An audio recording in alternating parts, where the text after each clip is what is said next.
Now, just on 8:30, Saturday Night Theatre.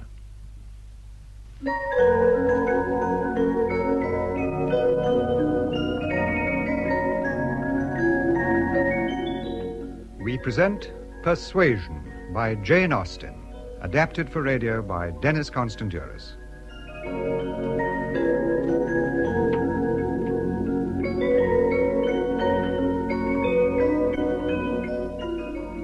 Sir Walter Elliot of Kellynch Hall in Somerset was a man who, for his own amusement, never took up any book but the baronetage.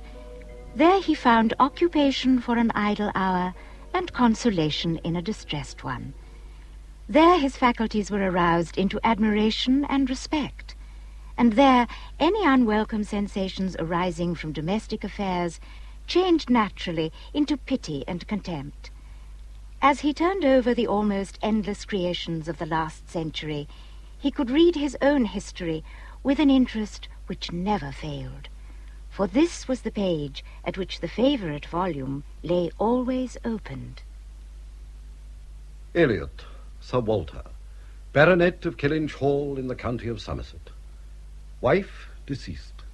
Issue, Elizabeth, born 1785, Anne, 1787, and Mary, 1791. Hobbies, genealogy, and those pursuits pertaining to a country gentleman. Yes. Reads very well.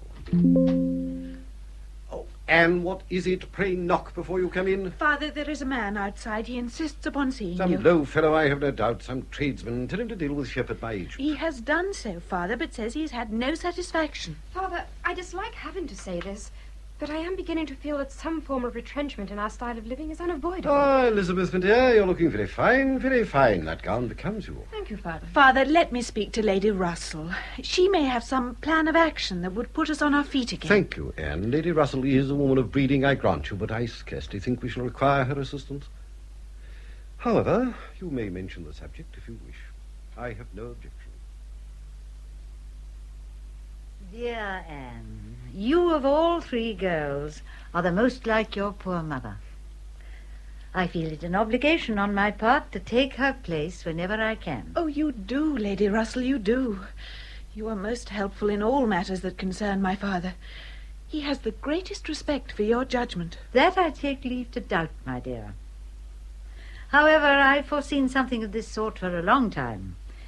Of course, if dear Elizabeth should be fortunate enough to marry well, and she is handsome enough in all conscience to secure anybody in the land... I hope when Elizabeth comes to marry, it will be for the reason that her heart is engaged and no other. Oh, of course, my dear, of course, you're quite right.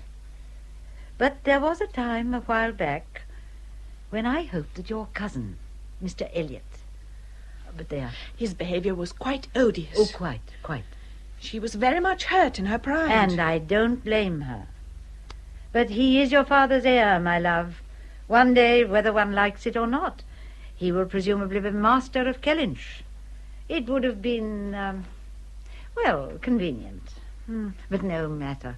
I know you disapprove of such practical considerations, and your feelings do you credit. Yes, I will certainly turn my mind to your present problems and make whatever suggestions your father will permit. What? Every comfort of life knocked off? Journeys to London, servants, horses, table, contractions and restrictions everywhere? Intolerable. What say you, Shepherd? Well, this is extremely stringent, Sir Walter, I agree. Papa, these are mere suggestions. It's very kind of Lady Russell to concern herself on our behalf. Perhaps, Papa, if we were to give up the idea of new furnishing the drawing room.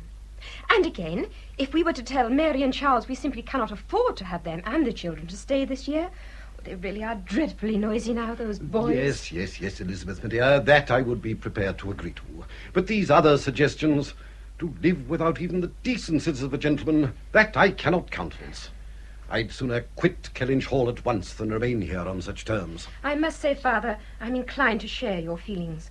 One has one's pride. And one's duty as the head of a respected and admired family. Eh, my dear? Precisely. Oh, indeed, I see your point. I see it clearly.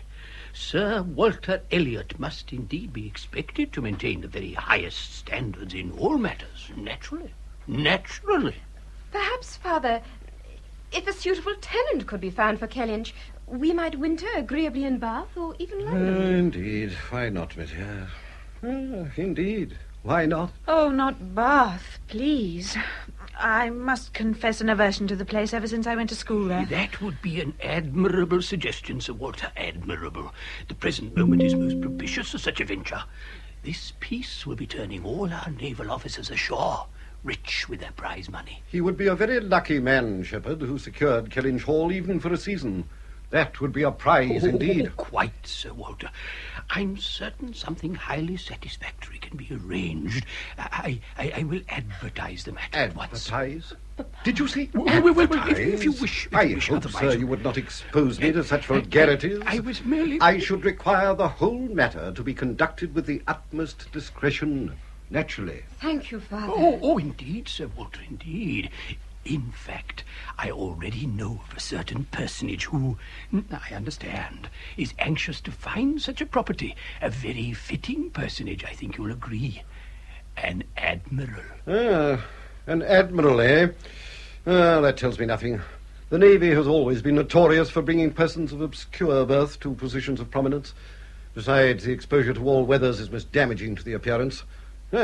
I have no doubt your fellow will prove to be brick-red in complexion, and plagued with the gout, though he be but 45. If he is prepared to pay what you demand, Papa, I really don't see that the colour of his complexion need concern us. Well, now, Sir Walter, I will put the matter in hand as soon as possible. I forgot to mention that there would be no children. Mrs. Croft is without family. Well, that is indeed a great consideration. Mrs. Croft, did you say? And a lady without children is surely the best possible preserver of furniture. I think you'll agree, Miss Elizabeth. Oh, indeed. And, moreover, her family has connections with this part of the country. In fact, she's sister to a gentleman whom you already know, I believe. Oh, dear me, I forget the name. Captain Wentworth. Yes, that was it. Wentworth. Wentworth. I don't recall anyone of that name. Well, you probably wouldn't, Papa. He came here on several occasions some years ago. But they are not people of any particular consequence. Excuse me. What's that, Benedict? Oh, if we have finished our deliberations, you will not be wanting me any further. Good morning, Mr. Shepherd. Good morning, Miss Anne. Elizabeth, what is the matter with your sister? I'm afraid I have no notion, Papa. I thought her complexion a little sallow at breakfast this morning. But then, alas, it often is, I'm afraid. So Captain Wentworth's sister is to be the new mistress of Kellynch. My poor Anne, what a cruel stroke of irony. I must confess that I could not hear the news so calmly as I ought, even at this distance of time. My dear, I have always felt that you must hold me responsible for your disappointment. I hope I've never betrayed my feelings too openly, Lady Russell. You have been admirable, my dear, as you always are, but, oh, Anne, he was not good enough for you. On that point, I'm afraid we differ. Oh, a personable young man in many ways, I grant you, but wanting in those stable qualities of character that alone could make him worthy of my most excellent Anne. You did not truly know him, Lady Russell. You could not have done, or you would never speak so. But Anne... However, let us not continue upon a subject on which I'm afraid we shall never agree, especially as the matter is no longer of any importance. How can you say that? I mean merely that the Anne Elliot Captain Wentworth remembers, if he does indeed remember me, was a girl of 19. The Anne Elliot he would find today is a woman of 27. I need hardly say more. I shall not answer as I would like, because knowing you, my dear, it would do no good.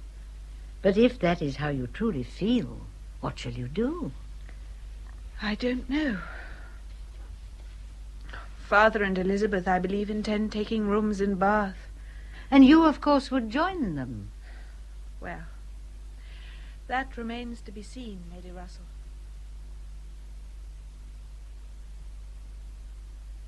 Well, now, Elizabeth, my dear, so it is all signed and completed. I hope Admiral Croft is sensible of the position he'll be assuming, Papa. Oh, I think I made him aware of it, my love. He's not a bad fellow. Not a bad fellow at all. And tolerably well-looking for a sailor.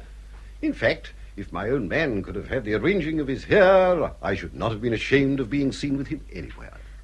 I have been thinking, Papa, when we go to Bath, perhaps I might suggest that Mrs. Clay joins us for a time, if you would not object. Mrs. Clay, my dear? My own agent's daughter? Yes. Might that not cause certain difficulties socially? I mean, she would be bound to feel the difference in her situation. A young widow in her circumstances, I should imagine. Oh, I know her situation is unfortunate, Papa, but she would be greatly honoured, I know, to be invited. I don't doubt it, my dear. I feel sure you would enjoy her society. She has a lively wit and a shrewd observance. Then, by all means, invite her, my dear. Thank you, Papa. She will be most gratified, I'm sure. Just one small point, Elizabeth, my dear. If she is to be one of our party, can you not advise her to the use of a skin food or pomade? Oh, those freckles. I cannot abide freckles on a woman. I will do my best, Papa. I'm sure if she knew that was your feelings, she would do her utmost to secure a remedy. She sets the highest possible value on your approval and regard, I know. Does she, my dear, does she? Aha! She's quite an intelligent young woman, certainly, and not ill-favoured for one of her circumstances, but for the defect I've already mentioned. She may come as long as she wishes. Thank you indeed, Papa. I'm most grateful. She will provide me with company. Anne, of course, detests Bath. Ah, yes. Your sister Anne, of course. If she doesn't accompany us, what will she do, do you suppose? I don't really know, Papa, but I think you need not have too much concern on that account. Mary, I'm sure, will give her a bed at Uppercross, at least for a while. I will say this for Anne. She is tolerably good with the children. Anne. So you are come at last. Mary. I began to think I should never see you. I'm so ill, I can hardly speak. But, Mary, you never told me you were like this. Oh, those children. The noise goes right through my head. No, don't get up. I will shut the window. Thank you. You sent me such a good account of yourself on Thursday. Oh, well, I made the best of it. I always do. There. Is that better? I don't think I was ever so ill in my life as I felt this morning. And Charles out shooting all day. He would go, though I made it perfectly plain how I was. Oh, and Charles's family at the big house, are they all quite well? So far as I know. Though not one of them has been near to inquire after me. I cannot say I particularly want a visit from Miss Henrietta or Miss Louisa, though, just at this moment. Oh, those girls. They do nothing but talk and laugh at the tops of their voices. Oh, really? I thought they were such a charming pair when last I saw them. Not specially clever, perhaps, but full of good nature and high spirits. Oh, well, you may find them so, I suppose. Oh! Mary, what is it? Oh, What's the matter? it'll pass in a moment. Oh, that's better. Oh, Anne, I'm so wretchedly unwell, yet nobody seems to care. But when did this begin? I felt the first twinges as soon as we got into the carriage to come home from the pools last night. Oh, so you were well enough yesterday to go out to dinner, then? Oh, yes, though it was scarcely a very enjoyable evening. But at least they do keep an excellent table, that I will say, though the company's so dull. Then, as I say, sitting in that stuffy carriage, bumping home between those two great boisterous girls, I began to suffer such acute discomfort. I was almost obliged to ask them to draw up. But, of course, I tried to keep quiet and say nothing of it, naturally. Oh, poor Mary. Then after, I scarcely slept a wink all night. But, of course, nothing would disturb Charles. He sleeps like a log. Well, now, since you've come at last, what would you care to do? Shall we stroll up to the house and call upon the Musgroves? They're sure to want to see you. Oh, Mary, do you think you should? And why not, pray? Everyone seems quite determined that I should have no company at all, but I am not so easily put down, I can assure you. Oh, very well, then. Let us go by all means. A little exercise is often good for the digestion. Oh, do you suffer with your digestion, then? Indeed, no, not I. We won't take the boys with us.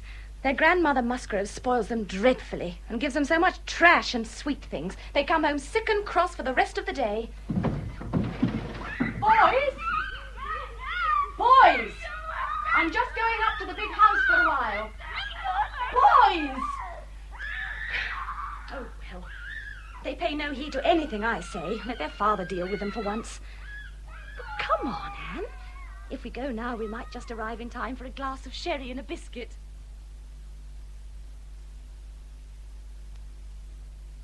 Mary, my dear, how well you look this morning. And Anne, oh, this is a pleasure. Louisa, Henrietta, come. Look who's here. Oh, Mary! Mary, why did you not come sooner? We've just had visitors. You'll never guess who. The new people from Kellynch. Admiral Croft and his wife. And her brother. Captain Wentworth. He's so handsome you'd never believe. He's quite splendid, honestly. Isn't he, Mamma? Girls, what a way to talk indeed. And you haven't even so much as said good morning to poor Anne. Oh, Anne, I'm so sorry. Do please forgive us, dear Anne. We're not quite ourselves, are we, Louisa? Indeed, I'm not. I declare I feel quite strange. So, the party from Kellynch has been. Well, it's just my luck, I suppose, that I should have missed them.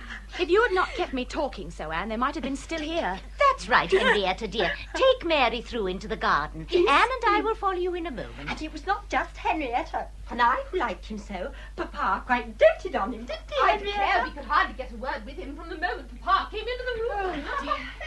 There, my dear. I hope you don't mind, but I just wanted a private word with you. Oh, certainly, Mrs. Musgrove. On what subject? Those two boys of Charles and Mary's. Oh, Miss Anne, I cannot help wishing Mrs. Charles had a little of your method with them. Mine, Mrs. Musgrove? Oh, they are dear boys, I know. And it's not their fault that they behave as they do, for their dear mother has no more idea of how they should be treated than that sofa. I scarcely know what to say. Bless me, how troublesome they are sometimes when they come down here, and never so much as a word of reproof from her. Believe me, it prevents me asking them as much as I would, and I know Mary must wonder why, for she's always hinting that she should bring them. But it's so bad that I should always be saying, no, you cannot do this, or you cannot have that, while she sits by saying nothing.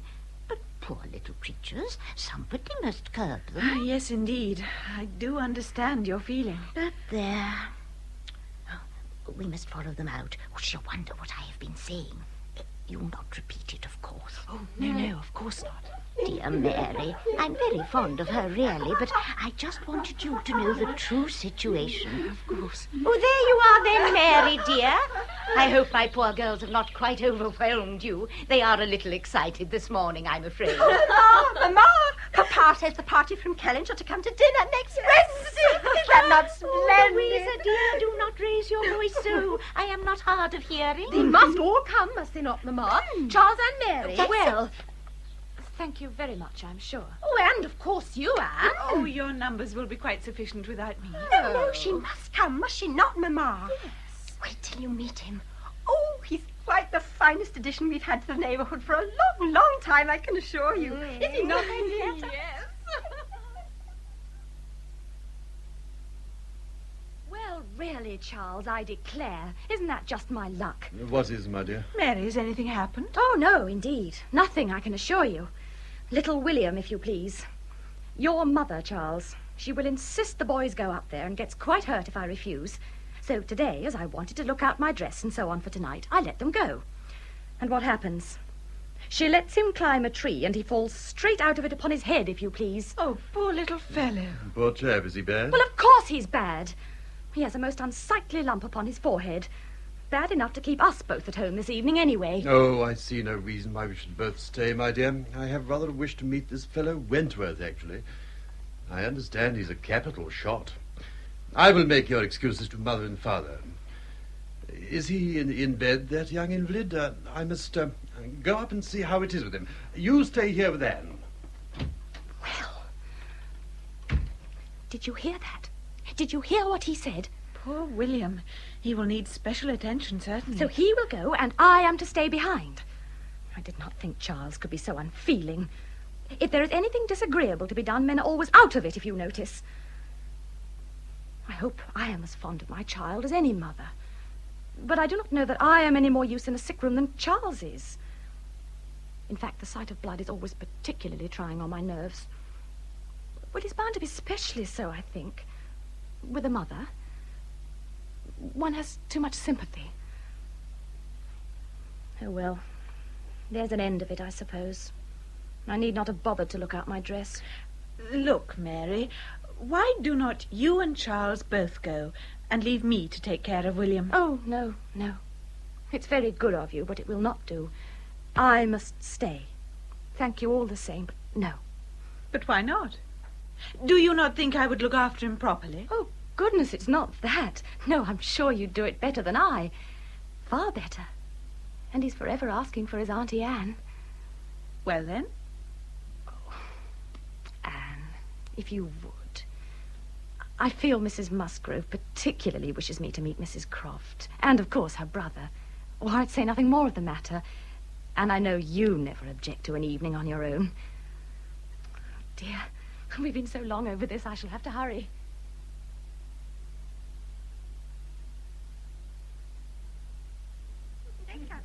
Captain Wentworth, are you quite comfortable there on the sofa? Exceedingly, thank you, Mrs. Musgrove. I'm well protected on either flank, as you can see. You look so cramped. Girls, do give the captain a little more room, please. Oh, Mamma! Please don't interrupt.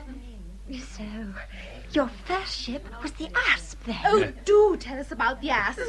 I adore hearing about ships of all things in the world. Poor old Asp, she was quite worn out when they gave her to me, only fit to be broken up. So, of course, they sent us off for a 6-month cruise to the West Indies. What? In a ship that was not fit to put to sea? Now, the Admiralty entertain themselves now and then by sending a few hundred men to sea in an old tub that can scarcely keep them afloat. It's a kind of sport to them. But how wicked. Mamma, did you hear that? What happened? Tell us what happened on the voyage. Well, of course, we'd not been at sea 24 hours and we ran into a gale. And I thought I should have been the late gallant Captain Wentworth in some small paragraph at the bottom of your newspapers. Because being lost in merely a sloop, of course, one can expect no more. She saw some little boys playing in the road, at which she appeared much hurt, and cried out, "Oh, Aunt, God cannot love those poor boys, nor they him, for they are playing on the Sabbath. Before I knew you, I used to do so myself, but it was very wicked of me. William? William, dear?"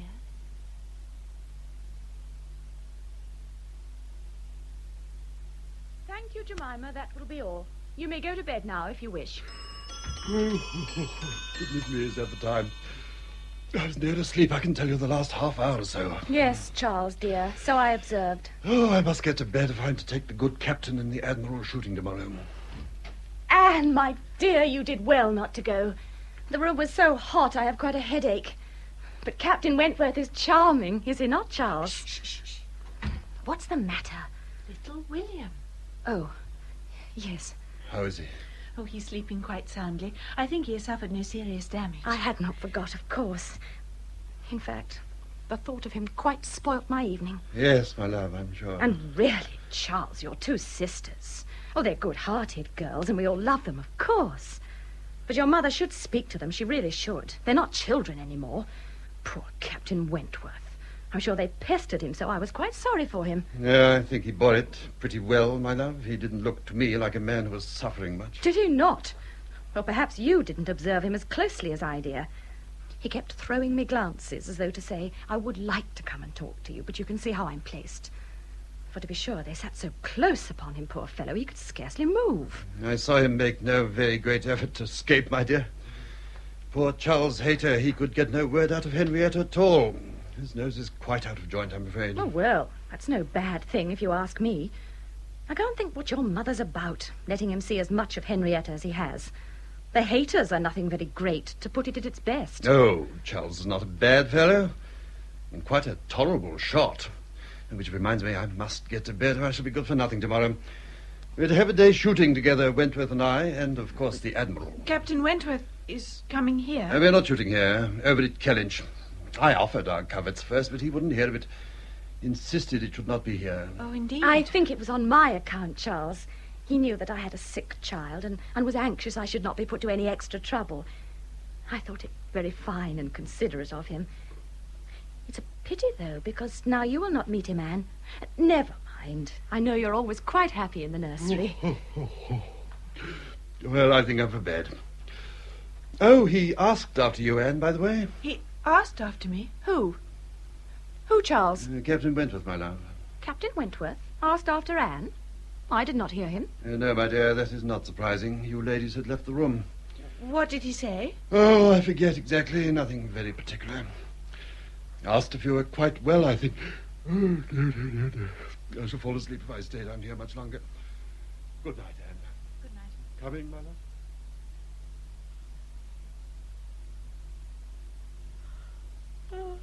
Oh, dear. Oh, I have such a headache this morning. I think it must be the effect of that hot room last night. That will do, thank you, Jemima. We shall not require anything further. Well, a splendid day for our shoot. Most fortunate. Shall you be joining us for luncheon with the other ladies, Anne? I hope very much that you will. Oh, Anne does not care for sport, do you, Anne? I'm sure I don't know why you should say that, Mary.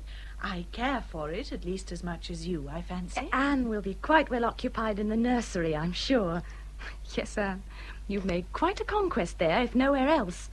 He quite dotes upon his Auntie Anne. Well, judging by the sounds I heard as I dressed this morning, he is quite recovered and will certainly not need any more nursing. Well, I know who will not be slow to join us for luncheon if Wentworth is to be there. Henrietta, you mean? As a matter of fact, it was Louisa I had in mind. It was she, I thought, who seemed to take his fancy the more. Oh, Charles, really, how can you say such a thing? It was Henrietta who drew his banter all the evening, while she, poor thing, had no eyes for anyone else in the room. But it was most particular. One simply couldn't help remarking it, though she's your sister. Oh, well, no matter which it is, I'm sure Wentworth would be a capital match for either. From what I hear, he must have made not less than 20,000 at least by the war. Well, I must go and make sure that all is ready if I'm to be at Kellynch by 10:30. Charles may say what he pleases, but it is nonsense to say that Captain Wentworth prefers Louisa to Henrietta. His preference was most marked, I thought.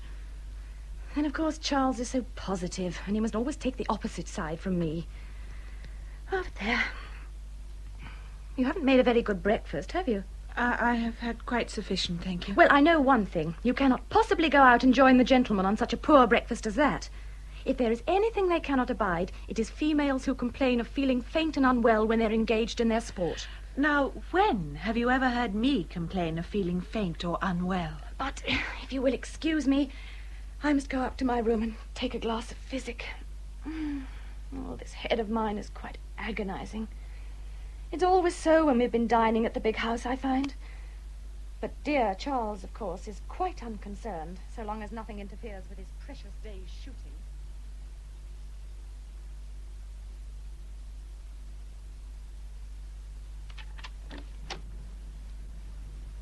Oh, good morning, sir. Good morning. My name is Wentworth, Captain Wentworth. Would I speak to Mr. Musgrove, please? Well, Mr. Musgrove's in the gun room at the moment, sir, but he won't be many minutes if you care to come inside. Thank you. There's Miss Elliot in the sitting room with Master Walter if you care to go in. No, Walter, that's enough. There's a Oh, no, I won't disturb her, thank you. I'll wait here, if I may. Very good, sir. Oh, my hair, you naughty boy. No. Excuse me. That hurt. No, Walter. Walter! That's enough of that, sir. Oh. Leave go at once. Stop! Outside with you this minute, sir. Yes, I should think so, indeed. Take him away, would you? Yes, sir. Oh, you naughty boy. You. Come on. Oh. Thank you. That was most kind. Not at all. I'm afraid the fault was largely mine. I encouraged him in the first place. Then he became too rough. Oh, dear, my hair. Excuse me. If you would prefer it, I'll leave you. Oh, no, please. I mean, well, if you do not object, I don't. There. The trouble is nearly mended. Charles will be here in a moment, I'm sure. I came merely to tell your brother-in-law that I'm afraid the shoot is off. Oh, dear, why's that? My sister's husband, the Admiral, has rather a severe attack of gout this morning. Indeed? I'm very sorry to hear that. Poor man. Oh, it's a recurrent trouble, I'm afraid, but not serious. I took the liberty of calling in at the big house as I came past to take the news. Oh, the Miss Musgroves will be greatly disappointed, I'm afraid. They were hoping to drive over and join you gentlemen later. Well, yes. They proposed instead a country walk. Oh, an excellent idea. I was to come on ahead and make the suggestion to your brother-in-law and his wife, and yourself, of course. The girls will follow shortly. There. Now I've discharged my duty. You may expect me back about 5 o'clock. That sounds like Charles now. Charles, you have a visitor. Aye, who is that, for goodness sake? Well, come and see. Now, if you'll forgive me. A walk? Well, of course I should enjoy a walk. Whatever makes you think I should not? But a very long walk. Over the hill and through the woods towards Winthrop. That was the intention, wasn't it, Louisa? It looks as though Miss Louisa and Miss Henrietta mean to test us to the utmost this morning. See which of us all is the better man, eh? Oh, come on. Unless we start soon, we shall not get back before dark. Anne, you'll come, won't you? Well, now, to save further argument, I propose that Wentworth and I start slowly on ahead and the ladies catch us up as soon as they're ready.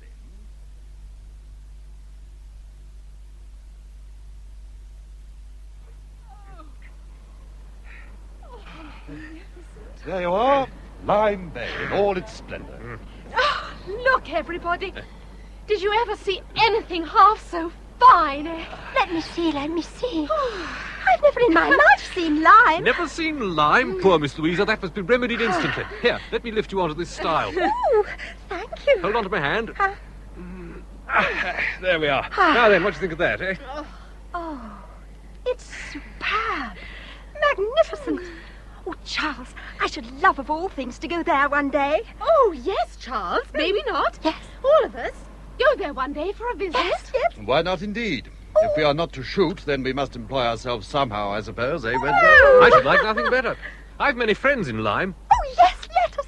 Here, steady, Miss Louisa. Don't let your excitement topple you. Where are Mary and Anne, I wonder? Ah, here they come at last. Come on, you two. There's a fine view up here.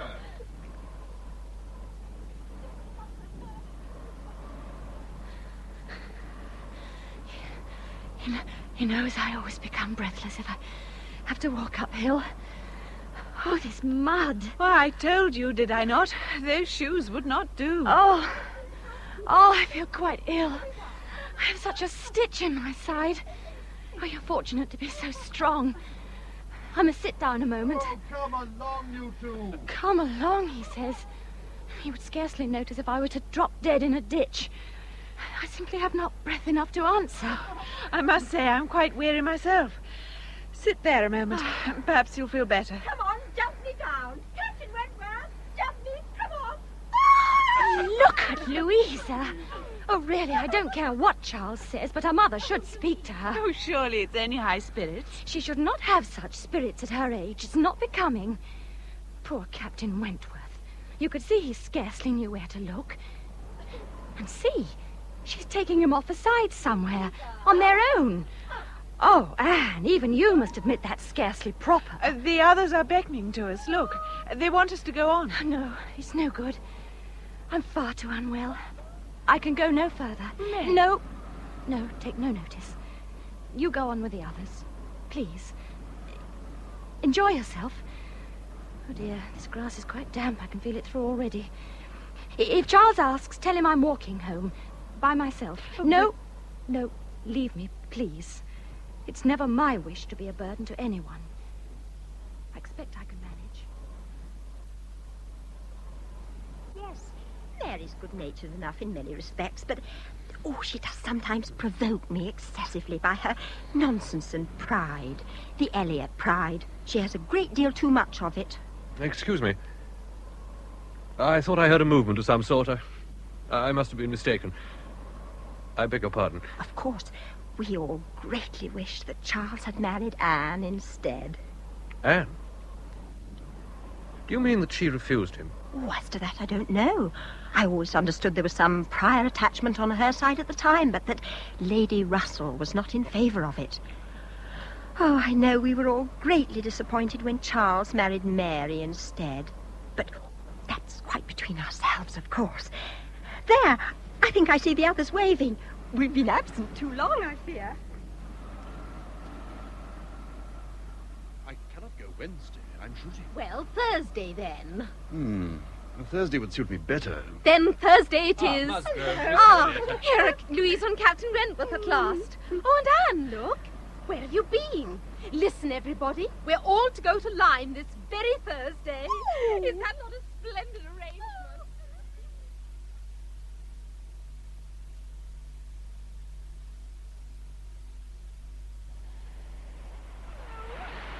Oh, is this not beautiful?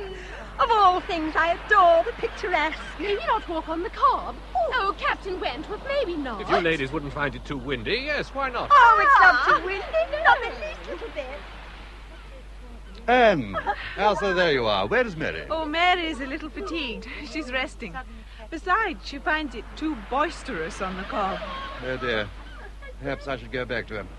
Oh, just one moment, Anne. This gentleman wishes to pass. Oh, I beg your pardon, sir. I'm so sorry. I wasn't aware. What?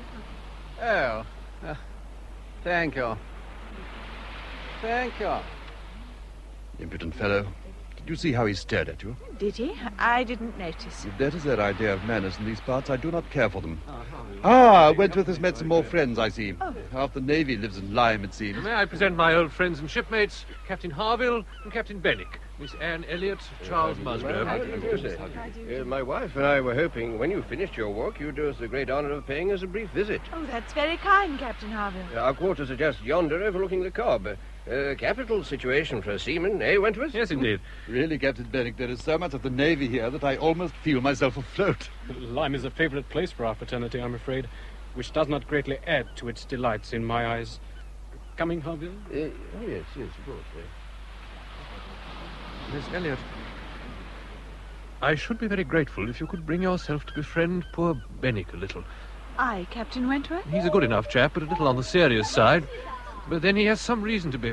Poor fellow, he's recently had a great sorrow, I'm afraid. A sad disappointment. I think I need not say more. And is that why you think me so suitable a companion for him? I beg your pardon. I did not realize. Please forget entirely what I said. Oh, please, I did not mean... Please excuse me, Miss Elliot. But Captain Wentworth, Oh, dear, what have I said? Miss Elliot. Oh, Captain Bennick. May I have the pleasure of conversing with you a moment? Yes, of course, if you wish. Mr. Musgrove tells me you were a keen student of literature. Oh, I don't know that I'm much of a student, Captain Bennick. I'm a great reader, certainly. I find great solace in reading myself. That is why I find the company in Lyme, for the most part, somewhat irksome. Intellectual pursuits, I'm afraid, are not highly prized in my walk of life, Miss Elliot. Indeed? Which do you prefer, Miss Elliot? The Lady of the Lake or Marmion? I'm sorry.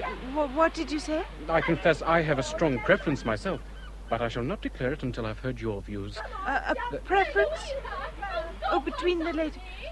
Oh, What is- no! What's that? What's happened? Louisa, are you hurt? Louisa! She struck her head. She's dead! Louisa, answer me. Oh, God, how awful. What is it? Is there no one who can help me? Oh, thank God. Loosen her clothing. No, here. Let me. She's dead. I know she is. She's dead. No, she is not. She's still breathing. Somebody fetch a surgeon. Captain Bennick. Yes, he knows the place.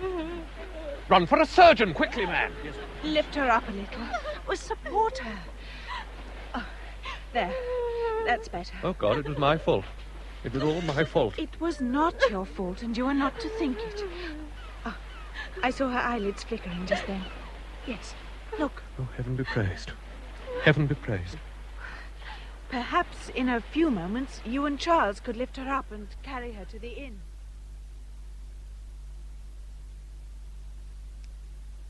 Anne at last. Well, now, what does he say? A severe concussion of the brain, but no immediate danger. Thank God for that, anyway. But recovery may take some little time. Meanwhile, she cannot be moved, and we must make some provision for her to remain here in Lyme. Oh, dear, that is something of a complication, I must confess. Oh, there's no difficulty about that, I can assure you. My wife and I insist that she comes to our house. Harville, that's extremely good of you. Oh, but we could not put upon you so greatly. It'll be no imposition. We're glad to be able to help. That's most kind. Most civil. Most kind indeed. Someone can stay and look after her, of course. Anne, perhaps. None so proper and capable as Anne. Thank you. I shall want Miriam a mattress on the floor beside her bed, if Mrs. Harville will allow me. You, Musgrove, can stay on a night or two at the inn to look after matters while I take the other two ladies back to Uppercross. Mrs. Charles will be anxious to get home to the children, I've no doubt. Yes, yes. Well, now, I must go and see about the chaise. What is this? Go home while you remain here in line, Charles. I'm sure I don't see why I should. But, my love, this is Wentworth's arrangement, not mine. I'm sure I don't see why I'm to be banished in this way. There is no question of banishment, my dear. Besides, I am a surely much more fit and proper person to remain with Louisa. After all, she is my sister-in-law, while Anne is not related in any way. Really, I think it a quite extraordinary suggestion of Captain Wentworth's. Most extraordinary. Well, don't you, Charles?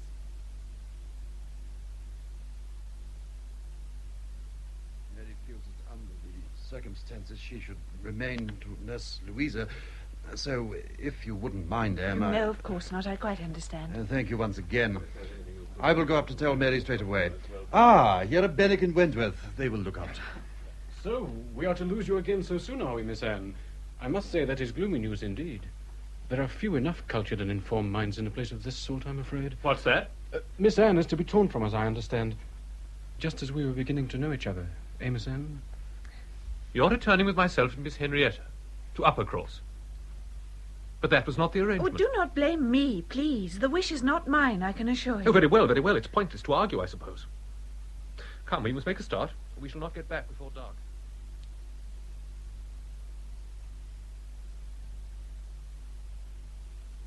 So, you were left all alone, eh? Poor Anne. Oh, I have Jemima and the boys for company, thank you, Lady Russell. Ah, yes. I could always join Elizabeth and my father in Bath if I wished, but I have had no desire to, with poor Louisa so ill. No, but I think... However, now that it seems she is mending, I suppose I cannot, in politeness, put it off much longer. My dear, I really think you should go before anything too unfortunate happens. Oh, what exactly do you mean, Lady Russell? That creature, Mrs. Clay. I'm quite sure she's not to be trusted. And your dear father, well, he is a little too easily flattered. Do you now see what I mean?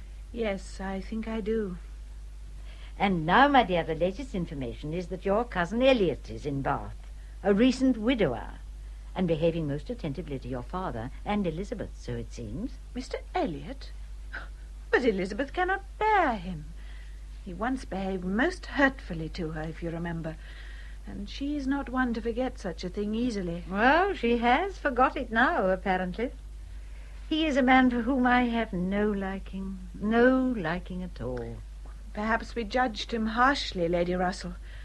After all, he was very young, and we all change, I suppose, as we gain greater experience of life. Perhaps. But alas, not always for the better. Anyway, I regard his presence there as yet another reason why you should go to Bath, my dear, to see for yourself what is truly afoot in that direction.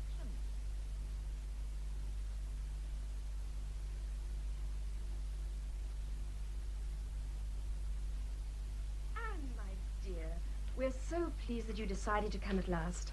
Father is in the sitting room. I came as soon as the news of Louisa was sufficiently good. Louisa? Oh, yes, of course. She is better then. I'm Yes. so glad. You only just missed Mr. Elliot. Oh, yes, Mr. Elliot. He wanted most particularly to see you, but he is walking Mrs. Clay round to an engagement with friends at the pump room, which is civil of him, I must say, because between you and me, he cannot really abide her. Father, here is Anne. Is she not looking well? Ah, there you are, my dear. Father. Well, and what do you think of Camden Place, eh? Tolerably fine, is it not? Very nice, Father. Oh, it's quite the place to be now, I can assure you. It is always... Oh, cannot we find lodgings in Camden Place to be near the Elliots? Is it not, Elizabeth, my dear? Oh, yes. There are carriages at the door at all hours of the day and night. Mr. Elliot was remarking just the same thing only the other evening. Well, Anne, madame, I'm glad to see you haven't let the sun and sea air affect your complexion at all. Very wise. Last time Mary went to the seaside, she returned with a nose as red as a washerwoman. I hope this time she's learned better. Oh, Mary is reasonably well, I think, Father. I cannot abide a woman who doesn't take proper care of herself. Why, even here in Bath, one tolerably handsome woman will be followed by as many as 35 absolute frights. Oh, Father, there are many fine women in Bath. You know there are. Oh, yes, a few, I grant you. But do you know, the other day I took the trouble to stand in Milsom Street and I counted 87 women go by before there was one of even passable appearance. I grant you it was a cold morning, which is a test hardly one woman in 1,000 can stand, but I can tell you I returned home quite disgusted. Is it not fortunate that Anne has come today, Father? She will be here for our little party tomorrow night with our cousin, the Dalrymples. Oh, I fear I am not free tomorrow night. Lady Dalrymple has rooms in Laura Place, you understand. They always do things in style, of course, the Dalrymples, but they've promised to be present for a time. And so has Mr. Elliot. Indeed, my dear. He should think himself exceedingly fortunate. He would hardly be likely to meet the Dalrymples in any other way but through ourselves. Oh, gracious me, not another caller, and at this time of night, too. This is how it has been ever since we came to Camden Place, I can assure you. See who it is, would you, Elizabeth, my dear? Very well, Father. Ah, yes, we have a very numerous acquaintance, as numerous as anybody in Bath, I dare say. And now, by all accounts, we're to have Admiral Croft and his wife for neighbours, too. That's the latest. And that fella, his brother-in-law. Captain Wentworth, you mean? Oh, but he is still in Lyme, surely. I mean... Wentworth, eh? Is that the chap's name? Well, Croft is not too bad a fella, for a sailor, as long as he doesn't presume too much on our previous acquaintance, that's all. Father, Mr. Elliot has returned. Ah, Elliot, back again, eh? I had to return this way, sir. I took the liberty of calling in. Allow me to present my second daughter, Miss Anne. How do you do, Miss Elliot? How do you do? Come along into the drawing room. Elizabeth, bring Mr. Elliot through. We've met before, though I can see you don't recall it. Have we? I'm afraid I don't. Quite recently at Lyme, on the steps of the Cobb. Oh, that dreadful evening. There was an accident, was there not? I heard about it later at the inn. I hope the poor young lady in question has quite recovered. Oh, she is mending slowly, thank you, but is still not yet strong enough to leave Lyme, I'm afraid. It was a most unfortunate thing. You seemed, if I may say so, such a happy, congenial party. I had observed your arrival early and envied you all. Mr. Elliot, do not stay in there, please. You look most uncomfortable. Come and join me and my father in the drawing room. Oh, I am well enough here, thank you, for the moment. Your father and sister are most insistent that I should meet your kinspeople, the Dalrymples. Do you know them? I do. Your manner of speaking tells me all. I'm afraid my idea of good company doesn't accord with my father and Elizabeth's, Mr. Elliot. I like clever, well-informed people who have plenty of conversation. That is what I call good company. That is not good company. That is the best. A good company requires only birth, education, and manners. And with regard to education, it is not very particular. My cousin shakes her head. She is not satisfied. She is fastidious. I'm sure you have every right to be. But ask yourself, will such an attitude bring you happiness? Would it not be wiser to accept the society of the good ladies of Laura Place and their like for what it is, and enjoy the many benefits it brings?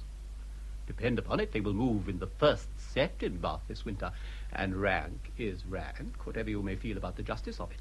Well, I suppose the truth of the matter is that I am proud. I have to confess that it does vex me to see my father and Elizabeth straining after a relationship which, it is quite obvious, is held to be of no consequence by the Dalrymples. Pardon me, Miss Anne, but you are unjust to the claims of your family. Our family, in fact. In London, perhaps it might be so, but here in Bath, Sir Walter Elliot will always be worth knowing. Then I certainly am proud. Too proud to enjoy a relationship which depends entirely upon one's situation. Oh, I love your indignation, I must say. But there is another aspect of the matter which you seem to have overlooked. Might not the pursuit of the illustrious Dalrymples serve to deflect your father's attention from another who is, to put it mildly enough, socially his inferior? You mean... Oh, that thought had not occurred to me. But I see that I have stayed in here with you long enough. Politeness demands that I join the others.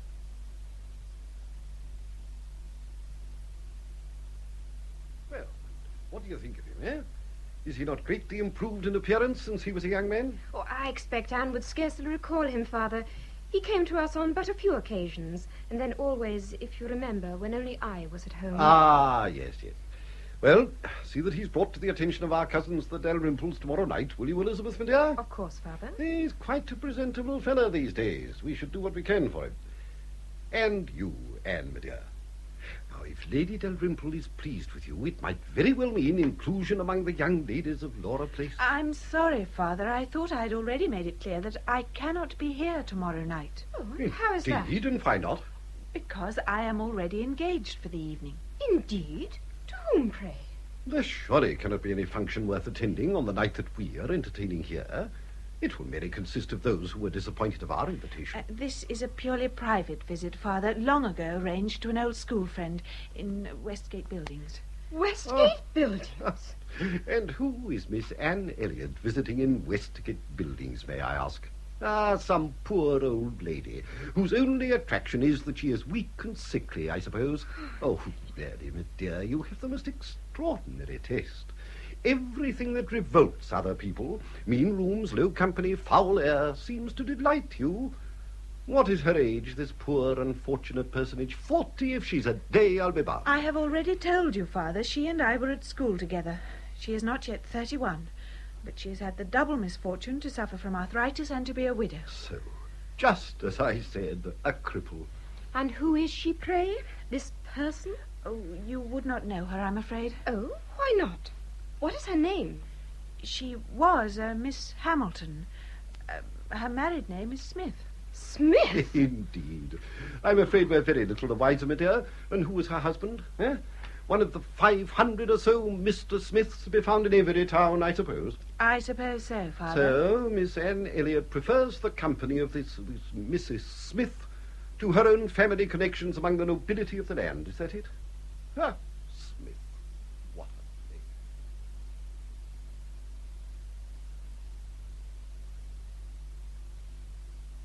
Dear Anne, how good of you to come. Please forgive me if I don't get Oh, up. no, don't move, please. There. Come and sit down. Thank you. Oh, well now, how are you? It seems such a very long time since those horrid days at school. Oh, yes, indeed, does it not? Yet somehow I seem to have been able to observe the career of Miss Anne Elliot from my chair before the fire. In my mind's eye, at least. You have observed my career, as you call it? How can that be? Oh, we invalids have our special powers, you know. Oh, I think you must have. No, indeed, my dear. I will mystify you no longer. I have no supernatural powers, I can assure you. Merely a numerous acquaintance. And it has reached my ears that a certain kinsman of hers is very much taken with Miss Elliot and is ardently seeking her company. A kinsman? Why, I can think of no kinsman, except my cousin. Ah. Oh, if it is he you mean, then I'm afraid your informant is quite wrong. You must mean my sister, Elizabeth. No, I do not. I mean you, Anne. But that is quite ridiculous, because we met for the first time only last night. Really? Was there not another brief meeting some while ago by the sea? Oh, yes, at Lyme. Well, he saw me, I believe, but I was not particularly aware of seeing him. Precisely. Who is this informant of yours? What exactly has been said? Oh, nothing that could possibly cause you a moment's displeasure, I can assure you. Dear Anne, do not look so angry. No, I'm not angry. Merely astonished. Oh, I will not trouble you with the sources of my information. They are too devious. But I think you will find them to be correct in their facts. In the meantime, what is your opinion of Mr. Elliot? I would very much like to know. I can scarcely say, on such a short acquaintance. But I must admit I find him extremely easy and agreeable in conversation. Yes, very agreeable indeed, more so than I had anticipated. Why do you ask? Oh, yes, he is a man of keen intelligence. I have no doubt of that at all. And as your father's next of kin, the future master of Kellynch Hall, I suppose. I'm afraid I really do not see the implication of all this. No, please do not be angry with me. Forgive an invalid's interest in matters that are not her concern. We will not discuss the subject any further. Now, tell me, what balls and entertainments have your father and Elizabeth in store for you? For I am quite sure they have a great many. Mrs. Freemantle at home on Wednesday the 17th. Yes. Yes. Captain and Mrs. Wallace request the pleasure. Ah, now, Mrs. Wallace. She's my notion of a mighty, pretty, elegant woman, my dear. Good. We'll accept that. Oh, and here is one from Mrs. Furlow. Furlow? I don't recall the name. From what address? 105 Warminster Road. What? Oh, it cannot be. Well, that scarcely requires an answer, I should think. Scarcely, my dear. Is that all this morning? Oh, and there is a very civil note from Cousin Elliot, thanking us again for the other night. Ah, indeed. He was very grateful, I know, for an opportunity to be presented to the Dalrymples. His only regret, apparently, was that he did not extend his acquaintance with you, Anne. Anne, your sister is speaking to you. What's that? Oh, I'm sorry. Mary's writing is always so bad I can scarcely make out the meaning. I said Mr. Elliot speaks of you in his letter. I thought he looked quite well the other night. Did you not? Oh, quite well. Yes, I must ask him who makes his shoes. Goodness. What is it? Louisa Musgrove, if you please, has become engaged to Captain Benwick. Louisa? But she was almost as good as engaged to Captain Wentworth, from what I heard. Benwick? Did she say where his family comes from, my dear? Well, that is the most astonishing thing I ever heard in my life. Oh, well, they were thrown together, no doubt, during her convalescence. And you know what Louisa Musgrove is. Yes, but I can still scarcely believe it. Well, what does Mary say? Tell us what she says. We are all very well pleased, however, for though it is not equal to her marrying Captain Wentworth, it is infinitely better than marrying into the Hayter family. Anyway, this disposes of Charles's ridiculous idea that Captain Benwick was fond of you, Anne. I cannot imagine what could have given him such an absurd notion. It's very quiet here now. Nobody ever comes near me these days. And it'll be worse soon, as Admiral and Mrs. Croft are shortly to go to join you in Bath with Captain Wentworth, while the Admiral is treated for his gout. And I'm quite sure I shall die of boredom. But Charles is quite unconcerned, so long as he can get his shooting. I've been far from well lately. And Jemima has just told me the butcher says there is a wretched sore throat about. I am sure to catch it. And you know how bad my throats always are. So Croft has the gout, has he? Poor old gentleman. Anne, where are you going? What is the matter? Oh, nothing. Please excuse me to take no notice. I've no doubt they will seek to profit by our acquaintance, eh, my dear? Oh, well, I have no great objection. How do you think they would go down in Laura Place? Oh, Father, no. Situated as we are with the Dalrymples, we should be very careful not to embarrass them in any way. Much better leave the Crofts to find their own level. Ah, well, perhaps you're right, my dear. Perhaps you're right. Oh, what has happened to your sister, then? He does not love her. He does not love her. He is free, and he will soon be here, in Bath.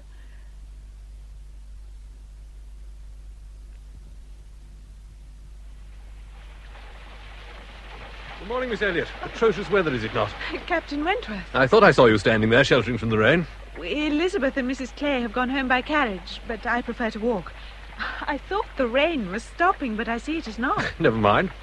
I came to Bath but yesterday, and I've already equipped myself with an umbrella, as you see. I wish you'd make use of it, if you're really determined to walk. Though I can't help thinking it would be more prudent to let me get you a chair. Oh, I'm very much obliged to you, I'm sure, but I'm only waiting for my cousin. Your cousin? Mr. Elliot. He was to see Elizabeth and Mrs. Clay into the Dalrymples' carriage. There was only room for two. Oh, here he comes. I'm sorry to have left you alone such an exceedingly long time, but... Oh. Well, I am not alone, as you see. May I present Captain Wentworth? How do you do, sir? I think I recall seeing you once before, briefly, do I not? On the steps of the Cobb at Lyme. That is quite possible. Come then, Anne. I think the shower is passing. If you would excuse me, Wentworth. Of course, I didn't realize. I beg your pardon.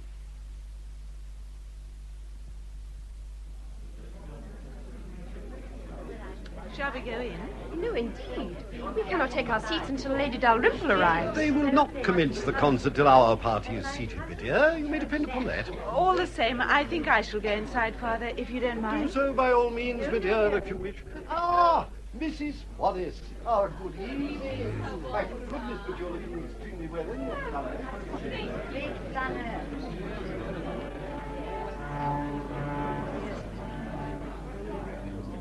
Captain Wentworth, Oh. Good evening. this time it is I who take you a little by surprise, is it not? I must apologize for leaving you a trifle unceremoniously this morning. Not at all. Have you a seat? I have. Further back. But I'm in no great hurry to fill it. I've scarcely seen you since our day at Lyme. That dreadful day. I'm afraid you must have suffered for it the more for having been so calm at the time. Oh, I have not been the sufferer. Yet that day has had certain results not entirely as unhappy as one would have at first supposed. Who would have thought that when you had the presence of mind to suggest Benwick was the properest man to run for the surgeon, you'd have been instrumental in bringing the two of them together, eh? You know, then, of their attachment? Of course. Know and delight in it. Benwick's a good fellow at heart, in spite of his manner. And Louisa is a very sweet girl. Oh, I'm sure of it. All the same, there are aspects of the matter I find a little surprising, shall I say? Yes, indeed, I fully agree with you. I mean merely that Benwick was once sincerely attached to the finest and best of young women, Harville's sister, and was disappointed. Perhaps you didn't know. I had heard something of the sort, yes. It was deemed an imprudent match, on the ladies' side, I mean. And poor Benwick was dismissed. Oh? A man does not soon recover from a devotion of the heart to such a woman, Miss Elliot. I can assure you. No. He ought not. He does not. Ah, Lady Dalrymple, here we are. In the front. Do line up, please. Turn back, turn back. Lady Dalrymple, this way. Let me take your arm. Miss Anne. Ah, there you are. We're all assembled now, I think, except for you. Please forgive me. I shall have to go. Of course. Perhaps in the interval. Oh. We shall have to hurry, I'm afraid. They're just about to begin.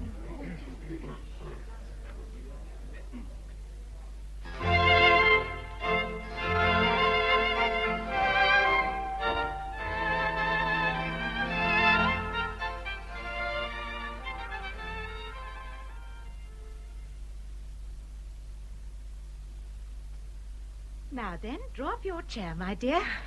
That's right. And tell me exactly who's there. Oh, but Mrs. Smith, you know everyone in Bath, while I do not. The little Durans are in the front row, I take it, with their mouths open like fledglings about to be fed as usual. And the handsome Miss Ibbotsons with their latest attendants. Oh, yes, I believe I heard Mr. Elliot mention those names, certainly. But I scarcely noticed. I should have looked round me more. Oh, indeed you should not. For your face tells me beyond doubt that you are in the company of the one who interests you more than all the rest of the world put together. Am I not right? You are very discerning, I must say. Such being the case, it's extremely good of you to spare the time to come and sit with me. Oh, please, do not say such a thing. Tell me, is Mr. Elliot aware of your acquaintance? Does he know that you have come to see me? Mr. Elliot? You know him, do you? I did. Yes, quite well. But it's a long time now since we met. Oh, I was not aware of that. You never mentioned it before. I wish I had known. I would have spoken to him about you. To confess the truth, my dear, that is exactly what I am hopeful you will do. Forward my interest with him. Well, I should be extremely happy to do so in any way that I can. But I suspect you think that I have a greater claim upon his attentions than I really have. Oh, I am his cousin, of course, but he has a great many others. I can see that my information was a trifle premature. Forgive me, my dear. Perhaps I should have left my request until next week. I'm sorry, but I'm afraid I'm not going to marry Mr. Elliot, if that's what you mean. Not this week, next week, or any other week. I really do not know what can have led you to imagine that I might. All the same, I should be very glad to be of use to you in any way that I can. Do you want me to tell him that you are in Bath and exactly where he may find you? Oh, certainly not, thank you. If what you tell me about your feeling towards him is the truth. Oh, and I can assure you it is. But if, as you say, you knew Mr. Elliot in former times, pray, tell me what you remember of him. I have a great curiosity to know what he was like as a young man. I beg your pardon for the somewhat disingenuous answers I may have given you up to now. But I have been uncertain what I ought to tell you. One hates to be officious, to be giving bad impressions and making mischief. However, what you have just told me alters the whole situation entirely. I think now that you should be fully acquainted with Mr. Elliot's true character. Though I quite believe that at the present you have not the smallest intention of accepting him, there is no saying what might happen in the future. Hear the truth, therefore, now while you are still unprejudiced. And what is the truth, pray? I should like most exceedingly to hear it. Mr. Elliot is a man without heart or conscience. A designing, wary, cold-blooded being who thinks only of himself. Mr. Elliot? Yes, Mr. Elliot. I can assure you that to secure his own interests he wouldn't scruple to be guilty of any cruelty or any treachery that could be perpetrated without risking his general character. He has no feeling for others. Those whom he has been the chief cause of leading to ruin, such as my late husband, he can neglect and desert without the smallest compunction. Oh, you indeed astonish me. He is me. totally beyond the reach of any sentiment of justice or compassion. Oh, he is black at heart, hollow and black. I scarcely know what to say. The violence of my feelings startles you, I see. It does. It does indeed.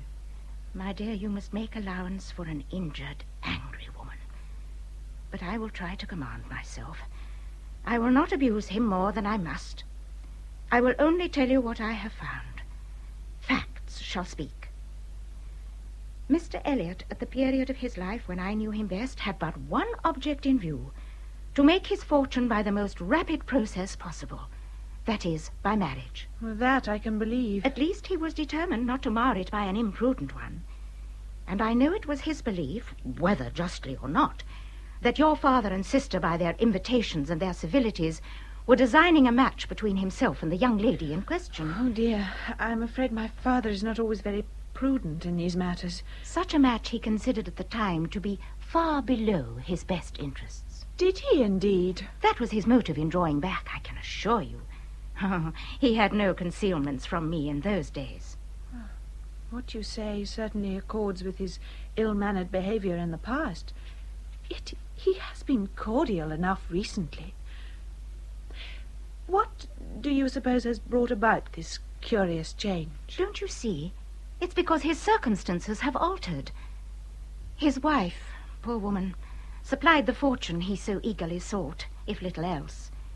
Money is no longer the prime object, which is now to find a suitable mistress for Kellynch Hall when he eventually comes into his inheritance. One who will ensure his proper standing in the neighborhood. And who better than the charming Miss Anne Elliot? Why should you say that? Because I know him, and because every single thing I have heard accords exactly with this theory. Besides, there are other reasons for my belief. More concrete reasons. You mean you have heard something? I have. My informant happens by chance to be one of Mr. Elliot's intimates, and he is by no means as discreet as one might expect. There is one person who stands between him and his object of securing Kellynch, and all that goes with it. Mrs. Clay. But how can that be? Mrs. Clay, from all that I hear, is a clever woman. She is indeed. In fact, she and Mr. Elliot are two of a kind. Do not you see that if Mrs. Clay were to marry your father, and they were to have issue, well, she at least is quite young and healthy enough, I'm told, that would be the end of Mr. Elliot's hopes of inheritance? Good gracious me. Can he really be so calculating? Indeed he can. That is what he fears above all. Have you not seen evidence of it? Think, search your mind. Certainly he neglects no opportunity to poke sly fun at her. There you are. That is his way exactly. At her unfortunate circumstances. Her personal appearance, even, which I must say I do not consider in the best of taste. Taste is of no concern to Mr. Elliot where his own interests are at stake. What you tell me is most disturbing. Extremely disturbing. Dear Anne, I'm sorry to upset you, but I have told you all this to put you on your guard. Have you no one you can take into your confidence? Your sister, perhaps? Oh, no, least of all Elizabeth, especially on any matter that concerns her friend, Mrs. Clay. Oh, thank goodness Lady Russell will soon be here. She at least is my ally. I must go back at once, or they will begin to wonder what has become of me. Observe him closely, my dear, and see whether his behavior doesn't accord with what I have told you.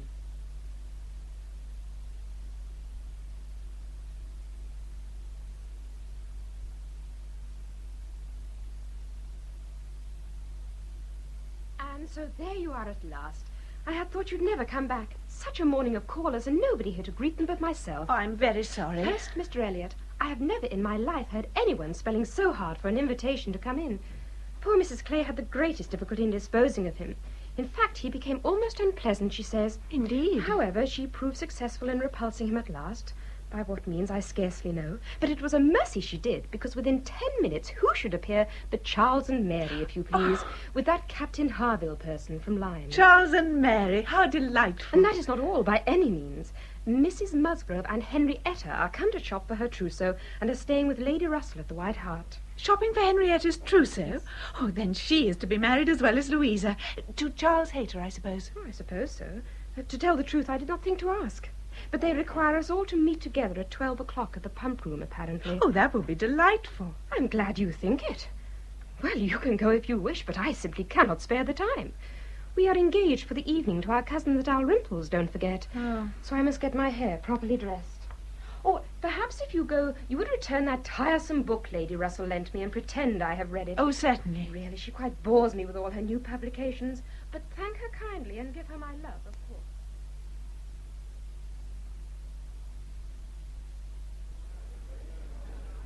Anne, how well you're looking. Thank you, Charles. It's obvious enough that the air of Bath suits you. Harville, you remember my sister-in-law, Miss Elliot, no doubt. Oh, I do indeed. And Wentworth, there you already know. Captain Wentworth? Here. There by the wall, look, studiously attacking his correspondence. We will not disturb him. Mary, my dear, come over and join us. I prefer to sit here by the window, if you don't mind. I like to observe the people passing. But, my love, Anne is here. It looks so ill-mannered. I really fail to see how Anne can object of all people. She has been in Bath for weeks, while I have only just this instant arrived. Oh, just a moment. Is that not Mrs. Clay? Where, my dear? No, over there, getting into that gentleman's carriage. Anne, come quickly. Is that not Mr. Elliot outside there in the carriage with Mrs. Clay? Mr. Elliot with Mrs. Clay? Oh, they've met already once today. Besides, they are hardly the best of friends. I think you must be mistaken. There, look, quick, before they drive off. Oh, yes, indeed, it is there. How very odd. I knew I could not be wrong. Everyone seems to think me extremely foolish, I know. But I am not quite so silly that I could be mistaken in such a thing as that. My dear, nobody thinks you're foolish, I'm quite sure. Oh, yes, they do, Charles. And you do little enough to disabuse them, I'm afraid. Oh, well, you'll be sorry one day when I'm gone. Then what do you do, Charles? Miss Elliot. Oh, Captain Harville. Take no notice of Wentworth there. He's busy, eh? Well, now, we meet in happier circumstances this time, Miss Elliot, do we not? Oh, I've always wanted to thank you and your wife for your great kindness to Louisa, Captain Harville. Nonsense, it was no kindness. We grew extremely fond of her. Benwick is a lucky fellow. Yes, I believe so, too. You knew, did you not, he was once engaged to my sister? I knew that there had been some great tragedy in his life, yes. Scarcely a tragedy, I think. She was fond enough, but they were thought too young. She was deeply distressed, poor soul. So was he, or well, he seemed to be at the time. But his heart has mended the sooner, apparently. You must forgive my feelings on the subject, but she could never have forgotten him so quickly, of that I'm sure. No, I believe you're right. It would not be in the nature of any woman who truly loved. Come over here a little. We're disturbing poor Wentworth. No, not at all. So you think that of your sex, do you, Miss Elliot? That they are faithful unto death? It's a big claim to make. We certainly do not forget you as soon as you forget us, Captain Harville. It is perhaps our fate rather than our merit. We cannot help ourselves. Well, we live at home, quiet and confined, and our feelings prey upon us. But you are forced on exertion. You have always a profession, pursuits, or business of some sort to take you back into the world. And continual occupation is a good medicine. Granted, part of your assertion, certainly. But I cannot agree with your implication it is part of men's nature to be inconstant and to forget those they have loved. In fact, I believe the reverse. I believe that as our bodies are the stronger, so are our feelings. Stronger, perhaps, but ours are the more tender. Man is more robust than woman, yet he is not longer lived, far from it. By the same token, do our hearts outlive yours? Oh dear, I'm afraid our philosophical speculations have driven poor Wentworth away. Not at all. I've quite finished what I was doing. Please pardon me. Of course. Thank you. Well, I can see that you and I will never agree on this great matter, Miss Elliot. But you are a dear, good soul, and there's no quarrelling with you.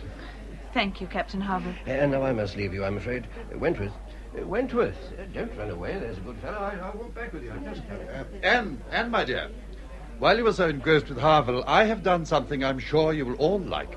I have secured a box at the theatre that will hold 9 of us for tomorrow night. Ain't I a clever fellow, eh? What is that, Charles? I was speaking to Anne, my love. For the theatre? Tomorrow night, did you say? I did, and is there anything wrong with tomorrow night? But how can you think of such a thing? You know quite well that Elizabeth has engaged us to meet Lady Dalrymple and Mr. Elliot tomorrow night. I told you. You told me nothing of the sort, my dear. Oh, Charles, honestly, how can you stand there and say such a thing? Anne, you heard me, did you not? Oh, what is that? I'm sorry. Well, if I did not tell you, I intended to, which is the same thing. Oh. Captain Wentworth, I thought you had gone. I slipped back to give you this. I had to. Read it when you have a moment. I must go. Oh, we cannot possibly go to your silly play, I'm afraid. That's quite certain. You will have to go back and tell them that there's been a foolish mistake. I'm sorry, Charles. But really, I have so few opportunities nowadays for meeting people that when one at last does present... My dearest, I must speak to you by what means I can. You pierce my soul. Tell me not that I am too late. I offer myself to you again with a heart even more your own than when you almost broke it 8 years ago. Do not dare say that man forgets sooner than woman. I have loved none but you. Have you not seen this? I can hardly write. I'm every instant hearing something that overpowers me. And now I must go, still uncertain of my fate. But I shall return or wait and follow your party as you go home. A word, a look even from you, will tell me whether I enter your father's house tomorrow night or never again. Well, really, Charles, the fault is not mine now, is it? If you had just thought to say something before doing this, without so much as a word to me, even... Charles? Charles, are you listening? Mary, Anne, look, she is unwell. No, I'm all right. Well, I'm afraid you'll just have to return them, dear, that's all. Shall I call you a chair or something? No, I would rather walk.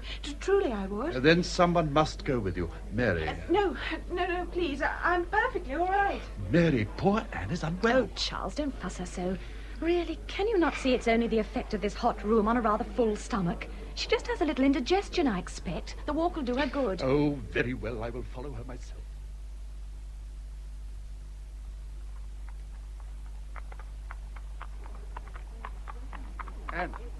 Anne, wait a moment. Oh, Charles, you shouldn't have come. I told you I'm quite all right. I could not possibly let you go all that way alone.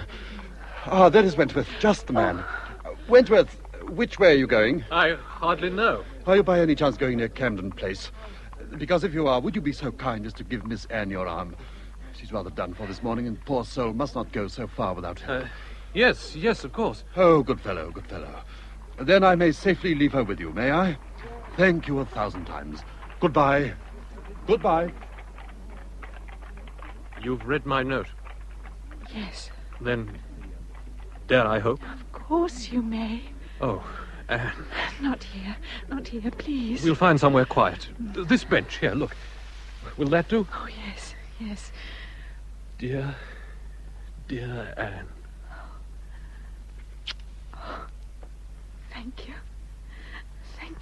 Oh, I've been a fool all these years. What an unbelievable fool I've been. Oh, it was not your fault. It was not really mine. I allowed myself to be persuaded by others. Lady Russell, you mean? And then when you came back after all those years, I did not know what to think. Nor I. You seemed so quiet, so distant. You were mostly in the company of Louisa. She's very pretty and very young. She's a fine, jolly girl, but nothing more. Then when I followed you here to Bath... You followed me? Of course. Did you imagine I could have had any other purpose in coming? And what did I find? Your cousin Elliot had forestalled me upon every possible occasion. Him? Oh, you need have felt no pangs on his account. If that is really so, then I am truly the happiest man in all the world. But tell me one thing before I take you home. Had I written to you or declared myself when I first came back, would you have accepted me then? Would I? You would. Good God, what a fool I've been. What a proud, blind, stubborn, jealous, dull-witted fool, eh?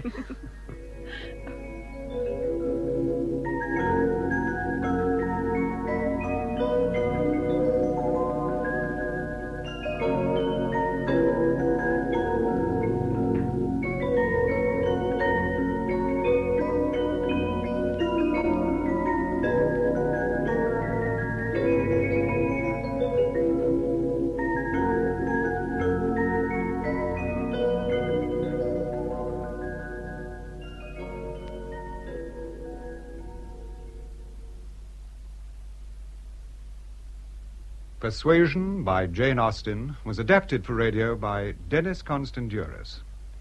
Anne Elliot was played by Rosalind Shanks, Captain Wentworth by Geoffrey Wickham, Sir Walter Elliot, Charles Simon, Mary Musgrove, Hilary Newcomb, Lady Russell, Betty Hardy, Mr. Shepherd and Mr. Elliot, Basil Jones, Mrs. Smith and Mrs. Musgrove, Hilda Kreisman, Charles, Esmond Rideout, Elizabeth Elliot, Jacqueline Rose, Louisa, Elizabeth Boxer, Henrietta, Elizabeth Archer, Captain Harville, Ivor Roberts, and Captain Benwick, Paul Douglas. The production was by Brian Miller.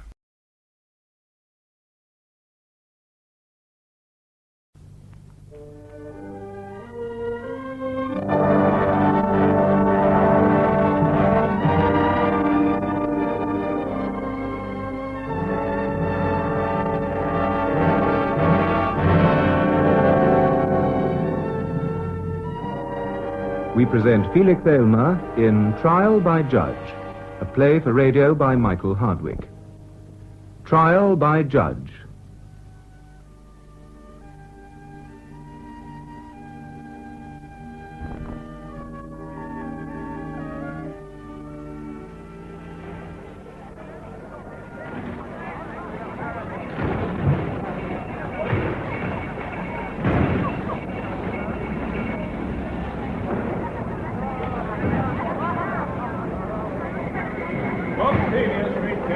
Miller Street, Doc.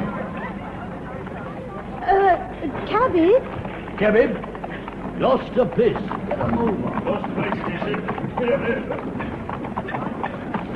Cabby! This right stand up. Right we are. Up you are. Oh, dear. Carry your bags, lady. Oh! Where do you want to get then? To Manchester Square. Manchester Square? Oh, that's only round the corner. Don't want to bother with a cab for that. Oh, I didn't know it was so near to King's Cross. Yes, yeah, a couple of stones, so. And what you got? 2 bags and a handbag? Carry the lot, Bob, eh? Well, Old soldier, ma'am. Spear wound at Bloemfontein. oh, very well then. No, I'll keep my handbag. Suit yourself, lady. Off we goes then. Daylight robbers, them cabs. Lorry in an hour.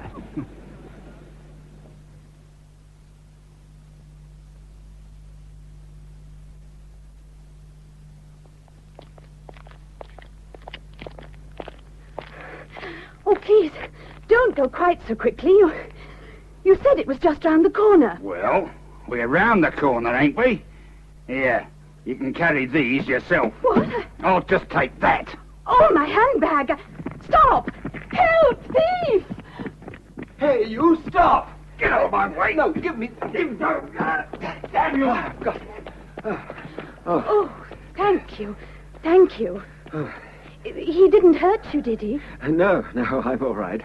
No use chasing him, though. Oh, no. Your bag, madam. I'm very grateful. I should never have let him carry my things. From the station, was it? Yes, King's Cross. Thought so. Far too much of that sort of thing.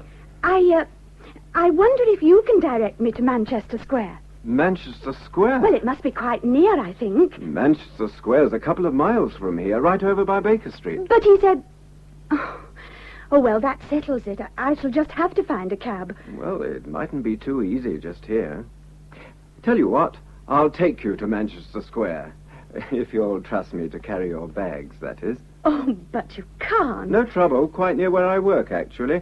Jenkins and Capper's, wholesale chemist, Baker Street. Really? Yes, you see, I like to get about the town a bit in my lunch hour. Look at the buildings, stroll around the shops. There's always something new to see in London. Yes. Yes, there must be. I've just been browsing around one or two bookshops near the museum. The British Museum, you know. That's it, over there. Ah, the British Museum. So that's how I happened to be coming this way when I saw that fellow in you. Lucky for me. So if you're fit to go on now, well, it must have shaken you a bit. Oh, I'm quite all right, thank you. You're not a Londoner, then? Oh, no, I'm from Sheffield. I'm sure I don't speak like a Londoner. Well, there's all sorts living down here, you know. Oh, my name's Clawson. Arthur Clawson. Mine's Aldridge. Miss Aldridge. No, Mrs. I'm a widow. Oh, I'm sorry. Oh, no, it's not recent. I lost my husband 4 years ago. Then, Mrs. Aldridge, what brings you to London on your own, if you don't mind me asking? Well, you'll probably think I'm a silly woman. No, of course not. Well, my late husband left me quite comfortable, and I just went on living in our house in Sheffield. We didn't have children. I see. I've always been fond of things like, well, music and the theatre and bookshops. I'm sure you understand the sort of thing. I certainly do. It was quite sudden last year.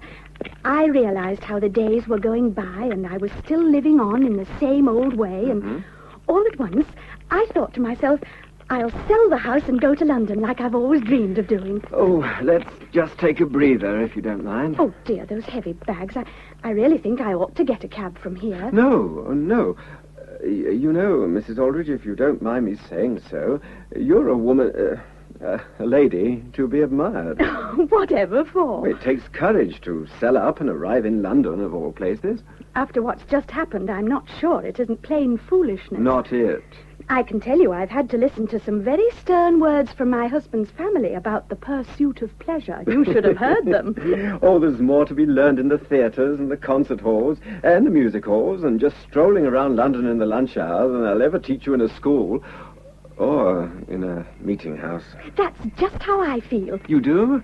Oh, what's that bit out of Omar Khayyam? Oh, Omar. And this I know, whether the one true light kindle to love or wrath consume me quite, one moment of it in the tavern court, better than in the temple lost outright. Oh, you might not believe me, Mr. Clawson, but last night when all my things were packed and I'd nothing more to do, I started a new diary, and I wrote that very verse on the flyleaf to remind me every day. Well... Oh, I say, though, it's nearly 2. We'll have to be getting on. Oh, I should hate you to be late on my account, Mr. Clawson.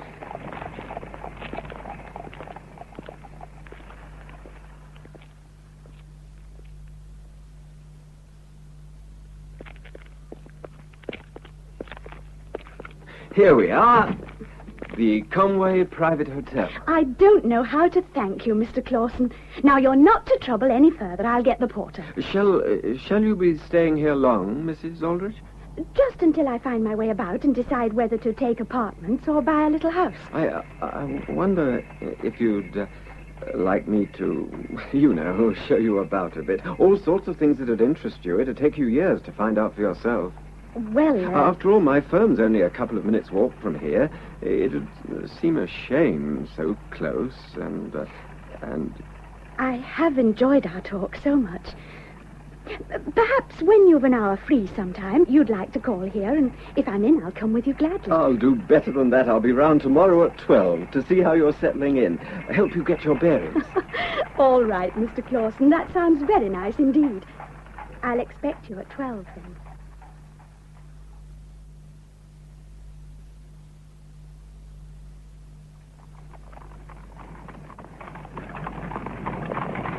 You see, down that way is Park Lane, and all along here is Piccadilly. Oh, heavens, what a lot of traffic. Do you know there's over 11,000 cabs for hire in London? It looks as though all 11,000 of them are jammed in here. The game to cross now? Well, I'll have to put my trust in you, Mr. Clausen. I won't let you get run over. Oh, you'd better take my arm, though. Very well. Now I can shut my eyes if it gets too frightening. Here we go, then.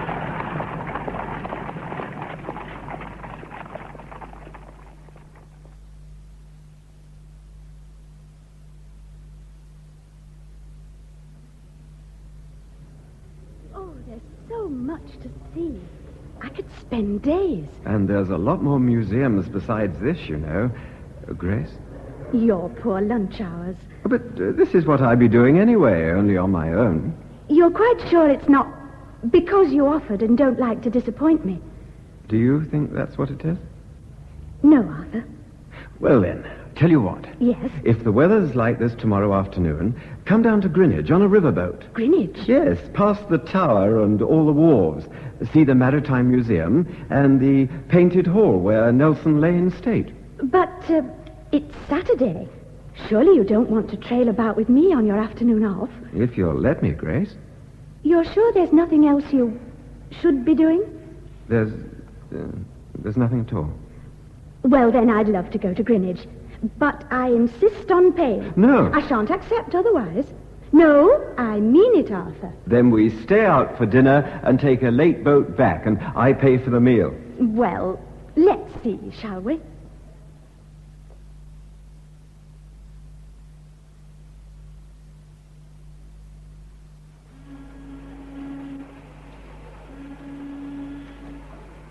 Oh, I don't know how long it is since I've enjoyed myself so much, Arthur. Me too, Grace. Perfect. I wish today could have gone on and on. Never mind, Sunday tomorrow. Look at the sky, clear as anything. Where would you like to go? Arthur. Yes, Grace? Don't be cross with me. You are married, aren't you? Married? Now, whatever makes you think Please, that. be truthful. Yes, Grace. I'm a married man. I should have told you. I thought it didn't matter until... No, Arthur, please don't say that. I must. There's no turning back now. I love you, Grace. I love you more than... More than your wife. Arthur, why didn't you tell me? It seems so unbelievable. Here we've been going about for 3 weeks in my lunch hours, just seeing the sights. I mean, things don't happen like that so quickly. I thought we'd just be friends, and then sooner or later you'd move away to the suburbs, and that would be that. Now I'm making it sound as though you're the last woman a man would find himself in love with. No. Yes? Nothing. I wasn't going to say anything. Yes, you were. You were going to say that's how you felt, too. Oh, never mind, Arthur. It's no use discussing it. Grace, love, listen to me. And I swear every word I tell you will be the truth. I've been married 7 years. For the past 6 of them, it's all been in ruins. No, don't say any more. Please listen to me. Hear me out, or when we get off this boat, there'll never be another chance. I can't listen. Grace, I beg you. I won't let it all just finish like that. Well, don't you understand? Oh, why did I ever come to London?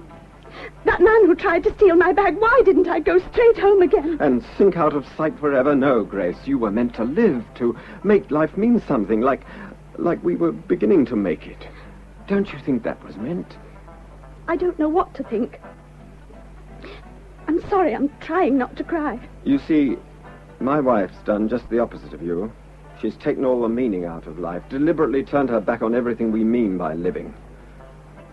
Do you know why we have no children? Because she considers it unclean. Unclean? It wasn't like that when we married. But before 6 months had gone by, she took up with this cranky religious sect. She went head over heels into it, wanted me to join, but I tried to make her pull herself together before it was too late. It only made her worse. They taught her that as I won't share her belief, I'm their enemy, her enemy. So I'm unclean, vile, cruel, everything an enemy's supposed to be. I have to make my own meals, eat them by myself, do my own cleaning. No smoking, no newspapers in the house, no anything. Oh, no. More than 6 years of that I've endured as pleasantly as I could, Grace. I've provided for her, tried to help her on the few occasions she'd let me, tried to look after her when she's been ill, and all the time I've gone on making what life I could for myself out of books and places where I could look at nice things. And then it was just as though I'd been sent round that corner to meet you that day. And I've known what it was like to live again, instead of having to make do with second hand. I swear it's the truth, Grace. Arthur, don't you think that one of these days your wife must realize the mistake she's been making and turn her back on all this rubbish? Not now. She's one of their leading lights now. They'll never let her go, and there's nothing I can do to make them. Besides, it's in her mind, rooted there. You know what I mean? Oh, how terrible. Oh, I suppose I sound pretty sorry for myself. It's not as bad as all that. I'm out at work all week, and I like my work. I've got plenty of interests, but I'd forgotten what it was like to feel there was any real future in life until I started going about with you. So long as I knew I'd be seeing you for an hour next day, that was all the future I needed to carry me on.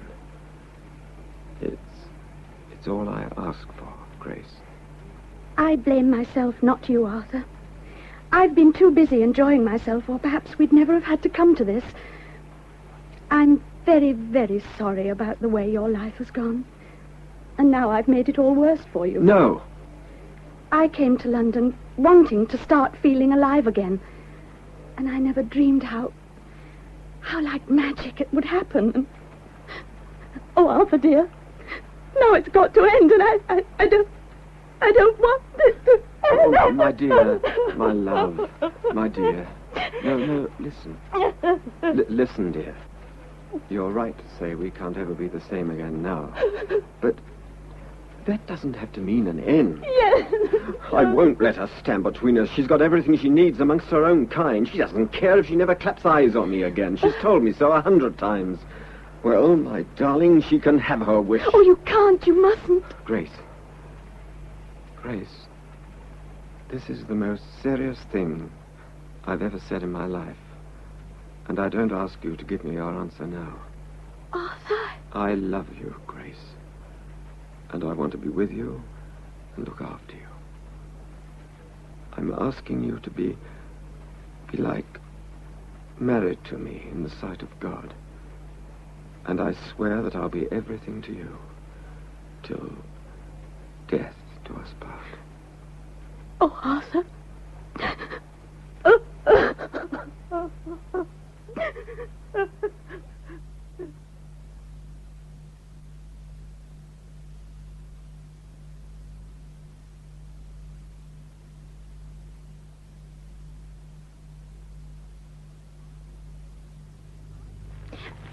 Arthur, dear. Come in.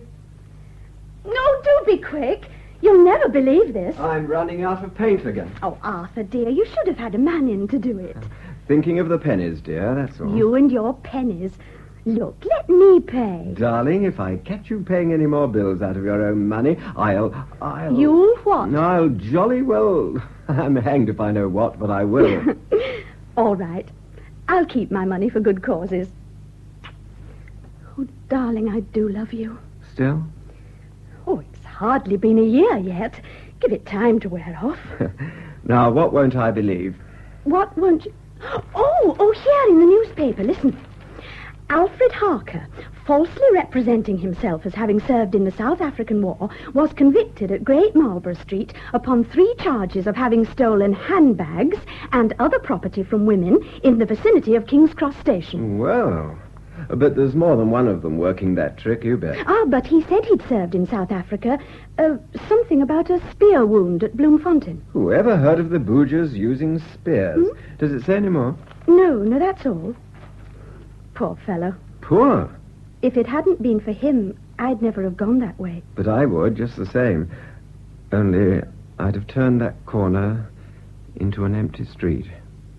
Oh, Grace, my dearest, my dearest. It has all worked, hasn't it? Of course it has. Nobody's said a word against us. Your friends, the Dunns, they've invited us to their place, and they'll come here when I get it finished. I think one or two of the chaps at work know something, but no one's given me the cold shoulder. I think they knew about her as well. Oh, Arthur, I'm so happy with you here in our own little house. You do know that I don't regret anything. It was meant to be like this. There's nothing for us to regret, either of us. Well, whoever can that be? On a Sunday evening? We'll soon see.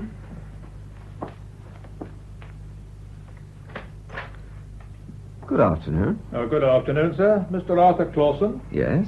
I'm a police officer, sir. Oh, yes? I wonder if I might step inside, sir? I should like a few words with you, if I may. Yes, certainly. Thank you, sir. Who was it, dear? Oh, it's all right, dear, nothing. Was it somebody at the wrong door? Oh, I am sorry. My dear, this is a police officer. Oh? Inspector Pitt, madam, and you are... This is my wife. I see. May we go in, please? Oh, of course. Please excuse the untidiness, Inspector. My husband's doing some decorating. It's a very nice little house, Mrs. Clawson. Have you had it long? Only 6 months. I see. And before this? We lived in apartments. You've been married some time, then? Just over a year.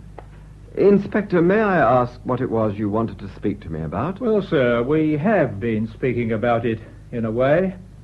I think you know what I mean. Now, look here. No, Arthur. There's nothing to be afraid of. I'm glad you understand, madam.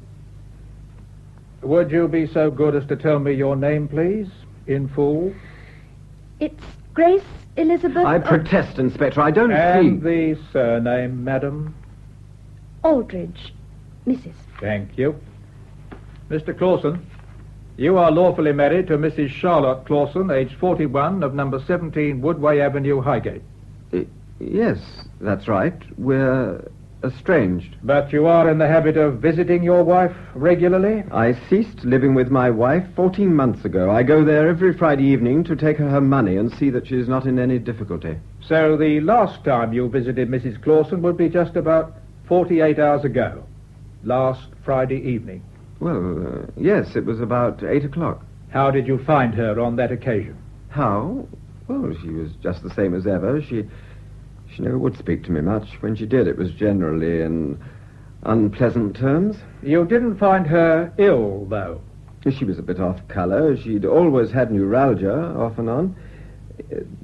Well, the way she always treated me, I could never really tell. Inspector, there isn't anything the matter with my wife. I'm afraid so, sir. Your wife was found dead in her bed yesterday morning. Dead? Oh, I don't know what to say. You can recall nothing from your visit on Friday evening? No comment made by Mrs. Clawson, perhaps, which might account for her death? No, nothing at all. It's a complete surprise. I'm sorry for her. Mr. Clawson, your wife was found dead yesterday morning, and it's now Sunday evening. You'll understand that it's not been easy to trace your whereabouts. Yes, I'm sorry. And while the search has been in progress, there have been a number of developments. What do you mean, Inspector? A complaint has been registered in the names of Brother Joseph Bennett and several other members, or I should say brethren, of the body to which the late Mrs. Clawson belonged. The complaint makes certain allegations against you, Mr. Clawson, which it is the duty of the police to investigate. Allegations? Mr. Clawson is accused of living a life of immorality and sin, of absenting himself from his home and family, and of failing to provide for his wife's well-being in the manner which she could rightfully expect. She said she was glad to see me go. She didn't want me there. These are not accusations made by Mrs. Clawson, sir. They are made by other persons in support of one of a far graver nature. I'd better quote their exact words to you. That weighed down by the burden of his wickedness, and no doubt apprehensive of ultimate desertion by his partner in immorality, upon becoming conscious of her sin, he did find and make opportunity to do away with the life of the said Charlotte Clausen. But they're saying you... You're surely not going to tell me the police believe this? There's rather more to it yet, sir. You see, there had been no doctor in attendance upon Mrs. Clausen for some considerable time. Well, yes, that's right. She never liked doctors. Hadn't seen one for years, to my knowledge. But there naturally arose the question of a certificate as to the cause of death. The doctor was asked to perform the examination, but in view of the lack of information as to Mrs. Clausen's state of health over a sufficient period, and the lack of clear indications as to the cause of her death, he found it necessary to decline to issue the certificate. But surely that's absurd. I mean, I could have told you about her state of health. You couldn't be found, sir. I see. And in view of the allegations which have been made in the meantime, there was no alternative but to order an autopsy. It was carried out yesterday, and the doctor's findings made known today. And Mrs. Clausen's remains contained a quantity of a vegetable alkaloid. Arthur, what does he mean? I mean, madam, a poison by the name of aconitine. No. I'm afraid so, madam. And I must ask you, Mr. Clausen, whether you can throw any light upon this. Me? No. It's also absurd. Who'd want to poison my wife? There are certain persons who would answer your question only too readily, Mr. Clausen. Oh, no, Inspector, it's all... Well, it's a mistake.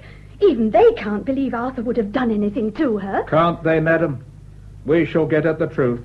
Never fear about that. Grace, you know and I know that I never wanted harm to come to that poor woman. Oh, I'm sorry this had to happen. Sorry for her, and sorry for you. Inspector, Arthur is innocent of this evil charge. Then he has nothing to fear, madam. The law doesn't take a share in prejudice, you know.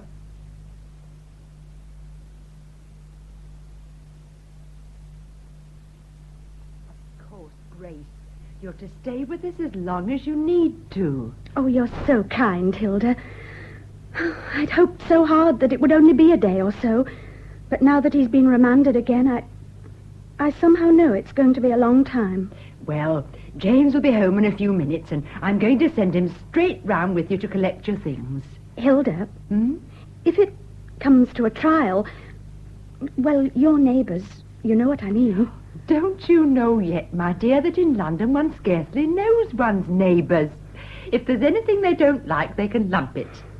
But tell me, have you seen Arthur yet? Oh, yes. He's as cheerful as he can be. He's more concerned about me than about himself. You deserve better than this, both of you. When you see him again, please give him all my love and say that we'll look after you for him. Thank you, Hilda. Darling?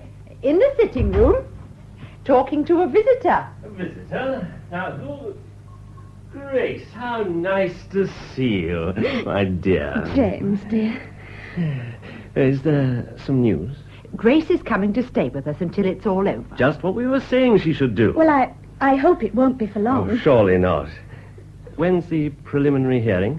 The day after tomorrow. Well, then, if you and Arthur aren't back in that little place of yours by that evening, Hilda can serve me my boots for dinner. Will you have to be there, Grace? Oh, yes. The solicitor says I shall be called to give evidence. Right, I'll go with you. Oh, no, I couldn't let you. My partner can jolly well do without me for one day in his life. Tell you what, Hilda, when it's over, we'll bring Arthur back here and we'll all have dinner together. How's that, eh? Just the four of us. A real celebration.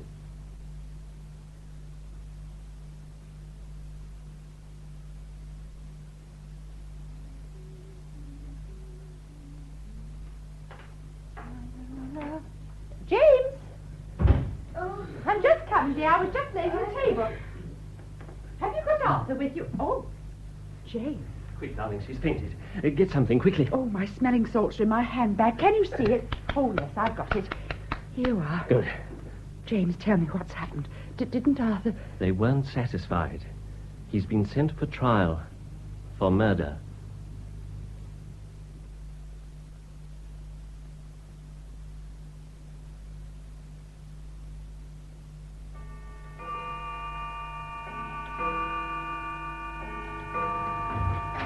Damn it all, Violet, you only need to look at the man. I saw him at the preliminary hearing. You didn't. Well, I don't see what that has to do with it. Trying to look as though they'd put him up there in mistake for someone else. Spot his type a mile away. Oh, really, Andrew? I don't know that any of us would cut much of a figure in the dock on a charge of murder. I tell you, an example should be made of men like that. Preying on women, lying in wait You for... aren't by any chance referring to the one who got her to let him carry her bags from the station? Of course I'm not. Probably never existed. Clawson's the one I mean, and well, you know it. Well, thank heavens it's father who's trying this case and not you. You've got him condemned already. Hello. Do I hear voices upraised in argument? For heaven's sake, not another word. No. Well, and may we ask what the contention is this morning? Oh, nothing, Father. You should know by now that Andrew and I always start the day with a disagreement. And it's one of your least likable characteristics, the pair of you. Now, do come along, Evelyn, dear. Jevons has gone out for the cab. Yes, I'm nearly ready. It'll be the happiest day of my life when this trial ends. Here you are, 80 in a fortnight's time, and I have to fuss you out of the house like a young stockbroker at the start of his career. Andrew, give me a hand with my coat, will you? Of course, Father. I've never admitted it before, but I shan't be sorry it's all nearly over.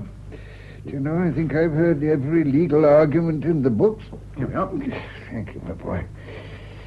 When I started to study for the bar, I used to wonder what fraction of it all I should ever really need. Yes, dear. Now, do hurry. And just imagine the poor young devil starting out now, as if there wasn't enough to learn when I was a student, and now they have my opinions to perplex them as well.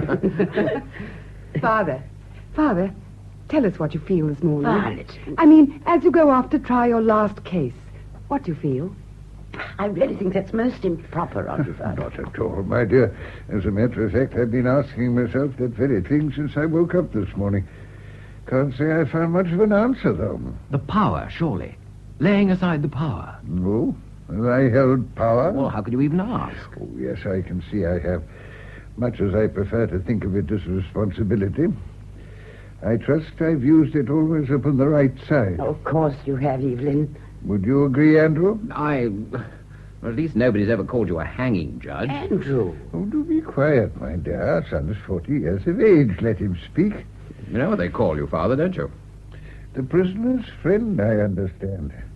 Should I be ashamed of that? Of course not. It's just that you speak of using your power on the right side. It depends, doesn't it? Which is the right? Well, where mercy lies, of course. What else could it be?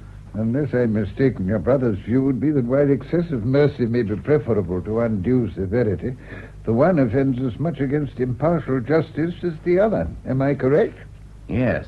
Andrew, you should be ashamed. Found guilty of mercy. Oh, yes, it's serious enough in its context. The law is not concerned with sentiment. So, Violet, my dear, what do I feel as I leave to occupy my seat of power for the last time? Mm-hmm. I feel pride. My pride is to have earned, whether I've deserved it or not, that deplorably journalistic sobriquet, the prisoner's friend. Now, my dear, you see, I'm quite ready and in excellent time. Yes, I'll come out to the cab with you, dear. I didn't mean to criticize him today of all days. Oh, it was my fault. But you see what I was saying before? Because it's Father who's trying this case today, that fellow Clawson's going to get away with murder. And that isn't true justice. Father is not trying the case. You aren't trying to tell me that those 12 gawking fools in the jury box are. Oh, Andrew, I don't think we should go on with this anymore. Well, just tell me this. Who got Lancaster off? His counsel, Mortlake. It was Father's direction to the jury. There was reasonable doubt. Utterly unreasonable, if you ask me, and thousands of others. What about Ellerman, then, the Kentish town fellow, and Bellinger? Well, I thought Bellinger was guilty. And so did I, and so did thousands. But the prosecution didn't bring it home. The jury gave him the benefit of the doubt. The benefit of a doubt put into their minds by the judge. Father. Trial by jury. I tell you, it's trial by judge. And always will be until there's a radical change in the whole system. When the judge happens to be someone like Gaskin or Peachy, who gets the benefit of the doubt then? Name me one case, where the man or woman Gaskin or Peachy sent to the gallows wasn't an out-and-out blackguard. A blackguard, perhaps, but not necessarily a murderer. There is a difference. Pretty slight in the cases I could call to mind. Well, I wonder how you'd feel, Andrew, if you had to stand there listening to other men arguing about something you might or might not have done, just as though you were outside the room, able to overhear, but unable to go in and set them right when they misinterpreted something or left something out. And then, to know that the decision as to whether you were to live or die rested with 12 gawking fools, as you call them, and no appeal for you afterwards. No appeal, Andrew. Oh, wouldn't you be glad there was a judge there to make sure they'd understood? And wouldn't you be gladder still if that judge happened to be someone like Father, rather than a Gaskin or a Peachy? There'll be a court of appeal set up, that's a certainty. It's got to come. Well, then why not at once? Oh, there's so much opposition to overcome. Everyone's so afraid to tamper with the law. God knows the British system has its defects, but when you compare it with some of the others... I wonder how many poor devils will suffer from those defects until then. That's what'll do it, mark my words. Some thumping miscarriage of justice that just can't be overlooked or kept quiet. Yes, wait till some Home Secretary is driven into a situation he can't evade by doing nothing, or appointing a committee and then hushing up its findings. Oh, it'll come. Anyway, there's one man with nothing to fear. Who's that? Arthur Clausen. Wonder whether anyone's told him that he's about to be tried by Sir Evelyn Hampton, the prisoner's friend, sitting on his last case. Come on. If we're going to the court, we'd better be starting. Yes.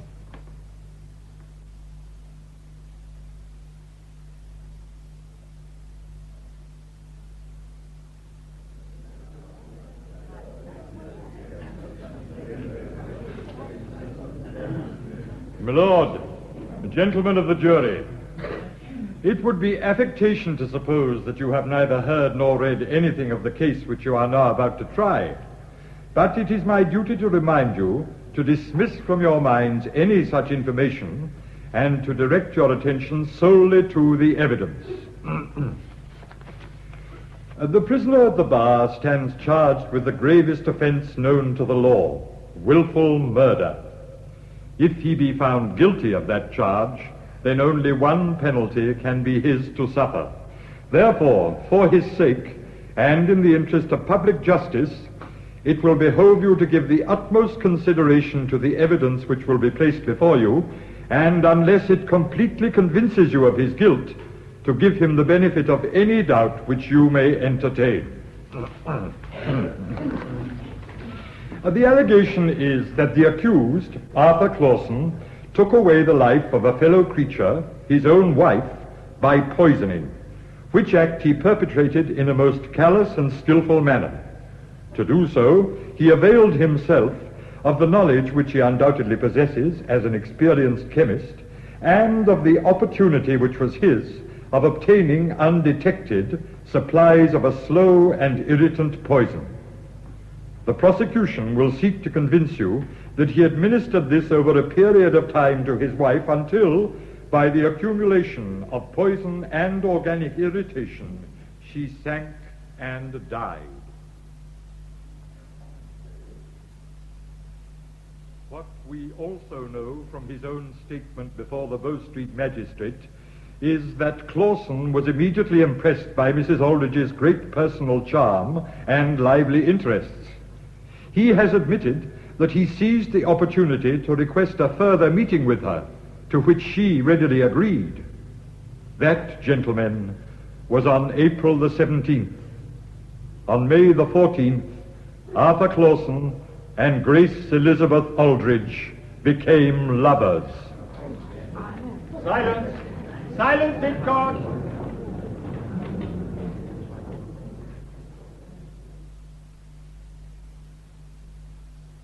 Let us return, Dr. Winter, to what you told my learned friend, the Solicitor General. You stated that you have had experience of many cases of poisoning. That is so. Many? Well, number. What number would you say?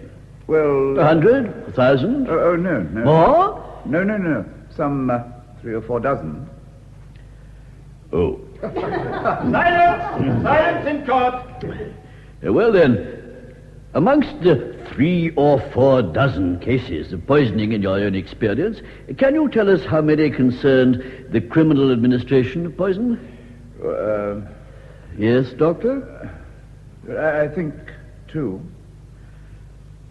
2. And on these 2 occasions, what were the poisons used? Arsenic. In both cases. Both arsenic. And then tell us, Doctor, of the remaining 2 or 3 dozen cases. He said 3 or 4 dozen, Mr. Punter. I'm indebted to your lordship. Of the remainder of the 3 or 4 dozen cases of your experience, Dr. Winter, how many concerned poisoning by vegetable alkaloid? Well, there were none. Then you have never encountered poisoning by aconitine? Never prior to this case. Have you experienced of aconitine in the course of your practice? I have not. Do you not know that aconitine appears in the British Pharmacopoeia? Well, I am aware that it does. And are you then aware that its administration is practiced by many medical men in the treatment of persistent neuralgia? I am. Dr. Winter, when you commenced your examination of the remains of the deceased Mrs. Clausen, were you not aware that she had been for some years a victim of neuralgia? Well, You must speak up, Dr. Winter. Yes, my lord. I had no such knowledge. Did you take any steps to ascertain whether such might not be the case? No. Then, presumably, you took no steps to ascertain whether Mrs. Clausen had had recourse to aconitine in an effort to ease her neuralgia? No. Then it comes to this, Doctor. Having discovered traces of aconitine in the remains, you assumed and stated in your report that the deceased had been a victim of deliberate poisoning by means of that substance. And it did not occur to you, or you did not trouble, to inquire whether there might not be some perfectly innocent explanation for the presence of aconitine in those remains.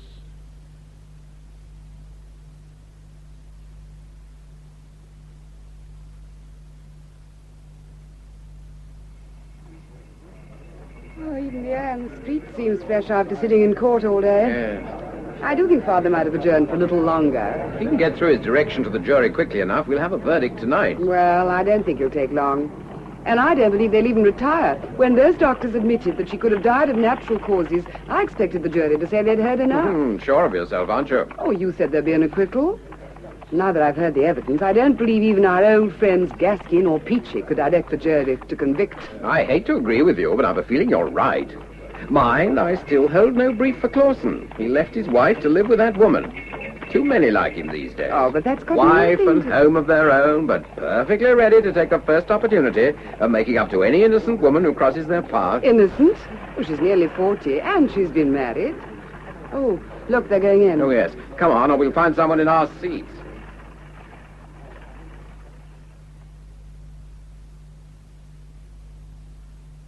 Gentlemen of the jury, the question which you have to determine is one of the deepest importance to the accused and to the public. Learned counsel have both stated correctly the grounds on which you must arrive at your verdict, but I should be failing in my duty if I did not repeat them. They are that if you come to the conclusion, as sensible men, that the case for the prosecution has been made out beyond all doubt, then it will be your duty to return a verdict of guilty. But if, after full consideration of the evidence both for prosecution and defense, you do not come to that conclusion, then you must not hesitate in declaring the prisoner not guilty. The prisoner at the bar is entitled to the benefit of all that has been urged on his behalf, so ably, if I may be permitted to say so, by his distinguished counsel, Mr. Pumphrey. Many doubts have been raised, and he is entitled to the benefit of them. The accused's denial that he had ever misappropriated any supply of aconitine from his employer's stock must be accepted in the complete absence of any evidence to the contrary. His assertion that he was not present in the office of Mrs. Clausen's solicitor upon the occasion of the first draft of her will being discussed must also be accepted in view of the uncertainty of the testimony of the solicitor himself, Mr. Barnes. And I must accordingly direct you that the absence of evidence to show that it was the accused and none other who made that remark forbids you to infer that it was he.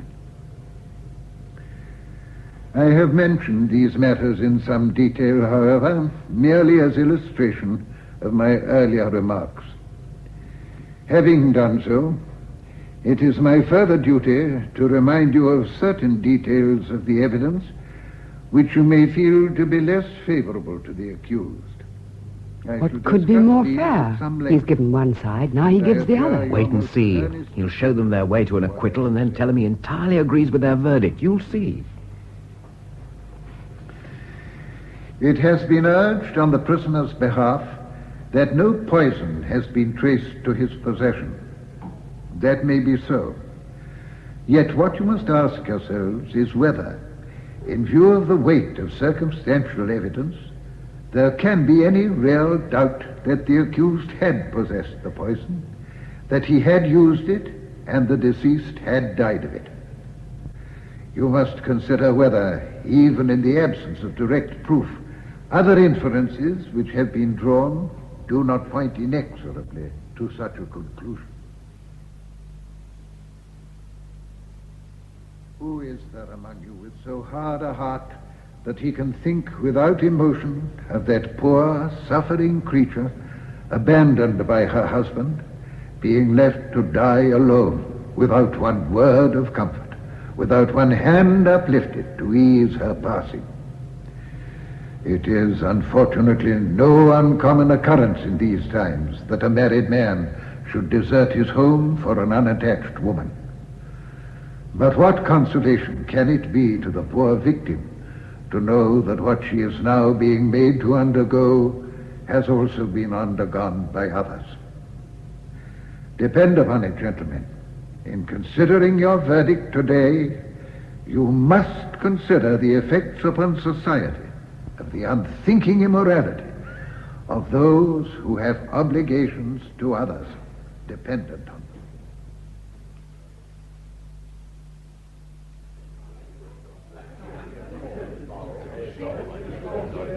Silence! Silence in court!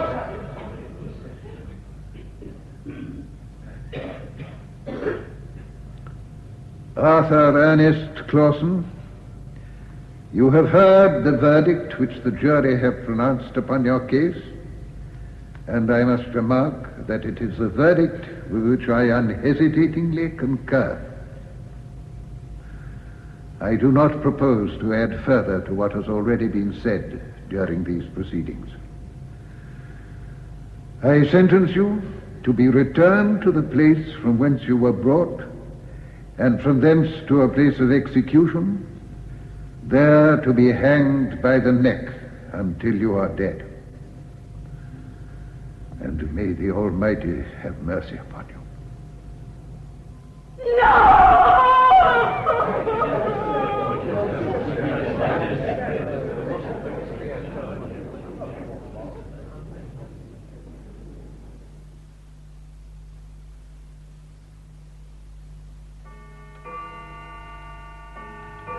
It's unthinkable, unforgivable. Andrew, you must not speak of your father like that. Andrew's right, Mother. I agree with him. Everyone agrees with him. Everyone? They shouted in the courtroom. They were shouting outside. Oh, they would have shouted whatever it had been.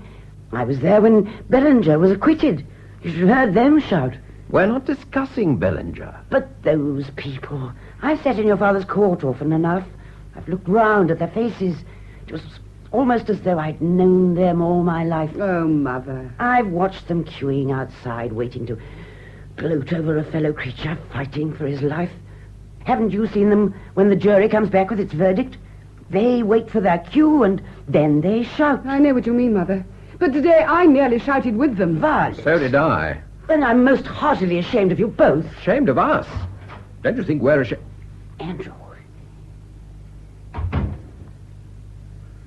Yes, Andrew?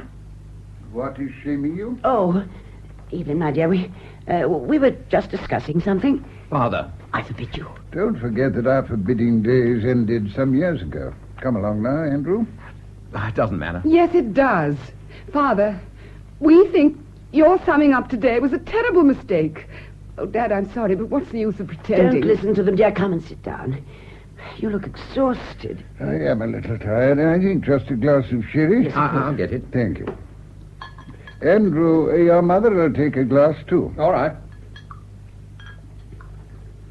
Mother. Thank you. Father. Thank you. Violet. Thank you. You know, it's always been gratifying to me that since the two of you were quite young, differences of opinion have been discussed freely and frankly in this household. I suggest, therefore, that we sip our sherry and discuss. No, Evelyn, not this time. My dear, I must reluctantly overrule you. This isn't a court. Well, if you force me to speak, then... My dear, you're an old man. You're tired. You've been old and tired for several years now. And I begged you time and again to retire. After the Bellinger case, I nearly won. But you would go on until... Now, I can't say it. Until at last I gave you cause to be ashamed of me.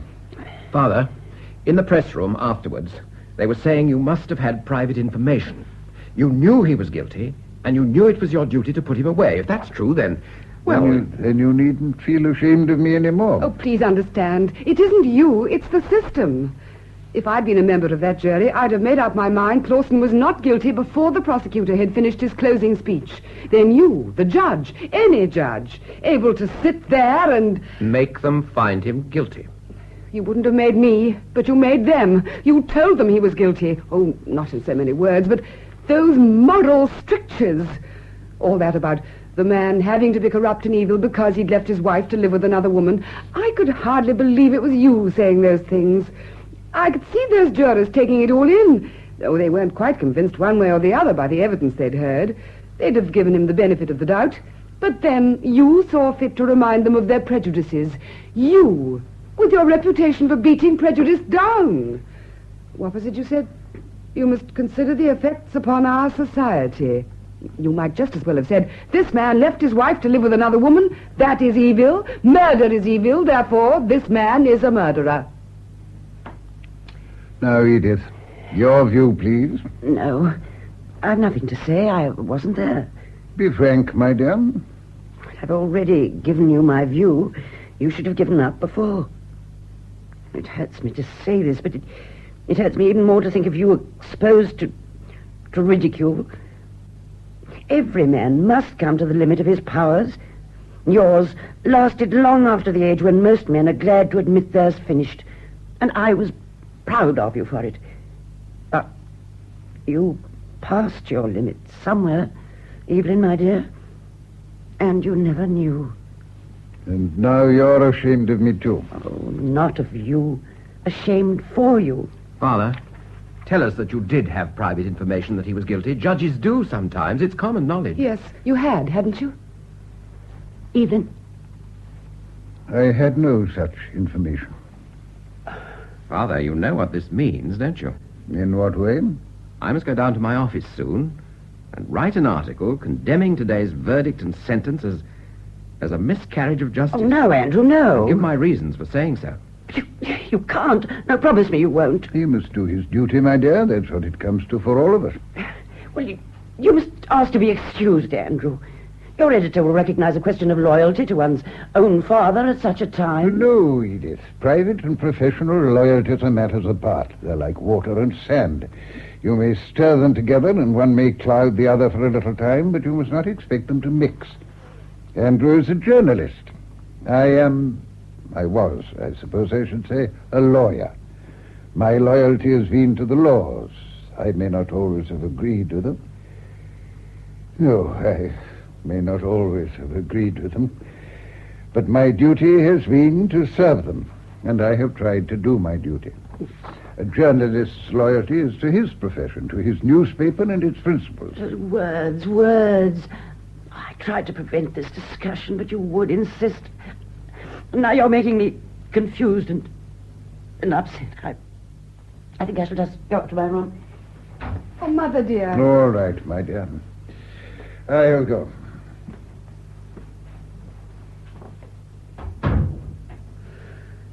Andrew, must you really? He understands. Well, Mother was right. Oh, why on earth don't they make them retire in time? The question I ask myself is, in all these centuries, how many other poor devils have been hanged by a judge? Oh, no, don't. It's too horrible. Not just because a judge grows old suddenly and goes past the limit of his powers. It's the others I'm thinking of, too. A few words from them at the end of a case and everything that's gone before can be undone. Think of the power these men wield. It's like the power of God. Only if they happen to be prejudiced or corrupt or senile or even just mistaken, then what they do becomes evil. Andrew, we've got to do something about it. We must. I'm going to. I'm going to write that article and spare nothing. We can dredge some good out of this. We may be able to justify it yet.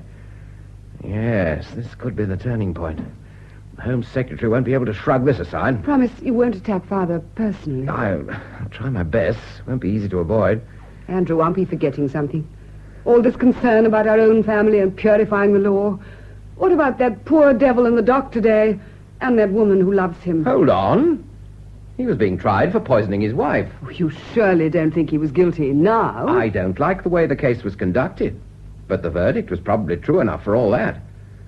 I think if you don't mind, I'll concentrate on getting the law reformed. Heaven knows there's enough to be done. Yes, I understand. Water and sand don't mix. Well, you concern yourself with the water. You make it clean and pure. The sand will sink to the bottom where all the forgotten things lie. You can leave the sand to me. Now, I don't know what you're talking about. It's time I was getting down to the office. See you in the morning. Perhaps I shall be going out early. Good night, Andrew. All right.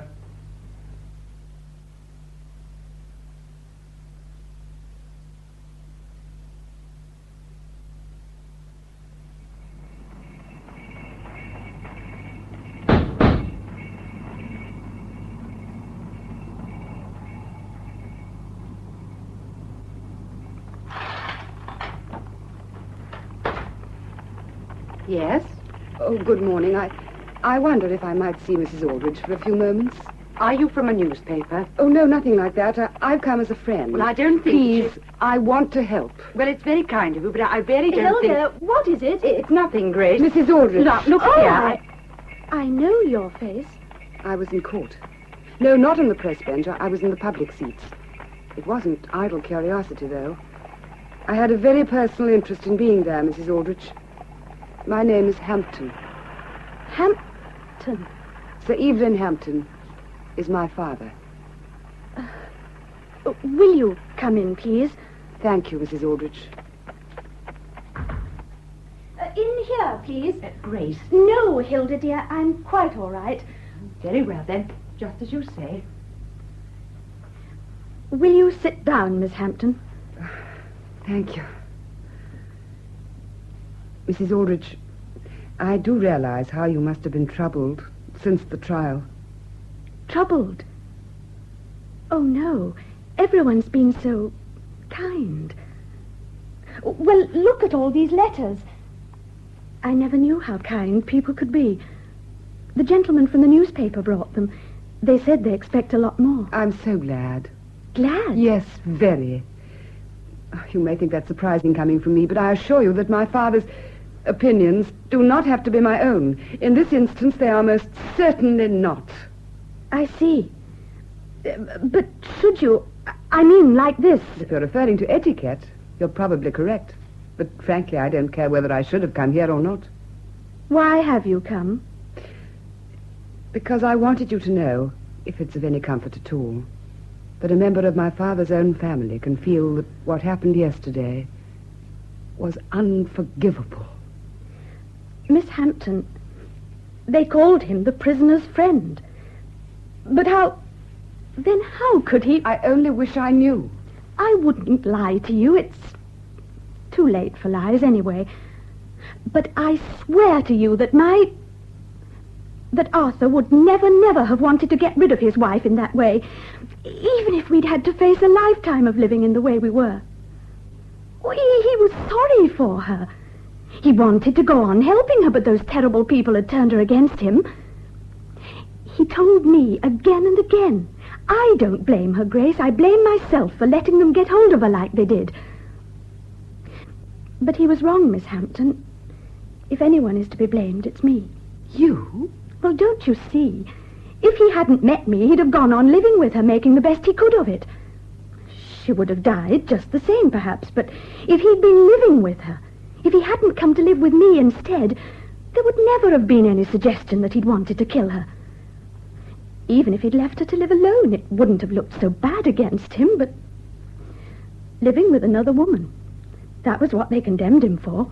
My father condemned him for that, Mrs. Aldrich. Some of the newspapers say he may have had private information about Arthur, but he couldn't. There was nothing. Nothing, I swear to you. Well, perhaps that's really why I came today. I didn't realize it, but I wanted to hear that from your own lips. I wanted to convince myself that if I do whatever little I can to oppose this sentence, I shall be doing what is really right, even if I see my father's reputation in pieces as a result. Oh, no, you mustn't. Mustn't I? Well, not even if it's my father's reputation or your husband's life. My husband... You called him my husband. So I did. I shan't apologize for it, though. I don't know what I can do to help. Perhaps no more than get up a petition and pray. I shall do both of those things, believe me. Someone will hear Mrs. Aldrich. Someone will be ready to listen. They must. Miss Hampton, thank you. From the bottom of my heart, thank you.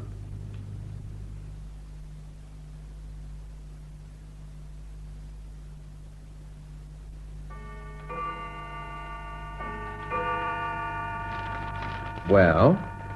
It's very fine, Andrew. I've never known anything so hard to write. You haven't been to see Mrs. Aldrich? Good Lord, no. Why should I? Andrew, I hope you will write another article doing everything possible to destroy this picture of Clawson as an immoral, evil man. What? Well, he's neither the one thing nor the other. You've ridiculed the medical evidence, you've questioned the verdict on legal grounds, and very convincingly, too. But on the next page, there's a full report of the trial, and everything Father said about Clawson is there for everyone to read. Well? Don't you see?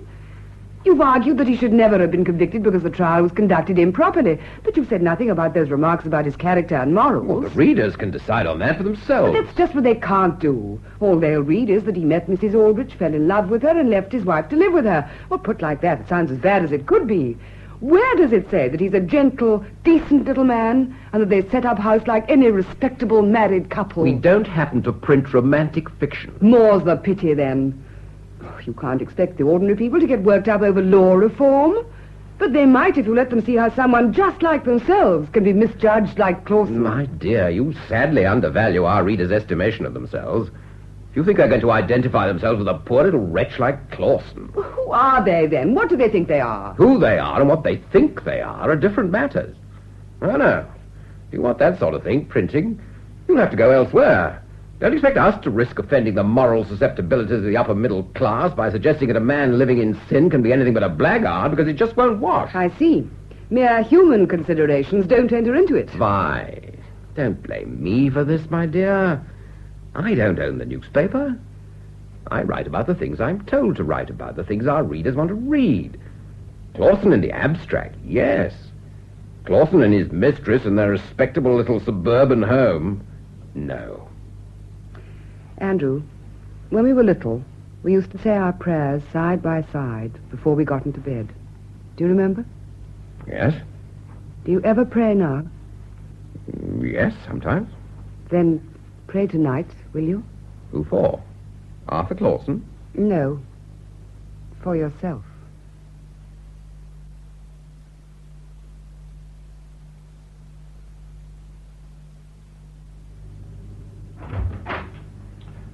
No one here. Come in, Sir Ernest. Thank you. I thought I heard my children arguing in here a few minutes ago. Do yours argue all the time? I have a son in Uganda and daughters married to clergymen in Hampshire and Dorset, respectively. The opportunity for argument rarely presents itself. Yes, I was forgetting. Do take this chair. Thank you. May I ring for some coffee or tea? Please, no. Hampton, you will forgive me if I'm brief and to the point. Of course. It's about this Clawson business. Yes? The Home Secretary is extremely concerned. Really? He's away in the country at the moment, but he has instructed me to see you. To be brief, he wants your assurance. Upon what? Your attitude at the trial. I'm afraid I don't quite follow. You've seen the newspapers, no doubt. A number of them? Well, we all know what to expect from journalists, with certain exceptions, of course. Yes? I'll be quite frank, Hampton. The Secretary is not a popular man. I see. Normally he's, contemptuous of the newspapers. He prefers to stand aloof and let them argue things out between themselves. Annihilate one another is his phrase. Very much one of the old school, you know. So I've always considered. Just occasionally, and this is one such occasion.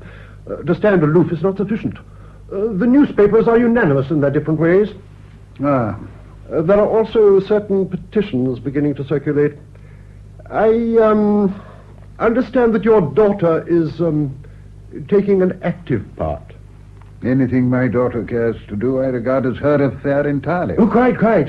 Nevertheless, as I say, there are to be petitions. And I understand that the secretary has been approached by telegraph by a number of eminent men who propose to press for a special inquiry. Into the verdict? Into the way the verdict was reached. I see. So if I understand correctly, the responsibility is likely to fall upon the Home Secretary to act upon these recommendations. Just so. And he is sent to me to make up his mind for him. Oh, I wouldn't like to put it so bluntly. Then? My instructions are to seek your assurance that the verdict on Clawson was a proper one, and that it was arrived at in a way which the government may justly defend. I think the Home Secretary had better have his inquiry. Well, The fact of your having come here at all seems to me to answer his question for him. If my conduct of the trial is in doubt, as it appears to be, then, for justice's sake, an inquiry is indispensable. Oh, not at all. And let me hasten to say that there is no personal imputation of any kind. None whatever. Certain allegations have been made. Such is frequently the case. On this occasion, they have been made rather more forcefully and more widely than is usual. They cannot be ignored. That is not to say that they cannot categorically be rejected. If they are to be rejected, then it is the Home Secretary who must do this. In that case, he must be prepared, if necessary, to defend his attitude in the face of the press, the public, and the parliamentary opposition. Personally, I think he would be less than human if he did not seek some word of assurance before committing himself. Tell me this, Sir Ernest. If I were to say to you now that, on consideration, I'd come to the conclusion that my conduct of this case had left something to be desired, what would occur? An inquiry would be set afoot, of course. And the condemned man? A stay of execution. An inquiry of this nature could take months. And after? Well, naturally, if the verdict were confirmed, sentence would be carried out. If it were not... Yes? That would be for the Home Secretary to decide. Surely Clawson would be released. Released? Well, hardly likely, would you say? I don't quite understand. Oh, come now, Hampton. One can't anticipate a committee's findings or a Home Secretary's ruling.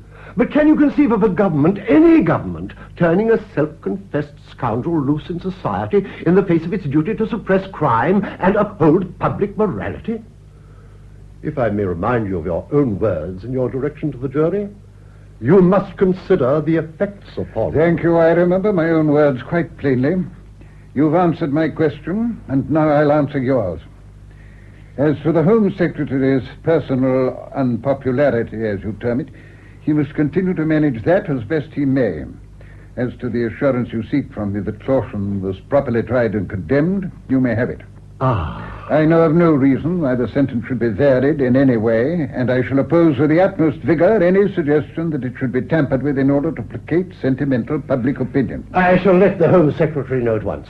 He'll be very much relieved, I can assure you. In fact, I think I may safely advise him to continue his country holiday undisturbed. Good day to you, Hampton. I'll see myself to the door.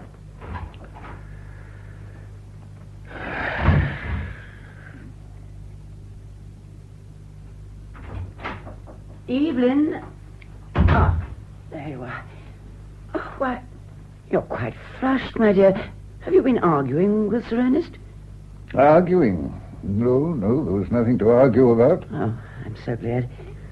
Was it about... The Clawson business, yes. The Home Secretary, that unpopular man, wanted my assurance that he can hang Clawson with a clear conscience. I gave it him. Evelyn... Yes, my dear? This has all been so upsetting for you. I'd have given anything to see you spared it. But there is something I must ask you. What is it? I want you to give me that assurance, too. You? I'm not a government official. I'm not a member of the public or of the bar, or the editor of one of those newspapers. I'm not even your son or your daughter, who have their own ideas about what is right and what is wrong. I am your wife, and I've been a part of you for many years. I've always known better than to question you about your cases, and I've never even sought to discuss them with you, except when you yourself wanted to tell me about them. You've heard your last case now, and I'm thankful for it with all my heart. But this one time, I must break all my own rules and ask you why you sent this man to the scaffold. I am. Please, my dear one. You know the reason. No. I'm asking because I don't know. The man is a murderer and a blackguard. A murderer? Perhaps. The blackguard. Evelyn. My dear, I've heard you too often in the courts and outside them to hold any doubts about your views when it comes to mere morality. Remember, I was one of the diehards once, years ago. It was bred in the bone with me, and it took years of your argument to convince me that black isn't always quite so black when you look closely. And you convinced me at length, Evelyn. And I've watched you all these years, trying to convince others less willing to listen to you. I've seen you exasperated and despairing when you failed, but I've always seen you try again. Evelyn, dearest, what is it about this case, about this man, that has made you change? Edith, listen to me. Yes, yes. I'm going to tell you something. Please, Evelyn, please. Tell me. No. There's nothing to tell. Nothing I can say. Oh, Evelyn.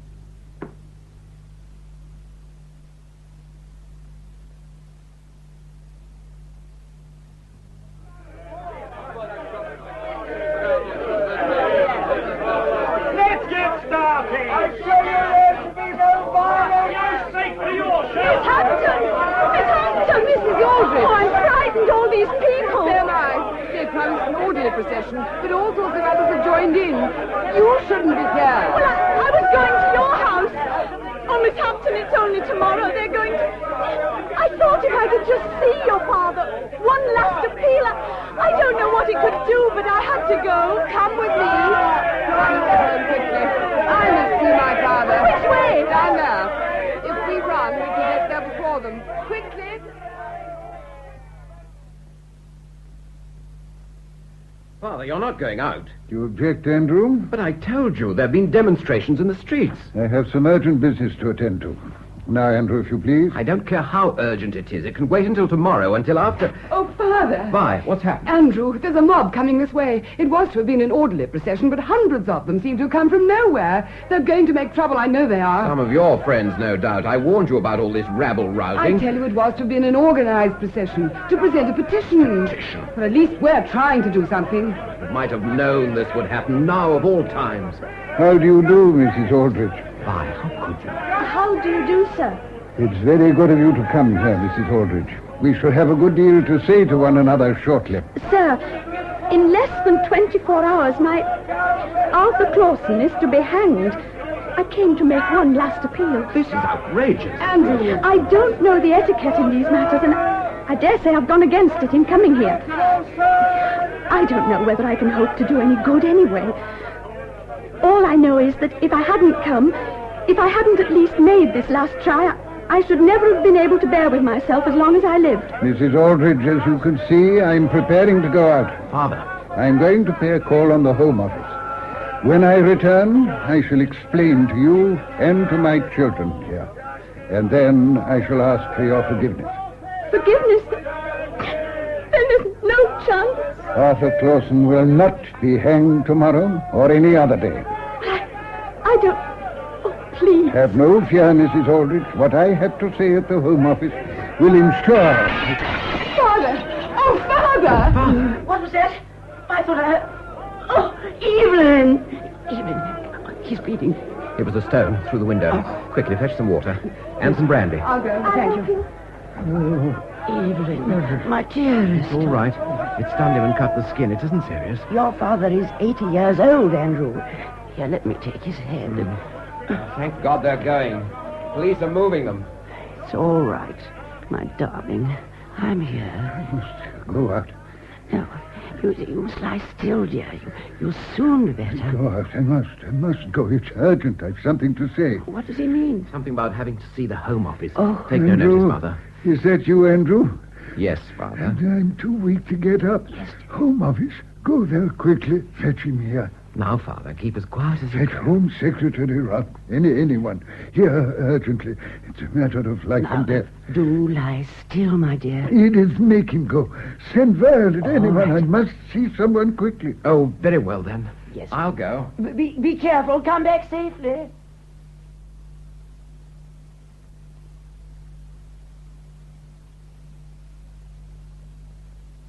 Disgraceful business, Lady Hampton. Abominable. Ah. Well, Hampton? He's much better now. I can't say how pleased I am to hear it. Mark my words, Hampton. Her Majesty's government will press for a complete inquiry. Take a seat, Sir Ernest. Thank you. As I was saying... Listen to me, please. Oh. I have something of the gravest importance to say. You must act upon it immediately. Violet, Andrew, I think... No, I wish you all to stay. Mrs. Aldrich, too, please. This concerns her more deeply than it concerns any of us. Yes, sir. Ronnie, I wish you to inform the Home Secretary immediately that a grave miscarriage of justice has been perpetrated. Arthur Clausen must be reprieved at once. Not only must he be reprieved, he must be released from custody and publicly exonerated from the charge upon which he was arrested and tried. But this is preposterous. In due course, he must be compensated by some considerable amount of money for the suffering which he has been quite wrongfully compelled to endure. This is... Lady Hampton, I am very sorry indeed to find your husband in such a condition. I fear that this blow he has suffered must have had... Sit down, sir, please. Andrew. Yes, Father. You will bear witness that before I was struck down, I was preparing to leave this house on a matter of urgent business at the Home Office. That's quite true. Thank you. Unfortunately, before I could do so, I suffered this slight misfortune and had no alternative but to summon Sir Ernest Rowney here. Yes. What I was preparing to say to you then, Rowney, is what I'm saying to you now. Clausen must go free. But... he must be set free because he should never have been convicted. His trial was grossly mismanaged by the judge. But you yourself were the judge. I was. And believe me, no one is more equipped to declare that a miscarriage of justice has occurred.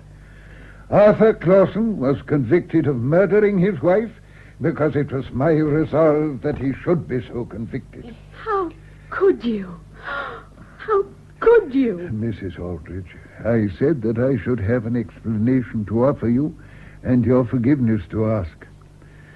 When you have heard my explanation, it may be that you will not find it possible to offer that forgiveness. But first, will you please hear me? I will hear you. Thank you, madam. Now, may I quote to you the words of a great American, Ulysses S. Grant.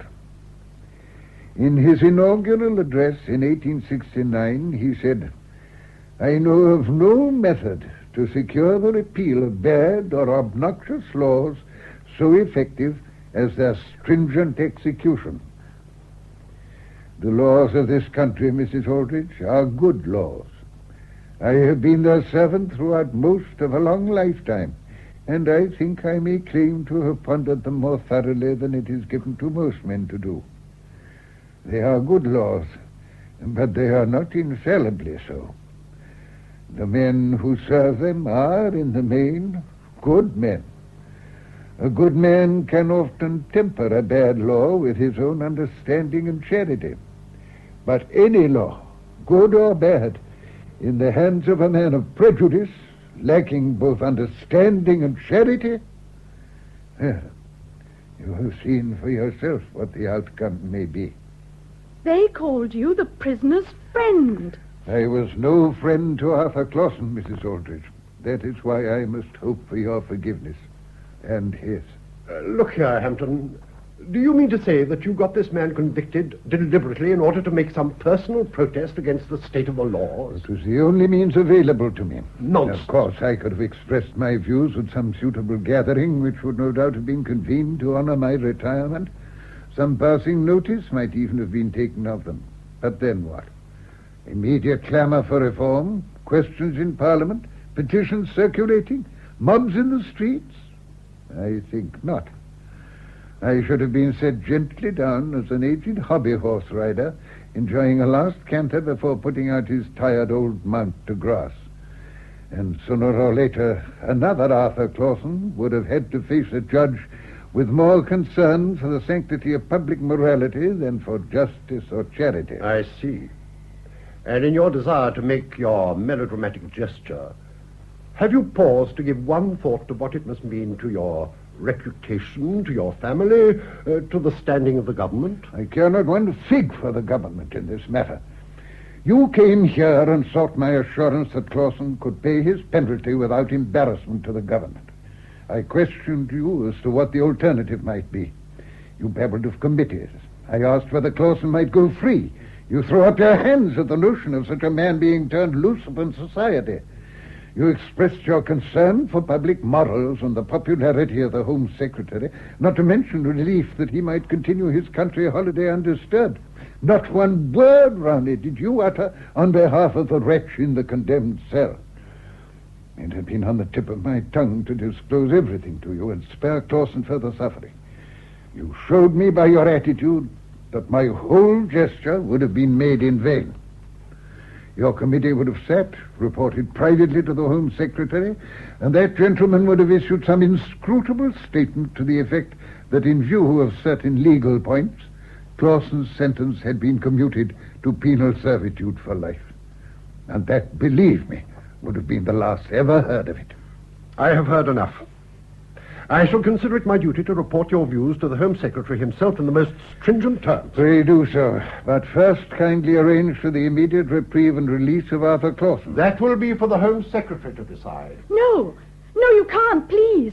Well, say he'll be reprieved now. Have no fear, Mrs. Aldrich.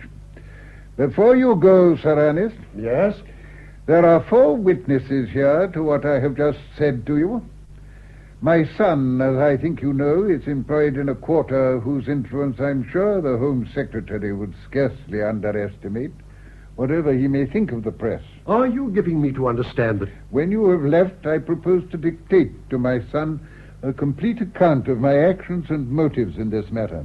I shall omit no particular, especially those touching upon the attitude of the Home Secretary and his advisor. You wouldn't do such a thing. Don't be afraid.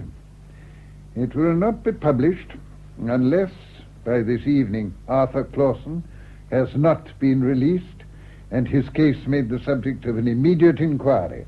A public inquiry, Sir Ernest, into the state of the law. This is... Blackmail? Yes, in a sense, I suppose it is. I think the motive is sufficiently honorable to appeal to the British public.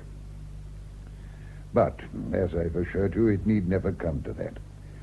Release Clausen, set up your committee before which I shall give evidence, and there need be no more said. Oh, Evelyn, if you give evidence, you'll have to tell the truth. Exactly. It will all emerge. Yes, I shall speak the truth, and not the whole truth. I shall make plain the reasons why Clausen should not have been condemned and must go quite free. I shall admit that on sober reflection, I have no alternative but to confess that the prosecution evidence was totally inadequate, as it most certainly was, and that my direction to the jury was altogether mistaken and ill-judged. Father, don't you see what that would mean? Quite plainly, Andrew. But it will then occur to someone to suggest that a court of appeal should be set up as a safeguard against such things. Your reputation. everything you've worked all your life to build. I know. I've been aware of it all along. No, Father. Tell the whole truth. I'll speak to my editor. He'll come out in support. I know he will. No, I forbid it, absolutely. Evelyn. No, my dear, not even for you. Very well, Hampton. I'll speak to the Home Secretary at once. We should in any case be the last to wish an innocent man to suffer. Thank you. There will be repercussions, you realize. Ridicule, your peerage, perhaps. My God. What is it? I just thought... Sir Ernest, you turned as white as a sheet. Is anything the matter? No. It suddenly occurred to me what might have happened if that stone had struck you harder. My God, Hampton. How could you dare to do it? Good day, madam. Goodbye. Oh, Evelyn. He's right. To risk so much. Andrew. Yes, Father. I wish you to go to your office immediately. Speak to your editor. But... To your editor and nobody else. Prepare him for an article which I shall dictate to you when you return. But you told Raleigh... A different article. My confession as to how I nearly took an innocent man's life because of a blind surge of moral indignation. That wasn't the reason. You've told us. No. Andrew, you could say it's been a mistake, only a mistake. Your father is an old man, too old to have been asked to bear such responsibility. Yes, say that and... No. There must be no excuses made. Lay the blows upon me with all the might of your arm. Do you understand? No excuses, or I've made Clausen suffer for nothing. Yes, Andrew. This is your chance. Now they must change the law. Change the law, Violet. No, it would be a mistake to hope for so much. Laws change by evolution. In time, perhaps, it will be made impossible for the Arthur Clausens to fall victims in this way. It will not be in my lifetime, and perhaps not in yours. But we must never give up trying to make it so. I offer my reputation, such as it is, as my contribution towards this change. I chose a way that will be remembered. The old hands will remember it, and the young men now coming to the law will read of it and remember too. The newspapers will remember it, and so will the public. The next Arthur Clausen to be tried by a judge will have more than his counsel to defend him.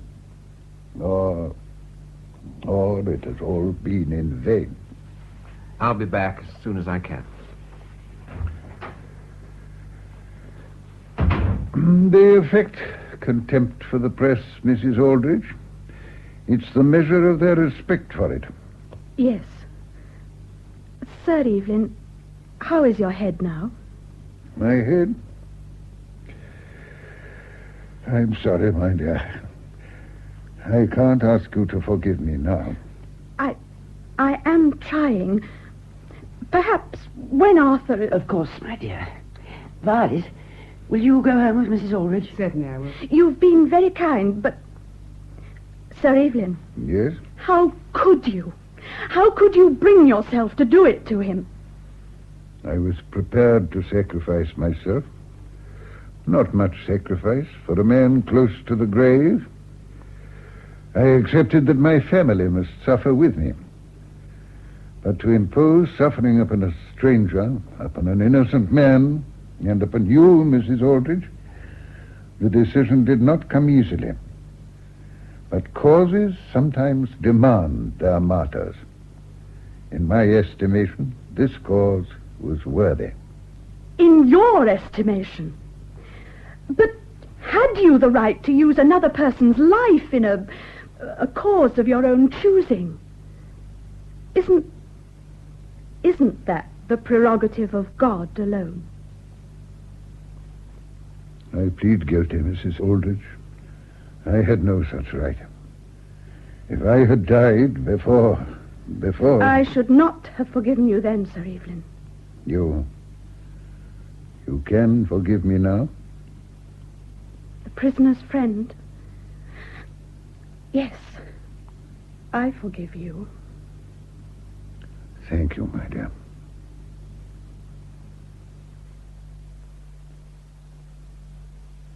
That was Felix Aylmer as Sir Evelyn Hampton in Trial by Judge, a play for radio by Michael Hardwick. The rest of the cast was as follows: Grace Aldrich, Mary Chester; Harker, Wilfred Carter; Arthur Clausen, Louis Stringer; Inspector Pitt, Norman Claridge; Hilda Dunn, Eva Stewart; James Dunn, Alan Haynes; Andrew Hampton, William Fox; Violet Hampton, Nicolette Bernard; Lady Hampton, Griselda Harvey; Solicitor General, Hamlin Benson; Herbert Pumphrey, QC, Eric Anderson; Dr. Winter, Kenneth Hyde; Sir Ernest Rowney, Austin Trevor. Other parts played by members of the cast. The play, which was recorded, was produced by Betty Davis. That program was first heard in March 1964, and we should like to make it clear that the events described were purely fictional and the characters imaginary. Saturday Night Theatre. We present the last production in the Flora Robson Festival. The villagers of Denzil St. David in Norfolk will not forget that night in February 1947. With the waters higher than for 100 years and the increasing danger of the great dike collapsing, many were leaving their homes for the safety of Norwich, 15 miles away.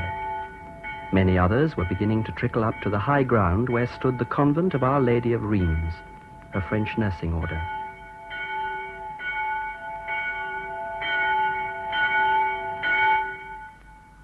Bonaventure.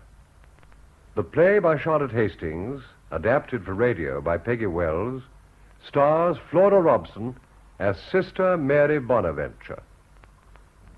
The wind and rain, beating upon the grey walls of the convent of Our Lady of Rheims, could be heard inside the great hall, where the fading daylight shone through the stained glass windows of the great room, calm and somberly beautiful in the dim light.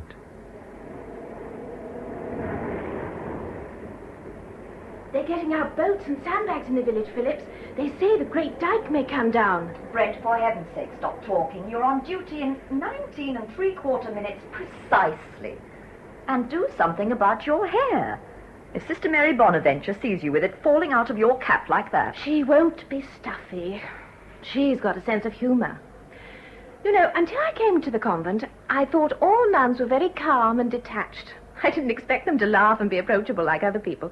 I suppose it's because this is a nursing order. They're not out of touch with the world. There's not sufficient discipline here. Sometimes I'm really surprised at Sister Mary's attitude to the patients. A qualified woman with her authority. After all, she is matron.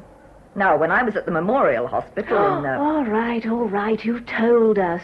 Bless us. At this rate, you'll be mummified before you're 30. The prospect need not affect you. I'm leaving at the end of this month. But how silly. This is a grand place to train.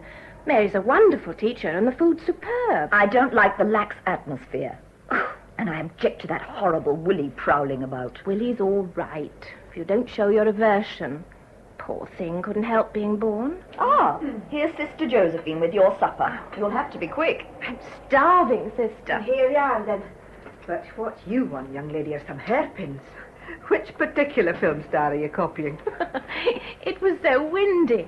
I've been to look at the water. Sister, what will happen if the great dike doesn't hold? Well, all the villagers will be homeless and crowding up here on the high ground. And where we shall put them and how we shall feed them, goodness only knows. Food's no problem to you. You're a genius. Look, Phillips. Mushroom omelette and heavenly savoury sauce. Honestly, if I stay here long enough, I shall get fat. No.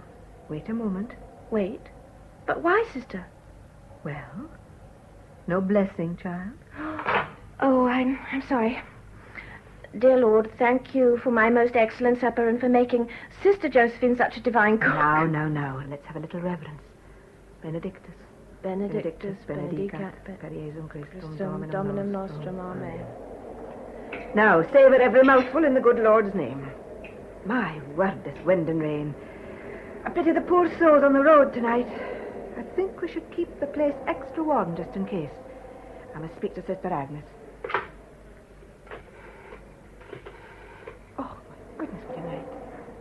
Sister Agnes? Is Willie around? Good. Would you ask him to bring some logs into the hall? I'm going to keep a good fire in. Aye, as well be prepared. You're expecting trouble then, sister? You concentrate on your supper. Nurse Phillips. Sister, what is it? Just look at that newspaper. Have I not begged you girls to keep all the old newspapers and not to crumple them like that? You must have thousands stored. Aye, and 1,001 uses for them. Never discard a newspaper, never throw away a piece of string. History might have been altered many times if a piece of string or an old newspaper had been lying handy. Sister Agnes say you wanted these logs, sister? Ah, good boy, Willie. Will you mend the fire, please? We're rather shivery. Ah, surely. Floods be out. 'Tis always cold when floods be out. Definitely. Are they out? Not yet, but you'll be hearing later, right enough. What's happening, Willie? What are the people doing? Bobbing about with lanterns, they are, like as many ants. And the boats, they're going too. Some they're making for Norwich, but they won't get there, they won't. Waters be terrible strong once they're out. Smash a little boat in a minute, they will. Smash her into nothing. Now, Willie. Have you seen Sister Mary, please? She promised I some sweetest, she did, out of the big brass box in her room. I've been polishing it. Are you sure you haven't taken a few sweets already? Why would I do that, Nurse Phillips? Why not? Because 'tis in the wise book that sister reads. Keep thy hands from picking and stealing. Have my hands been picking and stealing, sister? I'm quite certain they haven't, Willie. But Nurse Phillips, she said they've been picking and stealing. Oh, be quiet. And keep them away from my apron. They're filthy. They may be filthy, but they got no sin on them. Leastways, I can't see none. Can you see sin on my hands, sister? Tell her you can't see no sin on my hands. Now listen to me, She's Willie. down on me, she is. Why? Nothing of the kind. I never hurt her. I never hurt the littlest crawling thing. If I saw anyone hurting anything, Nurse Phillips, I'd crush 'em. So I would. I'd crush 'em and I Get away from me. Get away. Willie? Did you forget the words again, Willie? I lost them, sister. They're in your head. Think now. Think carefully. To everything... To everything, there is to everything a season. And a time. And a time to every purpose. Under the heavens, a time to plant, a time to... I lost it, sister, I lost it. What comes after planting? A time... Yeah, a time to pluck up that which is to be planted. Bravo, that was the hard part. A time to You kill, know the rest. and a time to heal. Yes, Willie, go on. A time to break down, and a time to build up. Sorry, Sister Mary. Good boy, Willie. Sister, my hands clean as sin. There's fire dirt there, and that's metal polish, and I mean, are they... Yes, Willie, proper clean. Proper clean. And now, could I have the sweetest on the big brass box with the eagle on the top? Very well, you know where they are. Yes, sister. I have asked you all to use gentleness and tact with that poor mind. I'm afraid tact is not Nurse Phillips' speciality. I told him his hands were filthy, which of course they were. I see you finished your supper, Nurse Brent. Will you go on duty now, please?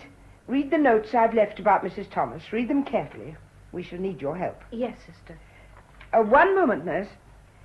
Your hair is very soft and pretty, but while you are on duty, I think you should roll it back more neatly. Yes, sister. Thank you, sister. Nurse Phillips, I want you to remember you can always calm Willie with words. Any words with colour in them, or even a verse. If you'll forgive my speaking bluntly, sister, I don't think he should be allowed so much freedom. He's so quickly roused. And with that mentality and his muscular strength, he could quite easily be very dangerous. That's for us to judge. He's probably better employed up here than at liberty in the village. But it's a question of... In this case, of tolerance. Tolerance undermines discipline. If you'll forgive my speaking bluntly in turn, nurse, I don't think you appreciate the borderline between discipline and severity. I'm sorry you're leaving us. You're an excellent nurse, and I'm sure you'll make your way in the profession. Only, if you could just realize humanity isn't ruled in straight lines, I think perhaps you would be happier. Thank you, sister. Will you excuse me? Run along, then. Nurse Phillips. Yes, sister. I don't mean to preach, you know. No, sister. There, Sister Josephine, goes the potential matron of a state institution. She'll run it most efficiently. With discipline. Discipline. It's a pity she's not staying.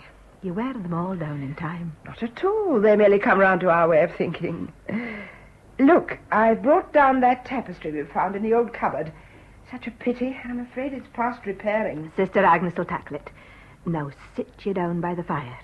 You've had no sleep for nearly 2 nights. Even you can't go on forever. You promised me to sit there for a quarter of an hour, and then I'll take a bowl of hot onion soup to your room. That'll put heart into you. Your onion soup would put heart into a graven image. Good evening, Sister Mary. Good evening, Doctor. Tell me, Doctor, as a medical man, would you consider half an hour's rest a mortal sin? I certainly should not. Then try convincing Sister Mary. That'll keep you busy. And that means you haven't been to bed since I left, Sister Mary. I've had all the rest I need. You've such a Spartan idea of your own needs. You can't go on giving yourself like this. I insist you rest. But, Doctor... No, that's an order, matron. Yes, Doctor. Thank you. But aren't you making rather a late visit? I'm staying here ready. That dike can't possibly hold. Apparently we coped with the same thing 60 years ago. We can do it again now. What you mean, sister, is that you'll cope and we shall follow. Well, I'm going to have a look at Mrs. Thomas. Very well, Doctor. Good evening, Reverend Mother. I'm surprised to hear you here so late, Doctor. I felt I must be on the spot in case the dike comes down, Reverend Mother. Oh, Reverend Mother. No, don't get up, sister. I know you're off duty. I just wanted to check with you that we're ready for all emergencies. Yes, Reverend Mother. We've managed to clear those 2 large wards. We can put the men in one and the women and children in the other when they arrive. Good. They'll have to camp out for a little until we can get properly organized and they can keep control themselves. Sister Agnes is ready at the switchboard for messages. By the way, Willie's mother has come up. Their cottage is already gone, I'm afraid. Oh. She'll be very helpful. I expect you can find beds for them both? Yes, of course. You look tired. Very tired. I've been watching you for some weeks. When this weather clears, would you care to go into retreat for a little while? No, I would not. I'm sorry. If you wish to send me away. How long have you been here? 6 years? Nearly 7. We've never had our hospital run so efficiently. No, I don't want to lose you. You're tired, and for the moment the world seems stronger than the spirit. It will pass. I'm sure it will pass. Thank you, Reverend Mother. If you want to rest later, it can be arranged. If you're happier working as I think you are, the work is certainly to hand. Reverend Mother. Yes, Sister Josephine? Reverend Mother, there's a man wanting to speak to you. They're travelling from London by car. He and 2 women and a driver. They're cut off by the floodwater. Will you bring them in, sister? Yes, Reverend Mother. Be ready with your onion soup. Yes, Reverend Mother. You see, Sister Mary, no need to look out for work. Would you be so good as to give Sister Josephine a little assistance? Yes, Reverend Mother. Sister. Yes, Reverend Mother. We need you badly. Don't be too kind to me. I find few things harder to fight than vanity. Would you be pleased to come this way? Good evening, madam. Good evening. Come in. You must be nearly drowned. I'm sorry to arrive like this, madam. But we're travelling to Norwich from London, and I'm afraid the car is waterlogged. We should have many people coming here to the high ground tonight. Come to the fire. But I thought you had others with you. Yes. 2 ladies. Ask them to come in. Come in, Miss Pierce. Good evening, madam. Good evening. Come in, both of you. Thank you. Your friend. She looks positively exhausted. Are you ill, my dear? No, I'm not ill. Thank you. If I might sit by our fire... But certainly. Let me take your wet coat. Leave it, please. We're very grateful to you, madam. I hope we're not disorganizing things. Not at all. One of our sisters is getting you something hot. Are you sure your friend Madam, could I have a word with you in private, if you please? I assure you we are quite private here. I think I ought to speak to you quite alone, madam, if you don't mind. Very well. Will you come with me? Thank you. I'm going to take off my shoes and stockings. They're wet through. I should take yours off, too. You'll get a chill, Miss Kahn. That would be very inconvenient, wouldn't it? Think how the calendar would be thrown out. Oh, please, it won't help. In fact, the whole thing is very humorous, Pierce. A convent of all places. The holy woman is going to get an unpleasant shock in a few minutes. Your coat is soaked. Let me take it off. Take your hands off me, Pierce. I've told you that before. Don't be difficult, Miss Kahn. It's my privilege to be what I can while I can. And get away from me, please. There's plenty of space here. Get away, please. Very well. I'll sit over by the table. I'm sorry to keep you waiting. You must be very chilled. I can recommend this very excellent soup. Oh. Some of us think our cook has missed her vocation. It looks and smells wonderful. It tastes better. Will your friend come to the table, or would she like it there by the fire? I'll take it to her. No. Sit down and drink yours while it's nice and hot. Here you are, my dear. Why, that wet coat, you poor child. Do let me take your coat. Thank you. That's right. And your shoes, they're wet through. Won't you take them off? All right. Let me take them off for you. No, get up. Get up at once. But why? Well, get off your knees. In front of me. Now, steady. Take a grip on yourself. Oh, leave me alone. Leave me alone. I beg your pardon, sister. She's a little upset. She must be ill. She's not ill. Just take no notice. There must be something terribly wrong. She's neither ill nor insane. Believe me, sister, the best way you can help is to be normal. If you assure me. It is the only thing. Very well. My dear, won't you at least come back to the fire? Very well. And have some hot soup to warm you. Here you are. Thank you. That's better. Thank you for humoring me. Now, I'll see if I can find you both some slippers. You're very good, sister, but don't bother. As soon as we can, we must be on our way to Norwich. I'm afraid you won't get to Norwich tonight. It wouldn't be safe to try. Oh? The great dike may give way at any time, unless the men achieve a miracle of engineering. Then we might be here for some time. Some days, perhaps. You were right about the soup. My compliments to your cook, for what they were. Oh, she'll be delighted. Nothing pleases her more than to have her work appreciated. Life must be very calm and pleasant here. Yes. Out of the world and away from temptation. I believe that is the popular conception. How does it really work? In work. No doubt you're filled with a sense of spiritual well-being, but are you happy? Are you? Oh, God. Oh, won't you tell me what is wrong? Sister Mary! Sister Mary! Something's happened. Sister! Excuse me. Sister, the big dike's gone. They just sent word. They're leaving the village. I got to ring the great bell. Reverend Mother says to ring the warning bell. Willie, calm yourself. I got to ring him loud and clear to warn the people. The floods be out! The floods be out! The floods be out! Can I do anything? No, we're prepared. Yes? Sister Agnes? Yes. Ring through to Norwich and let them know. What? Well, we all know what to do. Thank you. Miss Pierce, we can't get away tonight. We shall have to telephone. There's no outside communication. Oh? Reverend Mother, Sister Agnes has just told me the wires are down. We all know what we have to do, sister. Sister Mary, can you come? The dike's gone. They're bringing in the casualties. Sarah. Now, Miss Khan. Sarah Khan? Yes, that's my name. Does it mean anything to you? Think, sister. Sarat Khan.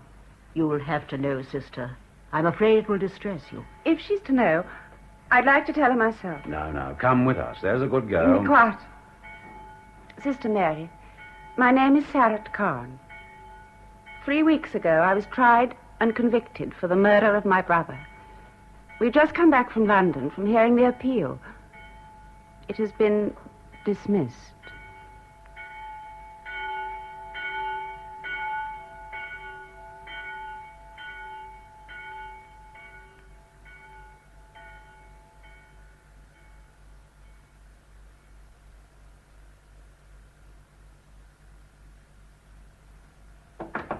Come in. Shall I put this armchair opposite the other one, madam? No, here, please, officer, by the desk. Yes, madam. Officer, Yes, madam. please call me sister. I have specially asked for this office and the bedroom adjoining to be put at your disposal. Because I want to be in touch with Miss Khan, I may be able to bring her a little comfort. The Reverend Mother gave me to understand that. Is there anything I ought to know? You do realize, don't you, that Miss Khan mustn't be left. Either Miss Pierce or myself must be with her day and night. Yes, officer. You will have no objection to my being here when I'm off duty. Certainly not. Does anyone else come in here during the day? Dr. Jeffries. Oh. We'll take Miss Khan into the bedroom when he comes. You see, it's rather unfortunate. He was chief witness for the prosecution. I see. Anyway, I'm hoping it won't be more than a few days, particularly if the telephones are repaired. Now, if you'll excuse me, sister. Officer. I'll come Yes. and box your ears, Willie. I will. Oh, dear. What's Willie done now, Martha? Oh, that boy of mine's got above himself since he come to work here, sister. I still think 'tis a pity they wouldn't take him in the army. Well, I'm sure he'll make himself very useful at this difficult time. Their bedroom's near about straight, sister. Willie's put up another bed for Miss Pierce. Oh, just a and moment, Martha, please. Will you come back in a moment? Oh, I'm sorry, sister. I'll be in the bedroom, keeping an eye on that boy of mine. What is your opinion of the verdict, officer? The jury were only out for 15 minutes. I'm not asking you as an official. I'd rather you didn't ask me at all. You see, there are some you feel are the type for it, and others, well, it's not so easy to believe. When all is said and done, only Almighty God ever knows the truth. He and one other, sister. One other? The prisoner. Ah. Excuse me, sister.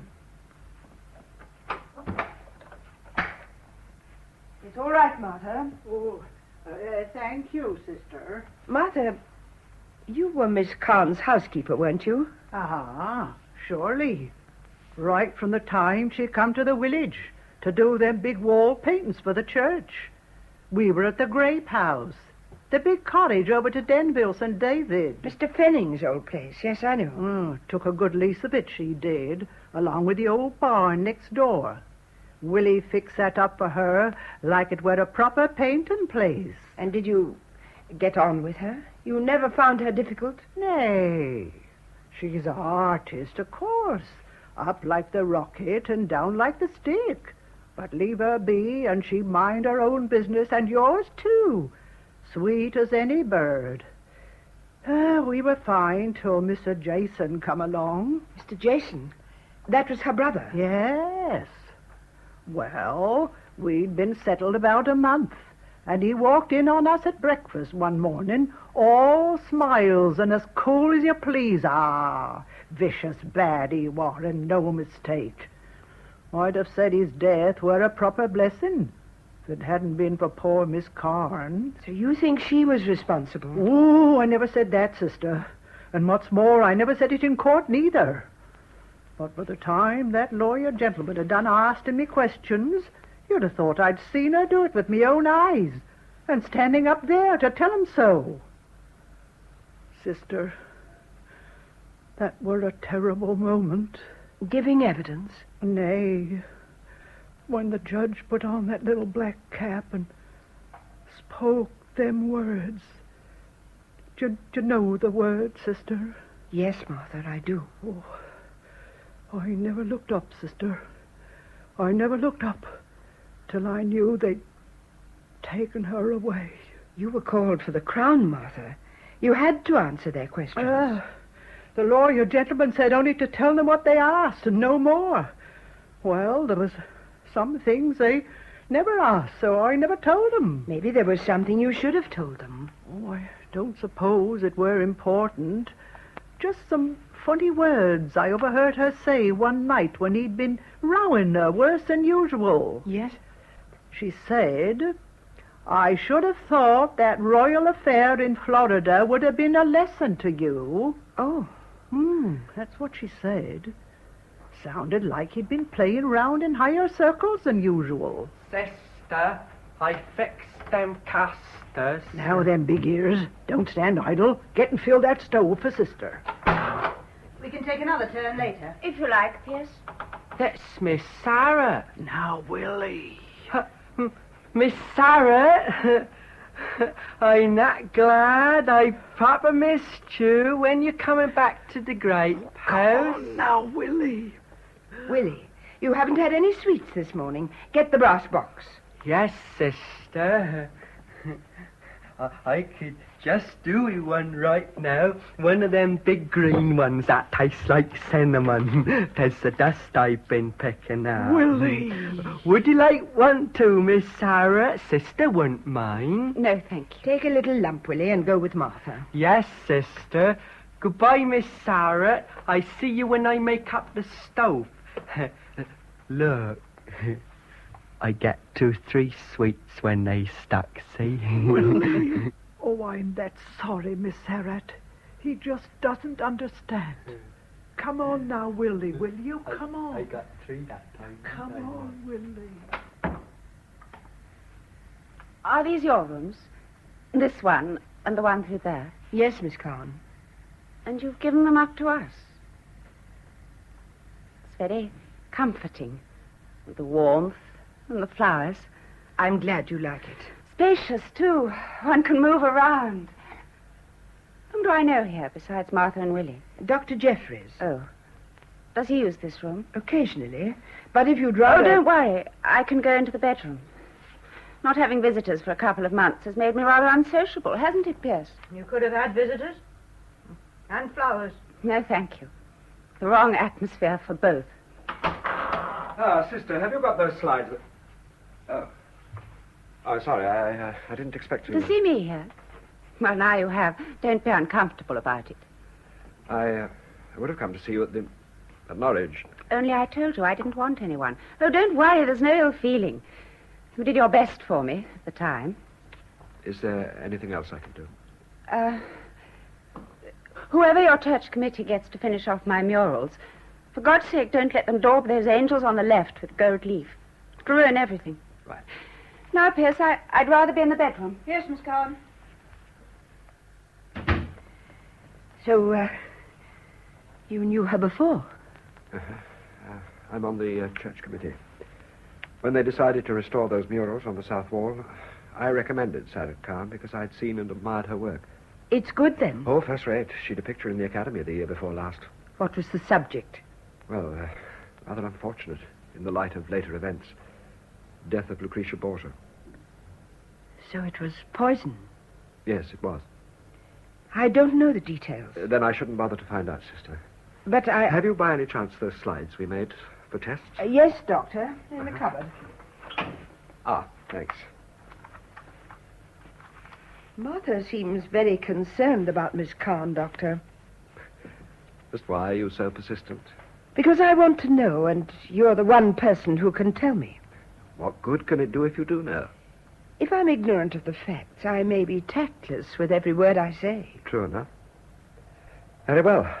Where shall I begin? At the beginning. Well, have you ever heard of David Kingham? Kingham? Wait a minute. The right-hand politician. Isn't he quite a coming man? Not now. He was so prominent in this case and fought for her so desperately that it's bound to have prejudiced his position. But why was he dragged into it? He and Sarah were to have been married. Oh. He was away on a government mission for 6 months, and she wanted to finish the murals in our church before he returned. The trouble began when her brother Jason turned up out of the blue and settled at the Grape House. If ever there was a rotten, corrupt swine, it was Jason Kahn. He was a confirmed alcoholic. Poor man. Poor. Sarah kept him for years. Well, some weeks after he arrived, he collapsed suddenly, and no wonder. A stroke? Yes, I'd warned him, but he was seldom sober enough to listen. He recovered his mental powers slowly, but he was partially paralyzed. Just punishment enough. Except that Sarah took the strain. Could he have been put in an institution? An inebriate's home? Oh, yes. But these things take time. And one day, Sarah called me into the dining room and asked me frankly just how long he would live. Martha was in the room at the time. She remembers the conversation. The tragic thing is that these people drag on for years. Or, as I told her, die quietly in their sleep. She said she was desperate. Her work was suffering, and that she'd written to Kingham, postponing her marriage. But why do that? Well, she rightly felt she couldn't saddle him with the responsibility of Jason. Of course, Kingham would have helped her, but she's very proud. So I've been told. Well, I promised I would try and arrange to get him into an institution, but I warned her such a life might affect Jason's sanity. I remember so well what she said. Yes? She said, while he's well, he's on my hands, and while he's ill, he's on my conscience. A terrible responsibility for the poor girl. I was able to ease her nights for her. We kept him under drugs. It was the only way to bring relief to either of them. No night nurse? No, not necessary. The day nurse left at 6. At 8, Sarah gave him the drug. 1 tablet each night. No need for details. It was a narcotic, of course, one of the barbiturates put up in tablet form. 3 weeks' supply was ordered at a time. That is, 21 tablets packed singly in a small glass vial. Where did they come from? Every 3 weeks I collected these 21 tablets from Abel Harmer, the village chemist. We checked the number into the file, sealed it, and I delivered it to Sarah personally. I warned her not to give more than 1 tablet in 24 hours. I begin to understand.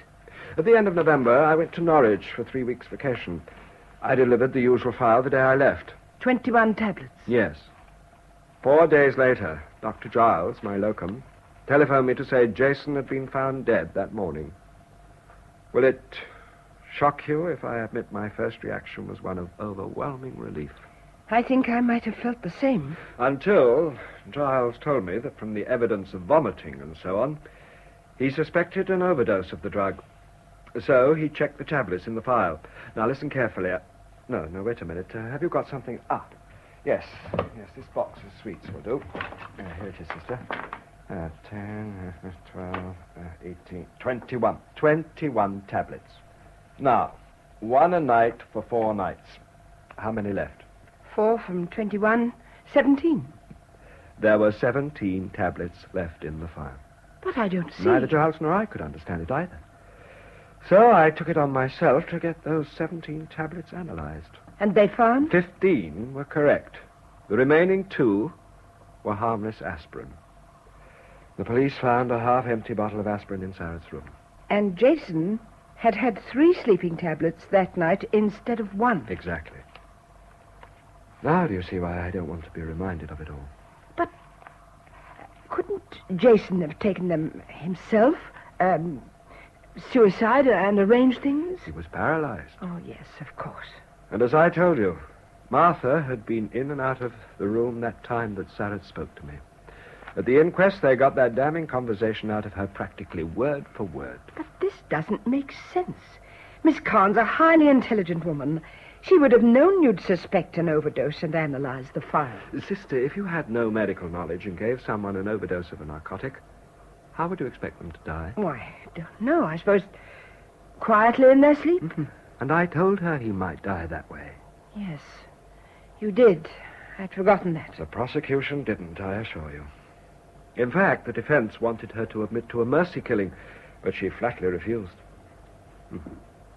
Well, now you must forgive me if I push off. Oh, very well, Doctor. I shall be around somewhere if you want me.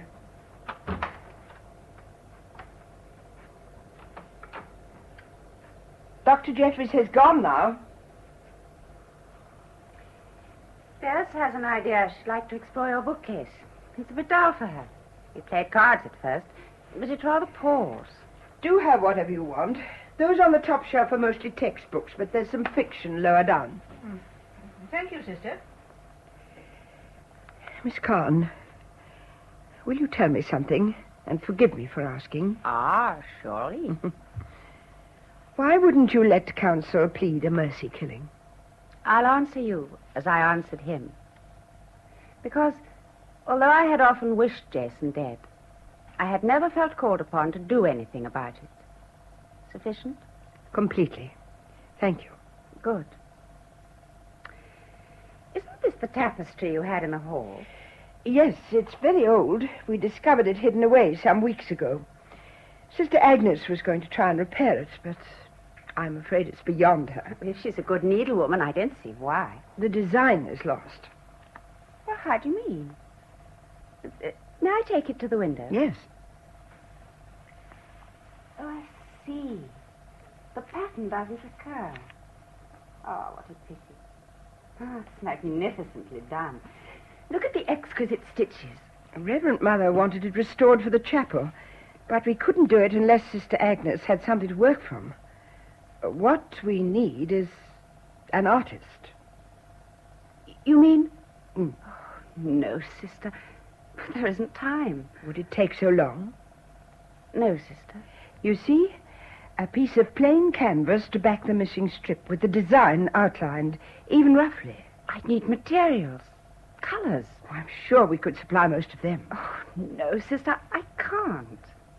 Besides, it would have to be on a proper frame. We might even have that. Sister Agnes teaches needlework. And think what we'd have to remember you by. Remember me? That'd be wonderful. Every time anyone looked at it, and on the chapel wall of all places, what would they say? See that embroidery? Do you know who designed it? Sarat Khan, the murderer. The artist. Because it might be there for generations. And only the beauty would be remembered. Have you something I can measure with? Will this steel tape do? Thank you. Now, we'll have to allow here and there for overlap. Say, 2 feet. No, 18 inches would do. And here again, 2 feet 3. Have you a pencil and paper, sister? Here you are. I've brought some coffee for Miss Carn and Miss Pierce. Thank you, Sister Josephine. It's good of you, sister. Thank you. May we have it in the bedroom? Certainly. We'll spread the tapestry on the beds. It'll be easier. If you want to help me, Pierce, I'll be grateful. Yes, Miss Carn. If we get that far, I might even let you mix the colors, Pierce. Drink this coffee up while it's hot now. Thank you so much, sister. I wondered why that tapestry was brought up here from the hall. Sit down, Sister Josephine. I need your help. Oh, well, that's a reversal of normal procedure, I must say. I've been talking to Miss Carn. Poor desolate soul. Nothing of the kind. Oh? She's a brilliant, sensitive woman, and from the moment I saw her, something passed between us. It was as if her tragedy, her agony of mind, entered into me. Oh, now, that was only because... Because I know she is no more guilty of this crime than I am myself. You can't possibly do anything. Don't, sister. I must. It's as if I were driven from within. But you're at such a disadvantage. I begin with one great advantage. A complete conviction of her innocence. Oh, what could you do against the whole process of the law? I want every possible detail of the trial. Somewhere there's a link, a little flaw.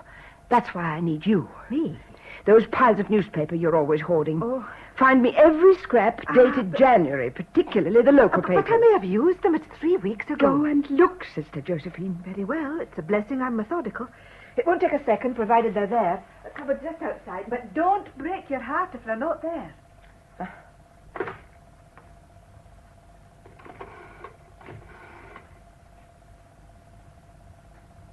Oh, Sister Agnes, could we lay hands on some of the old school materials?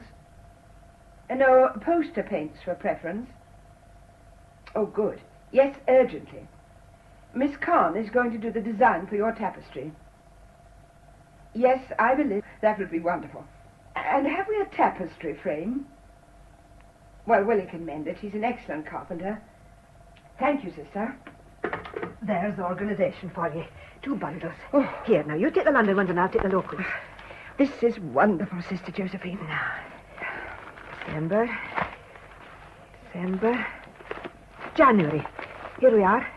1st, 7th, No, nothing here. January the 14th. This is it.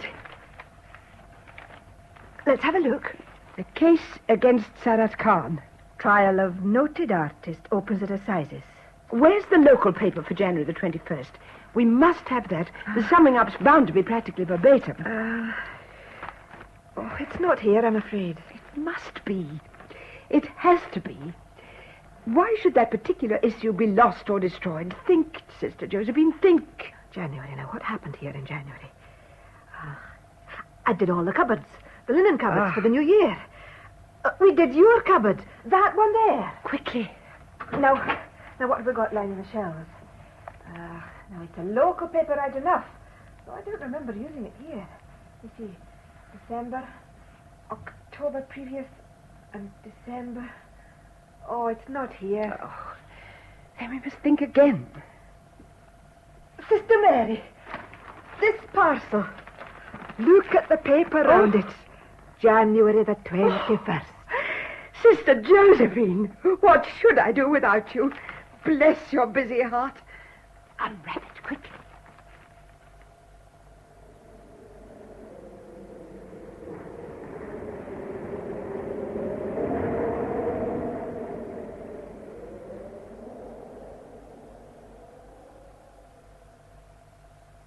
Going to be a party in the big hall tonight, Miss Sarah. Reverend Mother said so for us and the refugees. Will it give me a dance like that time in the church hall when you're doing them big pictures? I'm sorry, Willie, but I won't be coming. Give me that paintbrush, will you? What? Thank you. Not coming?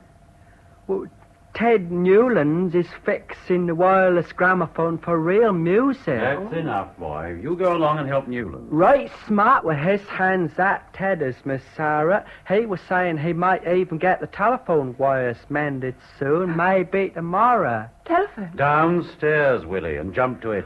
All right, then, since you be so sharp. Willie? Yes, sister? Will you take a message to Sister Josephine for me? Listen carefully now. Say I would like one of her special caramel custards, the ones with the cream on top, for Mrs. Grimes. Can you remember? Caramel custards with cream on top. Ah, surely. I know. Proper tasty. Thank you, Willie. You're very helpful. Proper tasty, there you are. I'm sorry, Miss Khan. I'll tell him he's not to come up here again. And he's the one person who's at ease with me. Might sharpen that pencil, would you please? What's this about the telephone? Just talk, I shouldn't wonder. If, by the grace of God and the genius of Ted Newlands, it is fixed, I suppose you'll get through to the governor. Miss Khan, you do realize this situation must end soon. We've already been here 24 hours. Yes, I realize. By the way, not too fine a point for this canvas, please. This do? Admirably. Thank you very much. Your work on the tapestry certainly does grow. I find things do when one is pressed for time. Not so pressed you can't take a little exercise. You've been working solidly all day. We might go up to the top of the tower again and have a look at the floods before it gets dark. I wonder you're not afraid I'll jump off. I'll have to risk that, won't I? Very well, then, if I must.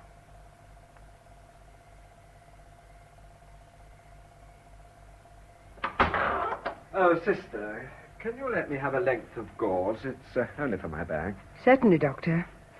I've got some in the cupboard. They're short of it in surgery. Fortunately, we've got a good stock of this gauze. You can have as much as you like. What? Oh, thank you, sister. I was just admiring the work on that tapestry. Miss Khan has a great feeling for colour. Yes. Let's hope this doesn't remain like the murals, unfinished. I've a feeling they may both be finished. Oh? Sister, surely you're not still trying to convince yourself. Perhaps something is trying to convince me. How much gauze do you want to hear? Oh, a little more, if you can spare it. Yes, just like that, thank you. You think I'm still taking too personal an interest? I do think it's a pity to cause yourself so much mental distress. What causes me real distress of mind is the way everyone is accepting the situation. Sister, has it occurred to you that instead of developing these fantastic ideas, you might be of some practical use? If only I could. There you are. I'll just roll this piece up. I'll do that while you put the other away. Very well. I suppose Sarah hasn't mentioned David Kingham to you? No. Since the verdict, she's refused to see him, or even write. Why? She maintains she's ruined things for him, socially, politically, and in every way. Oh, I can understand how she feels, especially if she loves him. It's ridiculous. Stubborn to the point of madness. Sister, Sarah will listen to you. Will you try and persuade her to see him before... Her attitude is causing them both unnecessary suffering. It's a very delicate and personal matter. I can't promise. You must leave it to me. Gladly. But do your best. For God's sake. You feel very deeply about this case, don't you? If only I hadn't taken that damn vacation in Norwich. If only I'd been on the spot instead of Giles. Excuse me. Sister Bonaventure? Yes, he's here. One moment. Doctor, it's for you. Oh. Hello? Yes, speaking. What? Oh, all right, I'll come. They want me to look at the Grimes baby. I'll come. No. I'll ring down if I need you. Doctor, if you hadn't been in Norwich when Jason died, would there have been a post-mortem? No. No, I would have signed a death certificate in any circumstances. Oh, dearie me, I'm Sorry, Doctor. Sister. Didn't see you. Well, he's energetic tonight. Yes, he's been called up to the Grimeses' baby. And I see you're still going through the records of the trial. They're all together in this clip. The evidence is so damning it frightens me. How did Jason take those 2 extra tablets? Or could they not have been put in his food? No, that was established from the first. Sarah has never denied giving him the usual dose at 8 o'clock. Remember, he couldn't have reached the file himself. And Sarah was alone with him all that night. Aye. Listen to this. This is the counsel for the defense. Members of the jury, you are asked by the prosecution to accept the fact that this woman deliberately and with malice aforethought administered an overdose of tablets. Yet the accused neglects the simple precaution of acquainting herself with the symptoms of such an overdose. You are asked to believe this extraordinary oversight on the part of an extraordinary intelligent woman. I submit to you that the idea is preposterous. Well, there's a man of sense. Now this cutting. This is the prosecution.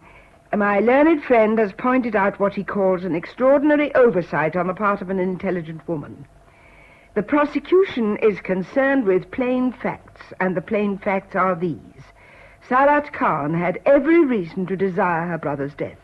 She had the means to hand, and from the time the undoubtedly fatal dose was administered at 8 o'clock, no one visited the house until the arrival of Martha Pentridge next morning. Another man of sense. And you think you're going to beat them both? The impossible takes a wee while longer. Sister, what's it going to do to you if you fail? I daren't fail. Never in my whole religious life have I needed a sign from heaven more desperately than I do now. I daren't fail. And I can't waste precious time. Night Sister is waiting for her reports. I must put the cuttings away in this drawer. I ought not to have left them on my desk. My word, there's a gale up on that tower. I didn't realize we were at such a height. Not been up there for years. What's the view like these days? A waste of waters. Nothing else for miles. It looks very desolate, and yet very beautiful. Worst floods in living memory, I should think. Aye, so they say. Well, I can't stand here forever. Neither can I. I must go and find Night Sister. I'll go down to tea now, Miss Pierce. Right, Mr. Melling. Then you might like to go off till 10:30. Why not look in at the party? I might. Do you good. Newlands will be there, too. Oh, isn't their organisation incredible? Masses of people packed in, supplies stacked everywhere, the hospital full, and yet they arrange a party. And allow the nurses to join in. It's the woman behind it all I find so incredible. Oh, shout when you come back. Right. Yeah, I like the music. I was always fond of a good tune. Yes, I'd like a walk. Oh, yes, Miss Carn. In here, Brent. Phillips, you shouldn't. We oughtn't to be here. We've got to give Willie the slip. But this is Sister Mary's room. That doesn't make it sacred. It's certainly comfortable. I thought they had to forswear physical ease. Ah, so there you be, Nurse Phillips. Open that door at once and stop following me everywhere. Willie? Nurse Phillips, why do you hate me so much? I don't hate you. But you do. Every time I smash speed, every time you pass me, I know you do. And Sister Mary, she say 'tis wrong to hate people. Sister Mary, I might have known. Open that door at once. No. No. Get away from me. Get away! Brent! Brent, don't leave me. Come back. I only want to be friends. Honest. I wouldn't hurt you. I wouldn't hurt anyone. Oh, take your filthy hands off me. That's in the book Sister reads. Something about if thy neighbour hate thee. But I don't hate you. You can't get the simplest thing right. There ain't no need to be frightened. I'm strong right enough, but I'm gentle. I'm real gentle. Stop it! Stop it, do you hear? Don't struggle now. I'm going to give you a lovely kiss.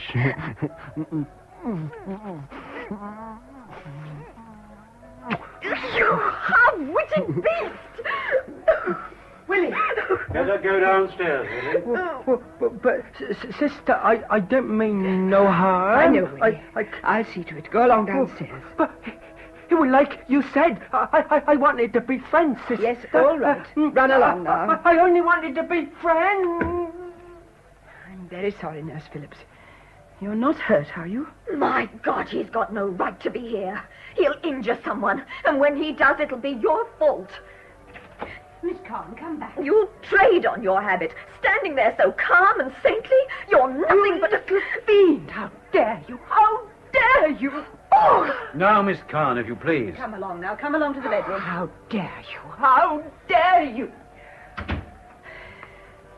Let me help you up, Nurse. Don't touch me. Now, please go up to your room and wait there till I come. I'll do nothing of the sort. You are under my authority, Nurse. You will do exactly as I say. Very well. But first I'm going to see Reverend Mother. It's time she knew about you and your fine ideas. Sister Mary. Yes, Miss Carn. Come in. I want to say I'm sorry. So very sorry. You mustn't blame Nurse Phillips. She was badly frightened. I'm used to Willie, and I forget that other people are not. But to speak to you like that... Don't distress yourself. Perhaps you would like to try and rest until after supper and then go on with your work. Yes, Sister Mary. Poor unhappy child. No, I cannot let her go like that. Sister Mary, I just heard a very hurried and almost incredible account of events here. I should like to ask if this is correct. I have never found Nurse Phillips untruthful, Reverend Mother. She has been sent to her room. Until she leaves, it might be advisable to give her only light duties. And perhaps Willie should not be allowed so much freedom. For a little while, at any rate. I feel that is a pity. So do I, sister. But this is a dreadful thing altogether and is going to reflect on all of us. I now have to speak against my personal inclinations. I want you to understand and bear with me. Yes, Reverend Mother. Sister, you asked me to let you be in contact with Miss Carn. Against my better judgment, I allowed it.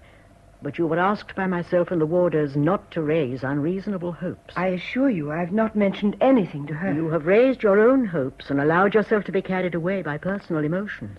Isn't that true? I suppose it is.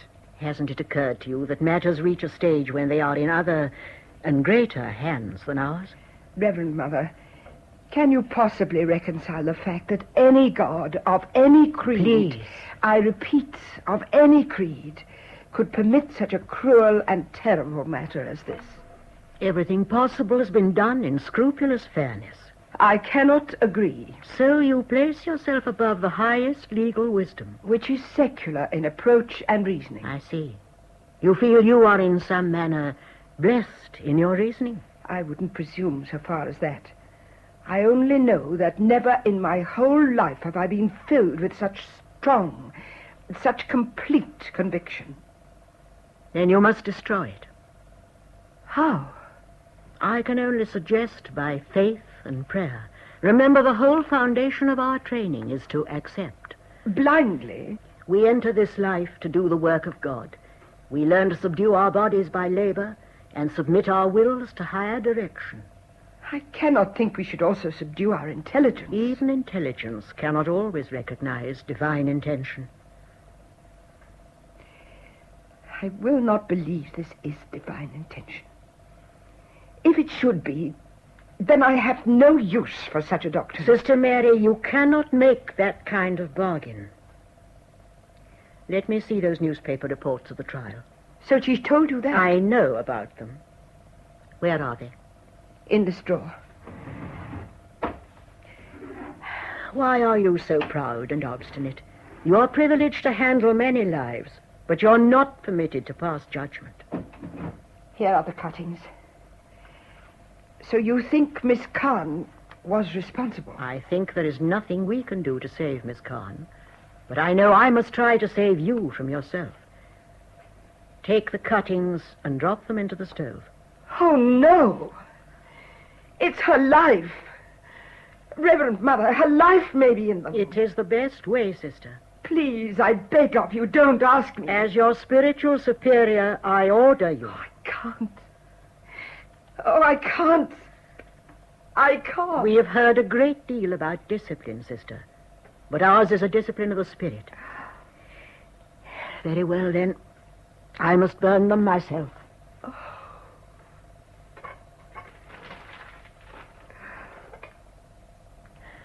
Try to forgive me, Sister Mary. Sister Bonaventure? Yes, he's here. Yes, certainly. Newlands wants you downstairs, officer. Thank you, sister. I won't be long, Miss Pierce. I'll be here, Mr. Melling. How are you getting on, Sarah? What a lot you've done on that tapestry since yesterday. Sister Agnes is getting most enthusiastic about starting the embroidery. I should like to see it completed, sister. I've not finished my part yet. You will. How quick and sure your strokes are. It must be wonderful to be creative. Sometimes it's hell. Things just won't work out. And sometimes everything goes perfectly, and you feel you're God. The newspaper report said you sketched every day throughout the trial. I must have drawn everything in sight. The judge, counsel, even the ushers. Trouble was, they all kept getting the same face. Whose? Jason's. Was he so much in your mind? I couldn't help thinking how he'd have enjoyed the situation.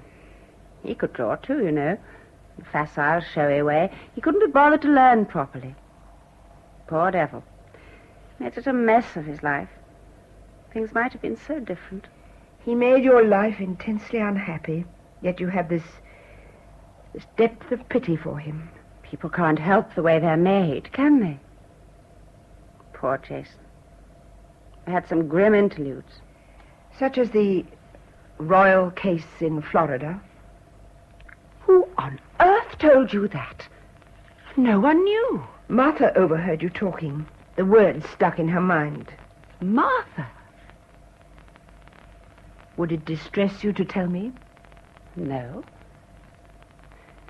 About 8 years ago, I was working on a commission in Florida. Jason followed me, as usual. He got mixed up with a girl called V. Royal. Ah. When he let her down, as he always let everyone down, she gassed herself. Was there trouble afterwards? Jason didn't even appear at the inquest. She wrote him a pathetic, raving letter. But she also sent one to the coroner, saying she made no charges against anyone, but that the person concerned would be haunted by his conscience for the rest of his life. She didn't know Jason. I wouldn't have known much about it myself, but she sent me a letter, too. Why you? She seemed to think we were of one blood and therefore one character. Actually, I only met her twice. For a man of his temperament, Jason knew how to be discreet. Oh, let's talk about something else, shall we? What are you making? A christening robe for the Grimeses' baby. Poor Mrs. Grimes is so bewildered at having a boy that she hasn't the slightest idea what to call him. Any suggestions? Personally, I prefer plain names. John or Charles would be nice. What's your choice? I, rather like David. You've been asked to approach me, haven't you? Yes. And how do you feel about it? I'm divided between my desire to help you and my equally strong opinion that it's your own personal business. Oh, I wish I'd had you to talk to in the beginning. Talk to me now, Sarah. Why won't you see David Kingham or write to him? Haven't I done enough? His career is spoilt. Probably the rest of his life affected. Just because he knew me. I'm sure he doesn't see it in that way. If you met just once. No, I couldn't bear it. If you must torment yourself, need you do it to him also? Well, he'll forget. Men do. Yes, they do. But women go on remembering. I hope he won't forget everything. I suppose everyone imagines her own love affair to be the most wonderful thing that ever happened. I know mine was. It was so mentally complete.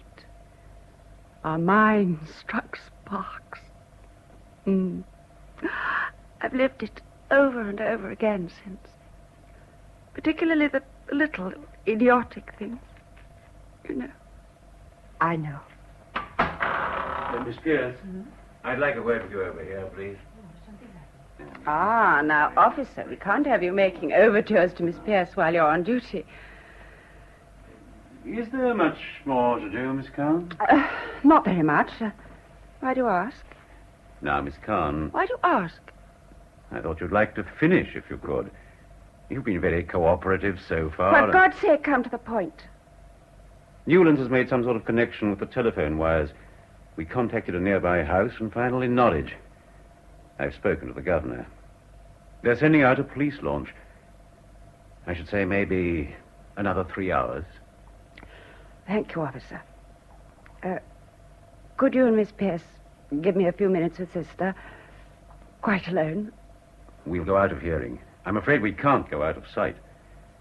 Come along into the other room, Miss Pierce. All right. It had to come, of course. We knew that. Sarah, would you let me be with you? You can do that without leaving here. Yes, if you wish it. I've been lucky to get this peaceful interval. I've had vastly different surroundings. I've completed a piece of work which I think is good. I've known you. Believe me, that means a great deal. Thank you. I'll ask Pierce to let you know. Then if you want to pray or anything... Oh, God! Oh, my child. My dear child. Hold on to me, that's right. There's something the chaplain reads, isn't there? I would only see him once. But he did tell me. And the words were like a roll of drums. I am the resurrection and the life. I am the resurrection and the life, saith the Lord. He that believeth in me, though he were dead, yet shall... Go on. Yet shall he live. And he that liveth and believeth in me shall never die. It is like a roll of drums. I've never been religious. You mean you've never troubled about the accepted forms? And I don't want them now. If this has to happen, why can't they just be businesslike and get it over? It is thought we need intercession. Sister. Dear Sister Mary, what is it? I would give anything to help you at this moment. But how can I when I'm full of doubts as yourself? You could make a pretense. You could offer prayers and platitudes. Instead, you give me this complete honesty. Oh, Sarah. Do you know what I've been afraid of all along? Of losing the only thing left to me. My personal self-respect. My pride. Is that wrong? No. To go to pieces at the last moment. Disintegrate. The others are scared of that too. Melling, Pierce, even the governor. Well, they don't mention it, but each knows it's in the other's mind. Sarah, you have so much courage. Don't be afraid anymore. That's what I'm trying to tell you. Since I've known and talked to you, I don't think I shall be afraid. Only stay with me till we leave. Please. I will. Oh, I must get on. Your hands are shaking. You can't possibly work. Officer? Yes, sister? Miss Kahn would like to finish her painting. With your permission, I'm going to ask Dr. Jeffries to give her a sedative. Would you like me to go and find him? If you would be so kind. Right, sister. I expect he's in his room. How do you feel now, Miss Kahn? What you and I need, Pierce, is a large brandy and soda. We'll go into the bedroom, shall we? Very well. I had to come. Is it right what they say? Do you mean, is she going back, Sister Josephine? When? Well, they think in perhaps 3 hours. I'm sorry to fetch you down like this, Doctor. That's all right, Millie. I'm only surprised she hasn't broken down before. Has she broken down? No, she has more courage than we have. And in her own way, more faith. Oh, what we ought to do is put her right out for 24 hours. But she insists on finishing that confounded painting. There, my Matafina Barbitone. Got any in your cupboard, sister? Yes, Doctor. Bring it in to me, will you, please? Yes, Doctor. Fancy carrying an empty bottle around with him. Here, put this full one in his bag. Right. I'll take the other in to him. Dear goodness, the clutter the man carries about with him. It's a good thing I don't carry the tools of my trade. A fine sight I'd look with a couple of saucepans and my iron-bottomed frying pan. Oh, there's gauze mixed up with bottles and instruments. You just can't resist tidying people up, can you? This gauze has got paint on it. It must have come off the desk when I took it out of the bag. I'd better cut off the end. Oh, mercy. Look what's fallen out of it. It's a cutting from the newspaper. Quickly. Put everything back into the bag. Wait. Give me a newspaper. Any newspaper. Hurry. That's it. Now, we'll put this back in the gauze in place of the other cutting. That's it. And now close the bag, sister. What was it doing in his bag? I don't know.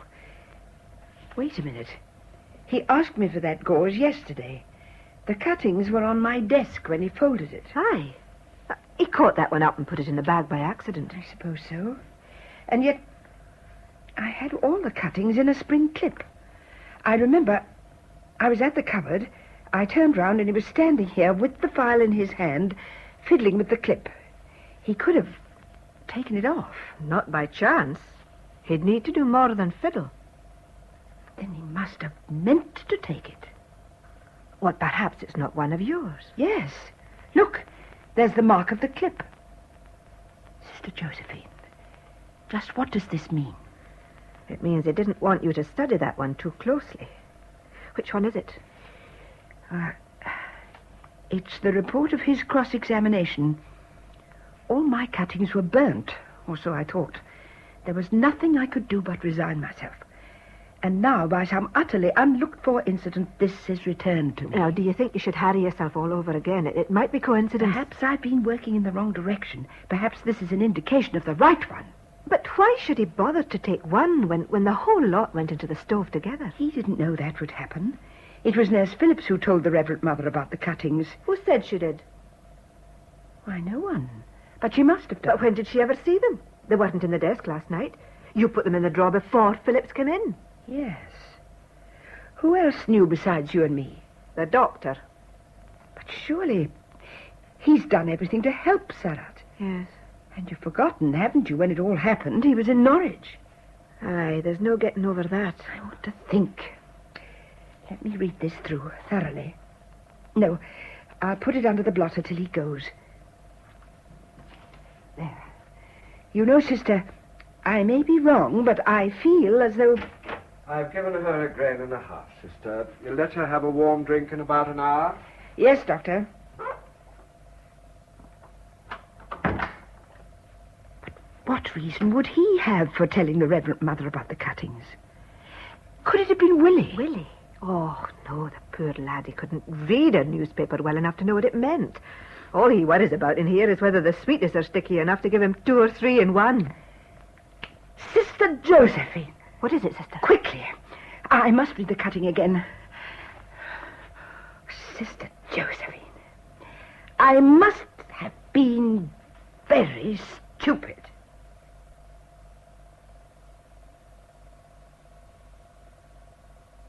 Why, how nice and tidy the hall looks. We are nearly straight again, thanks to you, officer, and Mr. Newland. It's the least we can do for you, madam, especially in the circumstances. And by the way, the governor will be communicating with you, but when I spoke to him, he mentioned the question of any payment or donation. No, officer. It is our work to help you. Your people will be here any moment? Yes. The doctor's coming with us, just as a precaution. I think you were wise to suggest it. It was Sister Mary's idea. Oh. And she also suggested we might wait here in the hall for the last half hour. Easier to get out. The last moments may be awkward. The water's still pretty high. Think we shall get into that launch without a ducking, officer? I've told them to try round where the main gate would be. Then we can more or less step down from the cloisters. I hope you're right.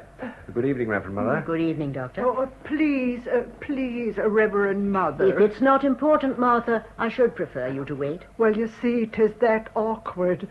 About Miss Carn. Yes? 'Tis Willie. He knows she's going, and he've got some flowers for her. And nothing will suit him but to give them himself. Come here, Willie. Yes, Mum? Your mother tells me those flowers are for Miss Carn. For Miss Sarah, Mum. Yeah, but they won't let me give them. Oh, here she is with Sister Mary. Miss Sarah, may I, Reverend Mother? All right, Willie. Miss Sarah, I thought you'd like these snowdrops. I've been growing in the kitchen window box, but Sister Josephine said I could pick on. Oh, Willie. No, they got no smell, Miss Sarah, only just fresh and clean like. Miss Carn's very pleased. But we've got things to do. Say goodbye now, there's a good lad. Oh, goodbye, Miss Sarah. That'll be strange at the Grape House without you sitting painting them big pictures. Willie? Yeah, Miss Sarah? Won't you shake hands with me? Oh, they're not very clean, Miss. Thank you. Goodbye, Willie. Goodbye, Miss Sarah. That's right. That's right. God be with you, my child. Now, come along, Willie. Perhaps we should... Not a very good conversational effort, gentlemen. But thank you for trying. You know, now that design is finished, I feel strange with no brush and pencil. Cigarette? Not now, thanks. Well, I must go on with my sewing. Miss Pierce, in the sideboard drawer, you'll find a pack of cards. The night nurses keep them there for slack intervals. Yes, sister. Oh, here they are. That's right. Give them to Miss Carn. The night nurses think I don't know, and I don't say anything because they'd only have to find another hiding place. It wouldn't surprise me to hear you'd taken a hand with them. Would it surprise you to know I used to play a very good hand at bridge? Not in the least. Knave, queen, king. Didn't someone once say, all the human passions on bits of pasteboard? One doesn't imagine human passions quite so flat and abstract. No, considering the havoc they make of our lives. You know, we come in contact with much that is strange and disturbing. I myself was once shown most vividly just how far jealousy and frustration could go. Tell us about it. Don't you think we might talk about something, well, less... The weather? The floods, the politics? No, I'd like to listen to Sister. It's the oldest story in the world. The love of a man for a woman. A good woman, I hope. At the worst, a weak one. Through the influence of another man, she died. And the first man, who must have loved her dearly, allowed his grief and bitterness to drive him beyond normal control. He killed himself. He killed the other man. And then the law killed him, legally. Well, well, well, how just and merciful. It's certainly an old story. We've heard it often enough, haven't we, Miss Pierce? Yes, Mr. Merry. It has an unusual ending. You see, the law didn't know. You mean he got away with it? He must have been very clever. He'd planned so carefully, detail by detail.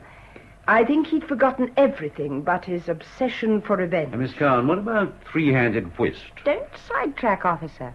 I want to hear the end. Probably a criminal lunatic asylum. If his guilt could be proved. Why couldn't it? The law can prove anything. I learned that at the assizes. Now, please, Miss Kahn. Sister, what makes you think this man's so safe? Obviously. He has the finest possible defense. And what would that be? A perfect alibi. No. A perfect alibi means perfect innocence. I see you are a purist, officer. Dr. Jeffries should have said unshakable, not perfect. How? The murderer was some miles away when the crime was committed. Oh, impossible. A mine may be exploded from a distance. Murder by remote control. Was this man by any chance a scientist? A specialist in his own profession. Sister. Officer, how about going up to the tower, having a look out? I could do with a breath of air. Good idea, sir. Miss Kahn, would you care... Oh! The scissors. Oh, you cut your hand. Oh, it's only a scratch. Have you some plaster in your case, Doctor? Yes, of course. It's a nasty, deep cut. Yeah, let me see. Oh, no, nothing very much. I'll just cover it with surgical tape. What a lot of things in your bag, Doctor. Please keep still, sister. Isn't this the plaster? Oh, chemist's sealing tape. Abel Harmer. That's the chemist in the village, isn't it? The one who made up the prescription for Miss Kahn's brother? Yes. Keep your hand still, sister. I think you told me you collected the tablets once every 3 weeks, checked them with Harmer, and took them to Miss Kahn. You're not being very kind or tactful to mention it, are you? Pass me the scissors, please. If you mean on my account, I'm past caring. Why do you ask, sister? Because I know how careful one must be with drugs. A 5-grain barbiturate tablet may bear a fatal resemblance to a 5-grain tablet of aspirin. Thank you, Doctor. That's comfortable. I use the word fatal advisedly. Officer, I do think we should ask Sister to stop this discussion, or as a medical man, I can't answer for Miss Kahn's reactions. My reaction at the moment is avid curiosity. I wish you'd been a little more curious about that last file of tablets. It is just possible that one, the 4th, may have been a fraction larger than the others.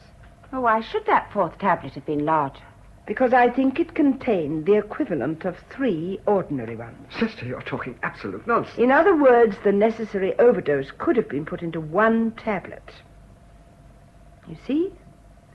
2 or 3 in 1, like Willie's Sweets. The tablets were packed singly in a glass vial. According to its position, the overdose would be given on a certain day during 21 days.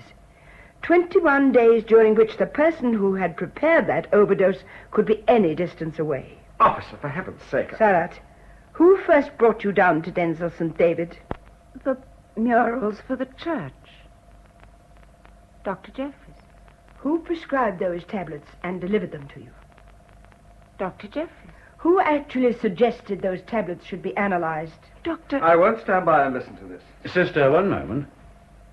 Are you making definite accusations against Dr. Jeffries? I am asking you to place certain information in the proper quarter for consideration. But, officer... Please, sir. Sister, will you be specific? I would like to suggest Dr. Jeffries brought Miss Kahn to this village, knowing her brother would follow. Jason's high blood pressure and lack of self-control would make it easy for anyone with medical knowledge to induce a stroke. I myself am not altogether ignorant of certain drugs. I warn you to be careful. I further suggest Dr. Jeffries collected that file of tablets, emptied it, and refilled it so that the last 2 tablets were aspirins and the 4th the prepared one.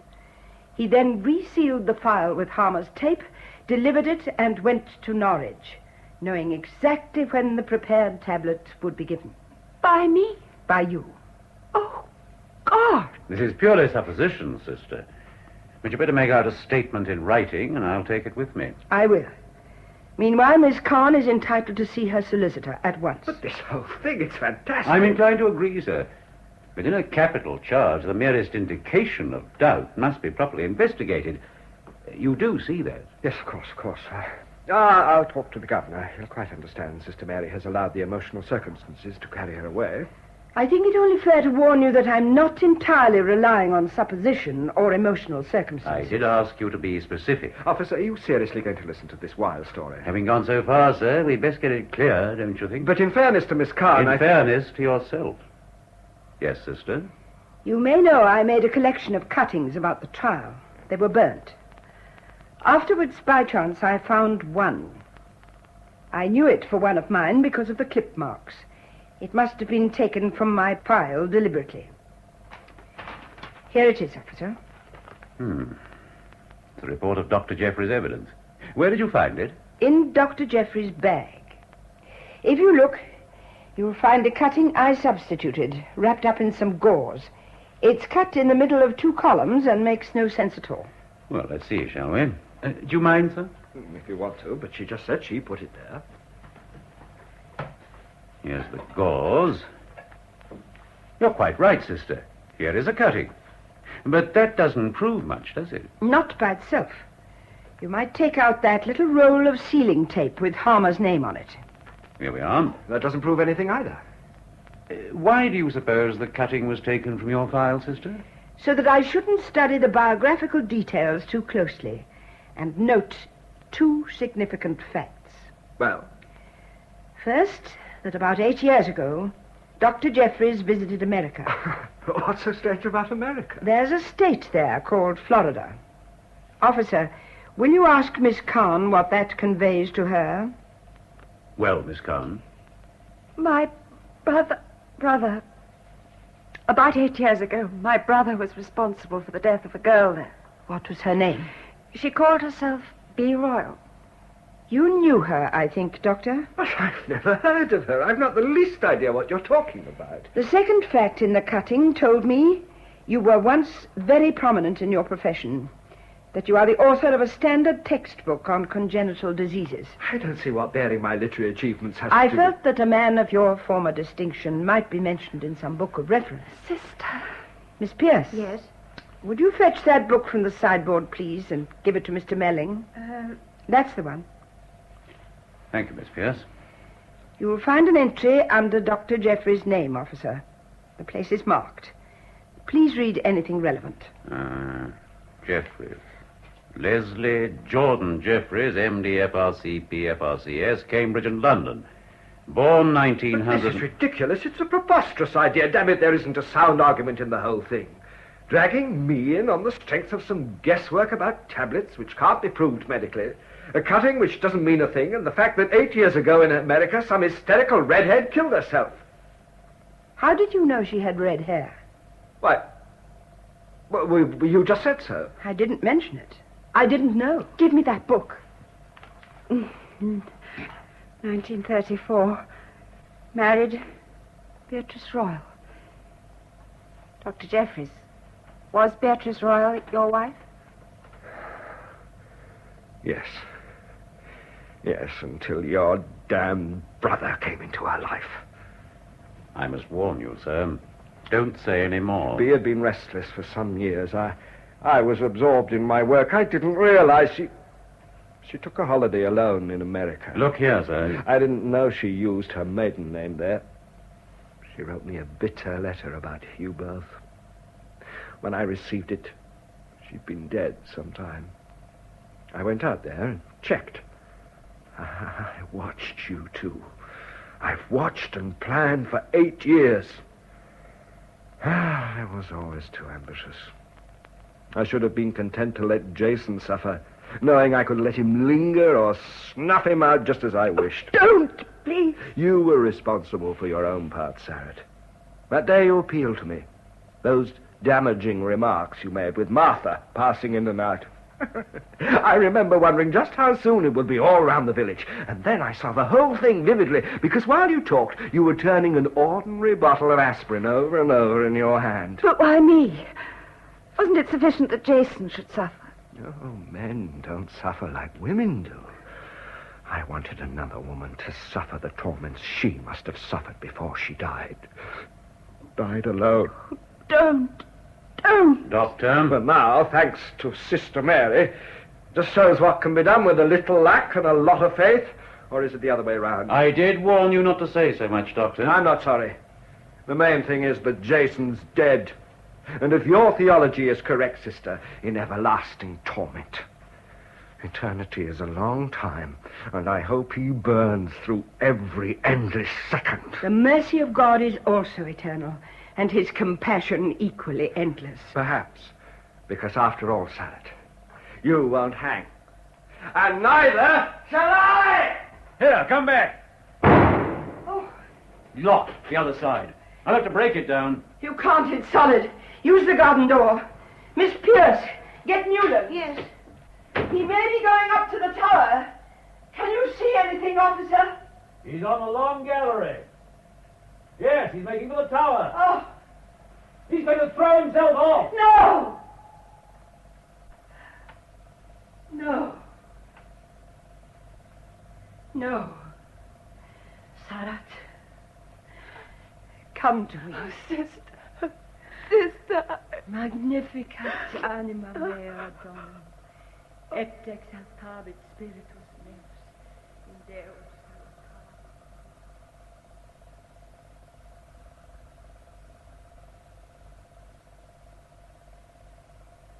In Bonaventure by Charlotte Hastings, Flora Robson starred as Sister Mary Bonaventure, with Monica Gray as Sarat Khan and Michael Spice as Dr. Jeffries. The Mother Superior was Dorothy Holmes Gore, Sister Josephine, Frida Dowie, Willie, Anthony Hall, Martha, Gladys Spencer, Melling, Dennis McCarthy, Miss Pierce, Diana Olson, Nurse Phillips, Maureen Beck, Nurse Brent, Jan Edwards.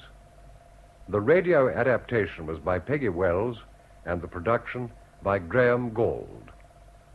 This was the last play in the Flora Robson Festival, in which Dame Flora has been starring in some of her favorite roles. Flora Robson is now appearing in The Importance of Being Earnest at the Haymarket Theatre, London.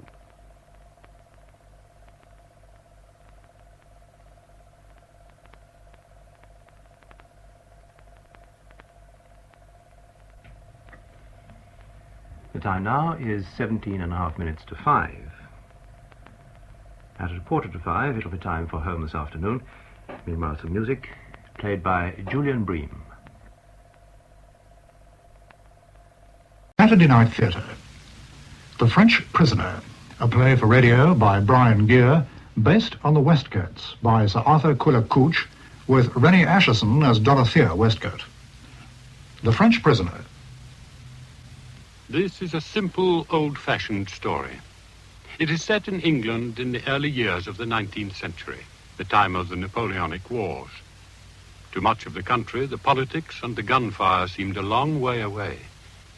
The reality wasn't brought home to Exeter, a small town in Somerset, until wheat rose to 184 shillings a quarter and a woman dropped dead of starvation in the marketplace. To put things to rights, the whole town at once looked to the Westcoats of Bayfield House, and to Major Endymion Westcott in particular. Nor did they look in vain. It was Endymion Westcott who ensured Exeter's return to prosperity by arranging for a number of French prisoners to be billeted there. A small enough matter for a man with Endymion's influence, but of great consequence for Exeter, and perhaps of greater consequence for the Westcotts themselves. One fine morning in December, they rode the mile into Exeter from Bayfield House. Endymion and his brother Narcissus were on their way to the townhouse where they conducted their banking business. Their sister Dorothea, who took a great interest in the welfare of the prisoners, intended to pay a surprise visit to the Orange Room. This was a large, rather barren apartment in the Dog's Inn, which the Frenchmen were decorating for Exeter's winter ball. A very free system of parole operated for the prisoners and was beginning to lead to certain problems.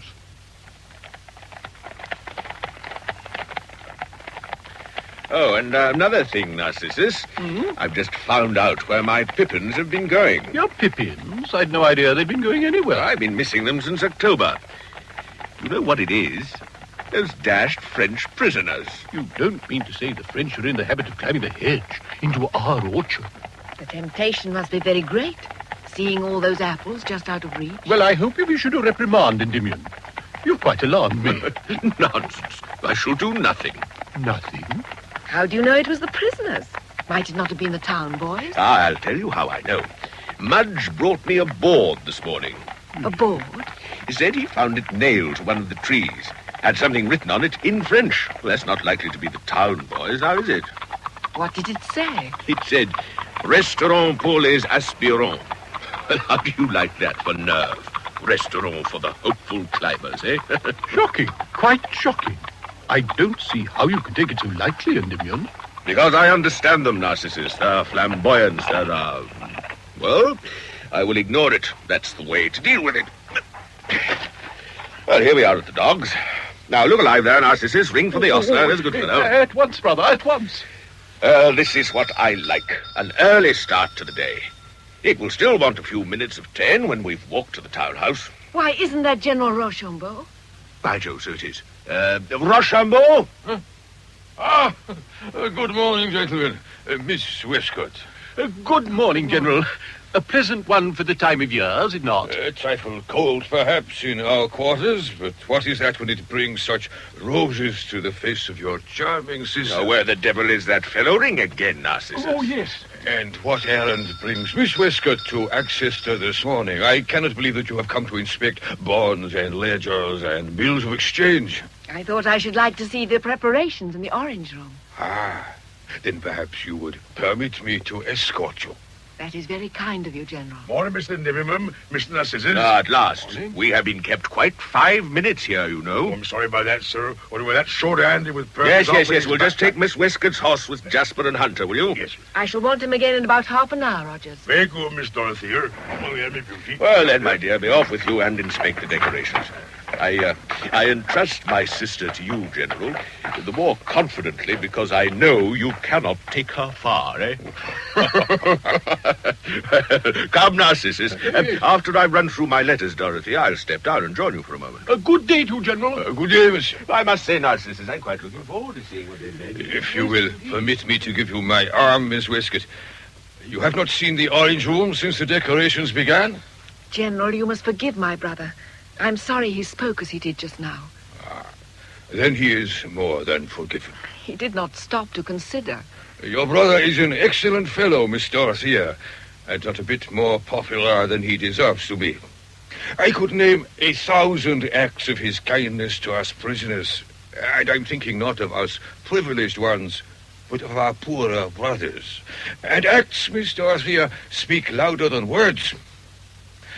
Now, I must warn you, we are in a horrible mess and smell most potently of turpentine. By the way, did you know we have a genius at work on the painting? My brother Narcissus tells me the designs are extraordinarily clever. You will allow they are more than clever, I am sure. I discovered the artist myself. One of those poorer brothers? Not entirely. He has rich relatives, but for some reason or other, they decline to support him. And yet he seems a gentleman. Well, what do you think of our transformation, eh? Why, the ceiling seems to be alive with cupids and doves. My head is quite in a whirl looking at it all.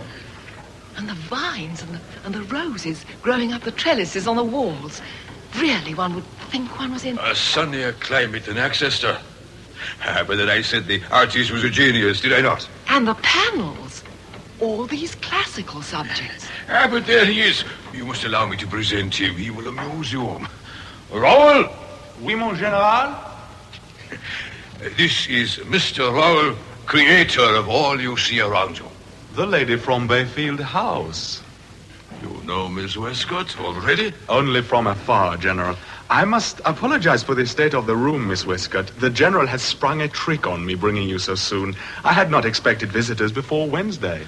If you will excuse me, Miss Westcott, I will take the opportunity to inspect the anterooms. By all means, General. I shall not be long.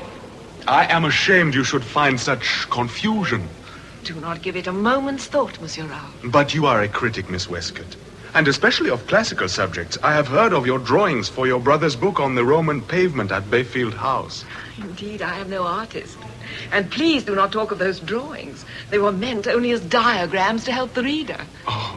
But these are beautiful. Quite beautiful. You are very kind, Miss Westcott. But allow me to draw your attention to some points which might otherwise escape you. Here, you see, we have Daphne pursued by Apollo. Oh, and what is the next panel? That shows Perseus entering the garden of Hesperides. There is the dragon Laden coiled about the foot of the tree and blinking a lazy eye at the three maidens dancing beneath the golden fruit. Oh, but it's beautiful, Monsieur Rao. Quite beautiful. It's kind of you to say so, Miss Westcott. But if you are frank, you will admit that it wants something. I'm sure, sir, I could not guess. Even if I possessed sufficient... A board, for example, against the tree, so? A board? And written upon it, Restaurant pour les aspirants. It was kind of you to say nothing. Really, You held my fate in your hands when you saw me the other evening. There is a certain penalty if we are caught out of bounds. Monsieur Rao... Well, I declare. A paradise. A perfect paradise. Is not that your opinion, Dorothea? Entirely, Endymion. Allow me to present Monsieur Rao, whose handiwork it all is. Indeed. Well, sir, you have your revenge of us in the arts. Monsieur le Commissaire. I did not expect, Monsieur le Commissaire, you would honor us so soon with your presence. Rochambeau, I was just congratulating the creator of this little paradise. Splendid. Quite splendid. If you are pleased, and if Miss Westcott is pleased, then I can speak for all of us when I say we are amply rewarded. No, we must do something for these poor fellows who've been working so hard with the decorations. No. Oh, it'd be our gratitude, General. A stall now at the end of the room under the gallery with one or two salesmen whom you must recommend to me. The prices, I dare say, will not be too closely considered. Sir, I beg of you. Eh? They have given their labor, such as it is, in pure gratitude for the kindness shown to them by the people of Chesterton. I can assure you we do not... No more, General. My mind is made up. Now then, what have we here? Bless my soul. Bacchus and Ariadne, if I'm not mistaken. We have at Bayfield House, Monsieur Raoul, a Roman pavement entirely depicting the exploits of Bacchus. My brother has, in fact, written a book on the subject. Yes, I was just telling Miss Westcott I have heard of it. Have you, by George? Narcissus will be pleased. Yes. Well, one of these days I must give you a permit to visit Bayfield and see the pavement for yourself. Small recompense, you understand. It will more than repay me, not at all, not at all. You must jog my memory. Well, now, what else have we, my grandmother was a Frenchwoman, Monsieur Raoul. That gives me a certain sympathy, shall we say. Moreover, I know what I like. Now then, this one. Yes, splendid. Quite splendid.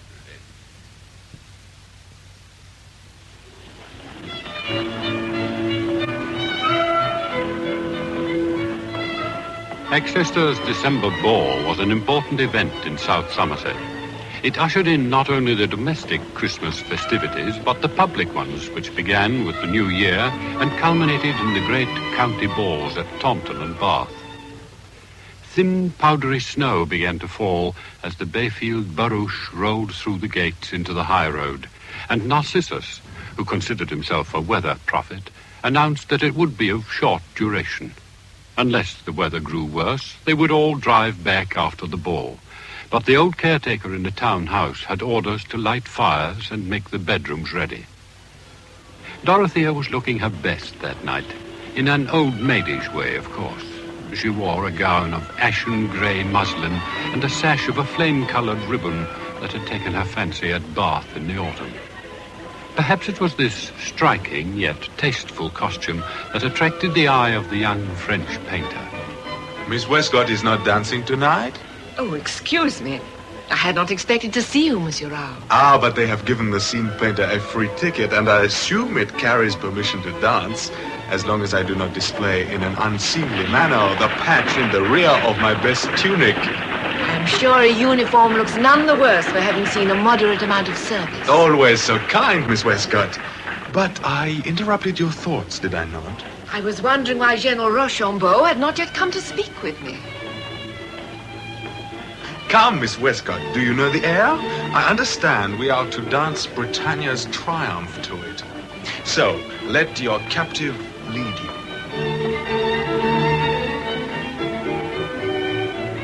Why, Miss Westcott, if there is a better dancer in the Orange Room tonight, she must be a veritable guimard. Monsieur Rao, do you think flattery will make amends for your indiscretion? In asking you to dance? That is not what I meant, as you know very well. Upon my honor, I can think of nothing I have done. Then think of your panel of the Garden of the Hesperides. Perseus has changed his face since last I saw it. He now wears yours. Oh, and is a little vanity and indiscretion? It is, when one of your nymphs is now wearing a certain brooch. Just such a brooch as had pinned the collar of my close habit when we talked here the other day. How observant you are. I should have realized you would have noticed my little act of gratitude. Gratitude?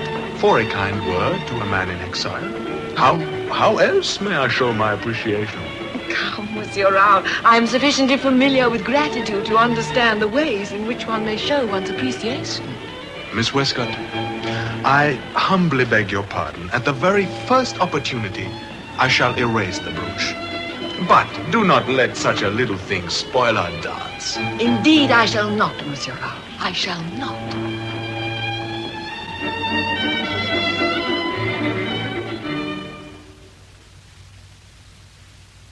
But what of your poorer comrades? Do they suffer much these winters? Sometimes they die, though your brother does his best to prevent it. It promises to be a hard season. I wish I could help in some way. But Endymion, my brother does not approve of ladies mixing themselves up in these matters. Yet he has carried off half a dozen to the supper room, where 3 of my comrades are selling knickknacks at a side table. Is it that which has annoyed General Rochambeau? It is. Would he rather they suffered? They do not all have the resources at home to buy them little extra comforts, necessities even. There are certain things that even such a heart as yours may not understand. Ah, Monsieur Raoul. I've been looking for you. My brother is interested in your panel of Bacchus and Ariadne. I would be privileged indeed if I could discuss it with you, Monsieur Raoul. I have a very special interest in the subject, you understand? Willingly, sir. If Miss Westcott will excuse me. But of course. I have been down to the door and it's snowing viciously. I hope, Monsieur Raoul, you've brought a greatcoat. Well, Monsieur le Commissaire, we come to you in something of a hurry. We do not always have time to collect a wardrobe against all eventualities. Of course. But wait a moment now. There are half a dozen old chair covers behind the cloakroom door. Don't hesitate to take one. You can return it tomorrow or the next day. Rest assured, sir, I will turn up my coat collar. Now, Mr. Narcissus, you are waiting to see my panel, though I fear your learning will discover a host of mistakes. Indeed, I am too taken with your skill to be inclined to play the pedant. I shan't consider returning to Bayfield tonight if this snow keeps on. Yes, it's as well you brought Polly, my dear. Pray don't talk of the end of the evening just yet, Endymion. I am enjoying myself as never before.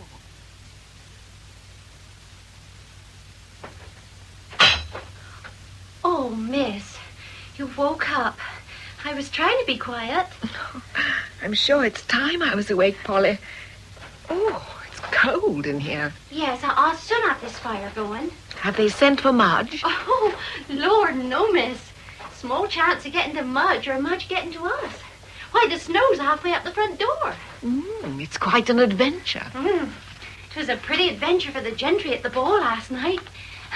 My son's just looked in for a cup of something hot. He says a score of them couldn't get beds last night for love or money. So they kept it up till 4 a.m.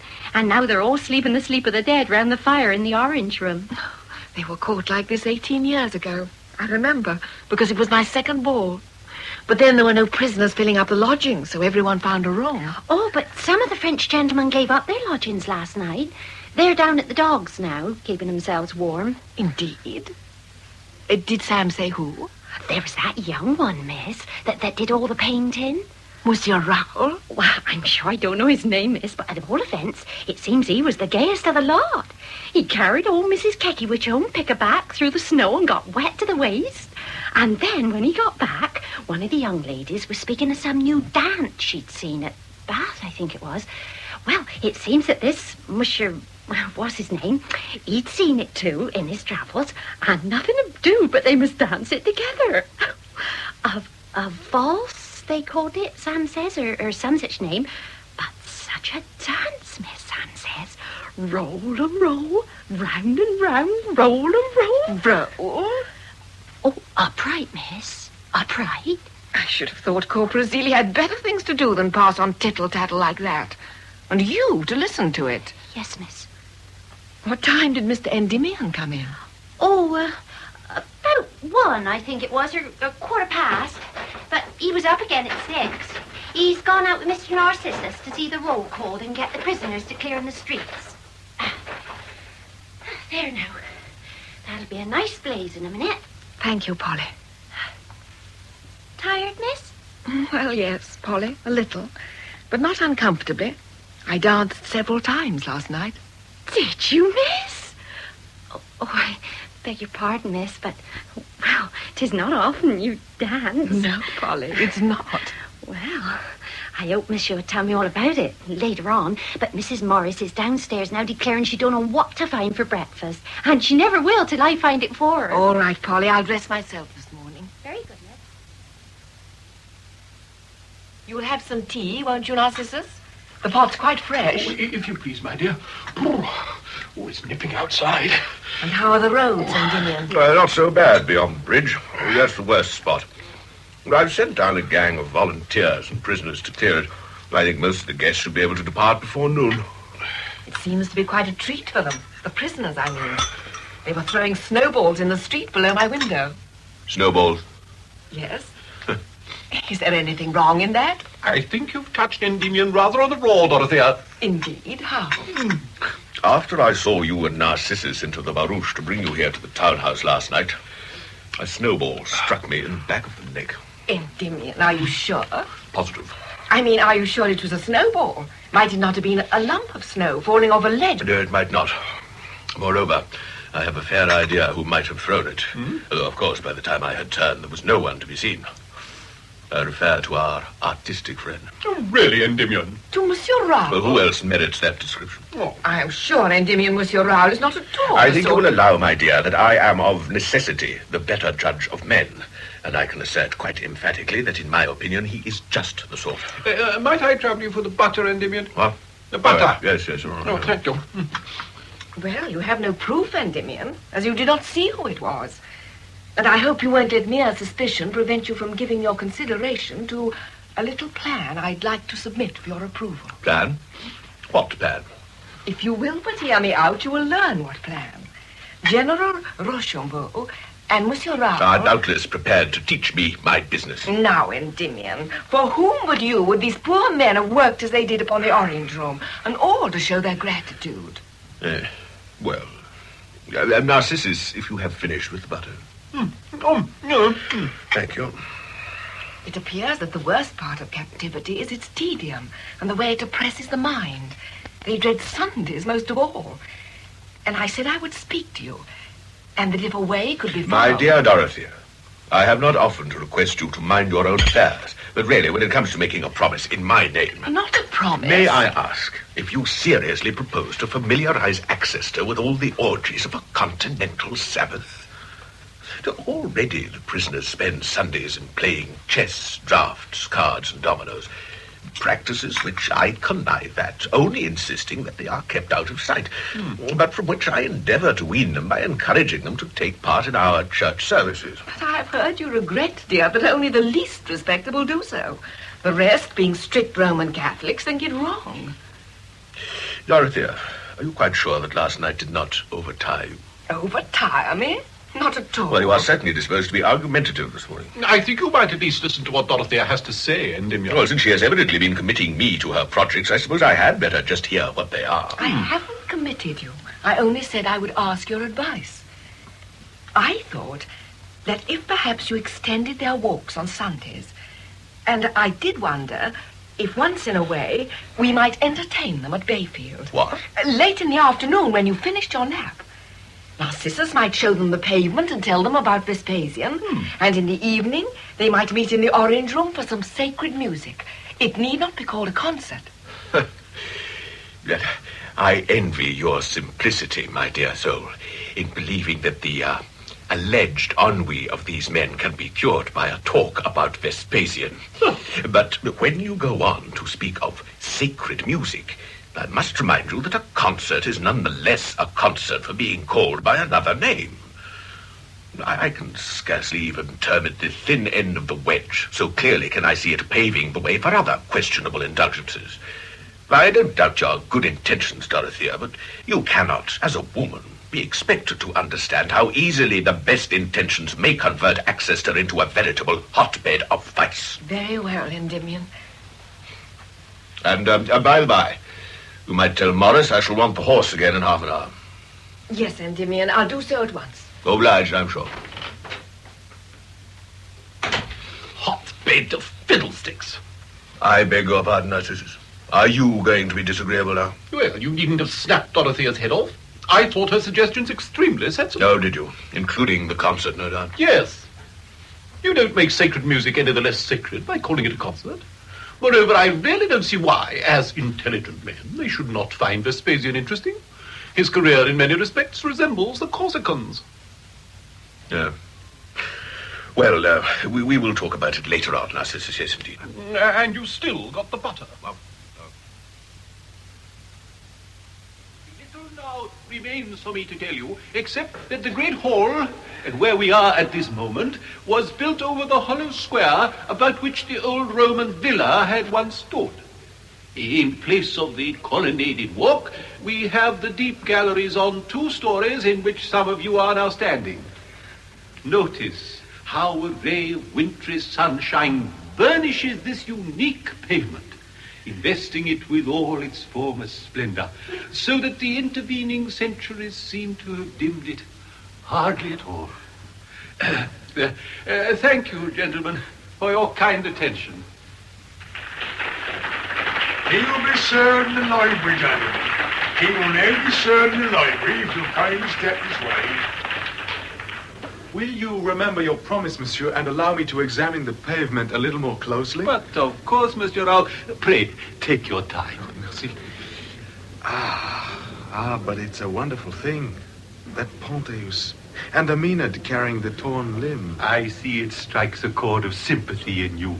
I come from the Provence, and my mother's family boasts descent from the Roman colonists. Oh, then our pavement must seem a poor trifle after your forum and amphitheater. Not at all, monsieur. The house would be remarkable anywhere.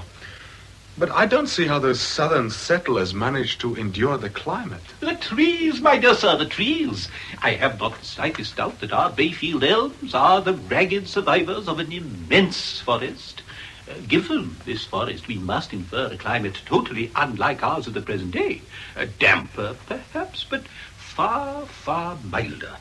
Within his belt of trees, the colonist would plant a garden to rival your gardens of the south. Yes, and perhaps a plant of helichrys or a rose cutting from Paestum to twine about the house pillars and comfort his exile. Narcissus. Yes, my dear? How very naughty of you. What have I done? Monsieur Raoul has had no tea. Oh. It was thoughtless of you to detain him. We were talking, Miss Westcott, of the things which brighten exile. I was hoping to show Monsieur Raoul over the site while it is still light enough. He has such a genuine interest and knowledge. I'm sure he would appreciate it.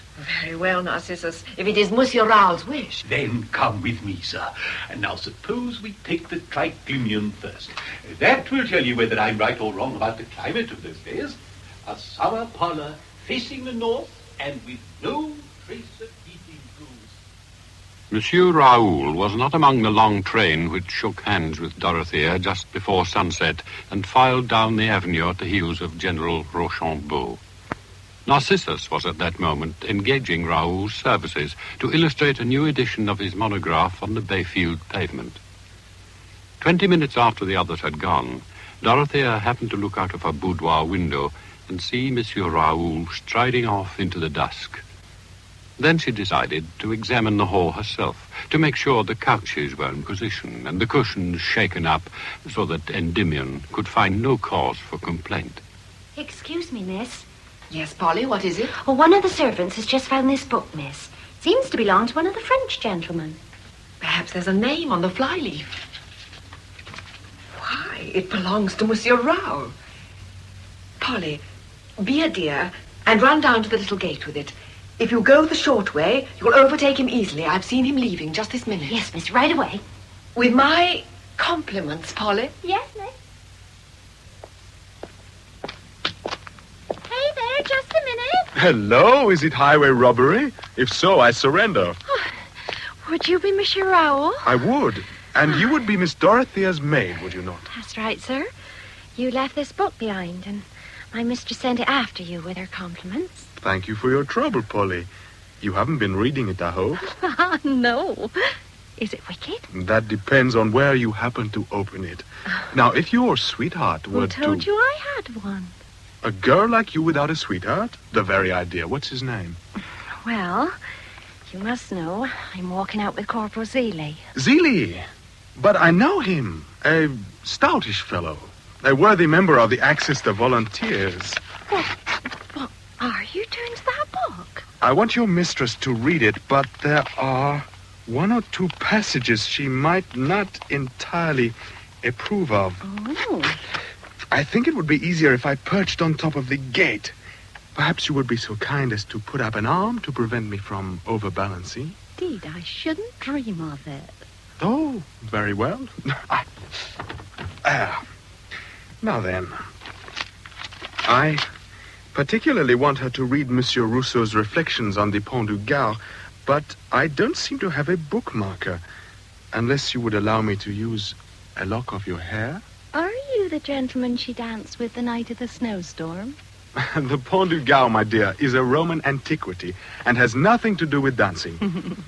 Well, since you won't give me that lock of hair, I must use a piece of braid from my coat. There. Now, if you would kindly draw your mistress's attention to the passage I have marked. I'm sure I'll do my best. Oh, you wretch.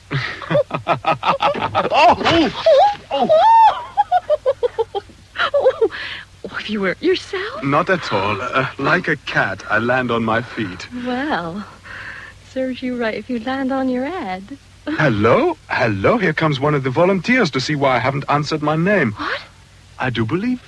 Yes, it's Corporal Zeeley.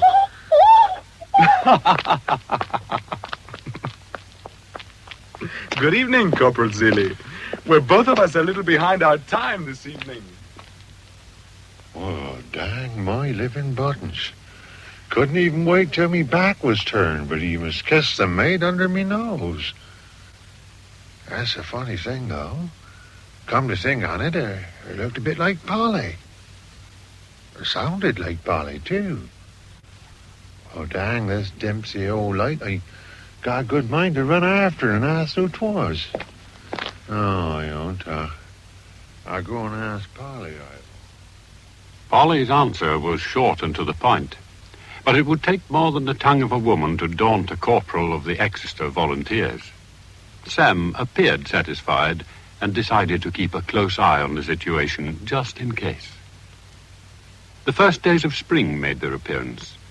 One sunny morning, Dorothea was in the coffee room at the Dogs, expecting the mail coach. The prisoners were in the town, too, waiting for the commissary to receive and distribute their letters. You must allow me, Miss Westcott, to congratulate you. Congratulate me, General? Whatever for? Why, here is winter nearly past, and thanks to your subscription lists and working parties, my poorer brothers have never gone so well fed and warmly clad in Atchison. General, you embarrass me. It is the very least I could do. Good gracious. What is that commotion? Surely not the mail coach already. I think, Miss Westcott, you had better stay here while I see what is the cause of it. If you will excuse me... Of course. I do hope nothing is wrong. Praise of war. Very well, sir. Perhaps this will teach you to flaunt your petty victory in front of a Frenchman.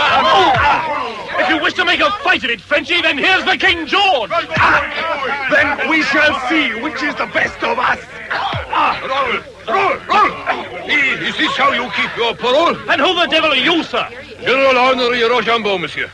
A prisoner of your king. And responsible for the conduct of my countryman here. What, another Frenchie? Where the devil's all the Englishmen? Now then, young man. What seems to be the trouble, eh? Spot of bother with one of our prisoners. I'm afraid Monsieur Raoul's patriotism has got the better of his manners, Mr. Westcott. I apologize for his disgraceful behavior. You expect me to stand by and do nothing, General? For too long, I have forgotten. I am a man and not a child. That is enough. Now then, sir. I am the commissary in charge of the prisoners here. Just you tell me what happened, would you? Well, I'm on my way to London. Got some dispatches from Plymouth. And when I saw the crowd in the market here, I thought I'd let them know we'd just taken another French vessel. So I started waving this flag and gave a few huzzas. And then this madman leapt on the chase and brought it to a halt. I see, yes. Well now, young fellow, no one is more pleased than I to hear of another victory for King George.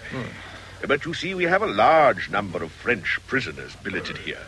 It's rather unfortunate you should have chosen this particular spot to, make much of it. Oh, well, in that case, here I say, Frenchie, what's your name? Shake hands and beg pardon, eh? I would sooner die. Roll! You will shake hands with the young gentleman. Very well, General. As it is your command. Here, sir. My hand. And mine. No hard feelings, natural mistake, what? And now, Monsieur Raoul, I think you had better go into the coffee room of the dogs and spend a little while in regaining your senses. General. Now, Mr. Westcott, let Not me... another word, General. Entirely understandable, natural mistake. Think no more of it. And you, young fellow, may I offer you any hospitality before you proceed? No, thank you, sir. My dispatches are urgent. If you will not think it a discourtesy... Of course. And Godspeed, sir. Thank you, sir. Driver! Get up there. Come on.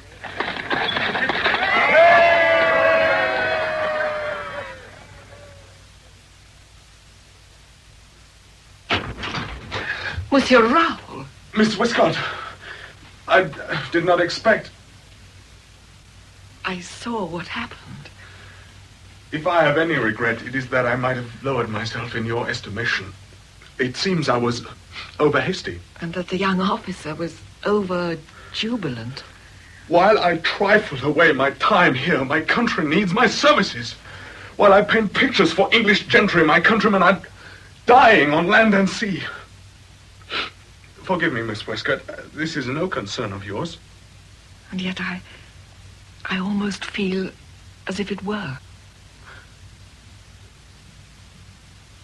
Miss Westcott, for that word of understanding, for that sip of water in a parched desert. Monsieur Raoul. Dorothea. My love. My love. It was very soon after this that Monsieur Raoul came to Bayfield to begin the new drawings for Narcissus's book. Narcissus had been delighted to find that Raoul knew something of lithography, which was then a new process and quite beyond Narcissus. Dorothea had promised to help by taking measurements, and there were many to take, for Narcissus wanted each of the tessellae drawn accurately and to scale. Eventually, he delivered himself of his last instructions and left them alone in the great hall. Dorothea, give me your hand. Oh, please, no. Monsieur Raoul. Charles, please. Oh, very well. Charles, then. I have something most important to say. But first, a kiss. No. You must listen to me. You know even better than I that this relationship of ours is quite impossible. Why impossible? I am old and you are a boy. It can lead nowhere. And since we see this so clearly, there can be no treachery to my brothers in letting our love stand where it does. I know this must be hard for you. At your age, one is less easily contented than at mine. But it must be so. Dorothea, I cannot bear you talking like this. I don't like it myself, but it's got to be done. Now, in the first place, there must be no kissing. But, Dorothea, if you love me... We shall be much alone together, Charles, while you are doing these drawings, for no one would suspect that a woman of my age and a young man... Then they would be blind and foolish. However that may be, we must not take advantage of it. If our prospects were what people call happier, why, then you might kiss me. But you would be bound to go to my brothers and tell them. And since it can all come to nothing... This war cannot last forever. It would make no difference if it ended tomorrow. Except that then I should lose you. Oh, forgive me. That was selfish. Dorothea, you are adorable.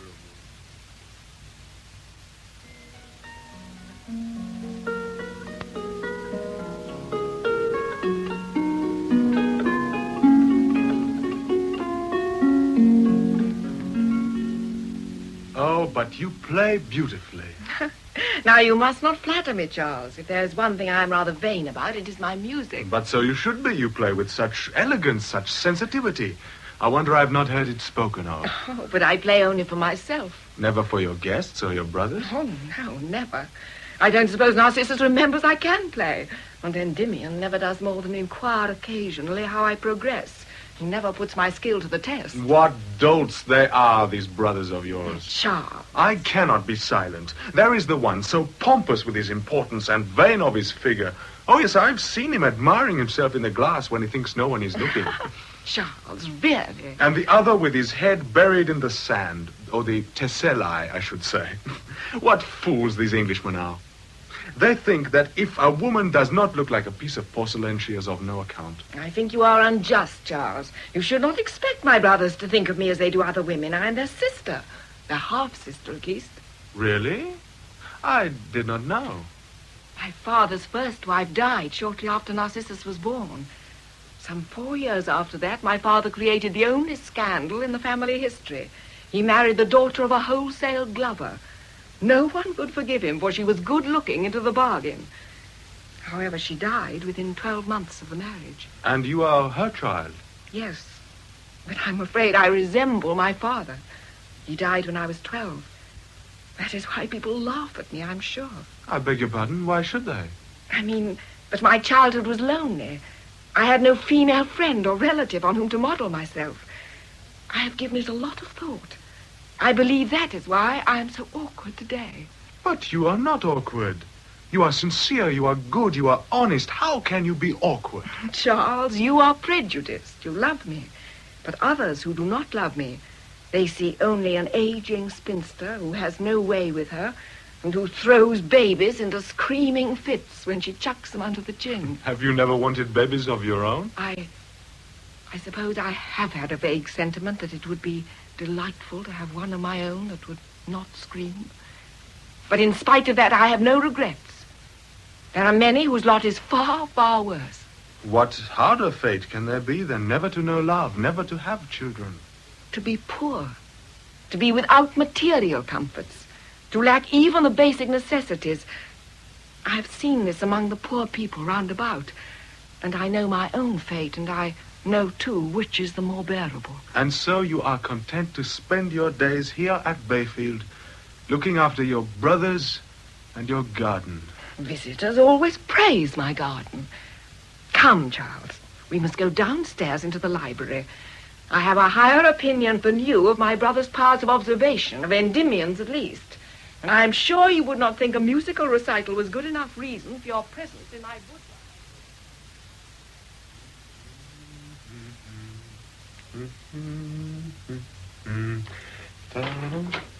Good morning, Mr. Rowell. Good morning, my dear. I welcome any errand that brings you to me. Is it to deliver that note you have in your hand? I'm sure one errand is much the same as another to me. The note is for you, yes. Then let me see it. Oh, Lord, you have got away with pen and ink and no mistake.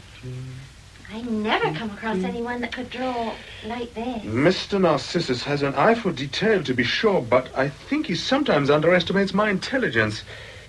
Thank you, Polly. I now have my instructions for the day. Were you always a great one for drawing? Oh, it came to me easily, yes. Perhaps one day I might be allowed to sketch your pretty face, my dear. Oh, well, I'm sure I'd have to think about that. Corporal Seeley might not like it. Corporal Zilly need not know about it.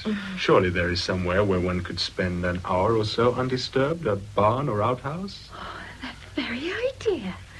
I shouldn't dream of such a thing. Oh, well, never mind. Now I come to think about it, there is a young woman down at the Dogs who has a very pretty face. Perhaps I can practice my art on her. Besides, Miss Dorothea would wonder where I was. Even half an hour would be enough for a quick sketch.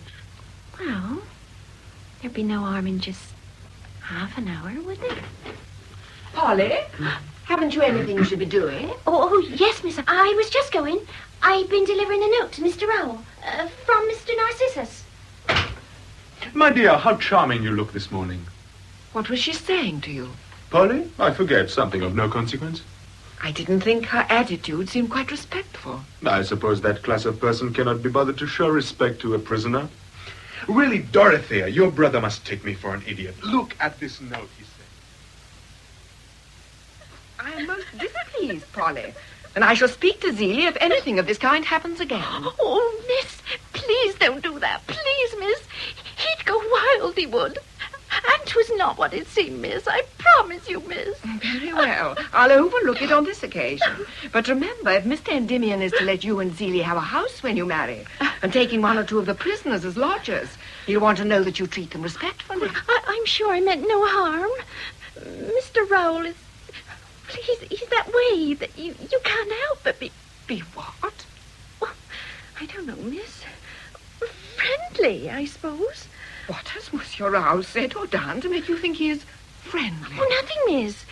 It's just his way. Well, you know what I mean, miss. Indeed, I do not. Well, you've been so much alone with him. Oh, Polly, you are very close to being insolent.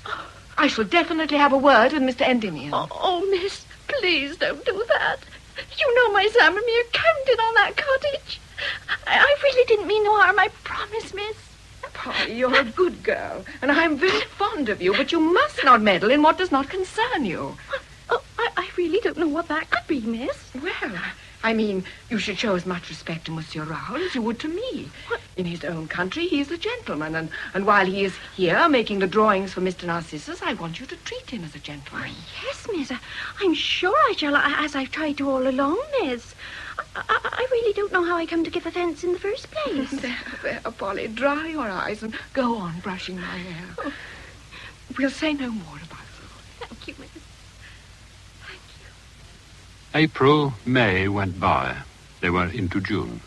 And still Dorothea lived in her dream, troubled only by dread of the day which would bring the drawings to completion. At last it arrived. Time. It eats us all. How I hate it. How I hate the grave. You talk of the grave, a mere boy. But that is why. That is the torture of this captivity, to feel my best days, my best years slipping by. Oh, but you wouldn't understand, not even you. You wouldn't understand how a man feels. Yes, I think I do. After all, I am something of a captive myself. Of course. I did not mean to be selfish. You at least have the consolation that one day you will walk out of your prison. But you are still so young that next week seems like next year. And so I can begin to understand and make allowances. Allowances? Your Monsieur Rousseau has helped me to understand you. Not that it was the pleasantest of lessons to learn. Come, Dorothea, we must get back to work. This beautiful weather makes me forget the reason I'm allowed your company. Charles? Yes? Charles, if there was someone you were seeing... My dear, what are you trying to say? Oh, dear, this is very difficult. You are always so straight. That's what you say, isn't it? Straight? What I mean is that I could understand there being someone else. After all, I am not a great beauty. Or even pretty in the ordinary sort of way. Someone else? A woman, you mean? A woman? But that's absurd. I love you. I love only you. I'm not talking about love. I'm not as innocent as you suppose, Charles. I can understand that a young man, that you may need more than... But I could not stand to be deceived. Dorothea, such violence from you. I'm serious, Charles. Is there anyone else? Dorothea. Is there? No one. No one. Forgive me. Yes, we must indeed get on with our work. It is your last day, and we've nearly finished. Then we must not waste any more time. Charles. Yes? You must find a way to come and see me sometimes, Charles. Of course. Of course.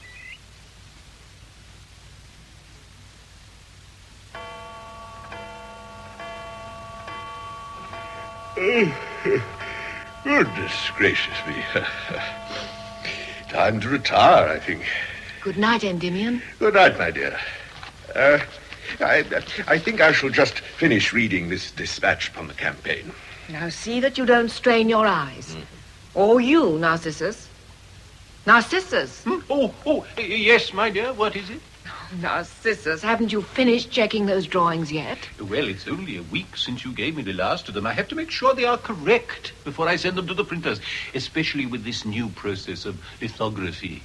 Has Monsieur Raoul done his work well? Oh, indeed. They come up to my highest expectations, I assure you. Speaking for myself, of course, I cannot help feeling a certain gratitude at having Bayfield entirely restored to ourselves again. Why, Endymion, you cannot say Monsieur Raoul troubled you with his presence. You scarcely saw him. True. But let us say I do not share that high regard which you and Narcissus seem to have for him. But why not, pray? You admired his paintings in the Orange Room? Ah, that is one thing, my dear. That is art. But the man may be quite another matter. It's not a scrap of use trying to persuade him, Dorothea. Endymion is unshakably convinced that it was Raoul who threw that snowball at him. Now, Narcissus. There's not a shred of evidence, but you try telling him. Aren't I right, Endymion? I will not be drawn into what you are evidently disposed to let become an acrimonious discussion, Narcissus. And since, moreover, you have made me lose the thread of what I was reading, I shall bid you both good night. And Narcissus, pray don't be too long before you go to bed. It's gone 10 as it is. You'll see that the lamps are out, won't you, Narcissus? Oh, yes, certainly. Good night. Good night, Narcissus.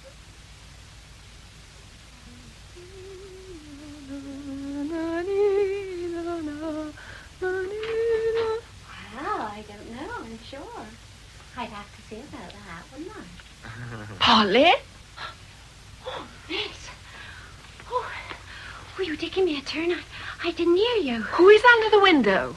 To whom were you speaking? Oh, I would... Answer me, girl. You were talking to someone outside. Who is it? Monsieur Raoul, miss. Monsieur Raoul? Yes, miss. I was just drawing the blinds when he called to me.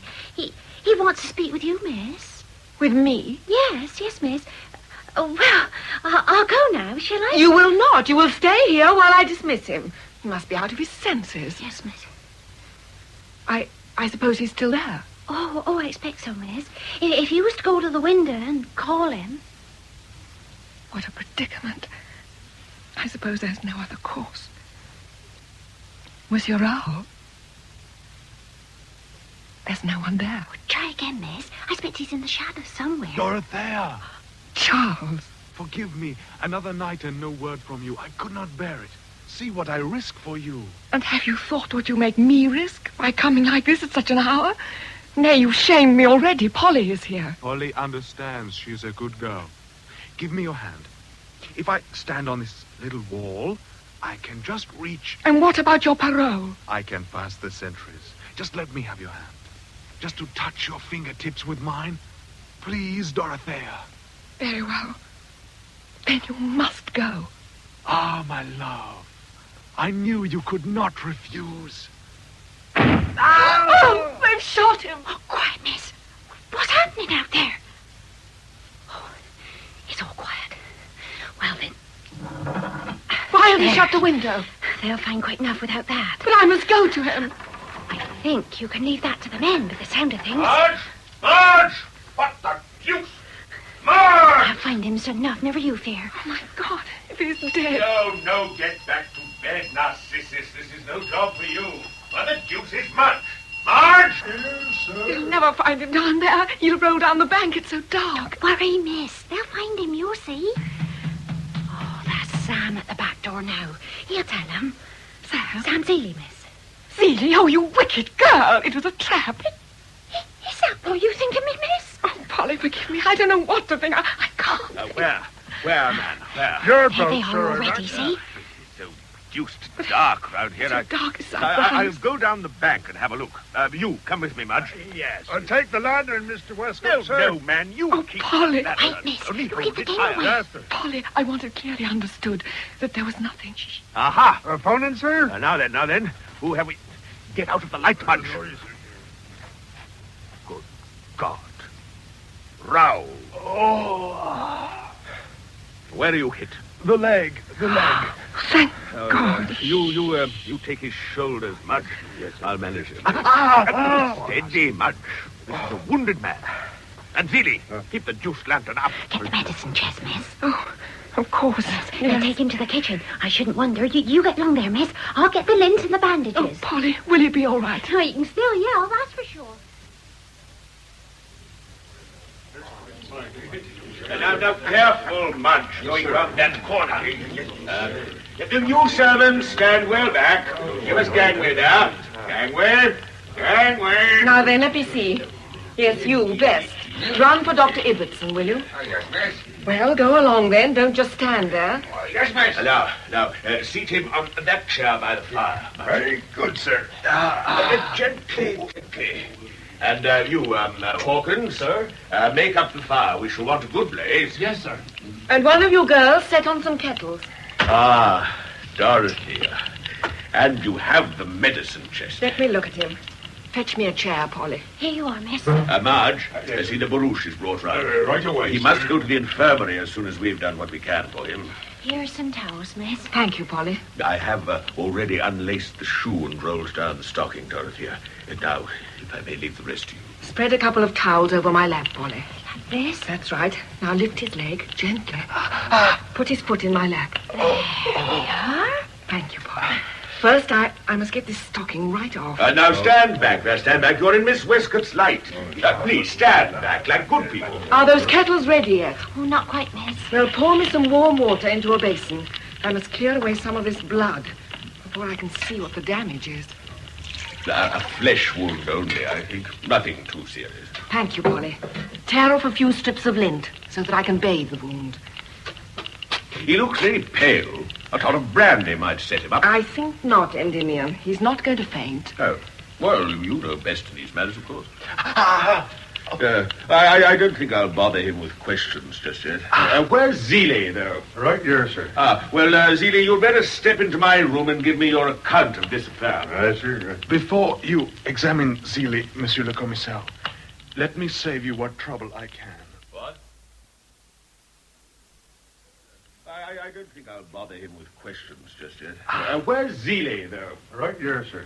Well, Seeley, you'd better step into my room and give me your account of this affair. Right, sir. Before you examine Seeley, Monsieur le Commissaire, let me save you what trouble I can. What?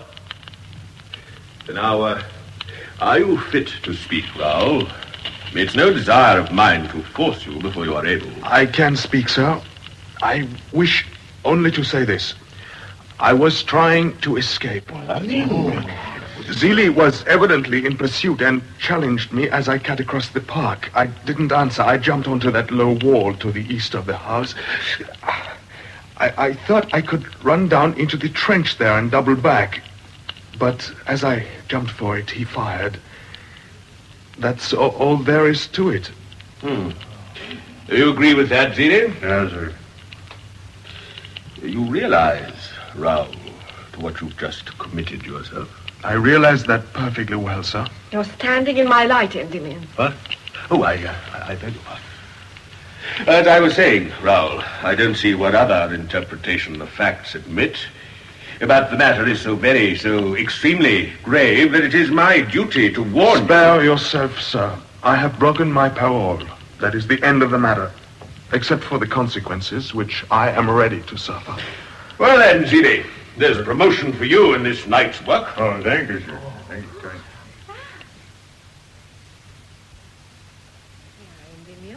I've mixed your brandy and water.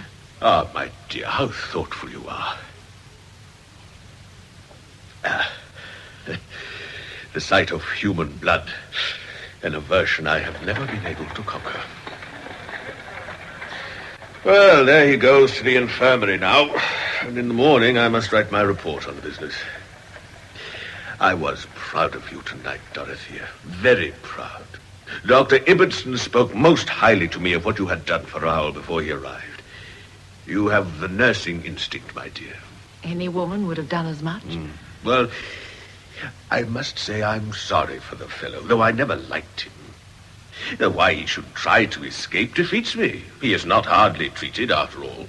Perhaps we are not in the best position to understand the temptations. Well, he's safe enough in hospital for a week anyhow. And his friends, if they know what it means, will pray for that week to be prolonged. What does it mean? It means Dartmoor. I ask not for myself, dear Lord, for you know that were he a free man tomorrow, it would make no difference to our position. No, I ask only for his sake, and only because there's nothing I can do. So save him, Lord, I beg you. He is not undeserving of your mercy. For the sake of my honor, which I thought for a moment had meant nothing to him, he has committed himself to this terrible fate. More terrible, perhaps, for him than for many another. What more can I say? I can think of nothing. And what I have said seems so very little. Save him, Lord, I beg you. Save him.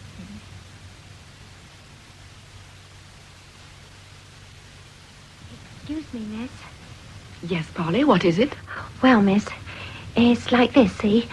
Now that Celia's been made up to sergeant, him and me want to marry. And Parson's to cry the banns next Sunday. And you want to leave me? Well, yes, miss. Begging your pardon.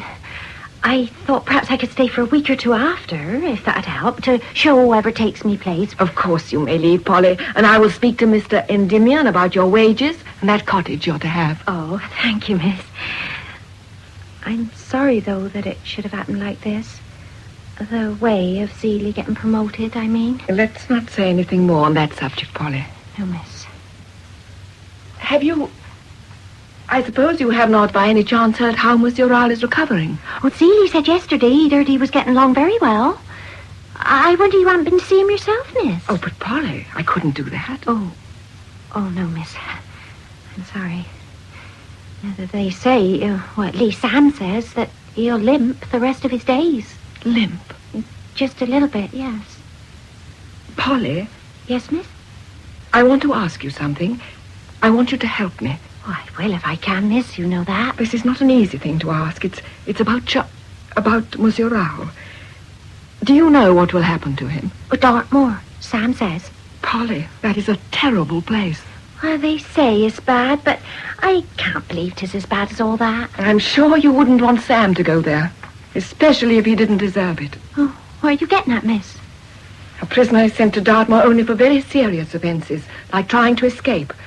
Now, we both know that Monsieur Raoul wasn't trying to do that. Oh, well, if he chooses to say he was, then I don't see what can be done about it. At dinner this evening, Mr. Endymion told me the court-martial is tomorrow, so there is still time to save him, if we tell the truth. We, miss? It's wrong of him to expose us to the necessity. It is that. But I think we should overcome our fears in the interests of justice and humanity. It will not be easy, I know, but... No, miss. No? What, Polly? No, I won't help you. I'm sorry, but there 'tis. Polly, think how much more difficult it is for me to have to confess in front of my brothers that... I mean, to be placed in the position of having to turn away from my bedroom window at 10 at night, a French prisoner young enough to be my son who insists on speaking with me. It would expose me to ridicule and scandal in the whole town. If they believed you... Forgive me, miss, but 'tis a time for plain speaking. If you was to tell them that, they'd laugh in your face. I mean, you said yourself he's young enough to be your son, and... Meaning no disrespect, miss. Why, you aren't the sort of woman to... I mean... I know what you mean, Polly. But that is precisely why I need your help. If I am prepared to face the shame and the laughter, won't you at least confirm what I say so that people won't think I'm out of my mind as well? I'm sorry, miss, but I don't think you thought of my position. In a couple of weeks, I should be a married woman. And a married woman's got a reputation to consider. But it's my reputation that will suffer. It's me he wanted to see. Oh, you tried telling that to Sam Zeeley. You mean that he suspects you? He thinks Monsieur Rao was seeing you? Well, miss, you said yourself no one would think he was there to see you. He was at the mistress's window, yes, but it was the maid he was looking for. Oh, that's how Zeeley sees it, and that's how the whole town would see it. Oh, Polly. But if I told him... That wouldn't do no good. Your kind heart is known for miles round. Look what you've done for the prisoners already. Oh, folks would only say you was sacrificing your good name to save the poor young man from Dartmoor, but they wouldn't believe you, not for 5 seconds they wouldn't. So you won't help me? Well, no, miss. I can't. It's not Sam I'm worried about. I can manage him all right. It's the town folk. I don't want to start me married life with that sort of thing hanging over me head now, do I? No, Polly. Polly? Yes, miss. Since we're speaking frankly, we may as well have this out, too. What, miss? It's very foolish of me to think of it, no doubt. But are you sure Zeeley may not be at least partly correct in his suspicions? Are you trying to... Hear me out, Polly, please. I have gone over that night often enough, God knows, in my mind. And one thing keeps nagging in my brain. When I came into this room, you were leaning out of the window speaking to Monsieur Rao. Yes. I was telling him to go away and not be silly. It didn't sound to me as though that was what you were saying. Then, perhaps you'll be so good as to tell me just what I did say. No, Polly, I can't do that, for I didn't hear the word. Well, then you should be more careful, miss, before making accusations. But I did hear the tone of your voice. I heard it very clearly, and I can recall it very well. It was exactly the tone of voice I had to reprimand you for using to Monsieur Rao once before. What tone of voice was that, pray? I think I called it disrespectful at the time, but now I would call it familiar. Well, miss, if you heard it familiar, then I dare say it was. But I don't see that it makes any difference to what you're asking me. It makes this difference.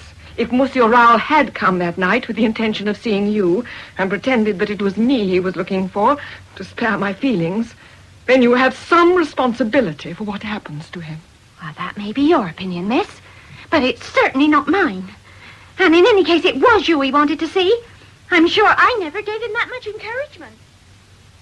So Raoul was tried, condemned, and sentenced in the space of 2 hours. Then he was marched past the gates of Bayfield under escort for Dartmoor, and Dorothea had not intervened. How could she? Nearly 2 weeks of lying awake at night and scheming had produced only that impractical suggestion that Polly had poured cold water on. A few weeks later, Raoul's drawings of the pavement arrived back from the printer. Narcissus was aghast at the poorness of the impressions, and he didn't have the first idea how to put things right. He gave Dorothea no peace. Evening after evening, she had to pore over the proofs with him, while every line revived memories of Raoul. But you and he spent hours together. Over the drawings, yes. But he didn't explain the lithography. He didn't? No, there was no point. I understand nothing of printing at all. Oh, how very vexing, how very, very vexing.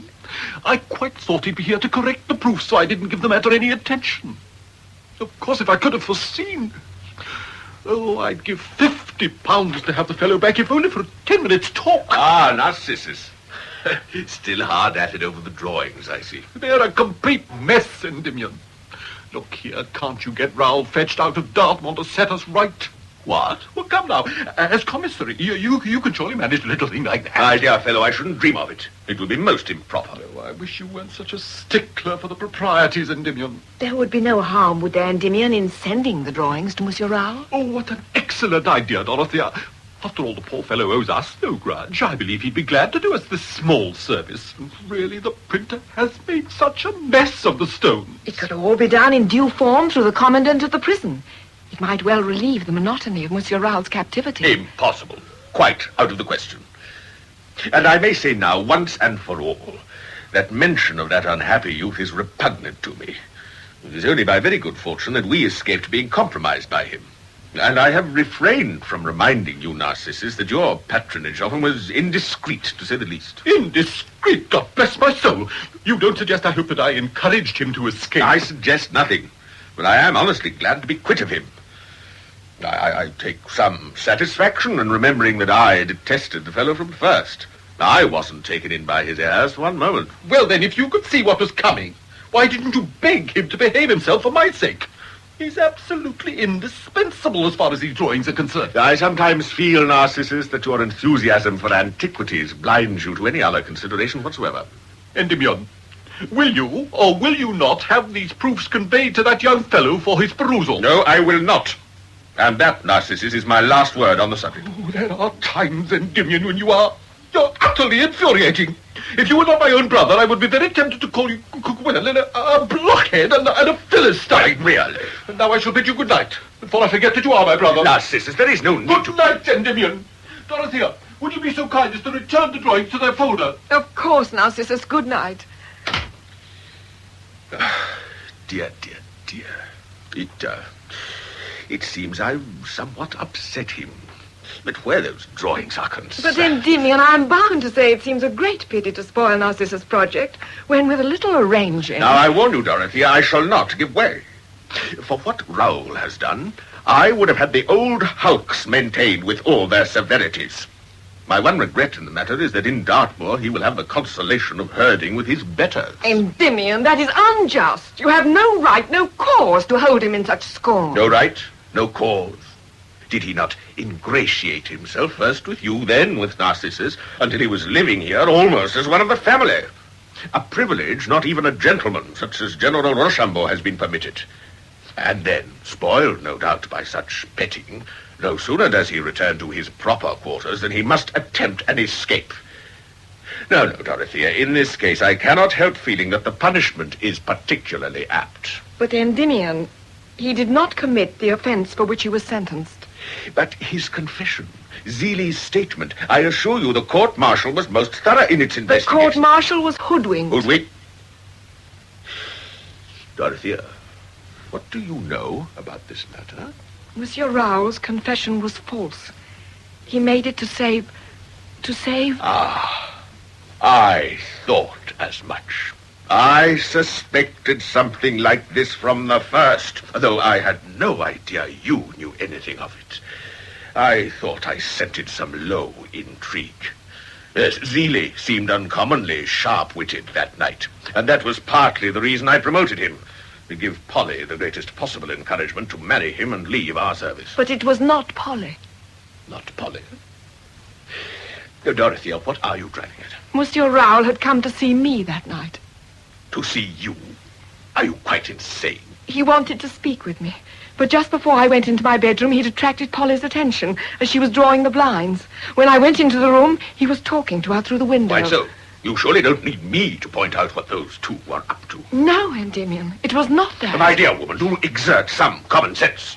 Now, what in the name of wonder could the fellow have to discuss with you at that hour? Really, there seem no limits to your innocence.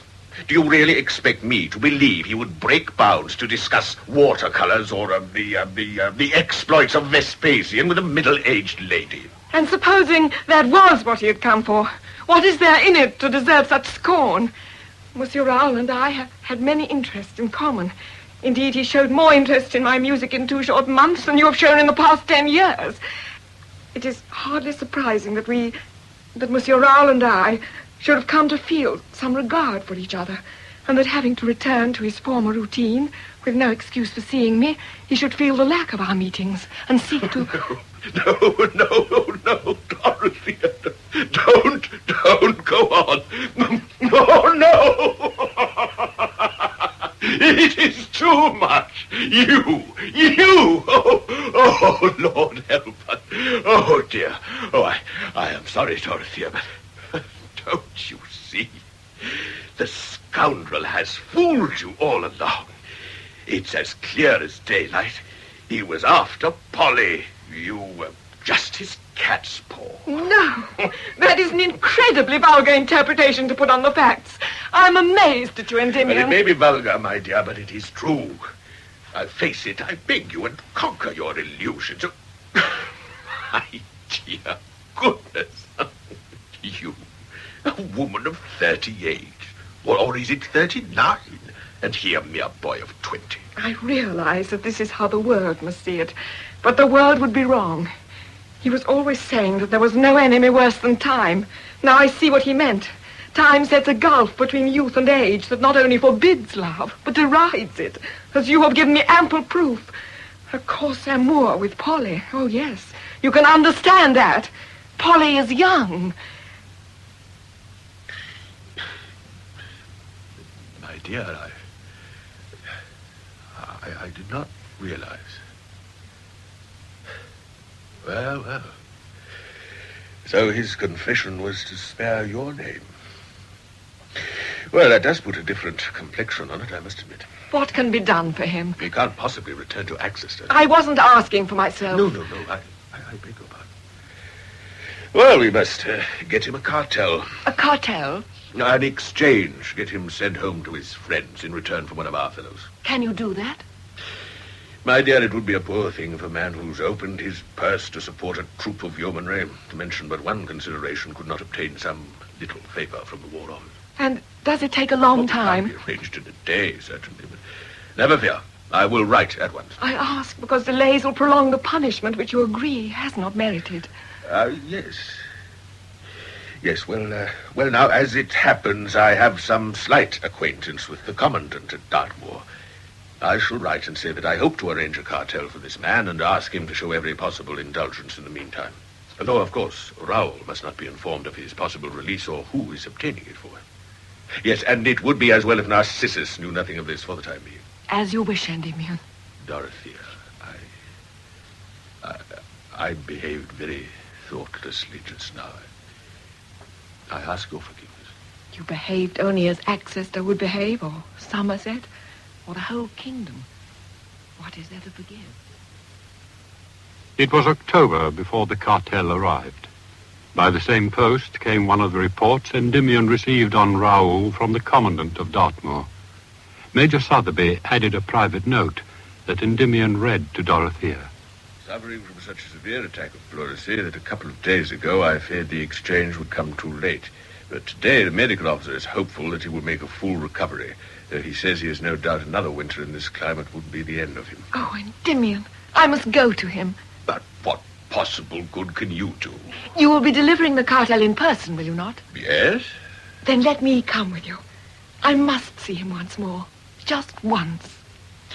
Very well, Dorothea. Very well. Can you be ready to start in the morning? Of course. Good.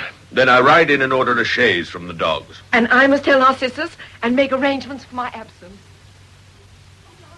Narcissus, such news. Oh, Dorothea, you quite alarmed me. I was immersed in my half-yearly report on the cellar, and I... We have got a cartel of exchange for Monsieur Raoul, and I am going to Dartmoor with Endymion to deliver it. A cartel, eh? So that's what you two have been up to. I thought there was something going on. But a cartel? Then he won't be coming back to Atchison, will he? I wonder... Yes? Well, of course, I wouldn't have asked if it had been just Endymion going, but as you're going along as well, would you mind taking my proofs with you? Oh, Narcissus. See, I've got them here all nicely done up. Perhaps he would just have time to scribble a few words to the printer. And I'm sure now that he's to be released, it would not be what Endymion would call indiscreet. Very well, Narcissus. I'll do my best. Though it seems he's been very ill. He might not be strong enough to deal with anything just at present. Ill? Oh, dear. Poor fellow. Now, you will be good, won't you? And take your meals regularly. My dear Dorothy, I'm perfectly capable of looking after myself for 2 or 3 days. That night, after Dorothea and Endymion had gone to bed, it snowed. And the next morning, as they started for the west, they found the roads heavy. Beyond Chard, they grew worse. At Honiton, which they reached about midnight, it was snowing again, and the next morning they looked out on a world that was completely and forbiddingly white. The chaise ploughed on through Exeter to Moreton Hampstead, where they rested for another night. Before dawn, they were off again. Snow lay in thick drifts on the skirts of the great moor and whirled about them as the chaise climbed upwards. day broke on a desert of howling whiteness without trees or gate or hedge. Eventually, Endymion touched Dorothea's hand and pointed out a mass of grey masonry looming up through the weather. The great war prison that held Raoul. A little before noon, they found themselves in the commandant's office. Major Westcott, my dear sir, this is indeed a... Oh, and Miss Westcott. Allow me to introduce my sister. Delighted. Honor. Dorothea, Major Salovey. Good day, sir. But what a journey, and in such weather. My sister and I take a particular interest in this case. Of course. But you will be wanting luncheon at once. No. Thank you, my dear sir. No, we wish to see our business accomplished as soon as may be possible. By all means, entirely as you wish. You have the papers? Indeed, yes. If you care to glance through them, I think you will find all as it should be. Thank you. Yes. Then, the roads permitting, tomorrow we'll see him on his way to Plymouth, where he'll be put on board the first vessel for France. You wrote that he had been ill. Indeed, Miss Westcott. He was touch and go with him for 24 hours, but he's out of bed now and well on the mend. May we see him? Of course. He's been transferred to the convalescent ward. No doubt you and Miss Westcott prefer to break the good news to him in private. That would be most considerate if it could be arranged. I'll have him sent up to the consulting room. The doctor's finished his rounds. He'll be quite alone there. We'll step across at once, if you're kind to follow me. From the gallery here, you look right down into the convalescent ward. Your friend is below if you wish to have a peep at him. No, You prefer that he should be fetched at once. I understand. Excuse me a moment. What a terrible place, Dorothea. The herding together of these men like cattle, without privacy or personal belongings. Nothing. Aren't you glad that we can save at least one who doesn't belong here? Dawson, run down to the ward below and fetch up number 2672. Quick as you can, please. Sir. I know the number of each one of my children, and I never make a mistake. I think my sister would prefer a word or two with Raoul alone. Certainly. Will you step into the surgery, Miss Westcott? Thank you. Dawson will not take 2 minutes in fetching the prisoner, and perhaps, if you'll excuse us, a visit to the hospital itself will repay your brother. Certainly, Major. Yes. Most instructive, I'm sure. We are rather proud of our sanitation here. A glance over the arrangements, perhaps, Major Westcott.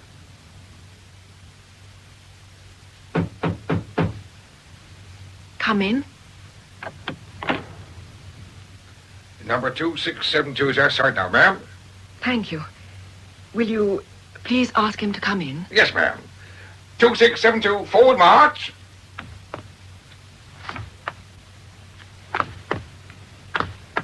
Halt. Stand to attention. Prisoner number 2672, ma'am. Thank you. You may leave us. And please close the door. Yes, ma'am. Dorothea. Oh, how you have suffered, my love. How you have suffered. But I am still alive, so you see things could have been worse. Charles, you are to be released. You are free. Free? Free? Oh, Dorothea! But how? You are to be exchanged for one of our men in Briançon. Endymion arranged it. But listen, Charles, we haven't long alone together, and there's something I must say. I've decided to come with you. What? I mean, I've decided to come back to France with you. As your wife. Dorothea. I understand that if the roads improve, you will be taken to Plymouth tomorrow and put on a ship for France. I've thought about this for weeks, and I want to go with you. My heart is where you are. I could not bear you to be away from me, free in your beloved Provence, while I was a prisoner in Bayfield. But I thought you were content. I thought you had found your place in life, your music, your garden, your brothers. That was so until you came. And then one day you asked me if I'd never wanted babies of my own. Do you remember? Ever since then, I realize I have been dissatisfied with everything that used to mean most to me. Now I want only you. But your brother, Endymion, he is with you? Yes, but I've made up my mind to be frank with him. I had considered inventing some excuse. We have cousins near Plymouth whom I seldom see. I was going to ask if I could travel down there with you. And then you would have found a way to get me on board with you. But after all these years, I owe my brother frankness, if nothing else. It will not be easy, but I shall tell him the truth. He will never let you go. I think he will. Perhaps he wouldn't have done a few weeks ago, but things are different between us now. Charles, is anything wrong? No, nothing. Do you mind if I sit down? I find I'm still not very strong. Of course. How thoughtless of me, chattering on about myself and never thinking of you. Thank you. Charles. Yes? Something is the matter. A funny thought crossed my mind when I was in the hospital. I thought, if he doesn't come soon, it will be too late. If what doesn't come? The cocktail. It seemed to take such a long time. Then you knew? But I thought Endymion gave the commandant strict instructions. The commandant did not say a word. But then how? I knew you would find a way somehow. Oh, no. It was Endymion's idea. But unless you had confessed to him the reason for my being found under your window, that could not have been easy. Indeed, it was not. Endymion laughed most cruelly at me. But then I made him see how bravely you had acted, and that while you had been foolish, you did not deserve this. Well, well. So it was worth the risk after all. I began to wonder if there was something I had forgotten. Risk? Oh, you mean the risk Endymion would not believe me? I mean the risk of Zeeley's marksmanship on a rather dark night. I don't understand. Then I will explain. Zeeley and I had a little arrangement. Almost certainly promotion and Polly for him, and the chance of freedom for me. Do you mean you asked him to shoot you? That's right. While I was talking to you at your window. Then, in your hearing, I confessed to trying to escape. Sooner or later, they would bring me here, I knew. And when you found out what Dartmoor was like, I knew it would only be a matter of time before you told your brother the truth. The rest would follow. Obviously, they could not have me back in Exeter. And with my rather delicate health, a return to France was the only possible course. You used me. Charles, how could you? To fight time, Dorothea, one has to use what weapons one can. Whatever the cost. Yes. I could not go on in that dreary captivity in Exeter. Who knows how much longer this war might last? 5 years, 10 years? Another 6 months would have been too long for me. I had to do it. And what of me? Didn't you think of me at all? I thought of what you had said so often yourself. That if I were a free man tomorrow, it could make no difference to our position. In other words, you discounted me entirely. You never gave a thought to my feelings, to the shame you would expose me to, the humiliation. I thought of all those things. I even thought that perhaps it might lead to the scene we are having now. And I still did not think it was too high a price to pay for freedom. Then I mean nothing to you. On the contrary, you mean everything to me. Today you mean my liberty. Then you meant my happiness. I will never forget you, Dorothea. Or what you have done for me. What a long and bitter lesson I've learned. But now I think I'm coming to the end of it. Endymion, whom you despise, has been right in every word he said. He mistrusted you from the first. And Polly. He saw that too. I tried to spare you that knowledge. But you must not think she has betrayed you in this other matter. She knew nothing of my arrangement with Zeeley. No fool like an old fool, they say. No old fool like an old maid.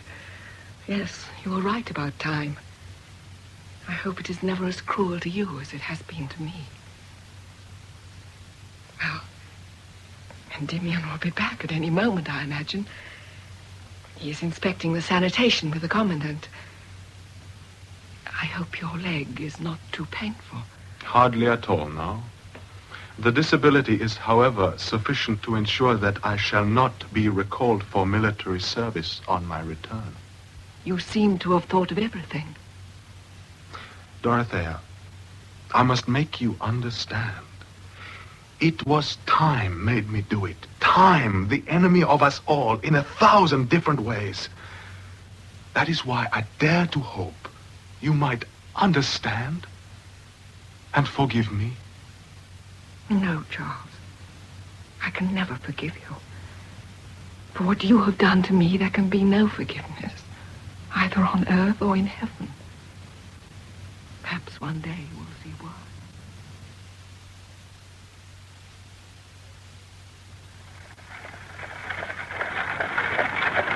Well, my dear, for my part, I can only hope I'm spared the annoyance of seeing that young man's face again.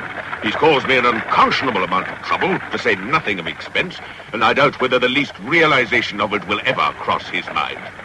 However, did you conduct your interview with him to your satisfaction? Yes, Endymion, we said all we had to say to each other. It did not take so very long after all. Why? Endymion. Oh, what, my dear, what? We've forgotten our scissors drawings. Huh? See, here they are in the chaise still. Oh, God bless my soul. Oh, dear. Oh, he will be upset. However will we explain it? I'm blessed if I know, but you must admit, Dorothea, there is an humorous side to it, huh?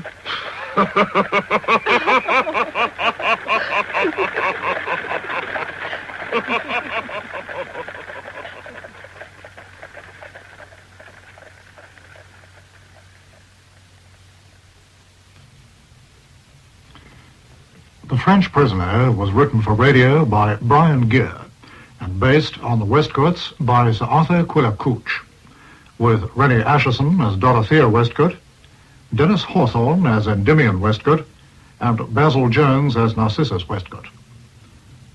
Others in the cast were Christopher Bedmead as Monsieur Raoul, June Barry as Polly, Norman Tyrrell, General Rochambeau, Best and Dawson, Geoffrey Wincott, the Commandant, Mudge and the Ostler, Brian Ralph, the young officer and Hawkins, Roy Brimble, Corporal Zeeley. Duncan McIntyre was the narrator, and the play was produced by Michael Byrne from the South and West. There are people in most countries who would like to live in the Republic of the United States or the Dominion of Canada where that good Olga coal is sold. The citizens of our free countries are the envy of many people elsewhere because of the personal freedom which we have enjoyed. Why then doesn't every country adopt a form of free government? One answer is that unfortunately there are people and parties in many nations who are so greedy for power that they will sacrifice the freedom of their fellow countrymen to obtain power for themselves. History, even recent history, is replete with such instances. That is why the citizens of the Republic of the United States and the Dominion of Canada must be careful to recognize at its very beginning any movement to steal or limit their freedom. That is not always easy. The man who would enslave a free people doesn't begin by saying, "Now I'm going to be your dictator." Instead, he probably will claim that he is a devoted supporter of personal freedom. But all the while he will support policies that weaken and undermine personal freedom. Such a man will deny any totalitarian aims. But free citizens must not be deceived by such denials. Apparently, it is a cardinal principle of every sincere totalitarian that he is justified in lying, if such lies will advance his plans. In these times, no public figure and no party or organization supporting such a person can be accepted without careful consideration. Every public figure and organization must be carefully scrutinized. And if their real aims are to limit or to destroy our freedom as individuals, they must be opposed and defeated. This is the BBC Home Service, Afternoon Theatre.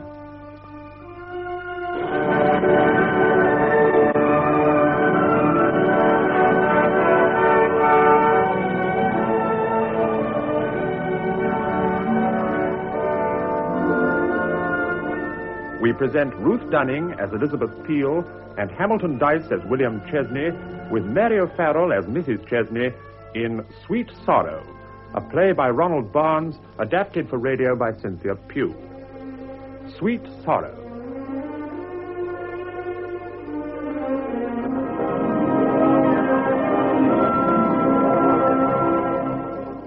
The action of the play takes place in the home of Mr. William Chesney, somewhere in St. John's Wood in the year 1890.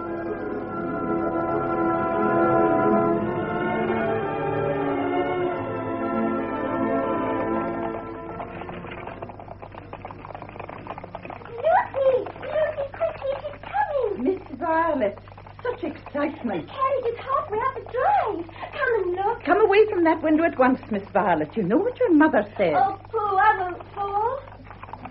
The carriage is at the door. I wonder what she looked like. We will know soon enough, I I expect. couldn't see properly from the window. Run and fetch Mamma, Lucy. Tell her Miss Peel has arrived. Mrs. Chesney will receive her in her own good time, I dare say. But it would look so rude if Mamma isn't here. Now, Miss Violet, remember that Miss Peel is not a visitor in the ordinary sense.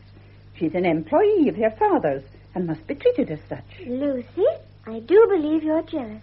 Nothing of the sort. Oh, I really don't see why you need a governess. I was always considered good enough before. Now, Lucy, don't be hurt, please. I will always love you much more than the new Miss Peel. But you must admit, it is exciting having a real governess all to oneself. Well, I only hope it doesn't spoil you, that's all. Of course not. Oh, please, tell Mamma to come. All right, my baby. And then bring Miss Peel in here. She will wait until she is sent for. Then I will come with you. Certainly not. You will remain here like the perfect young lady I've brought you up to be. Oh, very well, Lucy. But just to please you. Only hurry. Yes, Miss Violet.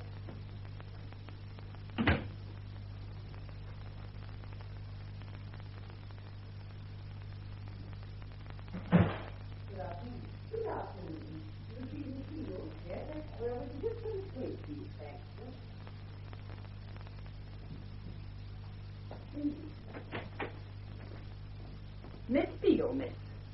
Oh, good afternoon. Good afternoon. You must be Miss Violet, my child. Yes, I am. You can call me Violet, though. Thank you. I'm sorry Mamma isn't here to receive you, but she had a slight head after luncheon and went to lie down. I see. I hope she will feel better soon. Oh, yes. They don't last long. Does Mrs. Chesney have them often? Yes, she does. I'm sorry. Won't you sit down? Thank you. No, not there. That's Father's chair. I see. I'll sit here on the sofa. No one sits in that chair but Papa. Is he very strict? About some things, yes. What, for instance? Well, punctuality mostly. He hates meals to be late. That surely is understandable. I suppose it is. But I do so love to play in the garden. Will he not let you do that? Yes, but I cannot tell the time without a watch, can I? Oh, I see. And then, one day, he caught me reading in that chair. He was furious. Why? Just doesn't like it, I suppose. You're not afraid of him, are you? I think I am, sometimes. He can be so angry. You're making me quite frightened of him. Oh, he won't bother you. You will hardly see him except at meals. I do hope Mrs. Chesney will like me. Mamma? Of course she will. She likes everyone, and everyone likes her. I think she is the most perfect mother anyone could have. That is how it should be. Only, I do wish she were stronger. A headache is something ladies often have. Oh, it isn't just the headaches. She looks quite ill sometimes. If only Papa would take us abroad, I'm sure it would do her good. Perhaps he will one day. No, I don't think so. He doesn't want to go. How extraordinary. No, it isn't. He just loved his own home, that's all. Besides, Mamma isn't strong enough at the moment. My dear child, I didn't mean to upset you. You haven't in the least. And I am not your child. I'm sorry. Oh, my dear Miss Peel, how dreadful of me not to be here to welcome you. Not at all, Mrs. Chesney. I'm sorry to hear you're not well. Oh, it's nothing, really. Just a slight headache. Won't you sit down? Thank you. I see that you've met my daughter already. Yes, indeed. She's been entertaining me most charmingly. Oh, that's my love. Violet, run and ask Lucy to bring the tea in now. Miss Peel and I have one or two things to discuss. I know. My future. I shall watch out for Papa. Be careful not to overdo your welcome. You know how tired he is at the end of the day. Yes, Mamma. Will you excuse me, Miss Peel? Certainly, my dear. She's a dear child, but quite a handful at times. She will not seem so to me, Mrs. Chesney. I hope not. My references were quite acceptable, I gather. Yes, of course. Did you expect us to require more? I wasn't sure. As you know, I've never done work like this before. That's why we chose you. You're very kind. Not at all. The loss of your father must have been a great blow to you. Oh, here's tea. Put it down here, Lucy. Yes, ma'am. I expect tea will be welcome to you, Miss Peel, after your journey. It is indeed. Thank you, Lucy. That's all. Very good, ma'am.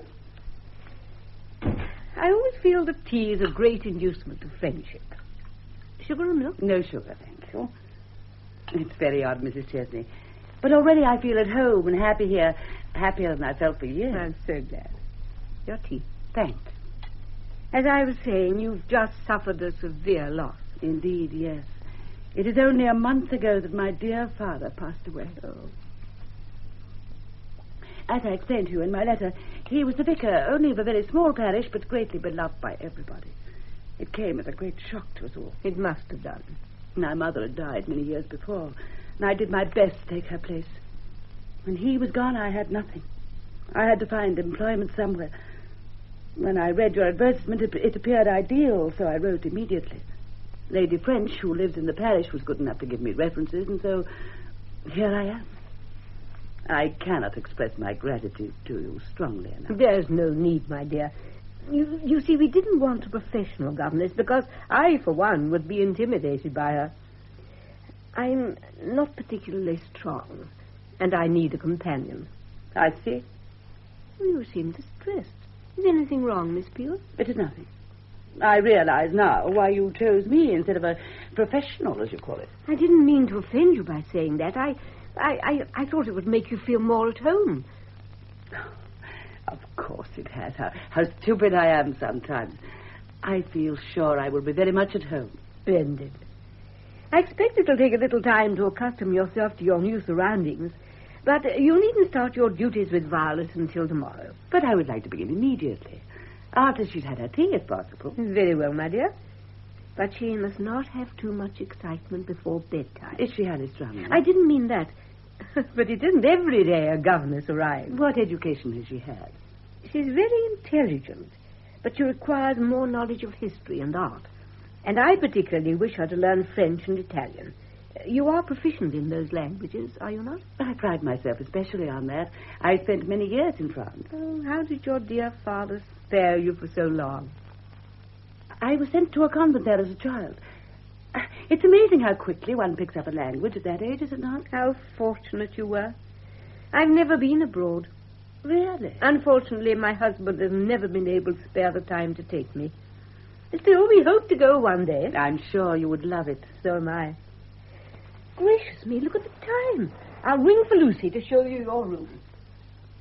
Mr. Chesney will be home shortly, and we like to be free for a quiet hour before dinner. Of course. I've enjoyed our tete-a-tete so much. There, you see, I know a little French. Indeed you do. Oh, Lucy, show Miss Peel to her room, will you? Yes, ma'am. Au revoir, Madame Chesney. Je reviendrai. Au revoir, Mademoiselle Peel. Au revoir. This way, miss. Oh, I beg pardon, Miss Violet. I didn't see you. That's all right, Lucy. Well, Mamma, is she satisfactory? Violet, that is not for you to ask.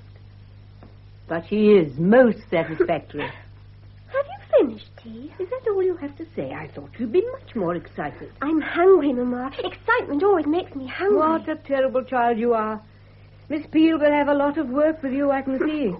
French and Italian? French and Italian. Oh, Mamma, how wonderful. I'll work terribly hard. I promise you will be proud of me. Hooray, hooray, hooray! Violet, what do you mean by making such a noise? You know your mother has a headache. She didn't mean any harm, William. I was only pleased, Papa. The new governess has just arrived. Then we must show her what a well-behaved family we are, mustn't we? Yes, Papa. We must not give her the impression that we are not used to such luxuries. I'm sure it wouldn't matter in her case, dear. She seems so friendly. Friendly? Well, like one of us. Then she must realize her place. She will, Papa. She's just gone to look at it now. Violet, leave the room. But, Papa... Please do as I say. Yes, Papa.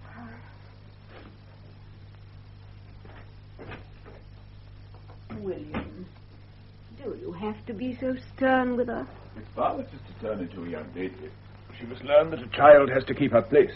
I will leave it to you to see Miss Peel keeps hers. Yes, William. What is her place exactly? Her place is that of a servant with certain advantages. She is allowed to eat with us and will be treated not with respect, but a certain reserve. Yes, William. Here's your tea. Ah, thank you.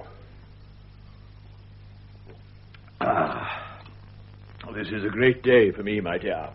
For years I have worked assiduously for other people. But this afternoon I was elected chairman of the board. How wonderful, William. You must see what a tremendous difference that will make to us. Do you mean financially? In several ways, my dear. Of course, it is not certain, but nearly all my predecessors have been granted a knighthood. And this is what we must work for now. A knighthood?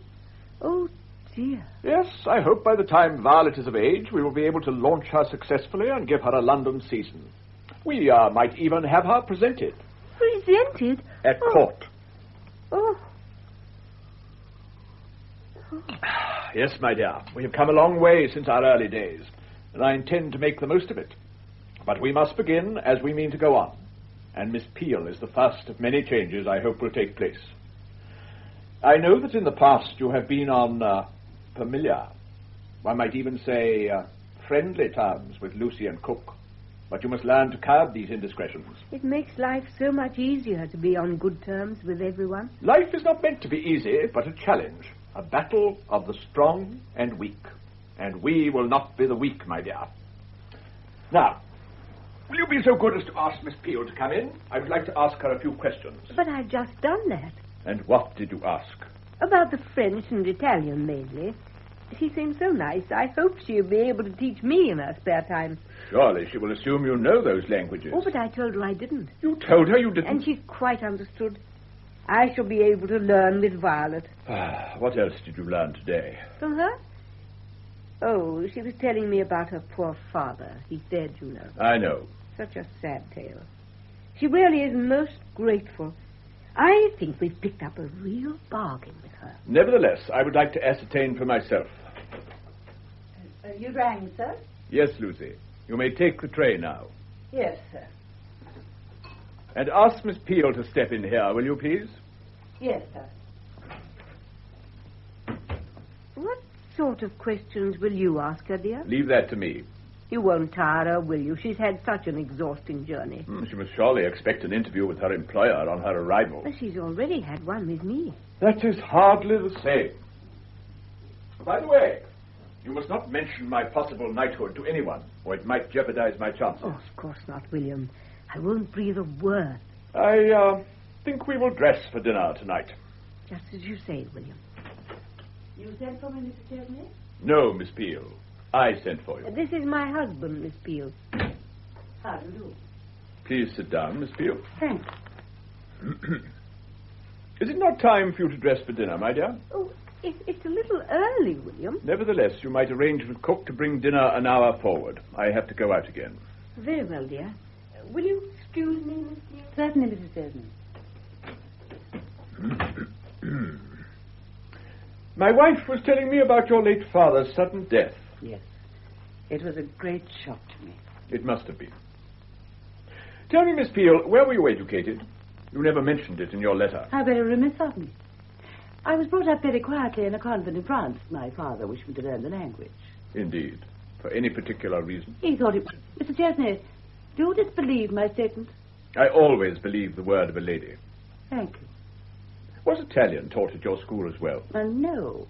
As a matter of fact, I learned that chiefly through textbooks. But my music master in the village was Italian, so naturally I learnt the accent with him. Of course. I presume this was when you returned from abroad. Oh, yes. I came home when I was nearly 15. My father needed me in the parish. What did you do to help him? Helped him to entertain his parishioners and to organize the church bazaars and fetes. At 15. That was a very early age to start. Naturally, I didn't begin at once, but gradually I took on those duties. And you remained there until his death? Yes. I see. Well, Miss Peel, you will find life very different here. Yes, I'm looking forward to it. There will be no organizing for you to do, except, of course, for Violet. You will be spending most of your time with her. Of course. I will endeavor to be satisfactory in my work with her. Good. I think that is all, Miss Peel. You will start your duties in the morning. There's just one thing. Yes? Would you please tell me when I have my leisure hours and if I am needed on Sundays? Your evenings will be your own, Miss Peel, if you wish to spend them in your room. Thank you. And Sundays? We go to church in the morning and in the evening, where I'm sure you will wish to join us. Of course. It will be lovely to go with the family once more. I think that is all for the present. No doubt you will wish to change for dinner. I must ask you to excuse me tonight, Mr. Chesney. My trunk is not yet unpacked. I will have to dine as I am. Oh, I see. My dear Miss Peel, I have no doubt as to your abilities for your work. And if I was too inquisitive about your past, I apologize. Thank you, Mr. Chesney. You have made me very proud. Proud? In what way? Only a great man can apologize to an employee. And you are such a man. You flatter me, Miss Peel. Nonetheless, it is true. You know, on my way here, I wondered so much what you would be like. Indeed. May I ask what opinion have you formed of me so far? That you are a man of the world, intent on making his way to the top of his particular profession, cold on the surface, but warm-hearted for all that. And may I say so, a man much misunderstood. How? You are doing your utmost to win a battle between the strong and the weak, and you do not intend to lose. You have an uncanny insight into people's characters, Miss Peel. Perhaps. Or maybe it is just a mutual sympathy with those who are like myself. Like yourself? Surely you would not say we were similar in character? More than you know. I understand you, Mr. Chesney, and I hope you will find in me an able helper and a loyal friend in your future plans. Thank you, Miss Peel. You are most kind. But my plans, as you call them, do not include you. I did not imagine they did. But I hope you will find me as understanding of your shortcomings as you are of mine. Excuse me, William. I gave cook a message, and dinner will be ready in half an hour. Thank you, my dear. If you would excuse me, I will start to unpack. One moment, Miss Peel. What did you mean by that impertinent remark? It does not matter, Mr. Chesney. Indeed it does. Am I intruding? No, my dear, no. no. Of course not, Mrs. Chesney. I was merely trying to clarify my decision. Excuse me. What did you say, dear? She was being a little too familiar. How strange. She seemed so reserved. William, she and I were speaking of France before you came in. Really? She said I'd love it. Do you think we could take a holiday there soon? I'm afraid not, my dear. There will be so much more work for me to do now. It'll be out of the question for me to leave the country. You used to go so often. I did envy you, your trips there. It was hardly possible for you to accompany me then with our child on the way. But it is possible now. Oh, William, I do so want to travel. I am sorry, my dear, but it cannot be arranged. My new position will benefit all of us considerably. It is only natural that we shall have to give up pleasure trips in order to gain other things of more lasting value. I see. William, are you sure you want all this? All this? This new position and all it means. I like to live simply, you know. And I'm beginning to wonder if I shall be able to keep up with you. Of course you can. You'll have to, for my sake as well as Violet's. You want her to do well, don't you? I want her to be happy, William. She will be happier if she marries into money. And if I make enough to raise our standards of living. We were happy without money at one time. Oh, I don't know. It'll all be so strange. I almost wish we were still poor. Now, there is no need to cry, my dear. No need at all. I wish you could understand how I feel, William. I understand very well. Listen, you had better have dinner in your room. You can't appear looking like that. I'll be all right in a minute. Please do as I say, my dear. I will tell everyone your headache has returned. But, William... Please go to your room now. I shall be up almost immediately. Oh, very well, William. I'm sorry, dear. Mama, Cook says we are dressing for dinner. Does that mean I can wear my new party frock? What? Oh, yes. You will do nothing of the sort. Can't you stay still for just one moment and read something? Yes, Papa. What shall I read, Papa? Good heavens, child, have you no initiative? Choose one from your shelf in the bookcase. Yes, Papa. And try to be a little quieter. Yes, Oh, if you please, sir. Now what is it, Lucy? Cook says dinner is held up because the fire's gone out. Oh, are you completely incompetent below stairs? Why is the fire out? Well, sir, with all the excitement, she quite forgot to stoke up. What excitement? Dinner being put forward, and the governess arriving. You know, sir. Oh, she's very sorry, sir. Oh, well, if the fire is out, she had better relight it at once. You'd better go down and help her with it. Yes, sir. Oh, but Mrs. Chesney's bell's ringing, sir. Oh, very well. I will go to her. Violet, see that you keep out of mischief. Yes, Papa. Wide world. Fairchild family. Line upon line. I wish I had something new to read. Oh, Miss Peel, have you finished your unpacking? Not yet. But I thought I'd bring you these books to show you. They are your French and Italian grammar. Do let me see. I think we'd better start on the French first. Here it is. Goodness, this is quite an old book. Look at all the marks in it. Yes, it was the book I used when I first learned French. Really? I was younger than you, and a very frightened little girl in a strange country. Strange country? Yes. I was sent to a convent in France for my schooling, away from my family. What a shame. Thank goodness you won't know what it is to be lonely, Violet. It's a terrible thing, loneliness. But you have a mother and a father who love you very much. And now I have you as well. Yes, indeed. That is something I've always wanted. A little girl of my own. Well, in a way, my wish has been granted. Even if you're not really mine, it will seem so to me. Dear Miss Peel, I will try to be a credit to you. Oh, Papa, how is Mama? A little better, I think. She may come down to dinner after all. Did her headache come back? It did, as a matter of fact. Excitement, I think. I'm so sorry. Violet, if you wish to appear at dinner, it would be advisable if you changed now. Yes, Papa. I'm going to wear my party dress, Miss Peel. Isn't that a special treat? It is indeed, Violet. Excuse me, Papa. See you at dinner, Miss Peel. What a lovely child she is. A trifle impulsive. Miss Peel, I fear I have an unpleasant task before me. Unpleasant? Nothing to do with me, I hope. Indeed, it is to do with you. You have only been in my house for a short time, and yet you have already upset my wife. How? You have been filling her head with ideas of traveling abroad. If you wish to remain here, I would advise you to attend to your own duties and leave me to manage the affairs of the family. How ridiculous. I beg your pardon. I said how ridiculous. Why should the mere mention of France throw you into such a pet? You are impertinent, Miss Peel. I really don't. And while we are on the subject, what did you mean by your remark before we were interrupted? What remark? I feel sure you know without my reminding you. When we are alone, your whole attitude alters from deference to downright familiarity. Oh, come now, Mr. Chesney. You are imagining things. Familiarity with you would be impossible on a first meeting. I'm sure I'm much obliged to you. But then I have a feeling we've met before. I don't think so.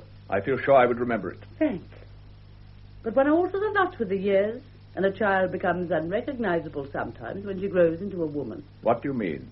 I mean, Mr. Chesney, we met when I was only a girl of 16. At Deauville. Deauville? 14 years ago, to be precise. Impossible. You were in your late 20s then, and very much the smart young man. I don't know what you're talking about. Then I will remind you. Forgive me for bringing this up so early in our acquaintance, but you have rather forced my hand. Perhaps you had better sit down, Mr. Chesney. Your memory might give you a nasty jolt. That's right. As I was saying, I was only a young girl at the time, but old enough to realize what was happening to my mother. You told us she died when you were very young. I was very young, Mr. Chesney. But what you did to my mother made me grow up very rapidly. What I did? My mother was your mistress, and you led her to believe you were unmarried. Did you know she died in childbirth? But of course you did.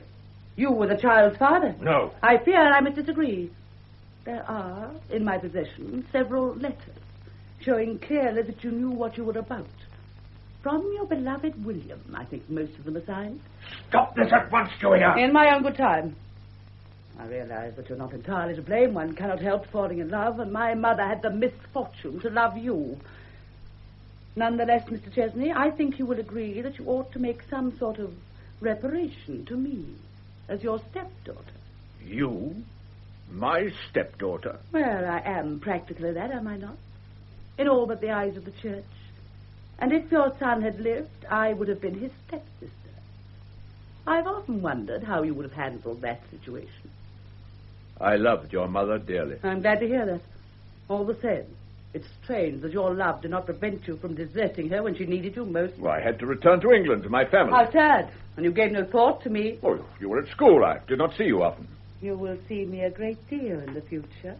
Is it money you want? Not so fast, Mr. Chesney. I cannot be bought off as easily as that. What do you want, then? Only one thing. To help you. Help me? Yes. After all, everybody makes mistakes, and I freely forgive you yours. Thank you. But I shall not forget. You may need reminding from time to time. Now, what I need is security. The security of a home life. Such as yours, Mr. Chesney. I cannot allow you to stay here under my roof. I'm afraid you have little choice in the matter. You engaged me and found me satisfactory, so here I stay.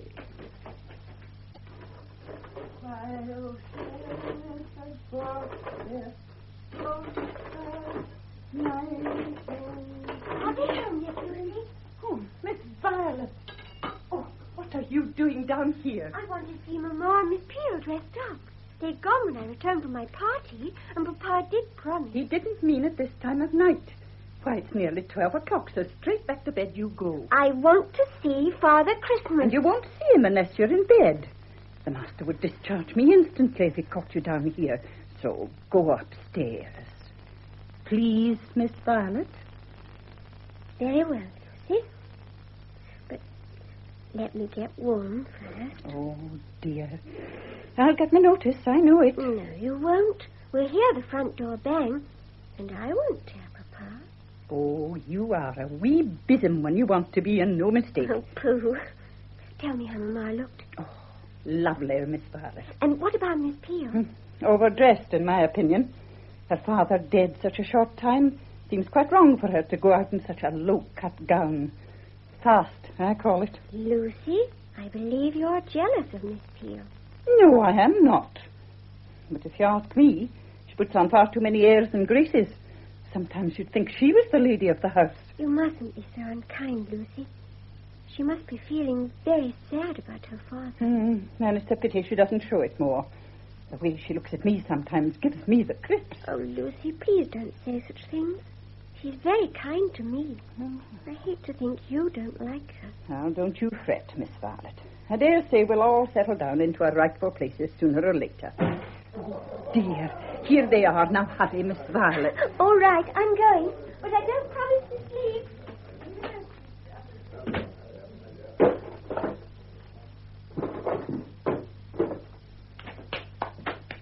Hello, Lucy. Oh, goodness, what a night. I do believe it is going to snow. Violet will be pleased. Good evening, Mama. And good evening, sir. Ah. Well, did you have a nice time? Yes, thank you, Most Lucy. enjoyable. Such interesting people, but very tiring. Would you like to go straight to bed, Mrs. Chesney? I could bring some hot chocolate to your room. It'd be no trouble at all, Mum. Thank you. How kind you all are to me. But I have Violet's Christmas stocking to prepare. Shall I help you with it? No, thank you, my dear. This is one thing I really enjoy doing myself. I shall get thoroughly warm by this lovely fire before making a start. Yes, Mum. I've brought you your whiskey, sir. Oh, thank you, Lucy. Will that be all, sir? Do you wish anything, Miss Peel? Not at the moment, thank you. Oh, yes, Lucy, you may go to bed. You will have a long day tomorrow. Yes. Thank you, sir. Good night, Mum. Good night, Lucy. Good night, Lucy. Good night, Miss Peel. I have a feeling Lucy does not like me. Nonsense, Miss Peel. Why shouldn't she? I expect she's overtired, that's all. Don't you agree, William? Oh, yes, my dear, quite probably. Oh, my feet are quite sore with all that dancing. I think I'll take off my shoes. In the drawing room, my dear? Well, we're alone, William, in our own home. Surely I can relax here. Of course you can, my dear. Let me help you. Oh, thank you, Miss Peel. You are a comfort. Did you enjoy the party? Very much, Mrs. Chesterton. She was quite the belle, wasn't she, William? Oh, yes, my dear. Do tell me, where did you get that charming dress? It was a present. A present? Yes. From someone very close to me. How exciting. Do tell us, Miss Peel. Have you an admirer? Not exactly an admirer, Mrs. Chesterton. Oh, we mustn't be inquisitive, my dear. Oh, I didn't mean to pry. Please don't think that, Miss Peel. But you look so lovely tonight. You were quite a sensation with the gentlemen. Oh, really, my It dear. is so invigorating to meet new people, is it not? I'm so grateful to you and Mr. Chesney for including me in your Christmas plans. We couldn't have you spending the festive season alone. It was most thoughtful of you. Christmas is such a family affair. I always think it must be wonderful to be able to return to one's own fireside and talk of everything one has done during the day. I quite agree. But my husband hardly ever talks to me. Nonsense, my dear. You don't, William. Never about your actual work. I did not think you were particularly interested. Of course I am. But you always seem so secretive. I don't like to ask. Do tell me about it, William. Not now, my dear. Yes, now. It's as good a time as any. Tell us about your wonderful plans for the future. Oh, my dear, I'm sure Miss Peel would be bored with such things. On the contrary, I would be most interested. Well, there's very little to tell. And certainly nothing to be secretive about. I work in an office 6 days a week. And as our company invests on the market, I manage to pick up a few tips now and then and gamble on the exchange myself. Stocks and shares? Yes, my dear. Well, go on. That is all. But what about your knighthood? Knighthood? I asked you particularly not to speak of that. Oh, it doesn't matter with Miss Peel. She's part of the family now. Do tell me about this knighthood of yours, Mr. Chesney. Nothing is settled. It is merely a hope for the future, no more. Well, at least tell Miss Peel of your plans. I hardly feel it is any affair of Miss Peel. I think that Mrs. Chesney means is how they will affect Violet. That is why she thinks I would be interested. I have no idea at the moment. But, William... I would rather not discuss it now, if you please, my dear. Oh, very well, William. It is nearly midnight. Oh, as late as that? Oh, and Violet's stocking isn't ready yet. Oh, I must go and see to it at once. Will you be long, William? No, my dear. I shall just finish my whiskey first. Very well, dear. Good night, Miss Peel. It will be Christmas when next we meet. I do hope you will like your present. I'm sure I shall, dear Mrs. Chesney. I'm afraid mine isn't much, but it's the best I could do. Oh, you shouldn't have troubled. Good night. Or rather, bonsoir. Bonsoir, madame. What a sweet woman she is. You are a fortunate man, Mr. Chesney. Thank you. Of course, she is entirely unsophisticated. But you can't have everything, can you? What do you mean? This evening, for instance, we met some quite influential people. If she had used some intelligence, she would have seen to it that you would have met them again. I really don't see how. There are ways and means, especially for a woman. She could employ subtleties a man wouldn't know existed, and so gain admittance through any door. All women are not like you, Miss Peel. In regard to my wife, she does all in her power to help me. Which is not nearly enough. Married to you all these years, and she knows nothing of your business affairs. Which is not a woman's place to. If a woman is to help her husband, she must know everything. No one can go through life alone, and that is your big mistake. You believe you can. I need no help from you, Miss Peel. What fools men are. I beg your pardon. Can't you see that if you are to make anything of yourself, you must break away? From my family? You broke away once before, remember, but you had not the courage to go through with it. If you are referring to that episode in France, I was already married, and I had no intention of breaking away. Episodes? Ruining my mother's life. And now you are trying to ruin mine, but it won't work. Indeed. You talk very glibly about my past and future. Take a look at your own. Oh, I admit you have a hold on me at the moment, but don't imagine it will last. You certainly have had a past, Miss Peel. But believe me, you have no future. None at all. What do you mean?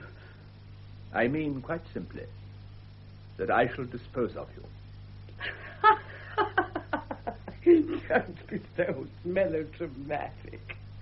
If you're threatening to murder me, you wouldn't have the courage. You ran away from my mother when she was in need, and you would certainly run away from a far more dangerous undertaking. A man can change a great deal during his lifetime. But not you. You live in a world of deceit, and deceit breeds cowardice, so don't try to frighten me. While I have those love letters, you wouldn't dare touch me. You know, you are an extraordinary woman. If I were not directly concerned with your mischief, I would admire you in a way. Tell me, why did you wait so long for your revenge? I wasn't greatly concerned with you. I had my own life to live. And then, quite suddenly, I lost everything. My husband. Your husband? Yes, I was married. He died, leaving me nothing. He was a gay, charming creature, but an adventurer and a complete spendthrift. After his death, I had to start afresh, and I decided to return to England. Your name was in the paper several times in relation to business deals. Once there was even a photograph of you, at some club dinner, I think it was. I realized who you were and thought of contacting you. But I had hopes of better things. Several months later, I chanced upon your advertisement and decided it was time to act. I made up a sad story about a fictitious vicar being my father. Gave an address of an old acquaintance of mine, and, oddly enough, you engaged me without even verifying my references. Oddly enough. You know, your true story moves me. You were speaking of your husband when you could have been Ellen. Ellen. How strange to hear her name again. What a lovely woman she was. She gave me such strength and comfort. It didn't matter to her what kind of upbringing I had had. She was the only person to whom I ever confided that I had been living a lie all those years. What do you mean? I used to pretend my family were well connected. My wife would have been unutterably shocked if she had known the truth. What was the truth? Does it matter? The struggles and the fight for existence I had when I was a boy are over now. I wanted to be somebody. Ellen knew all that and understood. I hurt her deeply when I left her. Midnight. A Merry Christmas, Mr. Chesney, and a prosperous New Year. Merry Christmas, Elizabeth, and a Happy New Year. Well, it is my turn to be sorry now. Sorry? What for? For thrusting myself into your life, I suppose. I don't know. I don't know what I feel at the moment. This wasn't my plan. Plans have a habit of going wrong. Yes, they have, haven't they? Please, William, let me go. I need you, Elizabeth. We're being foolish. Your wife... Can we not forget her for a few moments? All these years I've brought in Christmas with a wife I do not care about. Please, Elizabeth, let this Christmas be a little different. Merry Christmas. I thought I'd bring you your present. Wait, Miss Peel. What's happening? Oh, now, my dear, there's nothing to get excited about. You were kissing. We were wishing each other a Merry Christmas, that's all. I don't believe it. William, you wouldn't have... Don't, my dear. You mustn't work yourself up. I'm not, William. Really, I'm not working myself up. Violet is asleep, William. Will you take her present? Yes, my dear, certainly. Oh, and these are for you, Miss Peel. William, yours. I saw you. Oh, I saw you. I saw you.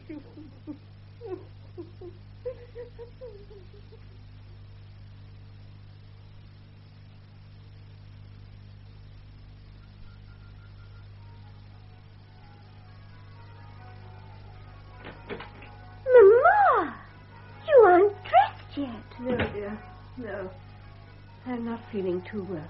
Oh, poor Mama. My head is going round and round as if it would burst. Poor Mama. Come and look at my lovely presents. That'll make you better. You showed them to me earlier, dear. They're lovely. You haven't thanked me yet for mine. Didn't you like it? The handkerchief? Of course I did, darling. It's beautiful. You don't seem very pleased. I spent nearly a shilling on the silks. And hours getting my flowers right. It was charmingly done. Father Christmas was very clever to remember my new paint box. Now I can copy the pictures in this book that Miss Peel gave me. Do look, Mamma. It has lovely views of France. I don't want to see it. Why not, Mamma? I don't feel like reading. But you don't have to read, Mamma. Just look at the pictures. Please, will you stop it? Sorry, Mamma. I didn't mean to upset you. That's all right, dear. I'm afraid I slept badly last night. Can I get you anything? I was looking for my smelling salts. I thought I left them down here. I haven't seen them, Mamma. Well, then I'd better search upstairs again. Oh, there you are. My dear, I've been looking for you. Have you, William? Is it not time you were dressing for church? It's 10 o'clock. I'm not going. Not going? But, Mamma, it's Christmas Day. I'm sorry, but I don't feel up to it. No doubt you and Miss Peel will manage very well without me. Please, my dear, think what you're saying. I've been thinking all night, William, and I don't feel any better for it. All the time I can see you two again. Violet, go and put your bonnet on and wait downstairs. There's a good girl. All right. But what is Mamma worried about, Papa? Oh, nothing, my dear. There's nothing wrong. Please do as I say. Yes, Papa. Oh, Miss Peel, thank you so much for your lovely present. I'm going to copy all the pictures of my new paper. Violet, run along now. Very well, Papa. Good morning, Mrs. Chesney. Good morning. How can you address me so calmly after last night? Mrs. Chesney, please try to be reasonable. There was absolutely nothing wrong. I trusted you implicitly, Miss Peel, and you have abused that trust. Nonsense, of course she hasn't. William, will you please go? You'll only upset me more by staying here. Very well, my dear. If that is your wish. But I am deeply hurt at your lack of trust in your husband. How pompous he can be sometimes. I beg your pardon. Pompous, inconsiderate, and selfish. I've tried to bear with his faults, but there are moments when I lose all patience. I had no idea you felt like this. I had no idea you were in love with my husband. I'm not in love. Nonsense. It's written all over your face. I'm sorry that our friendship has to end so soon. But obviously you cannot stay here any longer. Mrs. Chesney, you cannot mean that. You surely don't imagine that I could tolerate you under my roof another moment? Perhaps when you are a little calmer. I am as calm as I can be in your presence, Miss Peel. I would advise you to be careful what you say, Mrs. Chesney. Why, neither of you has taken much care to avoid hurting my feelings. There are more important things than your feelings at stake. Now you're being mysterious, Miss Peel. I assure you there's no need. My husband will soon forget you when he's surrounded by the proper love of his family. Proper love? That sounds wonderfully upright and moral, but hardly in keeping with his character. You dare to question his character? He's a fine man, misled by a common adventuress. You will regret that word, Mrs. Chesney. Are you trying to threaten me? No, I wouldn't waste my time. I'm sorry to do this, but you brought it on yourself. Your husband, Mrs. Chesney, knew my mother very well. Did you know that? No, I didn't. I might say he knew her intimately. Do you remember his trips abroad some years ago? He went to France, sometimes on business. Did you know my mother was his mistress and died in childbirth because of him? Please, it would be to try and get rid of me. What do you mean? If I leave this house, I shall make public all that I know about your husband, Mrs. Chesney. I'm sure you realize that will put an end to his career and all his hopes. You wouldn't dare. No. I have nothing to lose by such an action, and everything to gain.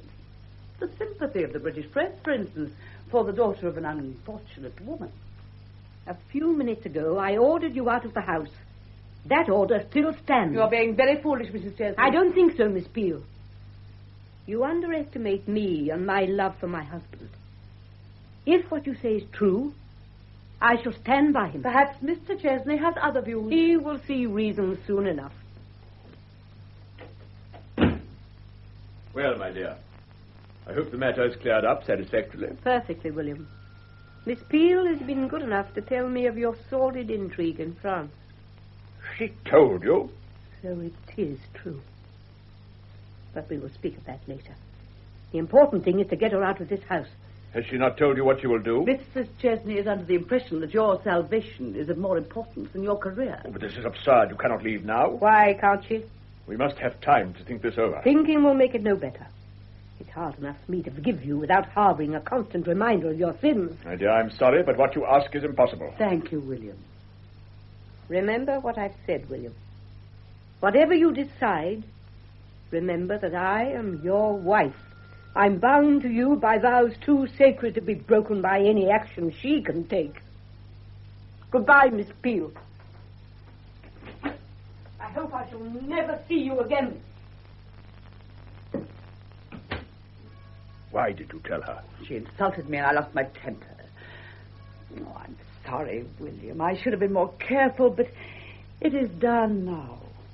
Yes, it is done. She dismissed me peremptorily, putting all the blame on me. I suppose that was natural enough in the circumstances. Please, Papa. Yes, Violet, what is it? Please, Papa, I'm ready now. We should be late for church if we don't hurry. You had better go alone.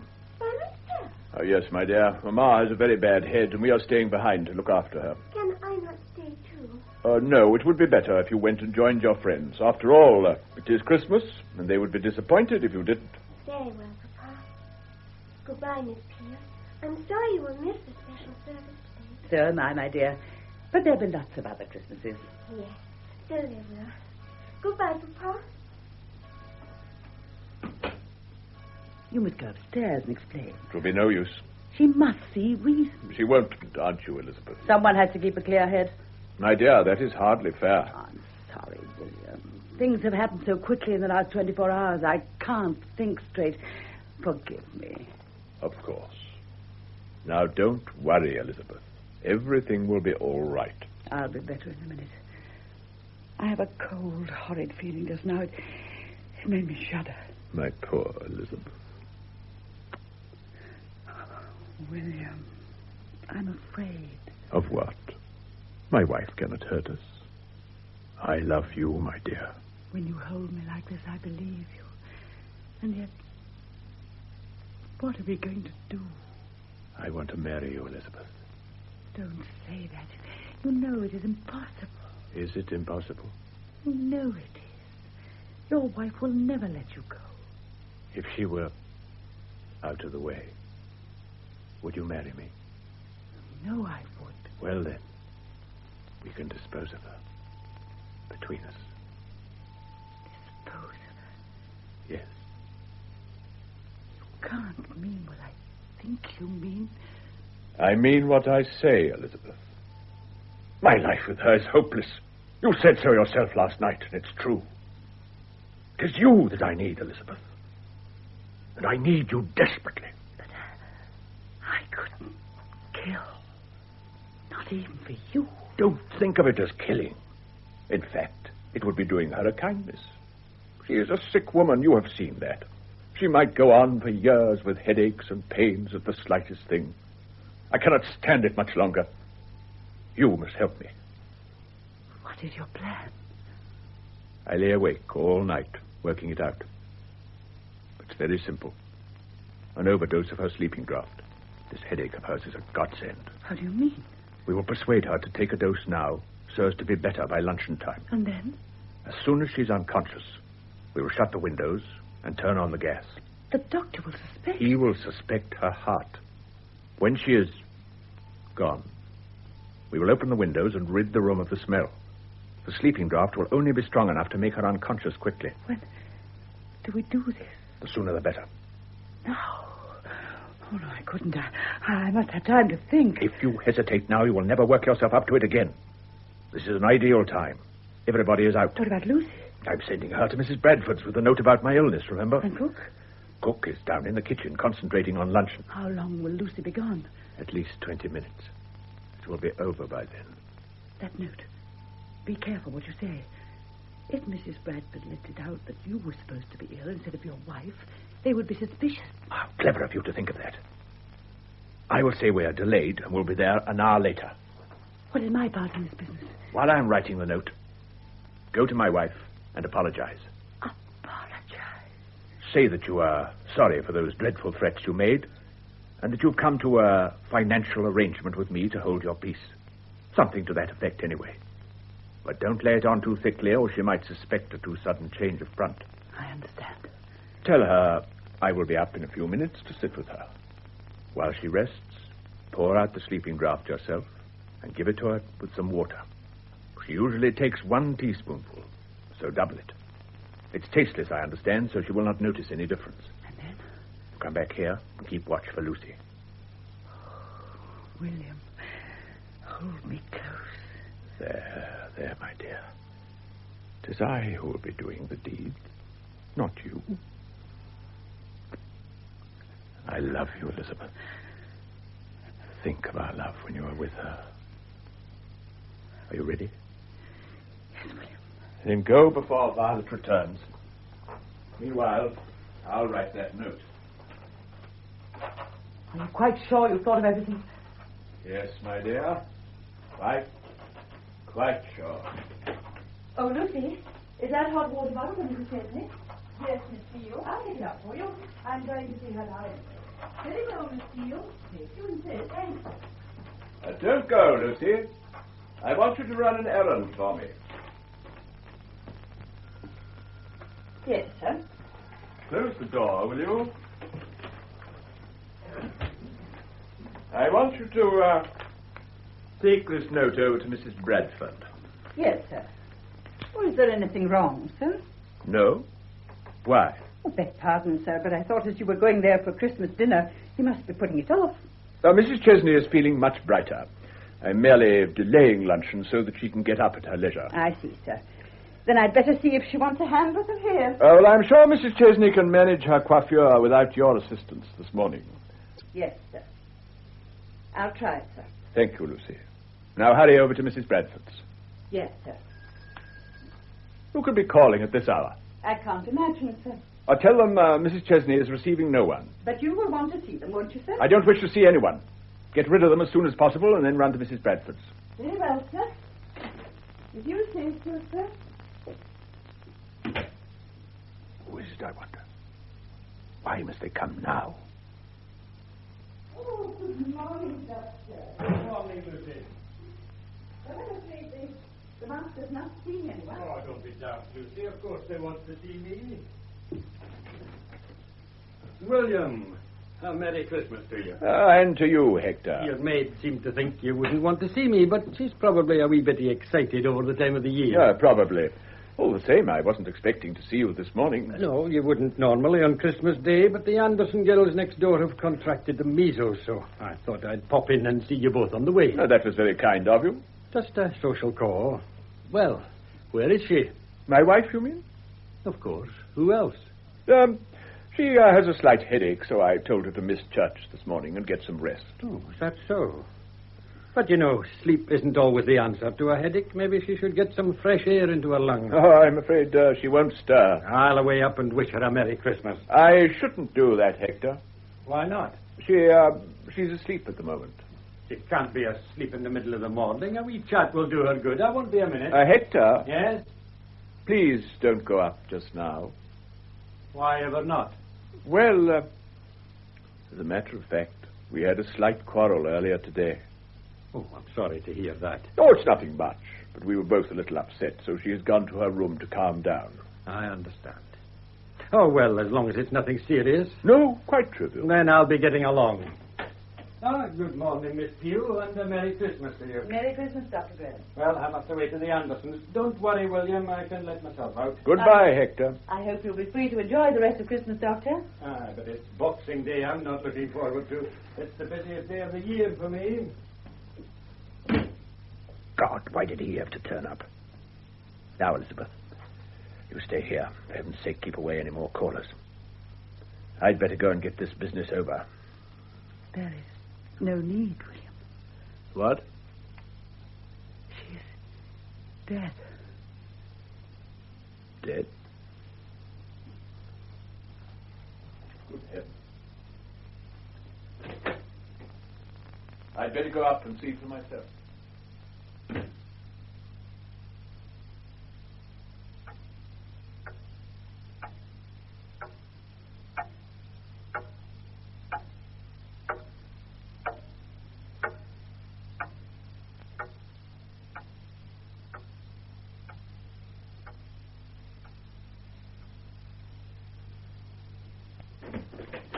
William, what a time you've been. Well? You were right, Elizabeth. She is dead. Oh, William. How did it happen? I don't know. William, what are we going to do? Now, calm yourself, my dear. First tell me what happened, and then we can plan our story. Well, I went upstairs with a hot water bottle and knocked on the door. I found her lying in bed, propped up with pillows. She looked dreadful. Her face was so white, and her eyes were hollow with tears. She was past crying then. I tried to apologize, but the words almost stuck in my throat. Again, she told me to pack my things and leave, and I agreed to do so. Anything to get out of her presence. I'm sure she did not believe me, but she nodded and turned her head away. I poured 2 teaspoonfuls of the sleeping draught into the glass of water by her bed and urged her to drink some exactly the way you told me, William. Without looking at me, she obeyed. And then an odd expression came into her eyes. I wonder if I shall ever wake again, Miss Peel, she said. I asked her what she meant, but she did not reply. It was then I realized why she looked so strange when I went in. She must have taken some of the medicine herself, because by the time she had drunk the mixture I had given her, she was nearly asleep. I became frightened of what I'd done and tried to waken her. I slapped her hard. But she'd gone. I feel so cold down here. What are we going to do, William? We must send for the doctor, my dear, at once. It is no use. She is dead. But he must certify her death. Why didn't you tell him when he was here? I was afraid. Afraid? I had to see you alone first. I was frightened of what to say. That was a bad mistake, Elizabeth. We must see that everything looks as natural as possible. What do you mean? He will think it is either heart failure or suicide. But one thing he won't suspect is murder. He's only gone next door. Go and fetch him. I can't do that. It will look better if you do. Tell him you took the hot water bottle to Mrs. Chesney and found her there dead. He will never suspect you of any ulterior motive. You say so, William. I will get you through this business. Never fear. Just trust in me. I do, William. When you're close to me, I feel safe. As I do, too, my dear. When you have told the doctor, meet Violet at church and break the sad news. It'll give you a little more time to collect your wits. Hurry, my dear. Fetch Dr. Graham. Oh, excuse me, sir. Go at once, Miss Peel. Yes, Miss Chesney. Oh, I beg your pardon, Miss Peel. I forgot to wish you a Merry Christmas at breakfast. I do hope... I shan't be long, Mrs. Chesney. Well, I did try, sir. But you see how she treats me. Never mind that for the moment, Lucy. You must prepare yourself for a shock. A shock, sir? Yes. While you were delivering that note, Mrs. Chesney... Mm-hmm. This is terrible. Mrs. Chesney passed away suddenly. Oh, she couldn't have, sir. I saw her at breakfast only a few minutes before I went out. Nevertheless, it is true. Her heart, I imagine. Oh, can't believe it, sir. Mrs. Chesney dead. Oh, no, sir. It isn't possible. Miss Peel has gone for Dr. Graham. Oh, dear. Try to pull yourself together, Lucy. Now, when Miss Violet returns, will you take her downstairs out of the way? Oh, yes, sir. And when you have a moment, pull the blinds over all the windows. Yes, sir. We must all try and be brave in front of Miss Violet. A lot of the responsibility will rest with you. And me, sir? Yes. Miss Violet has known you all her life and trusts you implicitly. You must help her all you can. I'll do my best, sir. Oh, poor motherless lamb. Then you must stop crying, if only for her sake. Yes, sir. I'm just upset. It's coming so sudden like this. Then you can imagine Miss Peel's feelings on finding my wife. Miss Peel, sir? Yes. She found her already dead when she took the water bottle up. Oh, but, sir, I know... I found the front door open, so I walked in. William, this is a terrible business. Miss Peel came to tell me. Are you sure she's gone? Yes, Hector, I'm afraid she has. Will you forgive me if I don't come up with you? I don't think I could bear any more just now. Of course, I quite understand. Lucy, will you take the doctor upstairs? I would like a few minutes by myself. Of course. Oh, Doctor. This is a sad day for so. It is indeed. Better pull down the blind.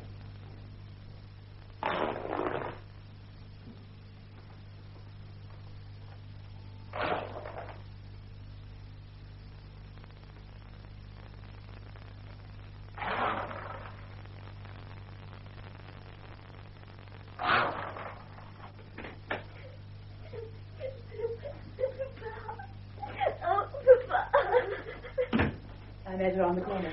She was just coming home. My poor child. I wanted to come home to Mama. I wanted to help her get better. Violet, my dear. She looked so sad this morning. Almost as if she knew. My poor child. Try not to cry like that. Violet, my dear. I think it would be best if you went downstairs to the kitchen for an hour or so. There is so much to be done, and it would be better if you were not here. If you say so. There's a brave girl. Lucy will be here in a second. But couldn't I stay and help you? Please. It will help your father much more if you do as he says, my child. I'm not your child. It was you who made my mother ill. Yes. What was it she said this morning? She couldn't forget something she'd seen. You're imagining things. No, I'm not. You'd upset her. I know you had. I could tell by the way she looked at you. And you couldn't look back. Violet. That will do. You are getting hysterical. Excuse me, the doctor would like to speak to you, sir. Come in, Hector. Lucy, would you be so good as to take Miss Violet downstairs? You and Cook can look after her for a while, can you not? Yes. Come along. The poor wee soul. Now, Miss Violet, don't cry, dear. After the go. One step to go. Poor child. She's dreadfully upset, as we all are. Hector, won't you sit down? Thanks.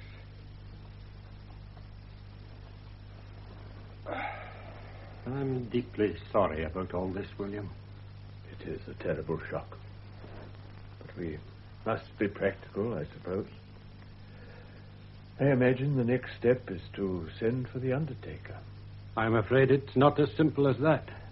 You see, it wasn't her heart. At least, not directly. Not her heart? What was it, then? I can't commit myself so early, but it looks to me as if she had had an overdose of her medicine. But that is impossible. She was so cautious about the dosage. Oh, I know she could be careless in many ways, but she always carried out your instructions to the letter. Aye. Well, you see, I wonder if I could speak to you alone a minute. Why, yes, certainly, if you think it necessary. Miss Peel, in these last few months, has become a close friend of the family, you know. Just the same, I would rather see you alone. As you wish. Miss Peel, would you be so good as to withdraw for a few minutes? Mr. Chesney. The doctor wishes a private word with me. No doubt it will all be cleared up shortly. Very well, Mr. Chesney. Well, Hector? What I'm about to say is quite in confidence, you understand? Naturally. The fact is, I'm profoundly uneasy over the whole business. You see, the glass of water beside her bed had the remains of a large proportion of sleeping draught in it. I expect she took some to make her sleep. I bet there was more than a single dose there. Are you certain? Not of the exact amount without analyzing it, of course, but there must be enough there to have killed her. Hector, that is a terrible thing to say. I'm sorry to have to say it. I was fond of you both. Mrs. Chesney was a kind, sweet woman. She was, indeed. The point is, I had given her a new bottle only 2 days ago, and now it's empty. It was very strong stuff. I remember her telling me how careful she had to be with it. That's what I can't understand. She didn't seem to be the sort who would take her own life. I should not have thought so. Do you know any reason why she should have done this? I don't, Hector. It's a terrible blow to me. I can only suppose I must have failed her in some way as a husband. You told me you had had a quarrel with your wife just before she went upstairs. Yes, but it was a trivial affair. Nothing that could possibly make her do this dreadful thing. No. Well, women are strange creatures. Perhaps the police will be able to throw some light on the subject. The police? Why, yes, I'm afraid they'll have to be called in now. Is that strictly necessary? Aye, it is, William. Absolutely necessary in the circumstances. This is a terrible business for you. I wish I could do something to help. Oh, you must do your duty, Hector. In the same way that I'm sure the police will. Shall I ring for Lucy to go and fetch them? Aye, that would be best. This is a bad thing for Violet, poor wee soul. Her mother dead is bad enough without the police trampling all over the place. Will they, be here for long? It all depends. They will be as unobtrusive as possible. Perhaps it would be better if I sent her away for a while. Oh, I shouldn't do that. She will need your love and affection more than ever now. I suppose so, yes. You rang, sir. Oh, yes, Lucy. How is Miss Violet now? Oh, a little restless, sir. But Cook's making her some fudge to try and take her mind off things. Thank you. Lucy, I'm afraid there is some doubt as to how Mrs. Chesney died. The doctor thinks we should send for the police. Oh, mercy me. No, Lucy, there's nothing for you to be afraid of. If they ask you any questions, just answer them truthfully. Yes, sir, I'll try. Then will you go and fetch them, please? What? Me, sir? Yes, Lucy. The police station is only around the corner. Ask the sergeant on duty if he could send a man along. Very well, sir. And Lucy, don't stay to gossip with anyone. As if I would, sir. This must be kept as private as possible, do you understand? We don't want the entire street to know what has happened. Oh, no. It's odd, isn't it, that Miss Peel didn't say anything to me when I was here before? Yes, but she explained that to me. It seems she feared that suspicion would be thrown on her. Why should she imagine that? Probably because it was she who first discovered that my wife was dead. Is that a fact? Well, she mustn't harbour such foolish thoughts. William, you're having a bad time of it. I think I'll wait downstairs for the police to come, and then we can go up without disturbing you. Will they not want to see me? They'll want a word afterwards, but try to have a rest before they arrive. Oh, I'm all right. You haven't had time to take all this in yet. The strain will come later. You still have a lot to face. I realize that. So prepare yourself while you can. I am your doctor, you know. Very well, Hector. I will sit here for a few moments, if you insist. Good. I'll away downstairs and wait for them.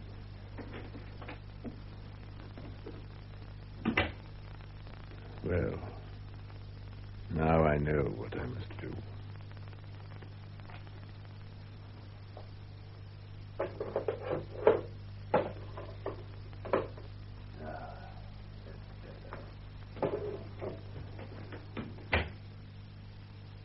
William.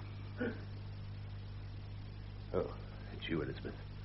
I didn't hear you come in. I was waiting at the end of the landing for him to leave. I see. And what did he say that was so important? Why did I have to leave the room? I saw Lucy come and go in great agitation. What is it?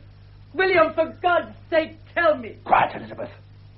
You want everyone to hear you? It was nothing. Nothing at all. He thinks it was suicide. Oh, thank God. So you have nothing to fear. Oh, William, hold me close.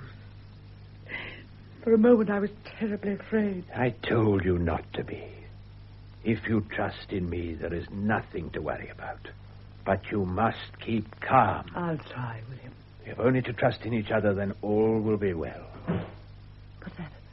I expect it is the police. The police? You never told me you'd send for them. Dr. Graham said it was necessary, my dear. Now, Elizabeth, there's no time to be lost. Where are those letters? Letters? What letters? The letters I wrote to your mother. They're upstairs in my trunk. Fetch them. Why, William? I don't understand. You must bring them to me immediately. Don't you see, if the police suspect you by the remotest chance, they will search your belongings for a motive. They might even do so in any case, to find a reason for her suicide. They wouldn't do that. Indeed, they would. They are far more interested in closing a case as quickly as possible than in... Lucy, is that you in the hall? Yes, sir? Come in here a moment. Yes, sir? Was that the police I heard going upstairs? Yes, sir. It was Sergeant Wilde. Do you know him, then? Oh, I've seen him occasionally, sir. It was he who found the wee dog that Mrs. Anderson next door lost. I see. Did he ask you any questions on the way here? Oh, no, sir. No, he hardly said a word to me. Good. I only wanted to warn you that if he does, you must be completely truthful. I always am, sir. So I thought. But when speaking of Miss Peel, you must try not to show your personal animosity towards her. It would be very unfair. Do you understand? Yes, sir. You had better go back to them in case they want anything. I shall be in here when they have finished. Very well, sir. But there is just one thing that... Ah, there you are, Miss Peel. That is all, Lucy. Yes, sir. Excuse me, Miss Peel. Here they are. Are you sure you have them all? Quite sure. I always kept them all together in this little box. Good. But why are you burning them? You don't need them any longer.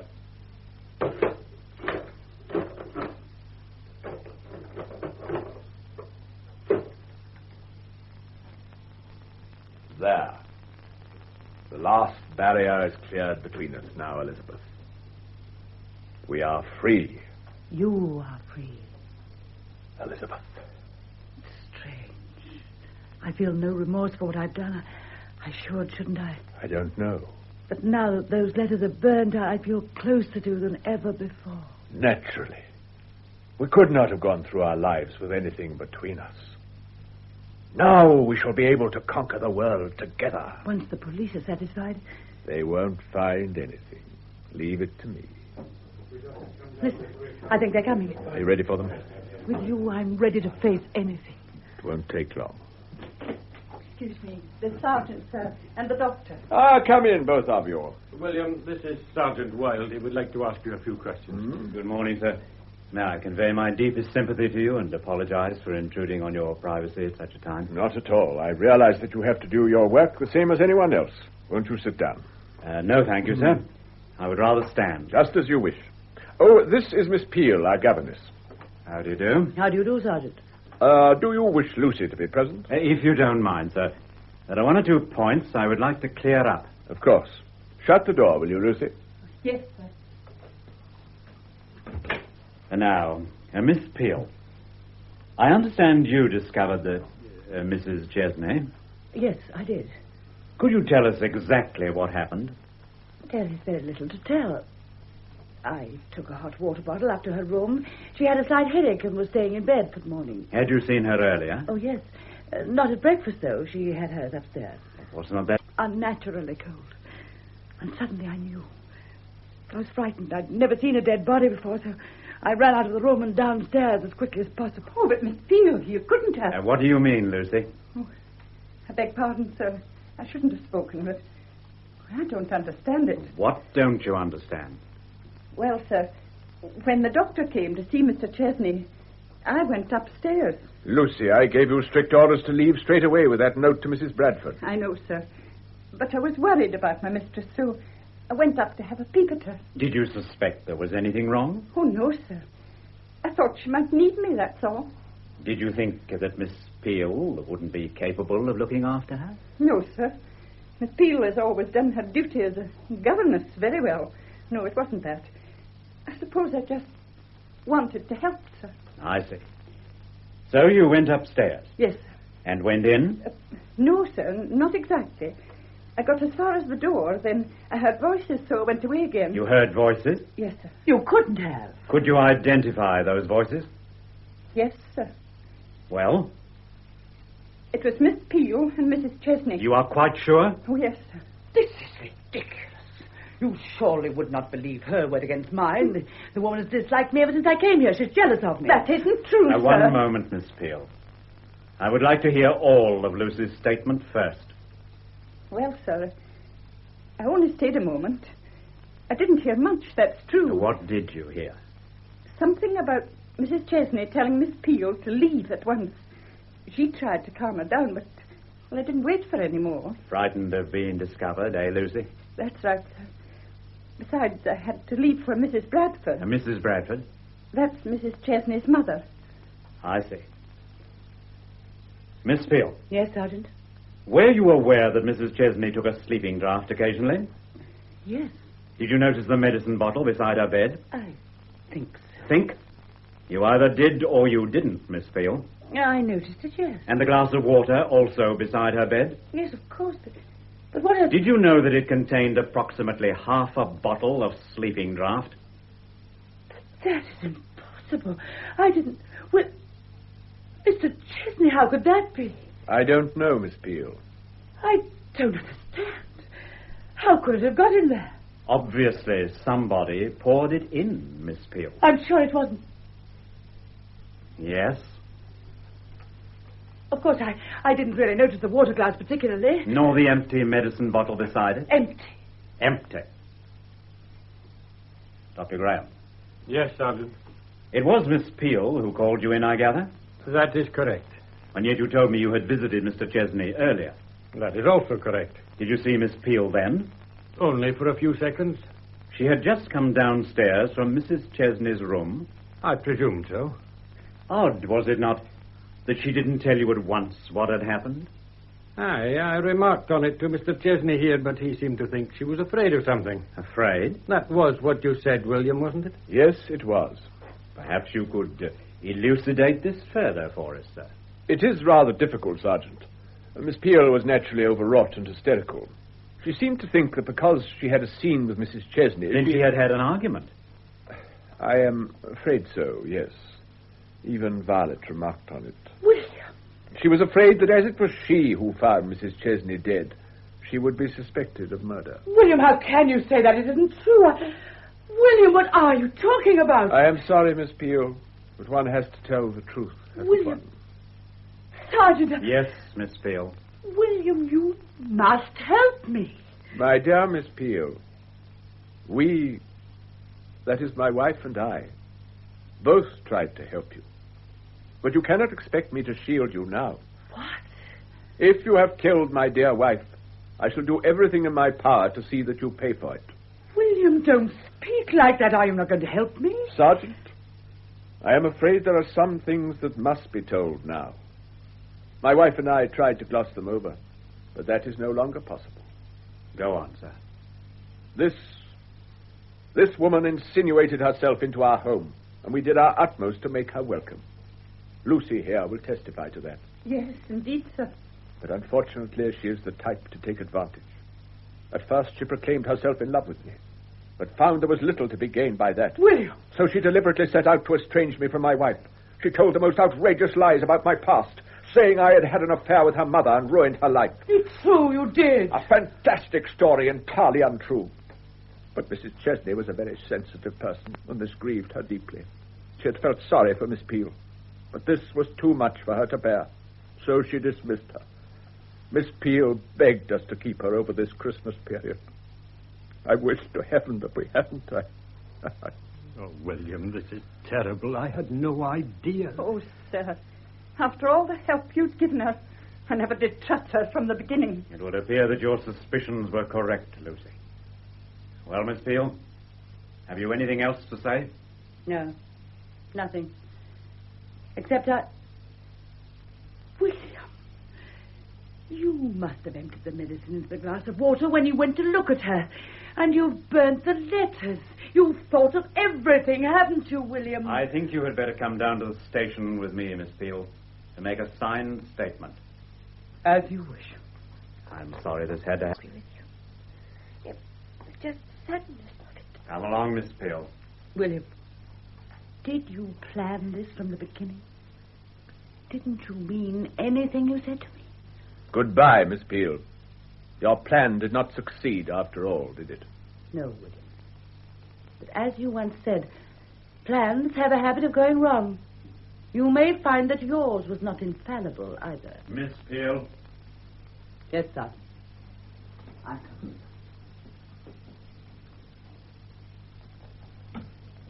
What did she mean, Papa?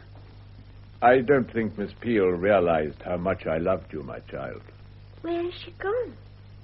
She has, some business to attend to. But she has left her little box. What box, my dear? Where she kept all her business papers. See, there it is on the table. How did you know what she kept in there, Violet? She showed me one day. Showed you? Yes, Papa. She was explaining to me how to write a business letter, and she gave me one of hers to copy. A letter? From that box? Yes, Papa. She said it wasn't important. What did it say? It was just a letter from her lawyer, acknowledging a packet she'd sent to him to be placed in safekeeping, she said. I wonder what could have been in that packet. Don't you? Oh, she told me, Papa. It was some old love letters. She sent them to her lawyer. She kept the envelope. Wasn't that a funny thing to do? Very funny. Shall I run after her with the box, Papa? No, Violet. It is too late. The box is empty now.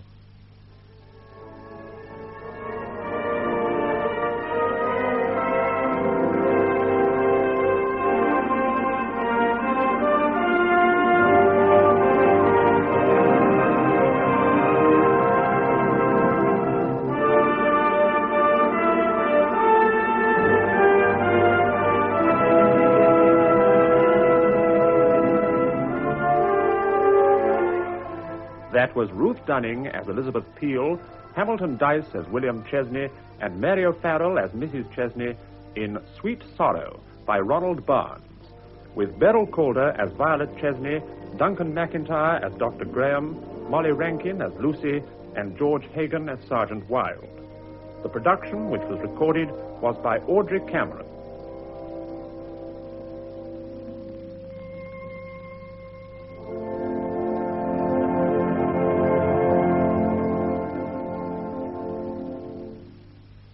Money can buy me love.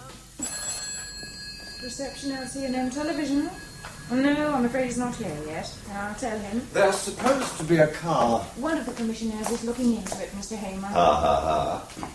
Hello, Ronnie. Hello, Bill. Fat slob. Hamer program run must be over. Well, Ron, you old scoundrel, where are you off to? I'm afraid there's no trace of your car, Mr. Hamer. Oh, but I can see a quite substantial one. There, just pulling up.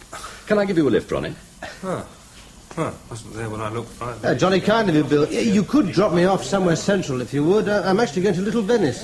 Not to the Reichenbergers' party, by any chance? Yes, how extraordinary. Girls, photographs. Excuse me, please. You Ronnie Appleyard? That's right, I am. Me before Hamer. Can I have your autograph, please? Certainly, of course. Appleyard asked before Hamer. Excuse me, are you Bill Hamer? Yes. Bloody big car to give the slob. Can I have yours too, Mr. Hamer? George? There you are. Thank you very much. Not at all. Thank you for asking. What age are they? 12, 20? Come on, Ron. Don't see why I should use my own car driver when the firm will cough up. No, indeed. It's a minicab for Ron. Good night, Mr. Hamer. Good night, Mr. Appleyard. I'll be back in a couple of hours. Well, open the bloody door, Perkins. Just going to, Mr. Hamer. Not so young as... Shut up. In you go, Ronnie. I envy you chaps who get shot at the thing while the evening's still young. Junius' show goes out at peak time. Junius doesn't, conceited twit. I don't think I've seen you at a Reichenberger party, have I? No, this is my first time. You're coming up in the world, my lad. Coming a celebrity. I won't have this self-infatuated talking machine on my program, call as he may. Are you working on another book? Coming out in the spring. You certainly don't let up, do you, Ron? What's this one about? The dental profession. I won't be buying it. Scared stiff of the My buggers. dentist gives you tranquilizers. Makes his work less tiring. Look, just try to keep your mouth shut, will you, old chap? I had enough of your fatuous comments on the way down. You shall do well with it. You'll knock it if you can. What next? How old are you, Ronnie? 36. Who have you got on the show tonight, Bill? Oh, not such a very interesting lot, I'm afraid. In certain fields, you might say we're getting near the bottom of the barrel. Our last week's lot. Oh, didn't see it, I'm afraid. Got hung up in the studio. Yes, I saw it. Royal Desires. Pity. Poor Ron. Pity you missed it, old son. One of the best. What were you talking about? Marijuana, wasn't it? Yes, I seem to remember. No, marijuana was the week before. This was apartheid. Not bloody apartheid. Let him go on 1 minute. No more. We all of us must take our share of the guilt, you know, Ron. We can't not do so. What sort of people will turn up at the Reichenbergers? Antonio Reichenberger has this incredible faculty for spotting people. Uncanny. The up-and-coming material. What's the bird situation? Oh, yes. Yes, go on, you mealy-mouthed adulterer. I imagine somebody like you might well find something to interest him at Antonio's.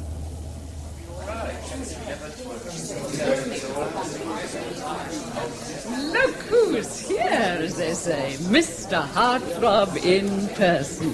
TV's young Lochinvar. Nice of you to come, Mr. Appleyard. Well, nice of you to invite me, Mrs. Reichenberger. Oh, I always watch your program. Inside, isn't it? So, you came with Bill Hamer, did you? Yes, bumped into each other on our way out from the studios. This is a splendid house you have here, Mrs. Reichenberger. Oh, say, Antonia, please. Yes?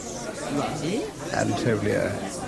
Lots of interesting people, too, I see. Oh, I do hope there are. Even my wretched son has decided to come. Can he be old enough to be out so late? Nice of you, Ronnie, but he's 18 and quite a problem. Well, we all are at 18. I'd love to tell you all about it sometime. But look, you haven't even got a drink. She should have a mind. Oh, dear, that must be... Do excuse me, Ronnie, a moment. Yes, of course, Antonia. A bit of drink, Ron. Find the bird somewhere. God, what a crowd. Hello, Eddie. Oh, boy, well... Never better. Funny old... What the hell is this I'm drinking? Vodka? Hamer with Molly. Business, not bad. My God, she's ugly. Ah, Moll. Beautiful. Oh, liar. He means it, Molly. Sincerity always pays. That's all you've got, Moll. Who's that American? Angry man. Who with? All right, but you know what she said to Is this it? A girl or boy? From the back, it's hard to say. No, it's a girl. A she the Yankees crossed with. Now get round to the front. God, what a girl. That face, hair same colour, sallow. Lion's mane colour. What a girl. No tits, tallish. Right, the Yankees had it. I've had enough. Up to here. Good night, Simon. Simon? Girl? Oh, Yank gone. She looks, Hello. You get me a drink? What? Oh, yes, what would you like? Scotch and water. No ice. Now, come on, then. Over to the bar. How are you? I'm Ronnie Appleyard. I'm called Simon. Hello, Ron. They say inside is upset the beef. Good. Scotch and water, no ice. Yeah, no, I'm busy, old thing. I'll see you next time. Scotch, Simon. What, Simon?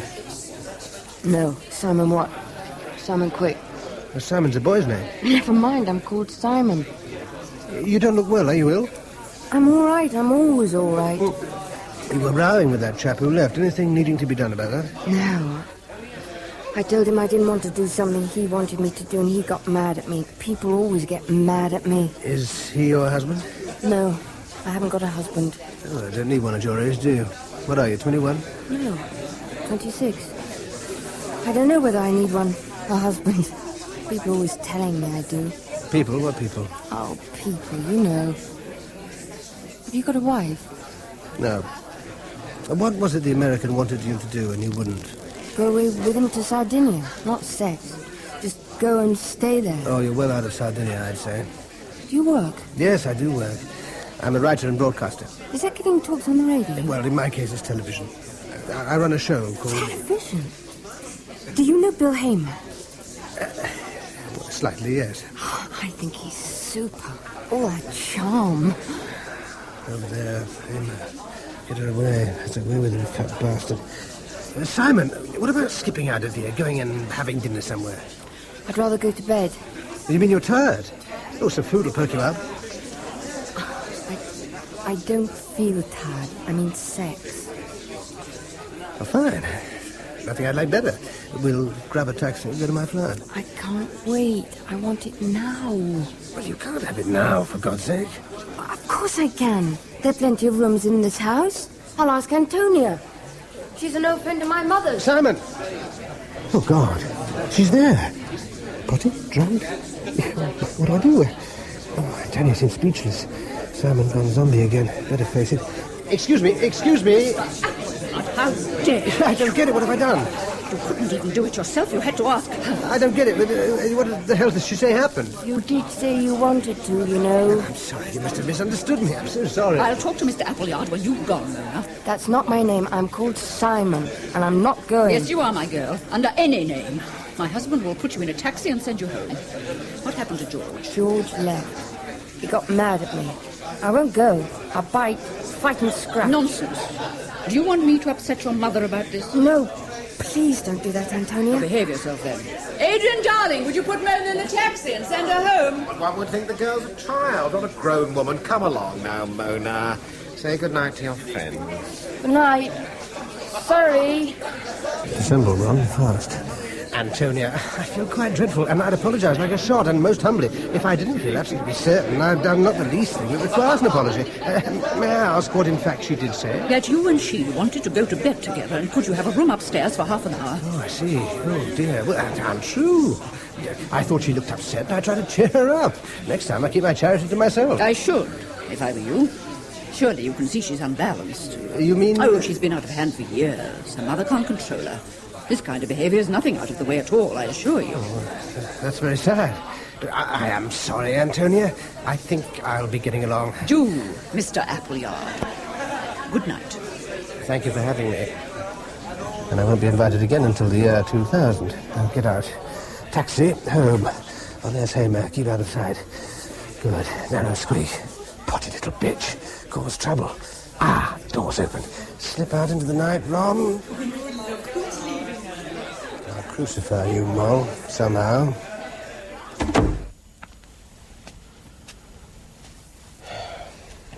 Taxi rank at Warwick Avenue. Who's that? It looks like... Oh, no, Miss Quick. I escaped from Adrian. Yes, so I see. Look, I'm on my way home. You can please yourself, would you do? You cross with me? I'm really bored. Now, look, why don't you get into a taxi and buzz off before your mother sends out a search party? Haven't got any money. Never have money. Now, here's a quid. Now what? What's your name? I told you, Ronnie Appleyard. I know, I forgot. Ronnie, can't I come home with you? No, Simon, you can't. I know I'm not beautiful at all. Yes, you are. Very beautiful. Then why don't you take me home with you? I'd do anything you wanted me to, and I'd be very quiet, and I'd go the moment you told me to. All right. There's a taxi.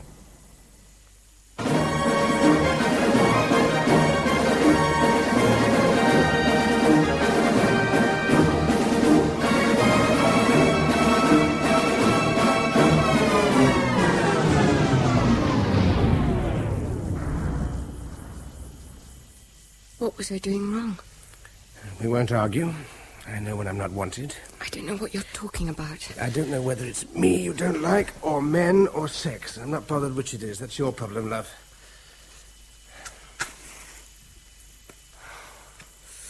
Now, join me. Get out of my bed, put your clothes on, and go home. If you say so. Couldn't I stay the night? What for? I want to go to the bathroom, please. Be my guest, only don't be too long. I'll put my clothes on there. Yes, do that. Where the hell does she come from? Belong. Some certain sort of people. I can't think what. Let me stay. Just the night. I'll be up in the morning. You don't want to go home, is that it? That's part of it. Now, where is home, Simon? Eaton Square. Huh? Mummy has his penthouse. God. Now I know where you come from, belong to, the rich bastards. And I almost let you walk out of my life. When you're ready, I'll walk you there. I'm ready. Well, I will be in a moment. Aren't you going to put some makeup on? I don't use makeup, Ronnie. I'm all the wrong colours. Mummy had a Paris man in and a New York man onto me, but they all just made me look terrible. I told you, they just made me look terrible. The Paris man made me look like a Red Indian. And the New York man made me look like an Arab. Nasty Red Indian and nasty Arab. Mummy thought of trying... Who is Mummy? Mummy's called Lady Baldock now. Before that, she was called Mrs. Aristophanou, and before that, she must have been called Mrs. Quick. But I don't remember her being called that. I can hardly even remember Daddy. He was an American. Stavros was a Greek, and Chum is English, of course. He's called Lord Baldock. He's very horrible to me all the time, Chum is. You'll hate him. Quick. Steer and Hog millionaire. Aristophanou shipping millionaire. Baldock just a title. She, Juliet something. Louisiana. I should have put this together earlier. Baldock, of course. Wasn't there something in the papers just the other day, last week? Mummy gave a big party for this Brazilian sculptor. That's right. Sounded awfully grand. What did I do wrong in bed? Well, you're a virgin, aren't you? If you're going to get all aggressive, there've been 44. I always keep count. Crikey. Is that counting me? No. But that's not so many. Works out about 4 a year since I started. What made you ask me? Thought you looked nice. Why that ludicrous business of asking Mrs. Reichenberger for a bed? What the hell did you expect her to say? Good evening, Whittaker. What? Good evening, Miss Quick. That's the porterman. Oh. I don't know, Ronnie. Wanted you. Here we are. So you're not just... Can I see you again, Ronnie? Well, if you really want to. Of course I really want to. Come on up and say hello to Mummy now. Please, Ronnie. She's terribly nice. You'll love her. Wait here, Ronnie. I'll go and find Mummy. Chum and his friends are finishing dinner, so she'll be alone.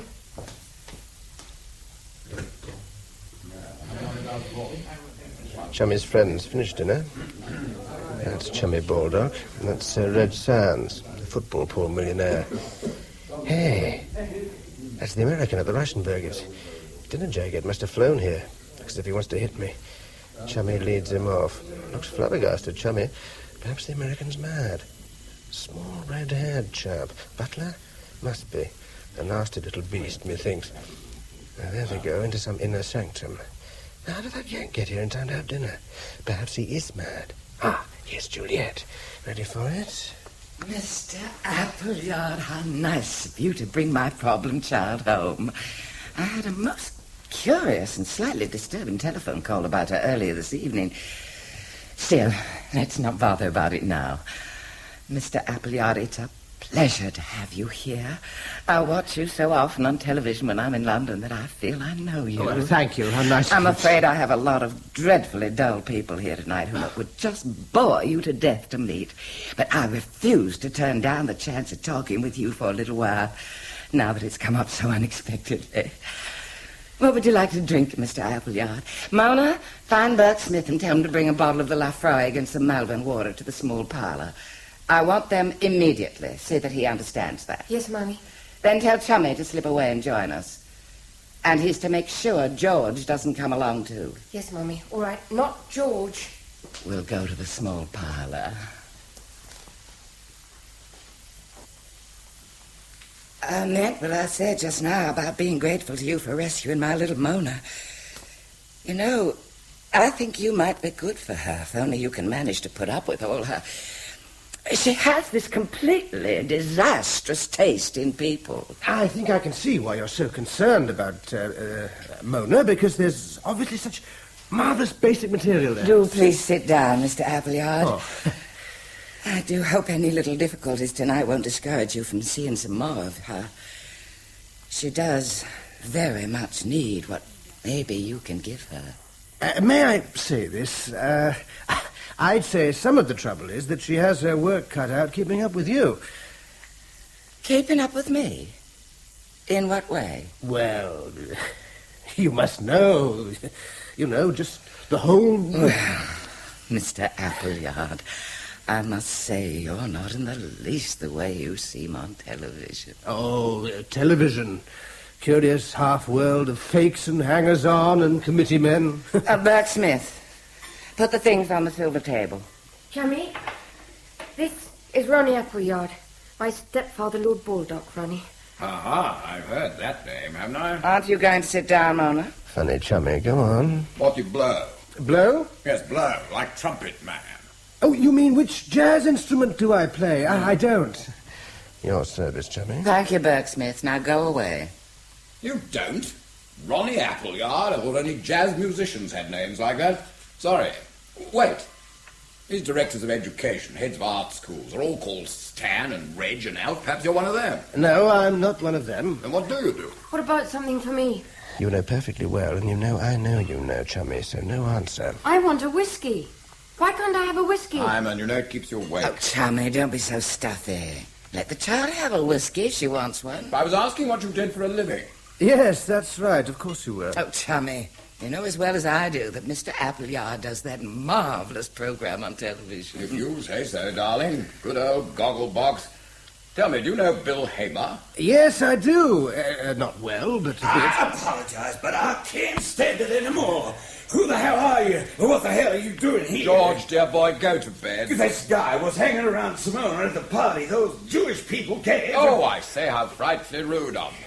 George, you haven't met Mr. Appleyard. Mr. Appleyard, this is Mr. Parrott. How do you do? Simona tells me to lose myself. The next thing I know, he's brought in here, and you all feed me him whiskey. Get out, George. Don't say another word. Now, in my position, I have the right. In your position? What position's that, George? We have an understanding, Simona, as you very well know. I don't want it any more. It's always been boring and horrible. Shut up and go away. Oh. I told you to go away once this evening already. Do you know why? Because I'd just seen a man I fancied a damn sight more than I fancy you, and I got him. You just a goddamn bitch, Simona. That's all. George, I can't have that. You'll have to go. Oh, hell, I'm You must sorry, go, Julia. George. I think the understanding is finished. Come along, George. There's a good chap. Mr. Appleyard, I can't tell you how sorry I am you've had to suffer all this. I'm afraid you had to find out rather a lot about us rather fast. My dear Lady Baldock, I've been listening avidly to every word, but I assure you my memory is a total mess. Oh, how very nice of you. You know, Mr. Appleyard, I'm sure we shall be seeing more of you this summer. I do hope so.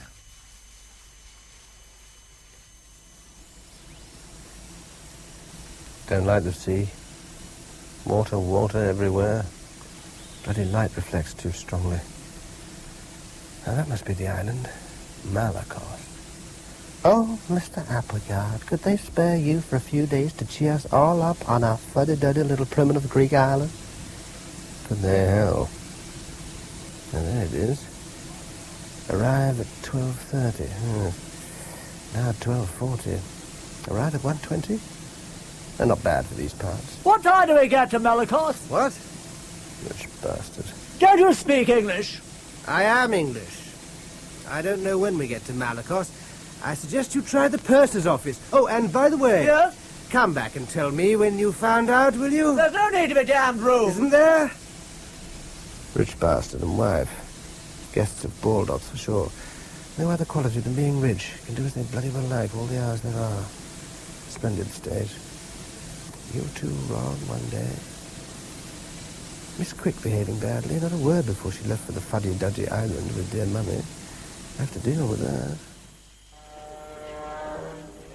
What's happened to that fool Berg Smith? Short on his back, Tubby. In some drink shop, most likely.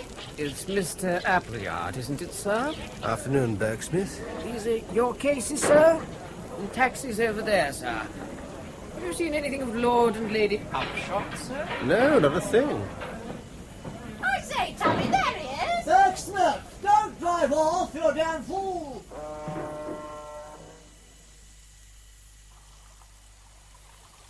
Ronnie, how lovely to see you. Juliet, how lovely to be here. Did you have a good journey? Did you run into the Upshots? Now, at the moment, there is some sort of luncheon party going on. Many Greek business people who are friends of my second husband. I'm sure all you want is a cold beer and a sandwich after that boat. And a good long siesta. Why don't you go and find Mona and get her to look after you? If you take the second archway and keep on round to the right, you'll find her. The child simply can't wait to see you. Ah, Biddy and Tubby, how marvelous you're here. Super. Wonderful. All right, Ron. What does Juliet want? Answer, that I keep Simon called Mona off the streets. And God knows she couldn't be on them until a successor to the Yank parrot is found. A rich bastard, not a Ron. Little do they know that what Ron has, he doesn't give up. One puzzle still. What does Juliet think I think I'm doing here? She's too smart not to have thought. The girl must be somewhere about here. Sort of courtyard flat. Simon! Simon! Ronnie! I'm up here. You take the stairs. 2 at a time. Oh, I thought I was never going to find you. All that marble and those statues. I'm in here. You open the door. Must you sound like a radio play? There you are. How are you? Oh, I like the, what do you call it? Enlarged bikini. Give us a kiss. Pleased to see you, Ron. You're hot and hungry, I'm sure. I got them to put some beer and sandwiches in your room. Oh, good. Where is it? Through there. That's a bathroom. I'll with you in a minute. I need a wash. I'll go on through and put your food out for you. I got them to put a razor and things for you in the cupboard. Don't take too long, Ronnie. More marble. Large bath. Cupboard. I thought so. Cut price plastic razor. Sweet dear rich bastards. Cheap soap, too. Love nest, is it? Can Miss Quick put food out? God, what razor blades are these? Local seashells.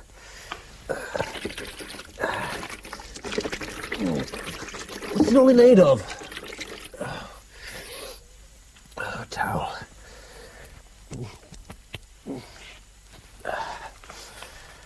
Now.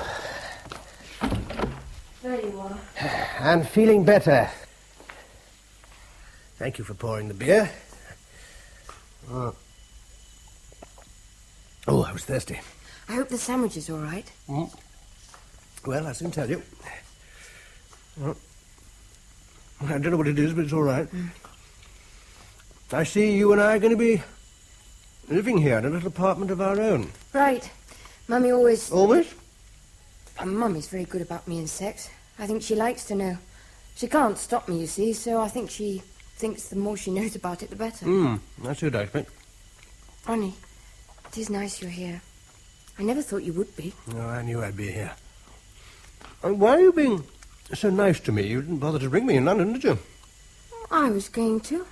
Sorry, Mummy made me do all sorts of things. Ronnie, how long can you stay? Well, I must be back in London on Monday week morning. You've done a lot of travelling for 8 days. And I wouldn't have done it for anybody else. You're starting to like me, aren't you? What's the programme? There's a dinner party tonight, and Mummy wants you to have your dinner jacket on and be in the drinks room by 6:30. Good. Then I have time for a rest. Can I rest with you, Ronnie? Now, if you rest... Now, listen, Simon. I'm not having it like it was last time, you jogging about like an electric blender to stop me seeing how much you hate it. What do you mean I hate it? I adore it. I'm crazy about it. All right, you adore it. Now, what's the rest of the programme? Programme here. Boat trip tomorrow. We have to go to the next big island, a Greek friend of Mummy's island. Vasilikos. There's going to be a luncheon party there. Boring. It doesn't sound too boring. Well, come along. Yes, Ronnie.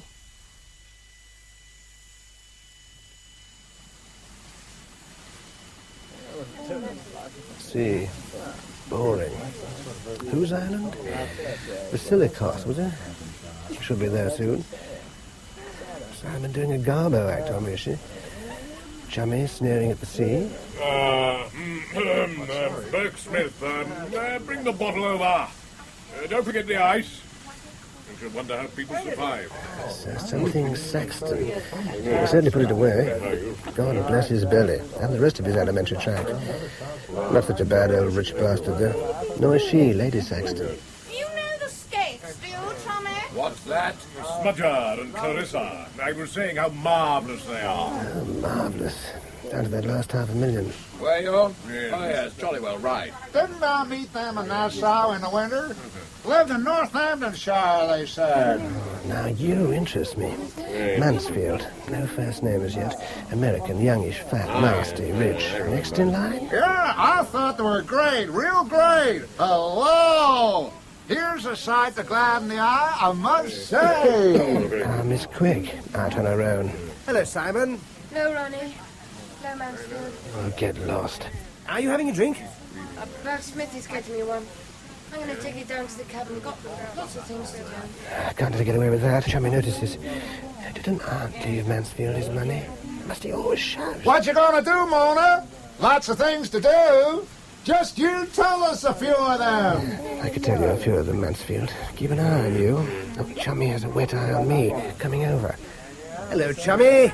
Hello, Ron. Simon seems a bit depressed, don't you think? No, I don't. You should have asked her to come and join you, you know, Ron. Well, I was thinking of it, Chummy, but she didn't stop, did she? Let's go over to the other side, eh? I can't see why. The sea will look the same.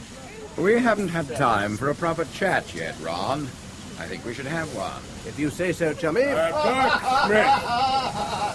Berg Smith. I expect you'll have noticed that I haven't much time for you. Well, of course, I have been conscious of something of the atmosphere, but if I've done anything, you know, then I wish you'd tell me. Come off it, me old Ron. No need to play silly buggers. I got your number, see? Honestly, I've got no idea what you're talking about. Okay, stay with it then. Stay with it as long as you're quite certain in your own mind that I've got your number. You're hanging about on the chisel, ain't you, Ron?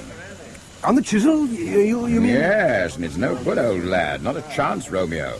Wherefore art thou, Romeo? Yes, somebody who knows bloody well wherefore, Ronio, and don't you forget it. You know, he's going to marry that girl for her money if I have anything to do with it, and I do have a lot to do with it. Yeah, I suppose you've ruled out the possibility that I might be in love with her. You bet I have. What do you take me for? Question of what you're here for, let me tell you. You're being given a free holiday entirely for Simon's benefit. I see. Now, do go on, Chummy. I will, Ron. Your job is to give that girl a good time, in bed and anywhere else you like. Talk to her, make her laugh, take her out of herself. That's your job, and you don't seem to be taking it very seriously. Well, she is a very difficult girl, you know, in many ways. You've got that far, have you? If she weren't difficult, she wouldn't need therapy from any silly little Tom, Dick, or Ron she might happen to fancy. So I want young Simon to be happy. If you can manage it for the next week, I'll be very grateful to you. Only so far, you haven't been doing it very well, have you? All right, then. Marked improvement in the next 48 hours, otherwise Juliet is going to find she simply must have your room. Understand? You make it very clear. Good. No hard feelings, I hope. Not like me to wave a big stick, but I don't like having you around the place.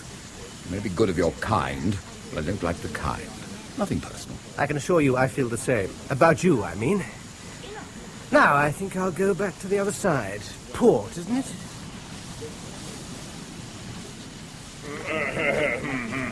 They say, Appleyard. Yes, Saxton. Chummy, is he all right, is he? Oh, yes, I think he's just giving the sea a quick look over. Not being sick. Yeah, I wondered if it was tactless of me to talk about the Scapes like that.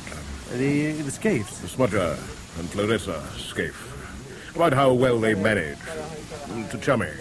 You see, the old man, Chummy's father, very fine chap in all sorts of ways, just had no idea of how to run things. Left poor Chummy without a bean. Without a bean? Yeah, so to speak, a few thousand a year. Berg Smith, I'm thirsty. So it might have been tactless of me to talk of the Scapes running things so well, eh? What? Mr. Appleyard? No, thank you, Berg Smith. Well, I'm sure you're worrying unnecessarily. I hope you're right. Yes. All a matter of how you do the legal business, you see. I mean, take young Mansfield. I expect you heard about that unfortunate business with his mother. No, put it all behind him. Sensible of him. So, I mean, what else could he do, Mansfield and his mother must discover. I don't recall about the mother. Oh, I'll tell you sometime. Oh, hello. There's the island, eh? Damned awful-looking place, eh? Bound to be a frightful bore of a party. You think so? Well, what else? I mean, the chap's so ghastly rich. Well, he's not the only one, is he? Will it be a big luncheon party? No, not big. Just 70 or 80 old friends, you know.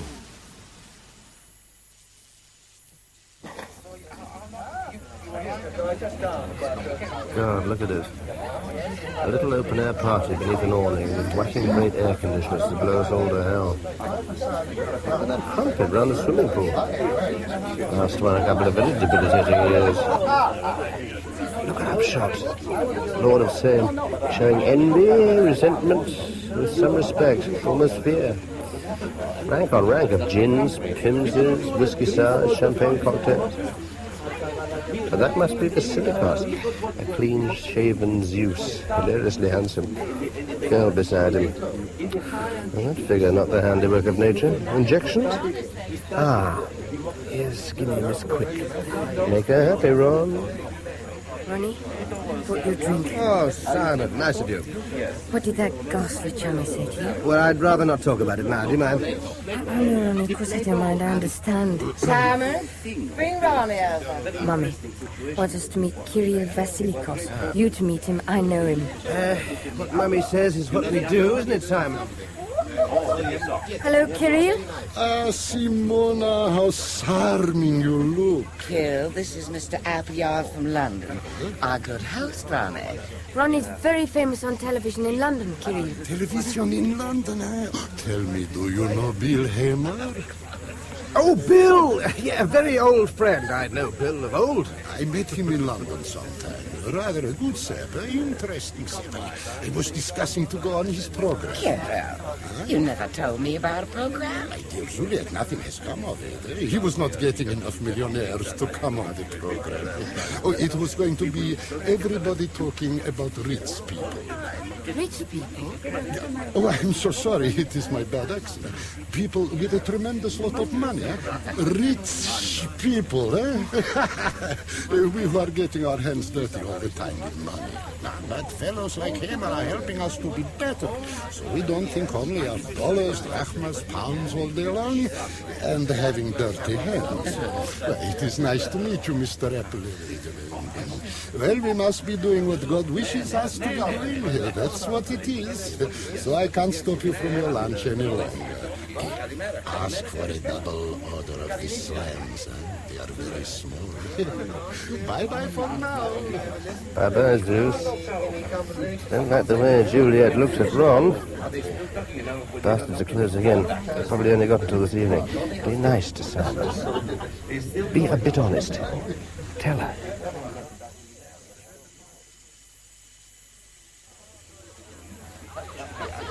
When we're near then, you know, Mona. In about half an hour, when Mummy's finished her nap. I shan't be sorry. See you on the yacht. That was Lord Upshot. Yes, I know, Simon. He always wants to know the time. Now, where were we? Yes, am I going back to London? I wish I could come with you. Oh, why don't you?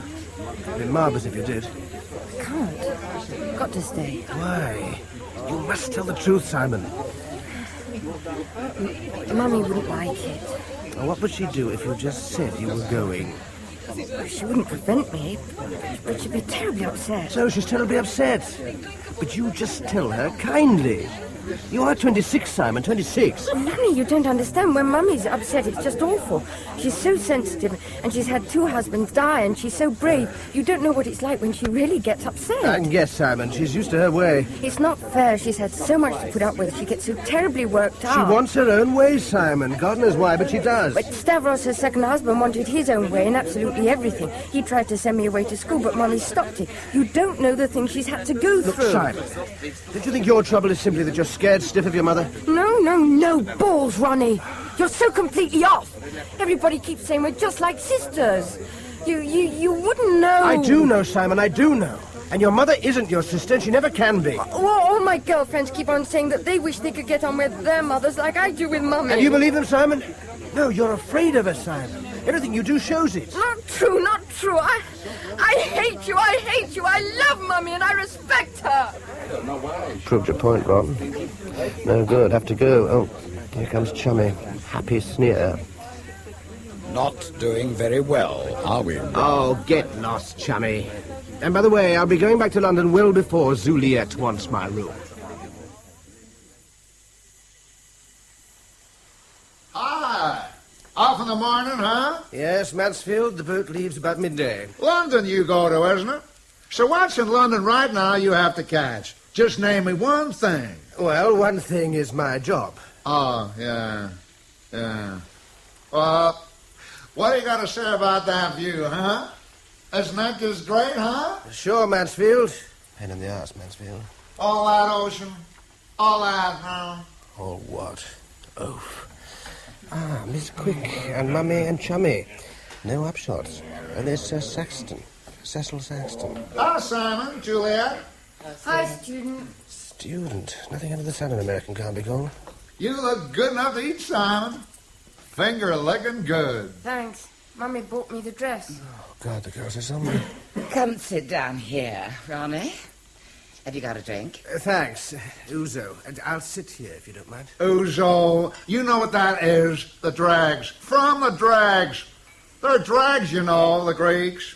Evening, Ron. Evening, Sir Cecil. Oh, got my first name, have you? Good. Do you know what they are, Loudmouth Juliet? customer, then. His father was a great friend of Juliet's. Wanted to marry her, I've heard. Turks, he is sober, Armenians, and Bulgarians, father was a and gentleman. Arabs. American. Now, what's so great about the Greeks?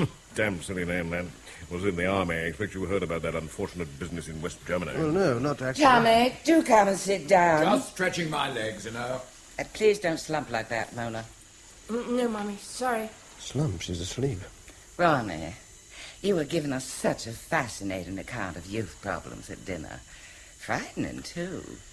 Do you realize, student, that 32% of young people under 25 are going to get into some trouble with the authorities? That was England he was talking about. The situation is roughly the same in all the developed countries. Tell me, what is it that makes all these children rebel and revolt? A refusal to grow up? That's what's wrong with my problem child here, isn't it, darling? You just hate the idea of growing up. I suppose so, Mummy. It's a whole sickness. And what she needs is discipline. Somebody who will run her whole life and see that she does exactly as she's told. Excuse me, Juliet. I must find... Don't you agree with me, student? Oh, sure, Juliet, sure. I'm afraid I don't. What do you mean? Do you think I don't understand my own child? Of course not. But I think she needs continuing kindness and sympathy and affection. You mean we all treat Mona brutally the whole time? Certainly not brutally. Look, I'm not happy about the way we're all sitting here and discussing Simon as if she were a piece of furniture or something. Mona, look at me. Not in it now, Ron. Do you object to our talking about you? No, Mummy. There, Mr. Appleyard. I suggest you apologize. If I had said anything to upset you, I'll then bring you here and feed you and take you about in return for your services as Mona's companion.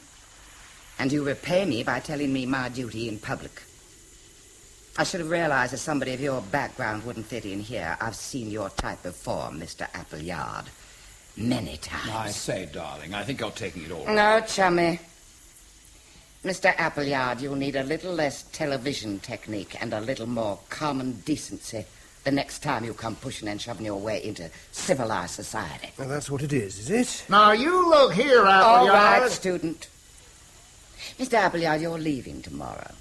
So we need say very little more to each other. That's fine with me. Fine with me. Poor you, Simon.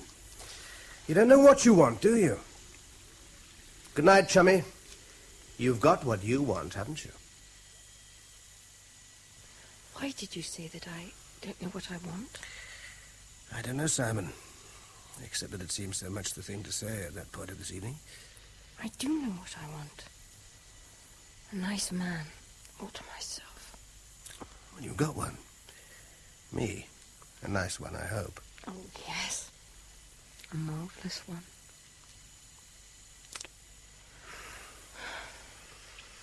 It's not going to be easy, though. No, I know. Not easy. There's Mummy, you see.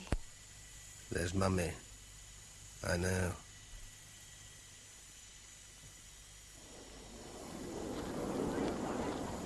The little old United States. Fotheringay County. Well, here we are, Ron. Without a porter. And there's that Twit-Aimer with 2 porters. They were trying to send our stuff on to Nashville. Where's that, Nashville? Nashville, that's in Tennessee, sir. No doubt it is, my good fellow. Ah, there's Burke Smith. Mr. Haymaster, may I say how much I enjoy your show when I get the chance to see it?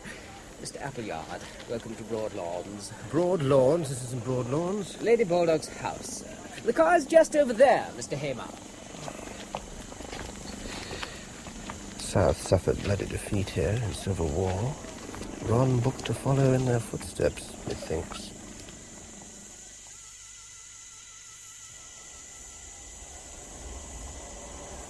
The last time we were in the back of a car together, my old son, was when we were on our way to that thrash at the Reichenbergers. How long ago was that? 3 months, Bill. Must have travelled 10,000 miles since. All from Miss Quick. Broad Lawns. I wonder what's there for me. Vast bloody country. Look at it.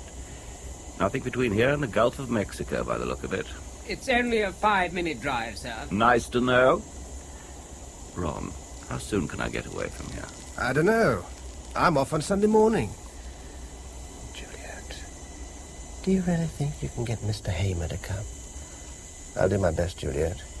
Because if he can't make it, I'll have to change my plan, which won't include room for you. I do hope you understand, Ronnie. I'd like to ask you, Mr. Hamer, if you'll forgive the intrusion, what are the main technical problems confronting one responsible for presiding over a television program such as yours? Do you mean preparing the show or after it's on the air? Coming back, Both, said Hamer. Mr. Hamer, really? Batter up Although I in imagine they're charge of your quite drinking separate. destiny for the next few days. To explain would take quite a bit of time, Burke-Smith, so we'll have to have a proper chat Could have sometime. invited Hamer I shall look herself. forward to So that. what's she up to? Look, Ron, what has this woman invited me along for? I told you all I know about it.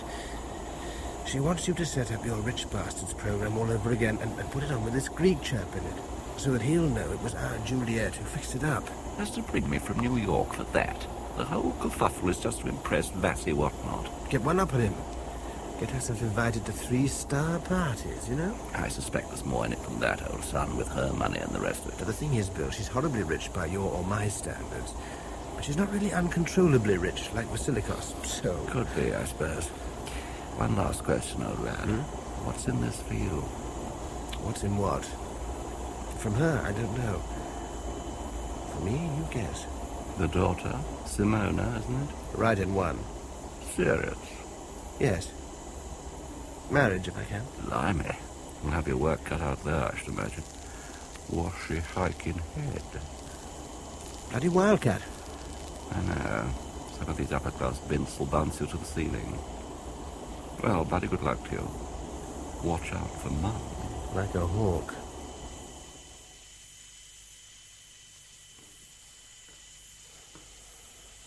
Broad lawns. More Grecian pillars. Pictures. Early American signing things. Earlier ones shooting arrows at things. And there's Chummy sniffing the air. Other place. Conservatory ahead. There's Miss Quick, back to me. And student bloody Mansfield. Oh, of course, you old fool, Ron. That Greek island. What did Juliet think I thought I was doing there? Answer. Pressing on with plan to marry her daughter, while in fact only keeping her happy until student Mansfield was vetted and talked into taking on a 26-year-old neurotic terrified of her mother. Only question now, why me here now? Dispensable. We'll find out, no doubt. Sure, Mona, sure. That's afternoon. That's Mommy. I'm sure she'll say yes. Well, why shouldn't she? I can't see any objection myself. What are they going to do, rob a bank? Please, Mummy, may we go and rob the First National? Shall I hit student? No. Get Simon loan. Somehow. Back away, Ron, so they never see. Oh, I think this is real funny. God! No, George Parrott. What's funny? The irony of fate, Appleyard. You're just exactly where I was that time we met before. Realizing that you've just set eyes on the guy who's destined to be your successor gives you a kind of funny feeling, don't it? Yes, it does, George. Look, I want to talk to you, not here, in private. Sure. I'm aware. We must collect some booze. We may need it. How did you manage to get a tray of 9 glasses of Juliet's best scotch up here, George Parrott? Never mind. I used the handgun. So I was never engaged to Simone. I guess nobody ever was. Things would then get in the papers. We had this understanding. Did you ever get that far? No. No, you ain't rich, Appleyard. I presume it's Simona's money you're after. Well, to begin with, it was. But then I started getting fond of her. Yeah, well, before you get too fond of her, I got news for you. Simona don't own a dime. Maybe she did way back from her daddy, but Juliet has it all now, like in trust. Crikey Moses. If you lose all control over her, that would never do. Oh. Have another glass, Abby. Oh. Yeah, you got a point there. There's no question about that. Well, I can't see you achieving your ambitions in a coon's age, but here's luck. And not because I give a damn for you, but because I like anything that might cause my old friend Student even minor inconvenience. You know him well, do you? Yeah, we almost grew up together. He's from around here. Spent some years in the East curing his accent. A cotton-picking bastard. Somebody called Cecil Saxton told me... Say, ain't he the most marvelous old guy talking that way, and him the son of a railroad engineer in, is it Leeds? He cured his accent, too, and good. I tried to get him to talk the way he used, and do you know he'd forgotten? He couldn't do it anymore. He was goddamn furious. Excuse me, I interrupted you. Well, Saxton mentioned Student and some unfortunate businesses, his mother, and something about West Germany. Oh, long stories, Happy. But I'll tell you this. Student's ma signed everything over to him. Death duties, if you get it. So when they were putting their pens back in their pockets, Student says, does this mean this house and all is mine now, Ma? And she says, damn right it is, son. And he says, right, Ma, out. Well, that was the unfortunate business about his mother. Cripes. And West Germany? West Germany, 1955. He was Lieutenant Mansfield then, U.S. Army.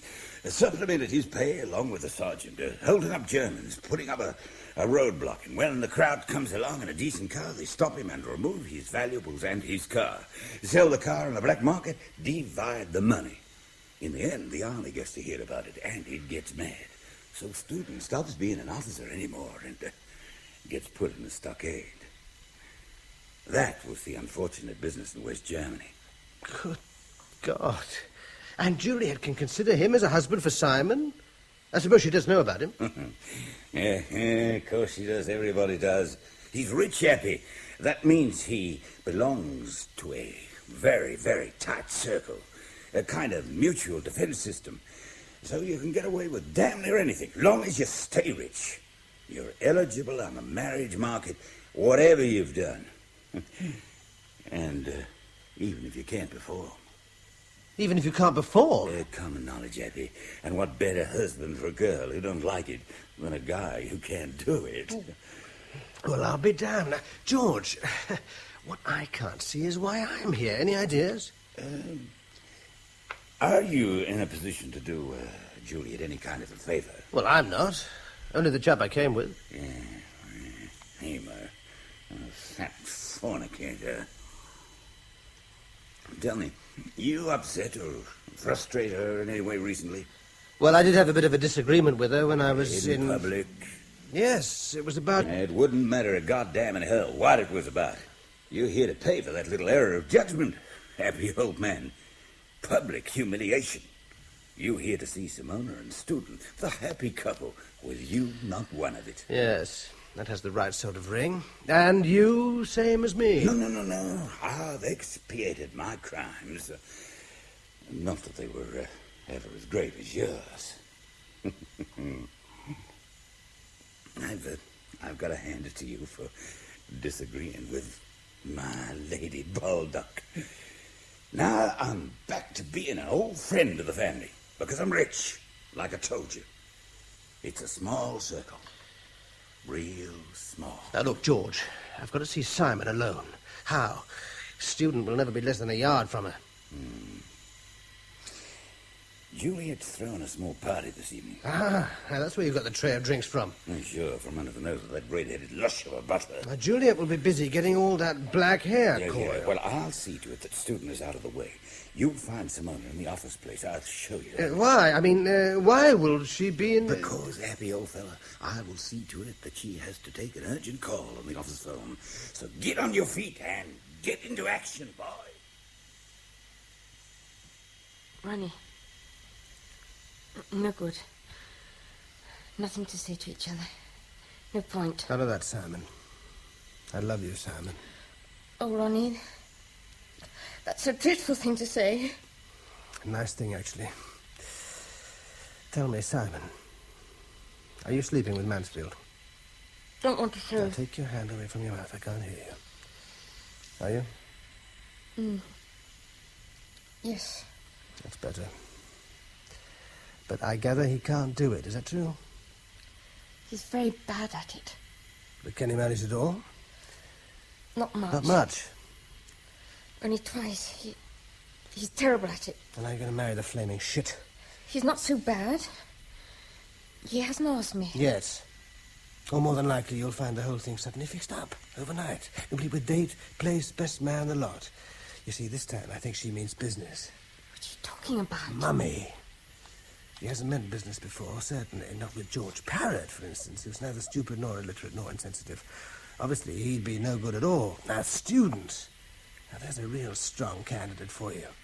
A loud-mouthed, bigoted fool with the sensitivity of a camel, and that's being unkind to camels. He can't help his voice. And I don't understand all this meaning business and candidate thing. Oh, Simon, the whole situation is very simple, but unusual, too. It's the simple things that are unusual. Now, listen. But first, you must understand. I came here only to see you. For no other reason, Simon. Because I love you. Don't say that, Ronnie. True, Simon. I didn't believe it was true until I saw you again downstairs. With Student. Now listen, Simon. A simple but unusual situation as I see it. In one way, your mother would like you never to get married at all so that she could keep you by her side and go on bullying you. And also because she knows you want to get married. So men appear and sleep with you, and that's fine because she knows you don't enjoy it. But this can't go on indefinitely. For one thing, an unmarried daughter over 25 is getting to be a worse and worse advertisement for her. So instead of preventing you from marrying, she'll make you get married to an absolute bastard instead. That is to say, not only a very unpleasant man, but a crook and a known crook. She wants me to marry him because he's the son of the man she was in love with when she was a girl before she married Daddy. Yes. That's the absolute clincher. Her official reason. All her friends would understand that. Mummy loves me. me. Stop it. Stop it. Try to behave like a grown woman. I'll try, Ronnie. Well done, Simon. Now, what she really feels about you, whatever the hell it really is, I don't know.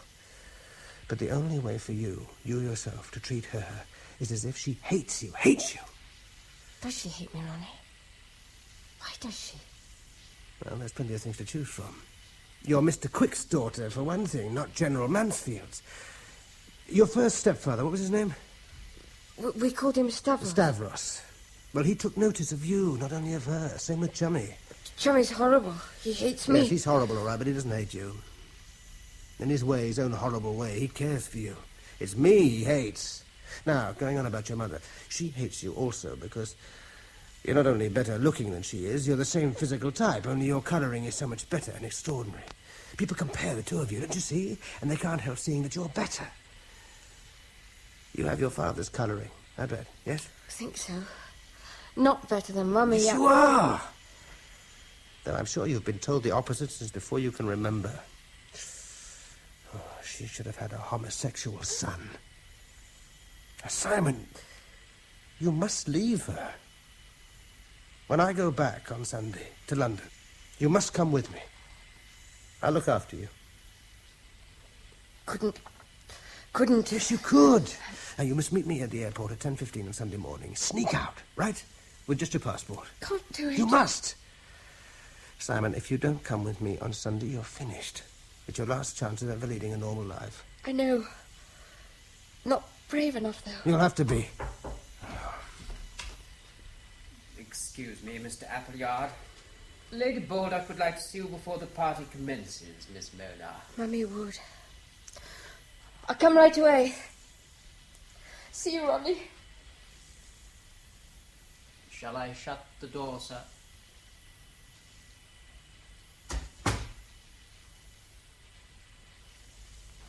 No place like home, I always say. Always. Southern Colonel drinking Southern comfort. Mansfield, I could knife him. Hamer, and old Basilicos. How these bastards travel. Mr. Appleyard, how are you, my dear sap? Well, Mr. Basilicos, how are you, Bill? Enjoying meeting old friends, Ron? I guess they're rich, you fat lecher. Now, where's Juliet and Chummy? Simon over with Mansfield. Southern Colonel coming over. Smile. You're from London, I've been informed. I am indeed. You all got trouble there, real bad trouble. Oh, have we? You all got all these colored people coming in all the time, letting them mix with you and work and live alongside you all in 50 years' time. Yes, I'm sure. Here's our host and hostess. Hello, everybody. Max Smith, what's happened to my champagne? Why is there always this delay? I want it now. Do you hear? I want it now. And one day you'll get it. Now George Parrott come in. Cutthroat sign. Danger? Mummy Mansfield coming over. I do, Colonel. You telling our friend here the dangers of integration, I heard? I was trying. I don't think you quite saw my point. Oh, I see the point. Who doesn't? Our Mr. Appleyard is a nigger lover. Do you see that nigger over there? That's Hoskins, the negro butler. He wouldn't thank you for your liking him. No, sir. Do you know Appleyard something? We solved the negro problem down here by realizing there is no problem. Except keeping them down. They're inferior. They always will be inferior. And we in the South have the honest-to-God common sense to realize it. What do you say to that? The only way to keep the Negro in his place is by fear. The only argument he understands is the lash. Bulls! Pardon me? You heard Mansfield. Bulls! What you're saying is bulls, ancient bulls. Rubbish, nonsense, tosh, junk. And also extremely offensive, barbaric, inhumane, foolish, ignorant, outmoded, and in the circumstances unforgivably rude. I'll handle this, student.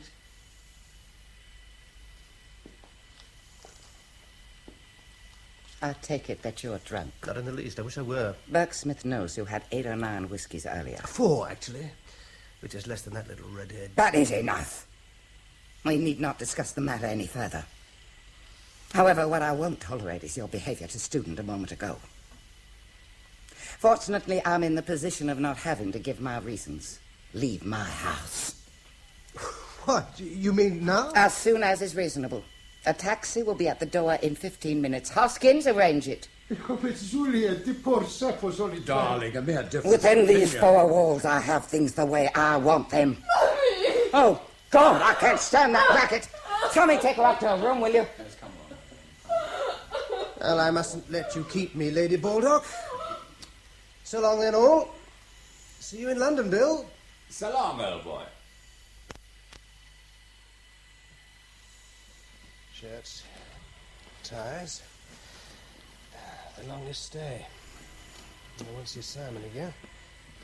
George Parrott. Here, Abby, stash this in your baggage. It's the best of the Scotch I could lay my hands on. Oh, thanks, George. Why not? I've been accused of everything else. Well, you certainly did it. A little on the short side, but by my sainted aunt, it was sweet. The guy was landed like a fish. Nobody's told him balls in 15 years. Yeah, but was it worth it? There, I'm packed. You'll see. 15 minutes. Better get down to the taxi. Look, say goodbye. She's waiting for you. What? Side entrance stuff, Happy, with the car. God knows where you get to, but she's got ideas. Simon? Sure. Now hurry, Happy, before Juliet and Chummy miss the child. Oh, thanks, George. You southern bastard. Thanks.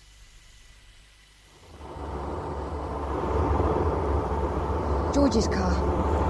Can't go to the airport. Simon, we won't go anywhere but to the grave if you don't slow down just a small amount. Why not to the airport? No passport. She keeps it locked up with hers and Chummy's. Where are we going then? A place called Old Boulder State Park, just across the line in Tennessee. She won't even have heard of it. Oh, you mean a tent for the night? I've been there before. They're little log cabins. It's a gorgeous place. There's a place to shop. Always open. Beautiful, Simon. Darling Ronnie. You cried when she sent me away? What made me cry was that she did it to hurt me. She kept looking at me. She does hate me. I told you. But you'll finish with her now. Like it here, Ronnie. For the open air, it's not bad. I love you, Simon.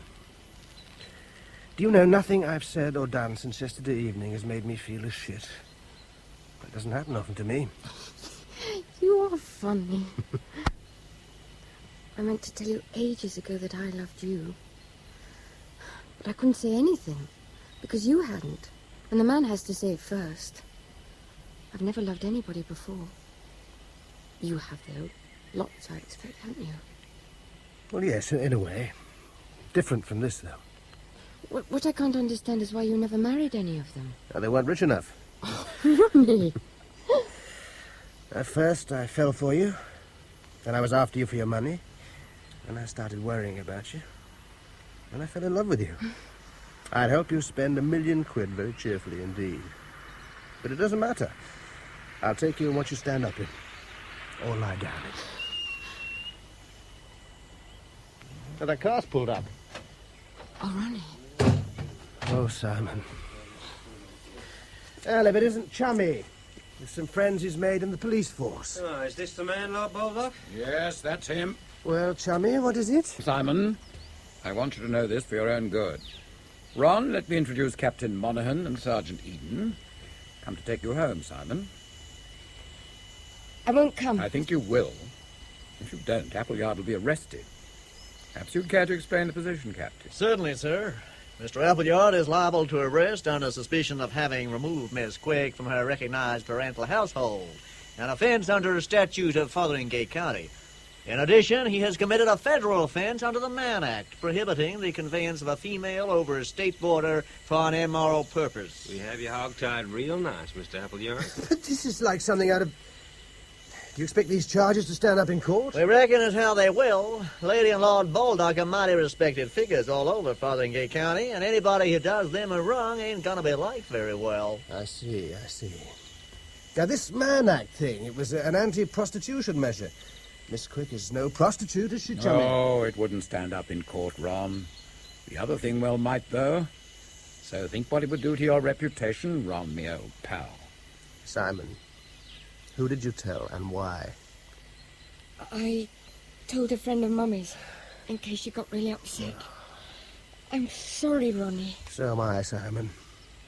Well, there's nothing I can do. They know, Simon. If I'm taken to court on any of these charges, it's the end of my career. It's only an old job. How rich you are, Simon. How really tremendously rich. Only an old job. Take her away, Chummy. I'm sure you'll forget the charges if you get her back. And don't bother to say anything at all, Chummy, old chum, because whatever it is, I shall hate you for the rest of my life. Goodbye, Simon. Go back to Mummy. Sorry. Love you. Frightened. Awful.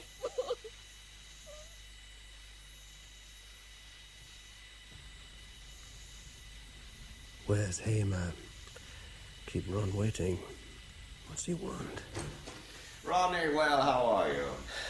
Fine, Bill. I'm fine. I haven't seen you since that incredible hassle at Broadlawns. That took some nerve, Ron. Do you know, when they found out that the girl had gone, the outside guests were all sent home without any dinner. Do you want to talk about it? Some other time, Bill, if I may. It was rather messy and painful. I can imagine. God, what a household. That Chummy character's an odd son of a bitch, isn't he? He couldn't not have known what was going on under that aristocratic toffee nose of his. Yes, I gave his lady the most frightful hammering. Did you? What was she like? On the job? Fantastic. Rather on the lines of the daughter, from what you were saying to me. Where is she now, the daughter? Do you know? With the rest of the Shah, in London, staying at Claridge's. The staircase in the penthouse is being painted or something. Is student loudmouth Mansfield with them, do you know? Yes, that little arrangement's still on, I gather. Oh, poor silly Simon. Oh, never mind. What did you want of me, Bill? My advertised program tonight on the immigration laws is cancelled. Instead, because some of those taking part are so important that they can't make plans ahead of time, I am doing The Rich Bastards program. Live, of course. Who are these strange people who own so much more money than you and I have and are so much bigger ships? Taking part will be Kirill Vasilikos, Lady Baldock, Thomas of the Financial Observer, and a last-minute surprise, Ronnie Appleyard. Well, you know the fee as well as I do. What you saying? That's nice of you, Bill, and I appreciate it, but won't our Juliet refuse to go on as soon as she sees me? She doesn't care for me much, as you know. That had occurred to me, but, Ron, she's so crazy to be on the box and in my program that she'd appear with Hitler or anybody. Also, she probably thinks in her innocence that she could obliterate you with no trouble at all if she had to. Fair enough, but why me? I mean, I'm obviously going to do a king-sized hatchet job on it, aren't I? And that can't do you any good, can it? Or can it? Let's just say for now that's how I want it. I'll tell you all about it after the show. Nothing startling, actually, but I don't want you bringing it out in the heat of the moment on the air. Should be good television, Ronnie. You'll do it. Yes, I'll do it, Bill. Good. See you for Level and Cues at 9:45.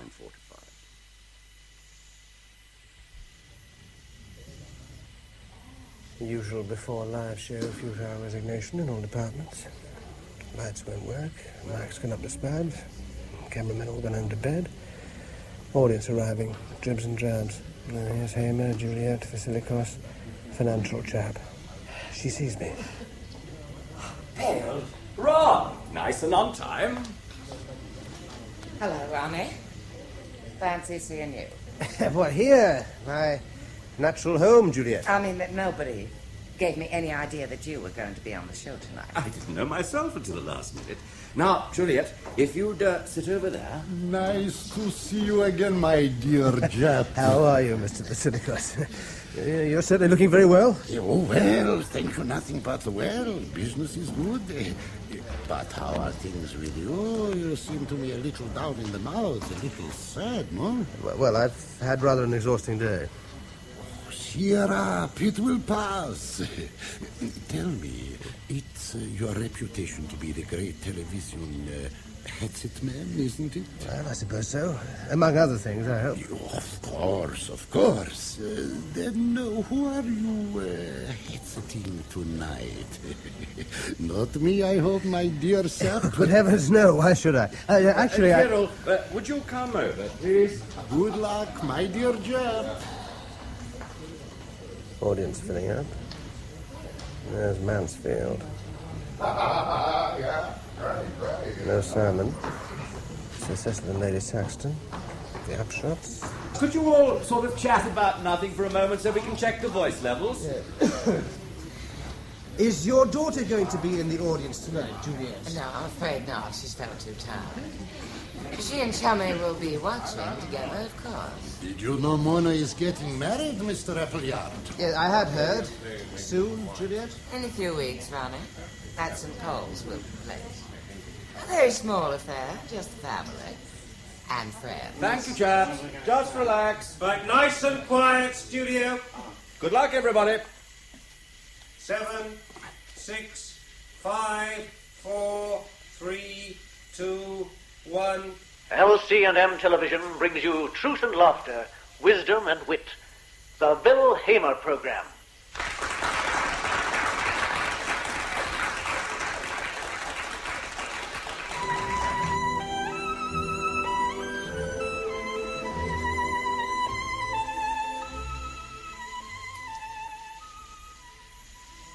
The rich. Our civilization, rightly or wrongly, has grown up on and around the making of money. And where there's money, you presumably have rich people. I think they're a fascinating crowd, the rich, and I suggest we go on talking Now, what about you, Ronnie? You're not rich yourself. None of us in this profession are ever going to get rich, are we? But you've run into the rich, right? Yes, I have. Well, I understand you know Lady Baldock, and you've met Mr. Vasilikos. What's the word from you about this peculiar breed of human being? Well, Bill, I'd say the first thing that strikes me is that the rich are human beings like ourselves, and that's something we must all keep trying to remember in the face of all the evidence. Well, could you clarify that, Ronnie? With pleasure. Some rich people have got the strength of character it takes to be rich and remain a human being. I'm not talking about them. I'm talking about the rich who are not properly human. Different to us. Different and worse. Not because they're worse by nature, but because of their opportunities. Opportunities for power without responsibility. Mr. Appleyard, I think you are going to attack me. Juliet, the sap was just putting his view about the rich, that's all. People aren't all the time having you in mind. Would you like to carry on, Ronnie? Thanks. I was saying that the rich have more opportunities than most of us for behaving badly. The exercise of power is very enjoyable to a lot of people. Be more specific. I mean, what have you got in mind? Telling people to go to hell whenever you feel like it? Or do you mean something deeper and more sinister? Well, there is a lot of telling people to go to hell, but there's more to it than that. Something deeper. You won't, for instance, have people smoke in your drawing room, but you yourself light a cigar or cigarette in that room when you have people there. So if somebody else lights up, you tell them to put it out. And if they dare say, but what about you, you're smoking, you order them out of the house. Well, why shouldn't you? If you went on like that at the non-rich level, you'd soon find yourself without any friends. But if you're rich, you can afford to abandon reason and justice and good manners whenever you feel like it. And if you're that sort of rich, you don't feel at home with people who aren't rich. You're afraid they may be after your money. And you're certainly afraid of them if, being non-rich, they have some other claim to fame than the possession of money. Why are you letting him go on like that? I won't sit here and listen to my best friends being insulted. Fair enough. Everybody gets his chance to be heard in this program. Incidentally, one thing you said just now puzzles me rather. What I said? What do you mean? As I understood him, Ronnie was describing the worst kind of rich person, selfish, unreasonable, domineering, and so on. Do you mean to say that all your best friends are like that? It's hard to believe, isn't it? Perhaps not. Carol, are you going to stand for this?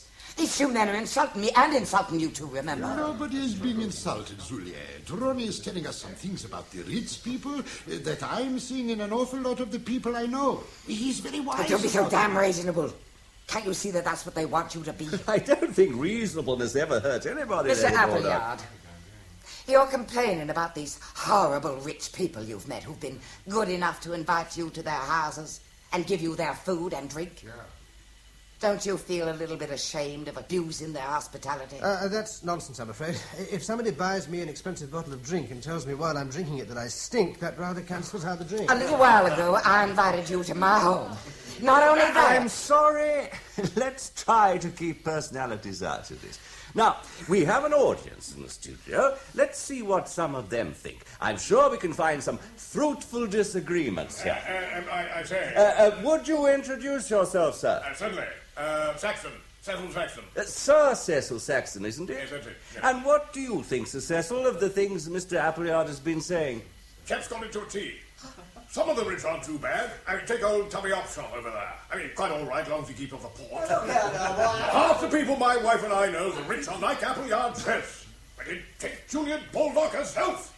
Finest example of the lot. Chucking her weight about all over the shop moment she gets the chance. Pardon me. Sending people away without their dinner if she feels like it. Inviting them for the weekend. Keeping all the booze under lock and key. Using her butler to spy on our friends. Kicking anybody out on the spot if they dare say boo to her or her chosen few. Thank you, Sir Cecil. Well, that's a strong view from somebody who seems to know. You people are in a conspiracy against me, and I want to know why. No, Juliet. Like I said, you're thinking everything is you. Well, the world is you. Everybody's only existing in a way that concerns you. You mean, Carol, that you think I'm like this little monster here, this Appleyard said about the way we're all supposed to behave? Yes, Juliet, yes, you are. I'm sorry to be saying you behave like some tyrant whenever it seems you can get away with it. You are not humble. You don't have feelings about our duty in this world to be good persons and do as God has wished for us. All you people out there and at home or wherever you are, listen to me. Now, I'm going to have my turn if these people here will allow me. But of course, Lady Baldock. All right. Now, let me tell you something about this Mr. Ronnie Appleyard, who's been so devastating about me. You tell him, Julia. I've been what used to be called very kind to Mr. Appleyard. He's been my house guest more than once. So you may wonder why Mr. Appleyard accepted my hospitality if he disapproved of me as much as he makes out. Let me explain. I have an unmarried daughter who will be very rich one day. Now, I'm not saying that Mr. Appleyard Yes, you are. I'm after her money, that's what you're saying. In fact, I'm not, but it's no good trying to explain that to you. I wonder when was the last time you took in a new idea or changed your mind about anything? 40 years ago? How dare you? How dare you? I'll tell you how I dare. I dare because for once in your life you're not in an unassailable position. Ronnie, I'm not sure that this is of much general interest. I don't care whether it's of general interest or not. And anyway, hell, it's of some general interest that we're talking to one of the most ruthless egoists in England. You're a cynical little adventurer who thinks of nothing but getting his hands onto money he hasn't earned. Well, that's good stuff coming from you. At least I don't tamper with people's affections for the sake of money. Insinuating yourself, yes, making love to somebody purely and simply because they're rich and not caring if you break their hearts. That's enough. Listen, I don't care if I'm on television or I'm on the stage of the Palladium. You're quite wrong. I want her, not the money. And I wouldn't touch your bloody money with a barge pole if you went down on your knees and begged me. You think I'd condescend to live in your world when I see what money's made of you? I will not listen to another word. Time for a short break. Student, don't just sit there. Sure, Julia. I'll give that smart bastard something to really complain about. Get the skirt here. Stop it, Lady Baldock. Oh, go to hell! Julia, jesters will not help. Appleyard, you've been asking... Ah, my dear chap, what a sorry good pants!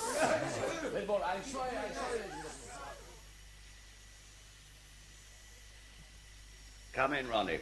I thought that punch you threw was going to go right through Mansfield's fat gut. Yes, he'll probably sue me. Cheer up, Ron, old boy. I've got some booze here. It was fun. That'll put the ratings up. Here, drink it down. Oh, thanks. I took the bottle with me when I left Broadlawns. Cheers. Cheers. What made you do it? You knew what would happen, roughly, yes? Indeed I did, old boy. Though it succeeded beyond my wildest dreams. Why did I? A mixture of motives. First, she once told me in the course of some dispute that I was a grubby little upstart. I reckoned I owed her something for that. Second, good old Vasilikos took a fancy to me, thought I was an interesting sap, but couldn't think why such a jolly good chap as me had so much time for a howling bitch like Juliet. Hated her for years. Something to do with something she did against his mother once years ago. And I knew you wouldn't mind the chance to carve her up. But I didn't know how much you felt for her girl. And the ratings? Falling off a bit. The word had got round that intellectually Hamer was bloody good, but a bit short on, the gutsy stuff, the knockabout entertainment that jams the switchboard. I think we put paid to that mistaken viewpoint for a few weeks, don't you? And it was fun, you know it was. Well, at the time I did enjoy it. Mansfield won't sue you. We may sue him for assault on the wretched floor manager. There you are, Ron. What a night. What to do?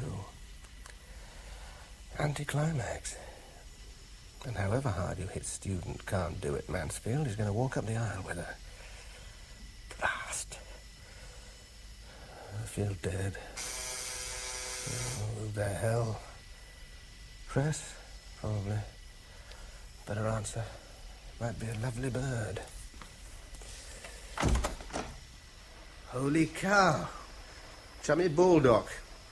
What the devil do you want, may I ask? I say, have you got a bird in here or anything? Bird? Yes, 5, without a stitch on. No, why? What the hell do you want, Chummy? I've got Simon in the car, opposite.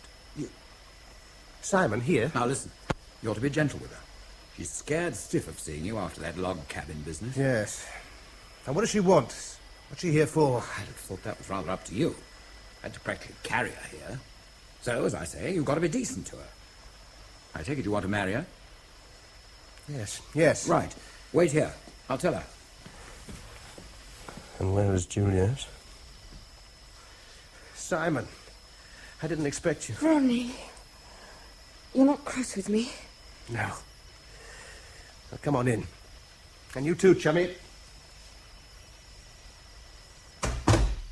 Are you letting me have her after all? I'm delivering her to you. Sorry about that business at the log cabin. I was wrong. But at that stage, I still thought you were after her money. I say, have you got a whiskey or something I could do with a drink? Oh, yes, of course. I'm sorry. So, you saw the program and you got away before Juliet got back? Or have you murdered her? No, not yet. We got out before she arrived. What she realizes... whiskey. Now, you too, Simon. Drink up and take heart. Thank you. You will marry me, won't you, Ronnie? I've been such an idiot. Yes, I'll marry you, Simon. As soon as possible, I think, chummy. Take my advice and drive away from this flat tonight. Find a quiet hotel, vanish. Get a special license and keep away from your usual haunts until you're married. She can't do much before you're spliced, but she can be an irritant, to put it no higher. And Simon's had enough. Oh, she does hate me, and she stopped me from liking Chummy. Now, what's she going to do to you, chummy? Oh, something, undoubtedly something. Even on her most charitable view, I've been guilty of criminal negligence in not reading Simon's mind and locking her up. I guess you did more than that. Yes, you can't prove it. We're pretty sure that you had help, but you can't prove it. And I fixed an alibi at White's. She'll still give you hell, Chummy. Yes, I've been getting fed up, really fed up.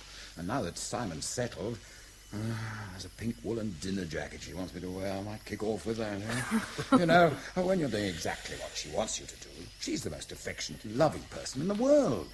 That's rather like saying how marvellous the tiger looked when he jumped onto the antelope and sank his teeth in. Not worth it. Now I must be off. Chummy, why have you done this? Brought Simon here, said go and marry. This evening, was it? I assumed you realised. Yes, that bit about your not taking her money, even if she begged you to. That did it. Telling her to stuff her money in front of how many million people means you never see a bean of it until... Did you know that at the time you said it? No. It took me a minute or two. I was in a bit of a state. I thought you were, not like your old self at all. Of course, if you'd told me a few minutes back that I could keep Simon now you'd said goodbye to her money, I should have looked a proper Charlie. Didn't think you would, though. Must be awful. Get going as soon as you can, Simon. Good luck, Appleyard. I'll see myself out. Well, good luck with the dinner jacket, chummy. So long. I'm sorry for what I said about your job. Because, well, without it, I was such a fool, Ronnie. This whole thing is very odd. I was a shit when I met you. I still am in lots of ways. But because of you, I've had to give up being a full-time one. Fall back into the ranks of the failed shits. And take on responsibility for other people. You're not like that. Not now, you're not. All my life I've been a fool, Ronnie. Haven't changed, or perhaps a bit. You've changed a lot. Well, nobody could blame you for what you were. I could. No sense at all. Silly all the time. No, not silly all the time. Getting unsillier. And one day I might even get you to start to like making love with me. It wasn't horrible anymore. Last time in that cabin. Not gossip. Afternoon Theatre.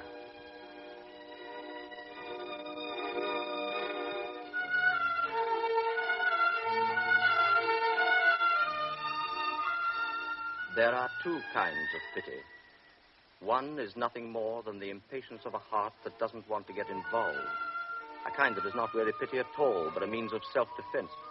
A refusal to accept someone else's misfortune. And the other kind, the only one that counts, is the pity that has decided to endure everything patiently to the limit of its strength. Beware of Pity, a novel by Stefan Zweig, adapted for radio by Gert Westphal and translated by Harry Guest. Music by Peter Tsvetkov.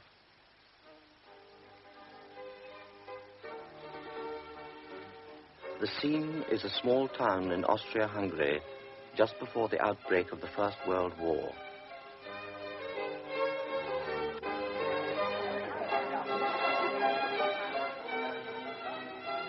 There is a dinner party going on at Keckersvalver's castle, It is the first time Lieutenant Hofmiller of the Lancers has been invited. Tall and slim in his best uniform, he is standing in the doorway of the great dining room.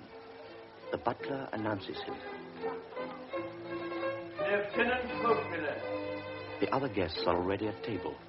40 pairs of eyes look up. Strangers' eyes which weigh up the latecomer. Forgive my being late, sir. I hope my baton was in time to present my apologies. Yes, indeed, Lieutenant. It was particularly civil of you to send your baton. I know what the army is like. It was the least I could do. But as I wasn't sure when you would come, we started. His host speaks and looks more like a schoolmaster than a nobleman, and his eyes look slightly tired behind his gold spectacles. But now, please come and sit down. I will introduce you to the company later on. I shall be delighted. May I perhaps just introduce you to my daughter? Edith, my dear. May I present Lieutenant Hofmiller? Honor. Good evening, Lieutenant. Two grey eyes glance at him briefly. The lieutenant bows to her and then to the company generally, who are obviously pleased not to have to go through the whole ceremony of formal introductions. Very tactfully, he is placed next to the one person he knows, the Baroness Ilona. Good evening, Baroness. Do you remember me? Of course. You were playing chess in the cafe in the village when I went in the other day. How could I forget? That's how it had all begun a few days before, and that was how he had first heard the name Keckerswalder, the name that was to open the gates of this magic castle to him. Burgundy, sir? You haven't tried the foie gras yet. Oh, you are spoiling me. I've never dined so well before. When she laughs, the air sparkles. Her arms are bare, and his hand occasionally touches hers, not always by accident. This is a wonderful evening, Baroness. Will you have a maraschino, Lieutenant Hofmiller? Champagne, please. After a glass of champagne, I feel that I can... I drink your health, Lieutenant. May I have the honor of this dance, Baroness? Her eyes say yes even before he makes his bow. Her arms soft and cool. He leads her into the drawing room. While the old people watch and chaperones chatter, several couples spin over the floor which mirrors their dance. You dance wonderfully, Baroness. The whole evening is wonderful. He is happier than he has been for years. He dances brilliantly with each of the four most beautiful women there. Then he returns to Ilona, the Baron's niece. He laughs and dances and circles.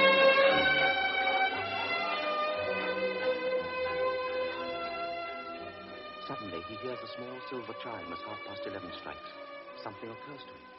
I have forgotten to dance with the Baron's daughter. She's not dancing. She is not in the drawing room. She can't have left. She's the daughter of the house.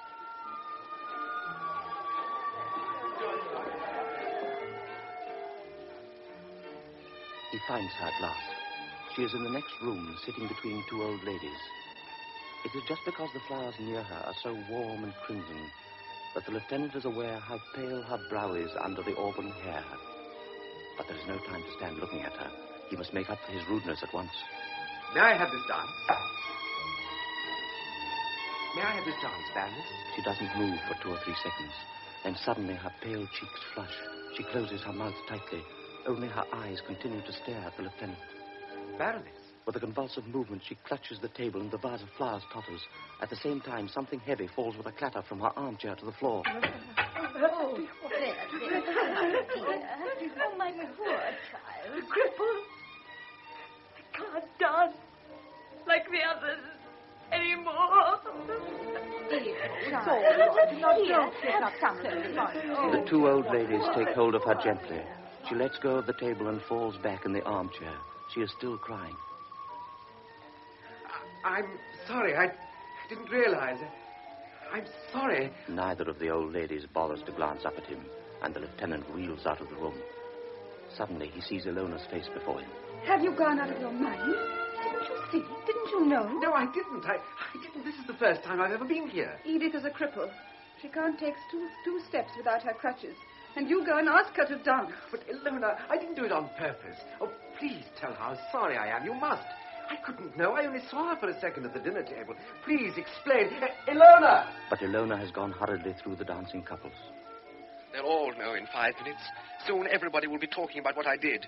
The servants will gossip about me, and by tomorrow the whole regiment will know. He decides to run away now, before the couples have left the floor. Before he sees his host, he stumbles towards the door and runs through the hall. Are you leaving us already, sir? The lieutenant flings his coat over his shoulders and runs out.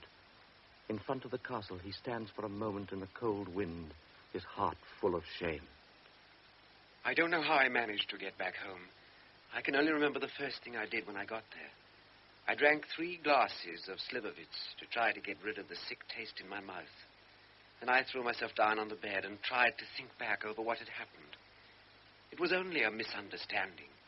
Anyone might have done the same thing. But it wasn't only that I'd ruined the wonderful evening I'd been having with Ilona.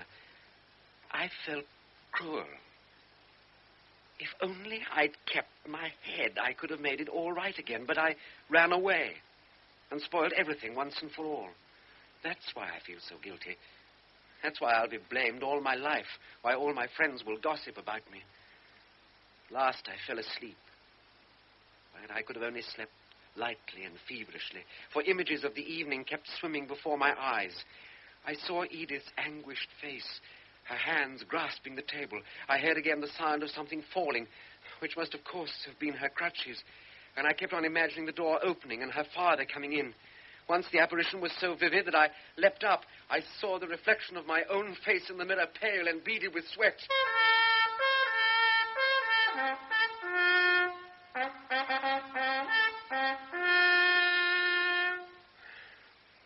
But in the light of day, you can think more clearly than you can in the dark.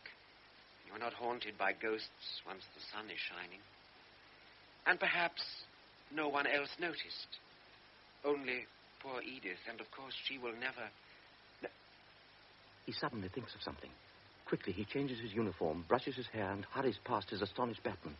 But, sir, I've got your coffee. He goes down the stairs 3 at a time, passes the sleepy soldiers on their way to see to the horses, goes out through the gate, and runs to the flower market in the square. Just look at those roses. And fresh in this morning. Smell them. Have you ever seen better? Oh, they are beautiful. How many would you like? All of them. Oh, If you just make up a bouquet, or better still, could you arrange them in a basket, do you think? but of course, Oh, sir. then I'll be off. If you'll arrange them as beautifully as you can and send them straight away, I'd be very grateful. Good morning, miss. But Lieutenant Hoffmiller, sir, not so quickly, sir. Where am I to send the flowers? You haven't given me the address. Oh, sorry. They are to go to the Baroness Edith von Keckeswald. Ah, yes, of course, Baroness Edith. The Keckeswalbers are my best customers. Do you want to send a little message? Yes. Please forgive me. No, that won't do. There's no point in reminding her of the incident. Just put my card in with them, will you? Just my card. The flowers took all that remained of his month's salary. He will have to avoid Grossmeyer's cafe for a while, but at the moment he doesn't mind. In fact, he's pleased that his stupid behavior should be costing him so much. So he goes back to the barracks and pours out his coffee. I had to warm it up again for you, sir. He goes through the morning's duties punctiliously, but without much enthusiasm. At lunchtime, on the way to the mess, his batman runs after him. Lieutenant Huffmiller, sir. This has just come for you, sir. He hands him a long rectangular envelope of blue paper with just a hint of perfume. On the back is a coat of arms. The writing is precise and sloping. A woman's hand. Dear Lieutenant Hofmüller, thank you for the lovely roses. I didn't deserve them. They are far too beautiful. I keep on looking at them. Please come to tea any afternoon you like. You don't need to tell me in advance when you are coming because, unfortunately, I am always at home. Edith von Keckeswalber. Her handwriting looks gentle. He remembers the way her narrow hands clutched the table. He remembers her pale face.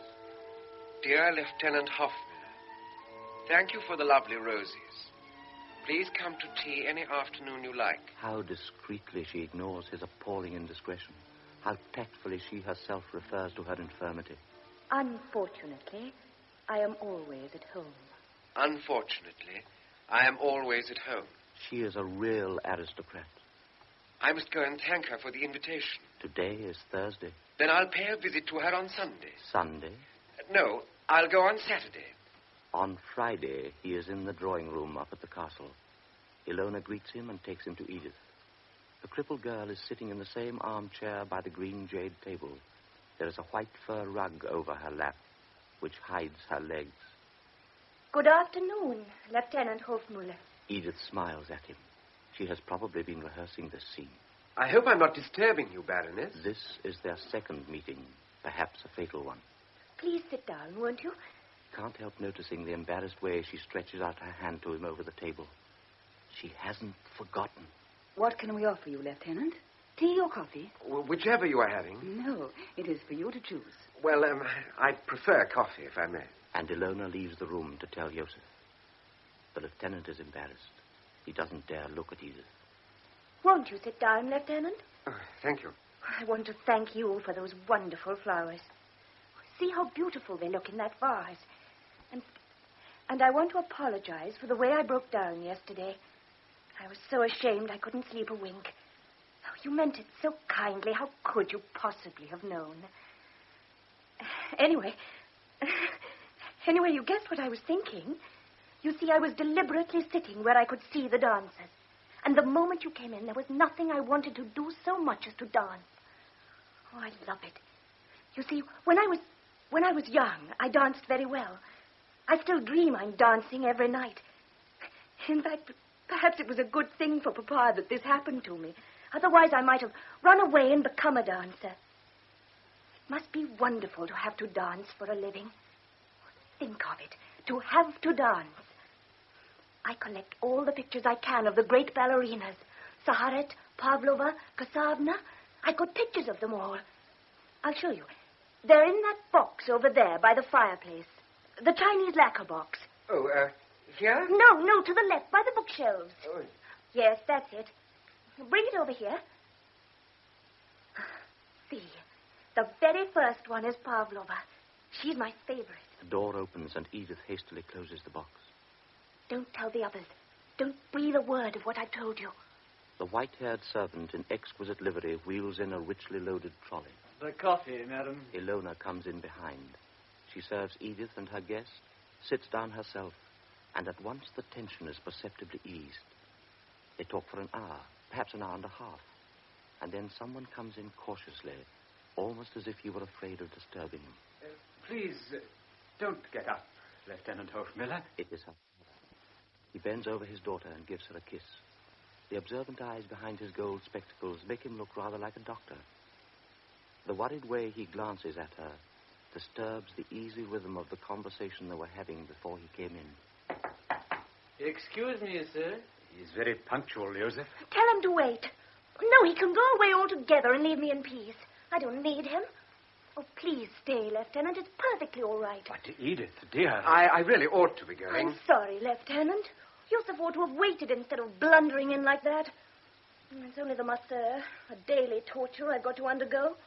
I have to do awful exercises, and it's supposed to do me good. It's my doctor's latest idea, and it's as useless as all the others he's had. But, dear, you don't really think the doctor Oh, can't all right, I'll see him. I'm sorry, Lieutenant. Please excuse me. But I do hope you'll come again. She picks up the small bronze bell on the table in front of her. There are bells like this near her everywhere in the house.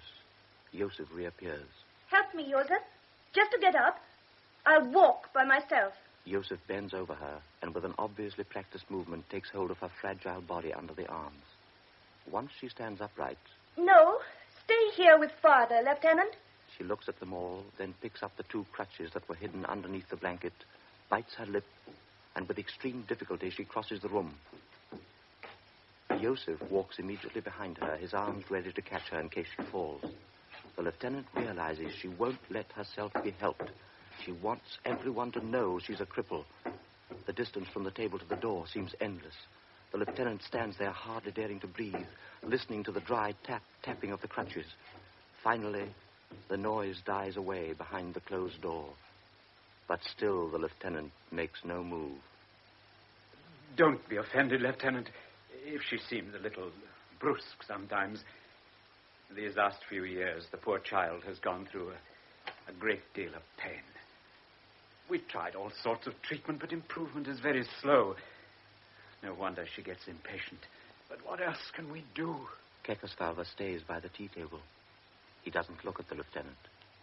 He has picked up a spoon and traces strange patterns on the table, still not looking at the lieutenant. If only you could have seen her before this happened. She was so full of life, so daring, so... And this had to happen to her. Yet, you know, it's very easy to make her happy. I wish you could have seen how delighted she was when your flowers arrived. You'd have almost wept. You can't imagine what a sensitive person she is. She'll be regretting the way she lost control just now. But how long can a child like that go on being patient when progress seems so maddeningly slow? While talking, his eyes have never left the strange patterns the spoon was drawing on the table. I'm sorry, Lieutenant. I've got no right to inflict our problems on you.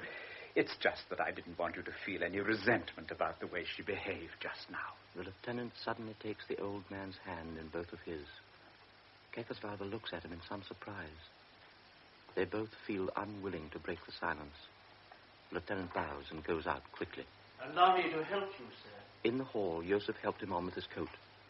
Suddenly, Lieutenant Hofmiller knew without looking round that Keckersvalve was standing in the doorway, that he wanted to thank him.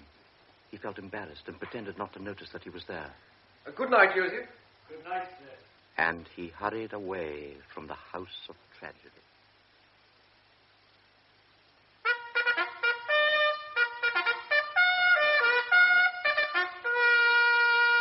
Second formation! Go on! I love riding. Your blood runs warm though the air is cold against your face. The smell of the dew, the smell of the fields. Your breath steams in the morning air.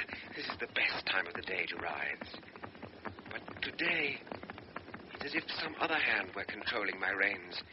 I can see the square walls of Keckersvalve Castle, and perhaps someone in the castle can see me. Someone I hurt because I wanted to dance, and someone I might be hurting today because I can ride. No. Stay here with Father, Lieutenant.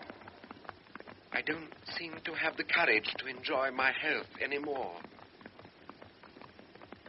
Second formation! Start! That tug on the reins was the beginning. It was, as it were, the first symptom. He had been infected with pity. 3 days later, a letter from Keckersvalve lay on his table.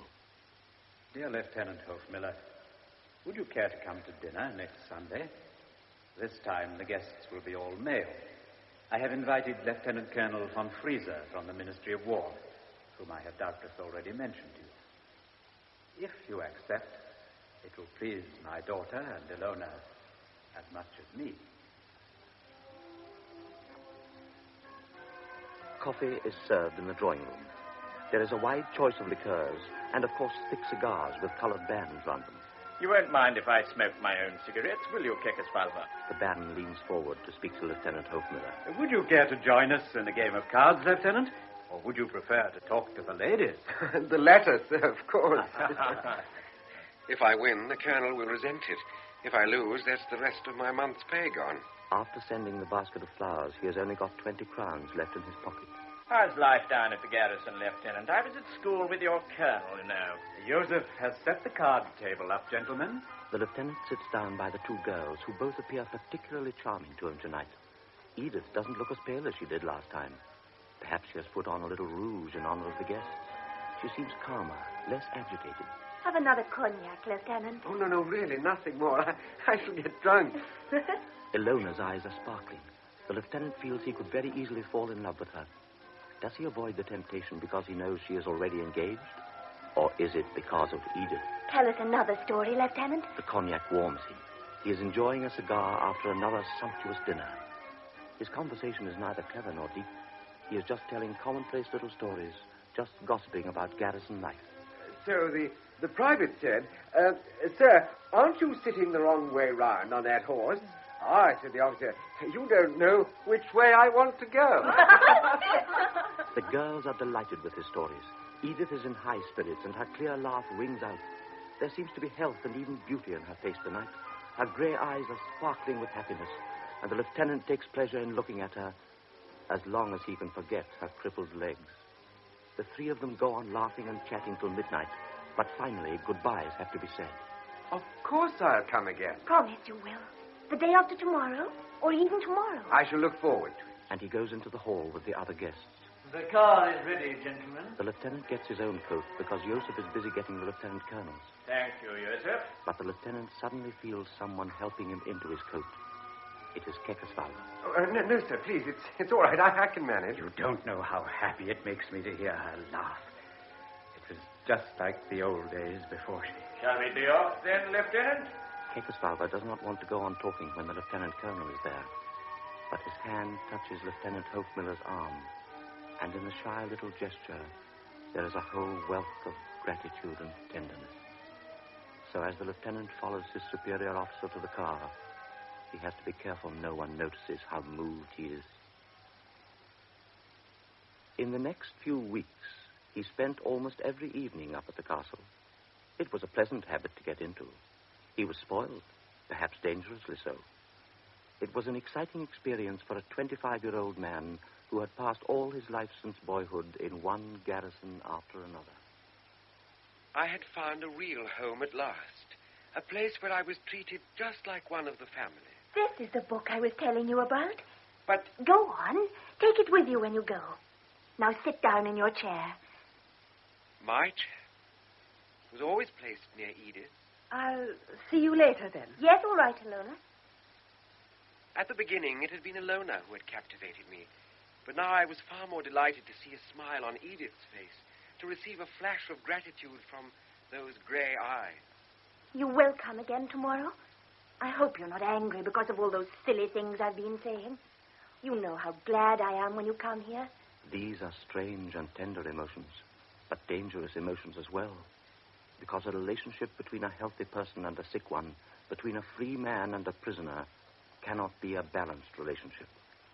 Somebody who has been unfortunate is easily hurt, and continual pain makes a person unjust. Wait a moment. I'll put your cup nearer to you. Must you go on reminding me I'm a cripple?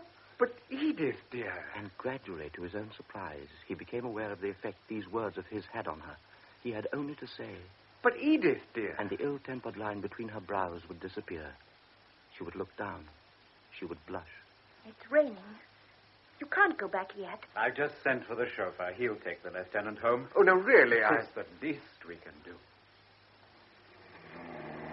It's a very comfortable car. Would you stop in the square, please? It would never do if a mere lieutenant should be driven up to the barracks by a chauffeur in full livery and actually helped out of the car like an archduke. Perhaps my friends are still in the cafe. He hasn't been at their regular table for a week.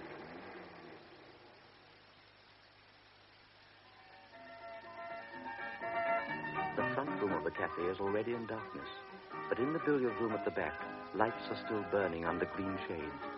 And there his friends still are, Lieutenant Ference, Lieutenant Yotzi, and the regimental doctor. Hello, Tony. You honor our sordid table with your presence. Coffee for me, please, Grossmeyer. Oh, what's new? Well, the best bit of news is that you've deigned to put in an appearance at last. Look, Tony's got his best uniform on, and he's wearing patent leather shoes in this weather. Oh, it's supposed to be pretty good up at the Baron's place. 5-course meal every night, so our friend the chemist says. Caviar, champagne. It's a bit different from the stuff we've had to put up with. You know, Tony, we'd underestimated you. I must say you might spare a thought for us. You might just drop a word in the old man's ear, you know. I've got a couple of friends I'd like to introduce you to. I hope at least you've brought back some cigars. No, I haven't. Still, have a cigarette. He takes out his cigarette case without thinking. It had been his 25th birthday the day before, and the two girls had found out. So when he had picked up his napkin at dinner, he had felt something heavy inside. It was a gold cigarette case. Well, look at that, Yotzi. Real gold. Oh, look at this. There's an inscription. To our dear friend Anton Hofmiller, with many happy returns of the day from Ilona and Edith. You'd have only got a box of matches from me. Would you care for another game of cards? Oh, do you hear that? He wants another game at 12:30 when the place is closing up. The rich don't worry about time. Of course, his friends hadn't meant it unkindly, but something had been destroyed in him. His confidence. Up till now, I'd thought I was going to the castle to give and to help. Yotzi and the others take it for granted I'm a parasite. I oughtn't to have accepted that gold cigarette case. Nor the silk scarf. An officer oughtn't to allow expensive cigars to be slipped into his pocket at the end of an evening. What about the horse? God, I must speak to the Baron tomorrow. I'd forgotten he'd said something about lending me a horse. That chestnut mare of yours now, Lieutenant. Which, of course, I'm still paying for. It's not a very good horse, is it? He's right, of course. But I can't let him lend me a 3-year-old out of his own stable. Now, this is a beautiful horse. You could win any race you liked with this one. He said lend. And I know what that means. He wants to buy me the way he's bought Ilona. He's promised her a dowry if she'd nurse his daughter for him. He's paying cash down for my pity. And I hadn't noticed how I was turning into a complete parasite. He has forgotten how the old man touched his sleeve in the hall that night. How he smiles each time he comes into the room. A complete parasite. He has forgotten the obvious sincerity of the two girls. Well, I shan't go up there tomorrow. Why didn't you come yesterday? There must have been a good reason for keeping us waiting all day. Otherwise, you'd have rung us up. Oh, of course I would have done, only we had an inspecting officer down, and then I'd hoped to get away at 5, but the colonel wanted me to put a new horse through its paces for him. Oh? Did the colonel like this horse? Well, I don't know whether he... That's enough of these lies. There was no inspection yesterday. At 4:30, you were in the cafe.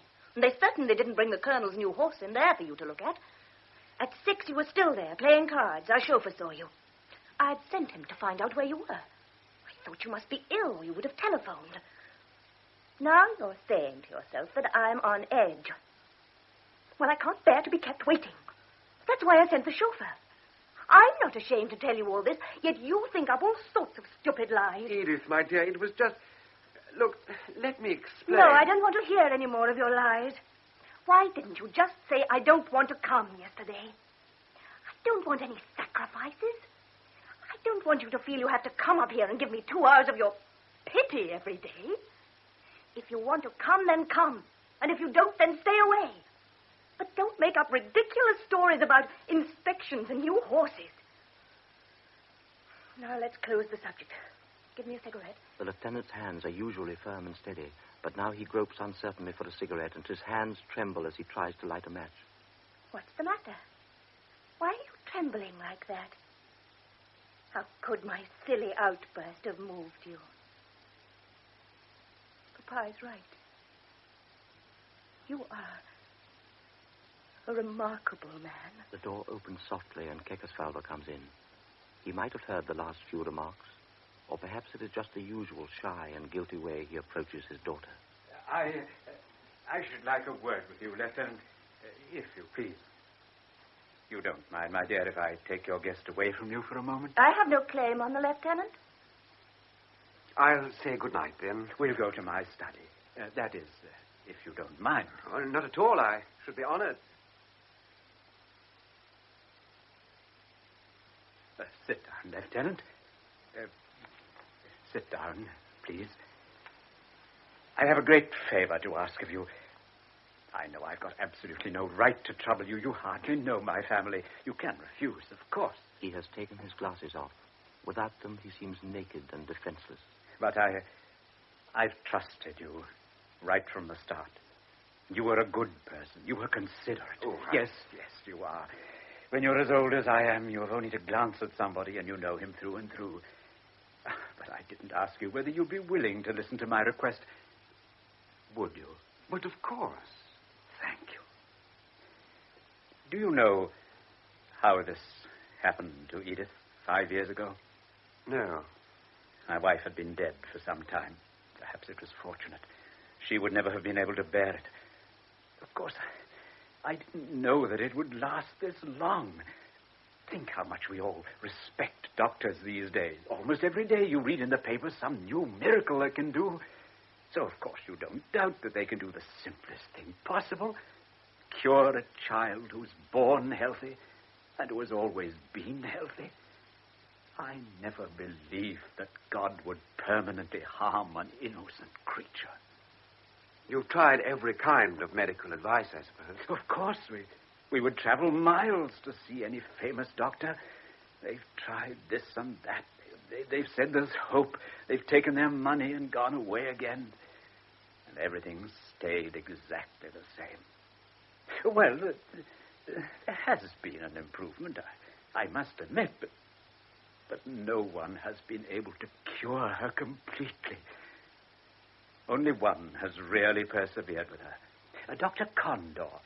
Perhaps you've heard of him. You were in Vienna for some time, weren't you? Yes, but I haven't heard of him. I can't tell you whether he's a better doctor than all the others, but I do know that he is a better human being.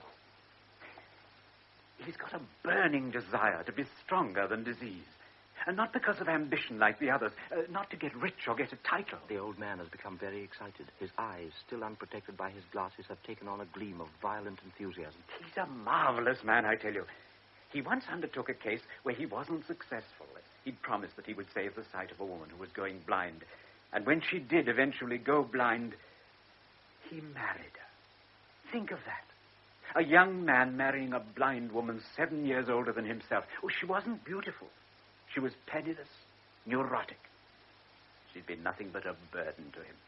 You could see what sort of a man he is, and how fortunate I am to have found somebody like him. He will help her if anybody can. And pray God he can. The old man joins his hands together as though in prayer. Now, Lieutenant, this is the favor I want to ask you. It's just because Dr. Condor is such a good man that I feel anxious. I'm always afraid that he considers my feelings and therefore won't tell me the whole truth. I am old now and none too well myself. I must know if I shall live to see my daughter walk again, completely cured. I must know that. I can't go on with this uncertainty. He stands up and crosses to the window. The lieutenant knows this movement now. When Keckerswalder feels tears coming into his eyes, he turns away quickly. He doesn't want pity any more than his daughter does. Forgive me, I didn't intend to say as much as that. Yes, Dr. Condor arrives tomorrow from Vienna. He will examine Edith about midday and leave by the night express. I thought it would be a good idea if you were to ask him, quite casually, as a stranger, someone quite disinterested, whether she will ever be completely cured, and how long he thinks this will take. I don't think he would lie to you. He doesn't need to spare your feelings, but naturally, you mustn't let him know that I've spoken to you. Will you? Will you do this for me? Yes, sir. I promise you I'll do that for you. I knew you would. The first time you came back here and was so nice to Edith after... Well, you know, I felt straight away that there was someone who'd understand. And if ever I can do something for you... No, don't misunderstand me. I don't mean anything material. I just mean that I have good contacts. I know a number of people in the various ministries, in the Ministry of War, for example. And it's always useful nowadays if you've someone you can count on. And you never can tell. There might be a time when, you know... Keckerswalder has not once glanced at the lieutenant while he has been talking. Now he looks up, slightly exhausted, and puts his glasses on again with trembling fingers. Oh, perhaps we'd better go back. Otherwise, Edith might guess we've been... Since she's been ill, she's become far more acute than normal people. From her room, she knows everything that goes on in the entire house. She guesses what you are thinking before you've spoken it. Therefore, I must suggest we go back before she starts suspecting something. It is difficult to describe how moved I was by this conversation. That the Baron should have chosen me out of all his friends and acquaintances pleased me more than any congratulations or praise I'd ever received. But my pleasure was mixed with guilt when I realized how thoughtless I had been. How could I have gone on coming to this house week after week without asking the obvious question, will she always be crippled like this? I didn't once think of asking her father or Ilona, and now I too was worried by the same question that had been tormenting the Baron for years. Can this Dr. Condor really release Edith from her suffering? Will she ever run upstairs again, chasing her own laughter, happy and carefree? How fine it would be to gallop over the fields with her. One evening I'd be able to bow and say, "May I have this dance?" And she'd nod, looking at me with those grey, inquiring eyes. I should be delighted, Lieutenant. And we'd spin over the floor that would mirror our dance.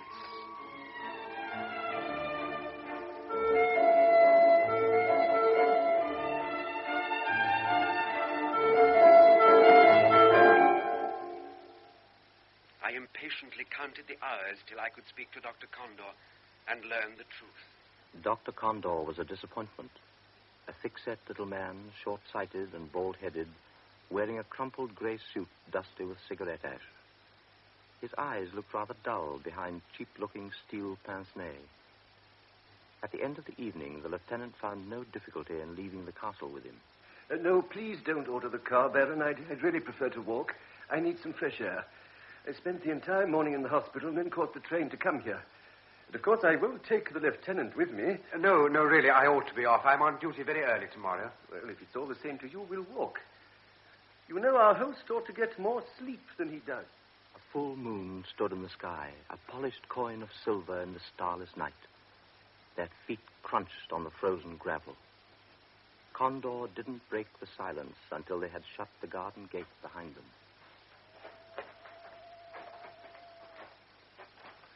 Poor Kekosfalfa. Perhaps I was a little short with him, but he'd have kept me there for hours if he could, asking me 100 different things, or rather the same thing 100 different times. And I simply couldn't stand any more. You expect questions and complaints the whole time from your patients, and you've got a stock of comforting phrases for them, just as you've got sleeping tablets or painkiller. But no one makes life so impossible as relations who always want to know the truth. I've explained over and over again that I've got a very serious case at the moment in Vienna, a matter literally of life and death. Yet he telephones every day and insists on speaking to me personally, trying to wrench some hope out of me by force. Forgive me, Doctor, but I would like to ask you something, if I may. You know the case better than anybody. Is Edith's paralysis incurable or not? Condor looked up sharply. The lieutenant had to lower his eyes. Had the doctor suspected Kekosfalva's request? It always comes to this in the end, doesn't it? Curable or incurable? For me, there is no such thing as an incurable disease. There are only diseases that aren't curable now. 3 months before I took my degree, my father died. He'd been in constant pain for years, diabetes. Now, just listen. A few days ago, I was at a conference, and we heard a lecture about some experiments that are being carried out in America and elsewhere, and apparently with very satisfactory results. So within a decade, it is hoped we will be able to cure diabetes, or at least to keep it in check.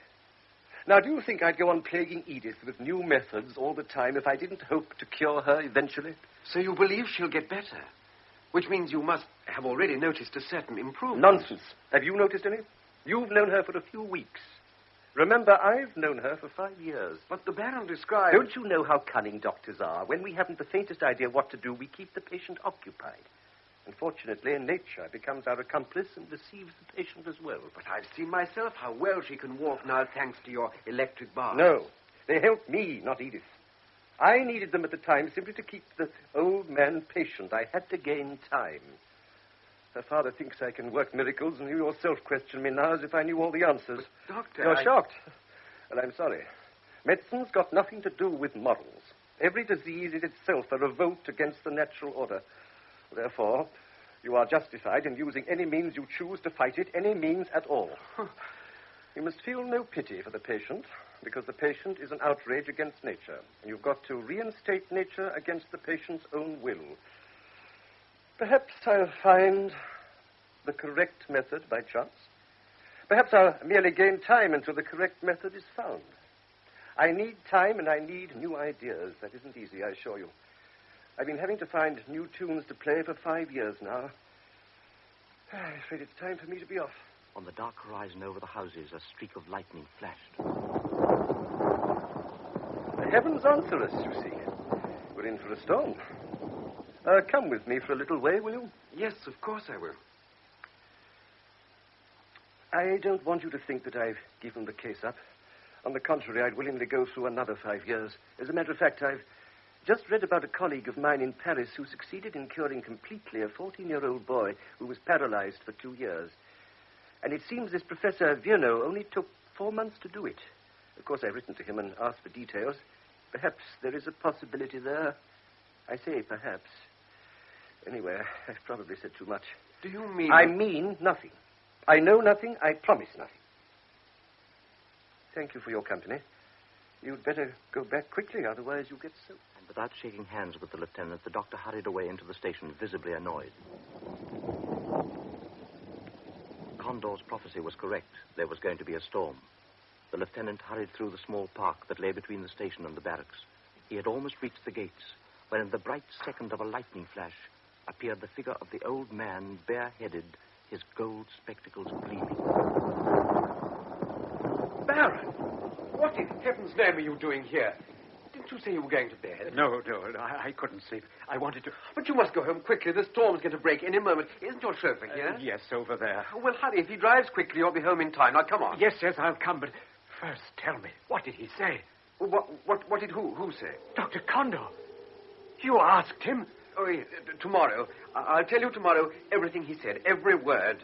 Now, please, come to your car. But the old man staggered like a drunken man and collapsed on the bench. The wind drove the leaves over the path and blew them up into their faces. The old man did not notice. For him, the clouds and the rain did not exist.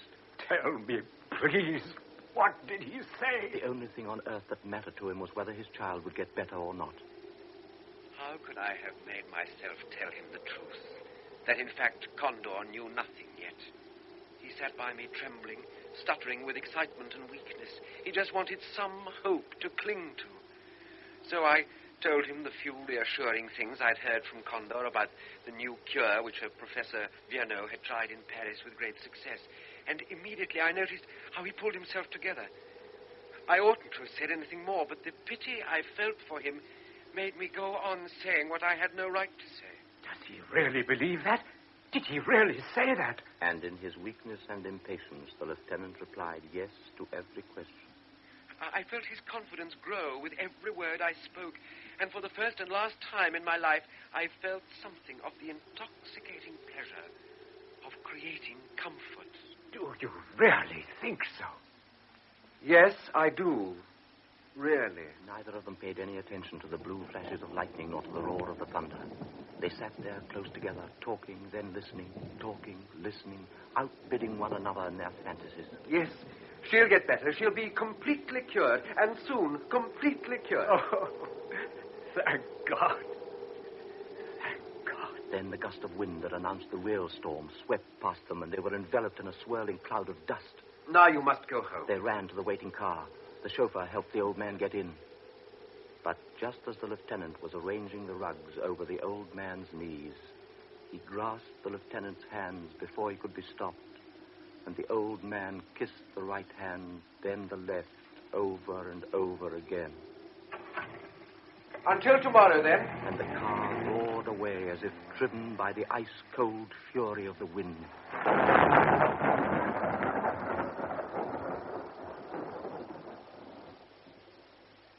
On the next day, he didn't realize what he had done. He didn't grasp how far his pity had led him on. And so he was surprised by the sense of joy, the dizzy happiness that was waiting for him up at the castle. At last. I've been waiting for you all day. Now, quickly, tell me everything, and in detail. Papa was so confused. Do you know, he came and woke me up in the middle of the night. You ought to have seen him. He was laughing.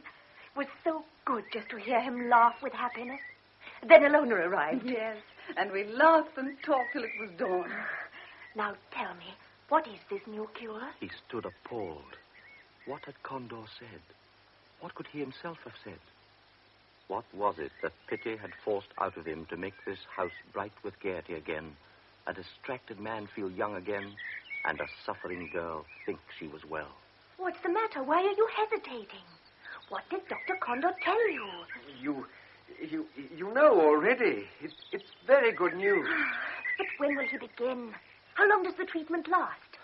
There's no definite time limit. Dr. Condor only spoke in general terms about the method. He doesn't know yet. I mean, no two cases can ever be quite the same. You don't know him. He's terribly cautious. But if he only promises something in the most general terms, you can bank on it absolutely.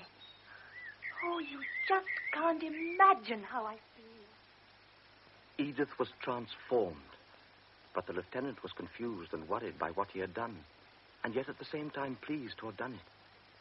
As in a dream, he walked back to the barracks. Seeing his batman, he smiled at him and gave him a crown before he'd had time to open his mouth. Oh, thank you, sir. There's a telegram come for you. He tore it open with unwilling fingers. There were very few words in it. Summoned to K. Stop. Essential, I see you first. Stop. Expect you 5:10 station. Condor. I'm glad you're punctual. Well, I'll get straight to the matter. Dr. Condor pushed the lieutenant before him into the first-class waiting room. The room was empty now the Vienna Express had gone. Now, sit down. The day before yesterday, I got a telegram. A dear friend, please come most urgently. Expect you most impatiently. Sincerely grateful, Kekes father. Then yesterday, a long, long letter from Edith arrived. She couldn't say how happy she was, how much she trusted me. She assured me she would obey me utterly in every way once the new cure had begun. Now, at those words, the new cure, it dawned on me what had happened. You must have talked. Now, please don't deny this. I had spoken to no one else about Professor Viernot's methods. It must be on your conscience that they all believe up there that Edith will be cured in 6 months. However, I didn't ask you to come here to accuse you, but to... Well, what I've got to tell you will give you an unpleasant shock. I received Viernot's answer yesterday morning by the same post as Edith's enthusiastic letter. Unfortunately, his method is not applicable in Edith's case. So now you see where things stand. You have driven the girl mad with hope. The lieutenant felt his hands grow cold. He recognized that Condor was right, but he instinctively felt the need to defend himself. But I only did it with the best out of intention. pity. Yes, I know. But pity is a two-edged sword. Anyone who doesn't know how to use it should leave it alone. Never let your heart be involved in an affair like this. Pity isn't a medicine. You can see yourself what you've done. I must go and tell them the truth. And truth is a bitter medicine. But wouldn't it be better... Well? I just mean better to wait a little. Wait? Well, at least for a few days. You can't imagine how the mere mention of the new cure has affected her. If you can only leave her in this frame of mind for a little, just let her believe this new cure is going to work, then she'd have such inner strength. I really thought yesterday she was moving better already. You know, Lieutenant, you're quite a psychologist. Yes, you could do that easily. I could send her to the Engadine, where there's a doctor who's a friend of mine. We could let her think it was the new cure, whereas in actual fact it would be the old one. And certainly at first she would make great progress. But as a doctor, I must think not only of the beginning, but of the continuation. And above all, of the end. But you yourself have just implied there would be a substantial improvement. At first, yes. But what then? What will happen when she finds she's been deliberately deceived? No. Never postpone telling the truth. Would you have the courage in my place? Yes. I wouldn't tell her the true facts of the situation until she had made that initial improvement. She'll have to know the truth sometime, and her disillusionment will be 100 times more dangerous. In fact, the shock might be greater than she could bear. This could endanger her life, Lieutenant. Will you accept such a responsibility? Yes, I will. I'm absolutely convinced that it will help Edith immeasurably if she can be made to believe in an eventual cure, just for the time being. If it becomes necessary to explain that I perhaps promised too much, then I will take it upon myself to break the news to her, and I know she will understand. Well, if you take on the responsibility of making Edith accept reality again and of preventing her having a setback, I think we can risk postponing the truth. But I warn you, immense strength is needed to revive and console someone you've deceived. Can I rely on you to stand by me unconditionally? Unconditionally. Good. Then I shall advise her to try a cure in the Engadine, but I shall explain that Viernot's method is in no way proven, and that neither she nor her father must expect a miracle to happen. If in spite of that, they insist on putting all their faith on a cure, then it is up to you to clarify matters. Well, that settles it, then. It's time I was going. 3 hours later, the lieutenant found a note on his table. It had been left for him by the chauffeur. Dear Anton, come tomorrow as early as you can. I've got so much to tell you. Dr. Condor has just been here. I am to leave with him in 10 days. I cannot tell you how happy I am. Edith. Everything went according to plan, as by now the lieutenant rather feared it would. An enthusiastic welcome greeted him the moment he entered the garden. Why are you bringing me all those flowers? I'm not a prima donna. Oh, aren't they lovely? Well, we're off to the Engadine in 10 days' time. I'd always known that those electric baths and massages were no use. But now you'll see. Why don't you say anything? You just sit there looking stupid. Sorry, looking shocked. Just like the day before yesterday. Ilona, please put those flowers in water. Yes, my dear. Now, won't you be happy like me? Of course. I'm terribly happy for you. You don't show it much. But, dear child... Don't always call me that. You aren't all that much older than I am. But why shouldn't you be happy? You're getting a few months off now we're closing up here, so you're free of your boring Good Samaritan duties for a while. Oh, you must be looking forward to it. Do you really think that? July, August, and September are the worst months for us in the cavalry. It's our busiest time. Nothing but maneuvers and parades. You're on duty from morning to night, right to the middle of September. When will you come and see me, then? Where? Don't be silly. Where do you think? In the Engadine. Where else? I'd like to see my colonel's face when I ask him politely for a few days off in the middle of the summer maneuvers, just to go to Switzerland. And you'd hear one or two words that aren't in the dictionary. You can think of an excuse. Papa will arrange it for you. He knows plenty of people in the Ministry of War. Oh, then he must also persuade the ministry to give me a travel grant. What do you mean? How much do you think a journey like that would cost? Not very much. A few 100 crowns at the most. Do you know what a lieutenant gets? Have you ever thought? 200 crowns a month. And he's got to live as best as he can with that. And you buy me such expensive flowers? You mustn't spare another thought about what it costs. Of course you will be our guest. Let's not mention the subject again. I must just say something else. We don't want any misunderstandings between us. I know you and your father mean well, but I will not allow him to get me any leave from my regiments. Then you don't want to come? I didn't say that. I simply told you the reason why I can't come. Even if I asked you most sincerely. Please don't ask me. It wouldn't be any use. Good. Now I know how sincere your friendship is.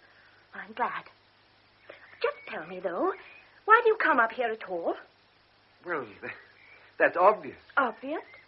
Oh, better come up here than be at a loose end. Edith, dear, I can't say anything else but that I come up here because I like seeing you and because I feel so much happier here than anywhere else in the world. When you and I talk, Well, perhaps you'll think I'm being a bit presumptuous, but I have the impression that you like my being with you. When I see you, I feel... What do you feel?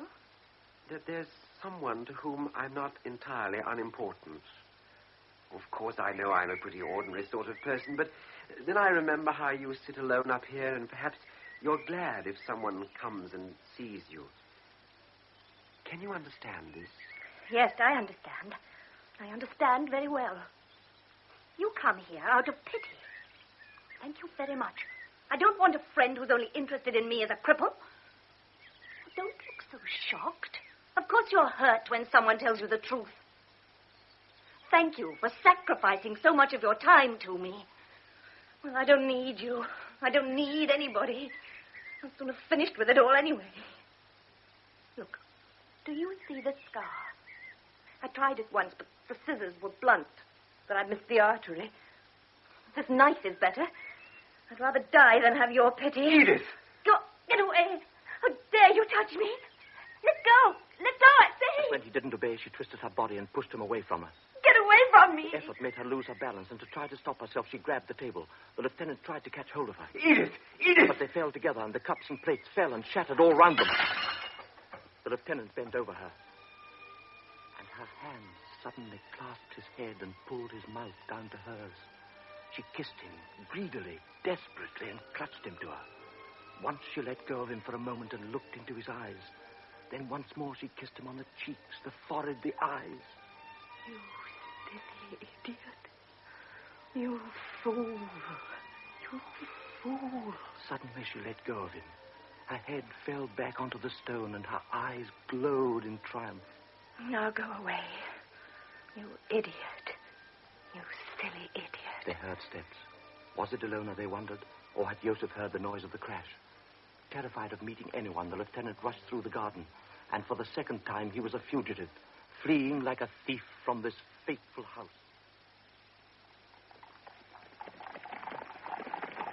For heaven's sake, what are those silly asses playing at? Back! Get back and reform! Colonel Bougainville, the commandant of the regiment, is bellowing across the parade ground. 2 columns have charged into each other, one of which is commanded by Lieutenant Hofmüller, who has given a wrong order. Now he has to answer for the confusion, and as he gallops up to the colonel, he can feel Edith's letter rustling inside his tunic. It had arrived shortly before they had set out for this morning's exercise. Lieutenant Hofmüller. Dearest one, I don't want to go on living unless I can love you. He salutes the colonel. Sir? Just give me some sign that you love me in return. Have you gone out of your mind, Lieutenant? This has all happened against my will. I've never seen such a god-awful mess. I want to get well again for your sake. Never in my whole life. If you believe in me, I shall no longer be a cripple. Just pull yourself together, man. I think of you every moment of the day. Haven't you got any sense at all? Forgive me for loving you, my dearest. The lieutenant stands immobile at the salute. I will not permit an officer of mine to give such a bloody silly order. I don't want to see your damn face again today. Come and report to me tomorrow at noon. Then, with the sudden brutality of a kick... Yes, mess! I'll give everything up. Everything. I'll leave the army. I want to get away, even from them in their dismal castle. The lieutenant still thinks he wants to get away, even though, while he sits in the Vienna Express, he can't get Edith's passionate letter out of his mind. I implore you, my darling, don't be angry with me. I want to get away. He thinks he does, even when giving the address to the cab driver. Dr. Emmerich Condor, Floriangasse 97 in the 8th. And the cab rolls through the streets of Vienna.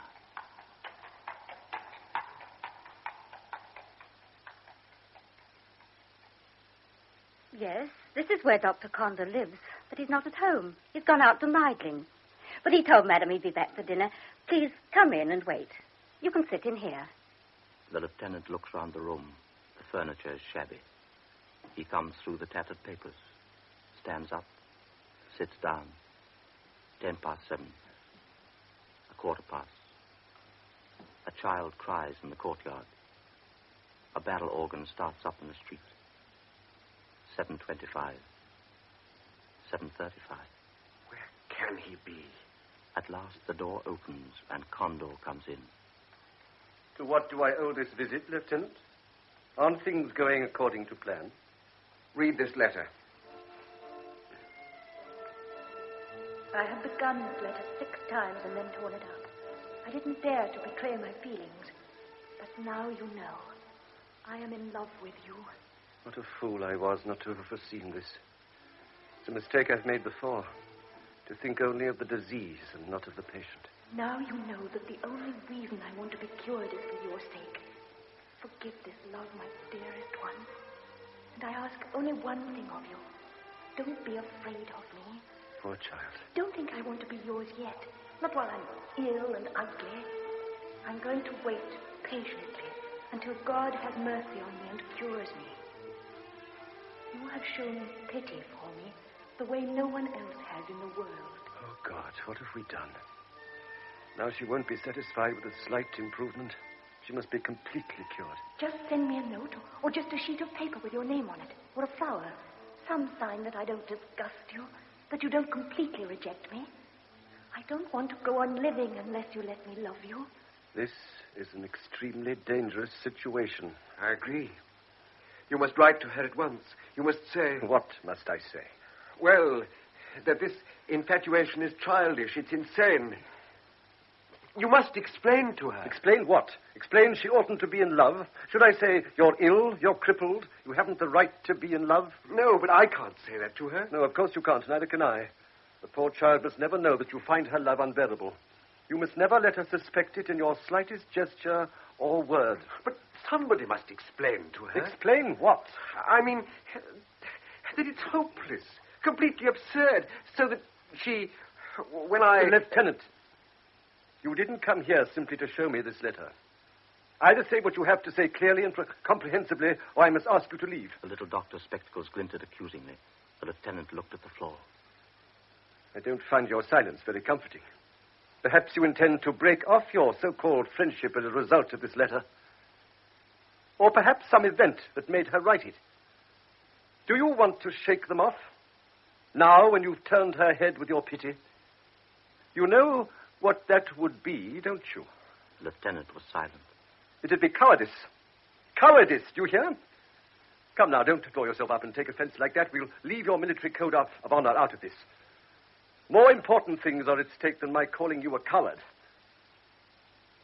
We are talking about a young person for whom I am responsible, so I won't be polite.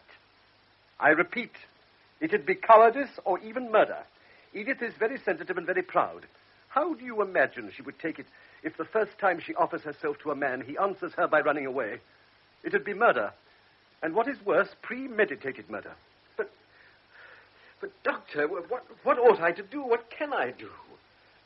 How can I behave as though I was encouraging her? I mean, it's madness.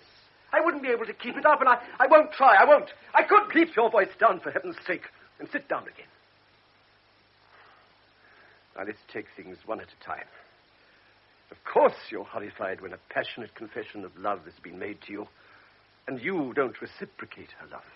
But I must ask you whether, in this case, is it Edith being a cripple that revolts you? No. Oh, no.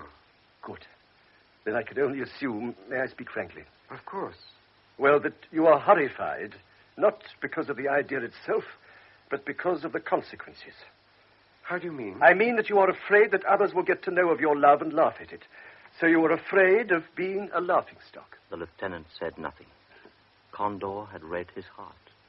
This was, in fact, why he had kept his relationship with Edith secret, why he had never breathed a word of it to any of his brother officers, and why occasionally he had felt ashamed of it himself. No need to feel ashamed. I understand better than anybody what it's like to be afraid of people once you do something out of the ordinary. But believe me, it's rewarding to take on something very hard and difficult if you're saving another human being by doing so. I'm not strong enough. Don't count on me. You must help Edith. I can't. It's better you know now, so you won't be disappointed later on. Don't count on me. I want to know the whole truth. Have you taken some definite step? Have you done something irrevocable? Read this. What is it? My letter of resignation. I'm leaving the army. Condor read it slowly and then folded the sheet of paper up carefully without speaking. This letter would mean that you left the district. Yes. And didn't come back. Yes. So it isn't only a letter of resignation, but also a death sentence. A death sentence for Edith. You realize this, of course. I've asked you once, and I shall ask you again. Do you take the full responsibility on your conscience? The lieutenant said nothing. The doctor moved across to him and held out the sheet of paper. The lieutenant turned away and put his hands behind his back. May I tear it up? Yes.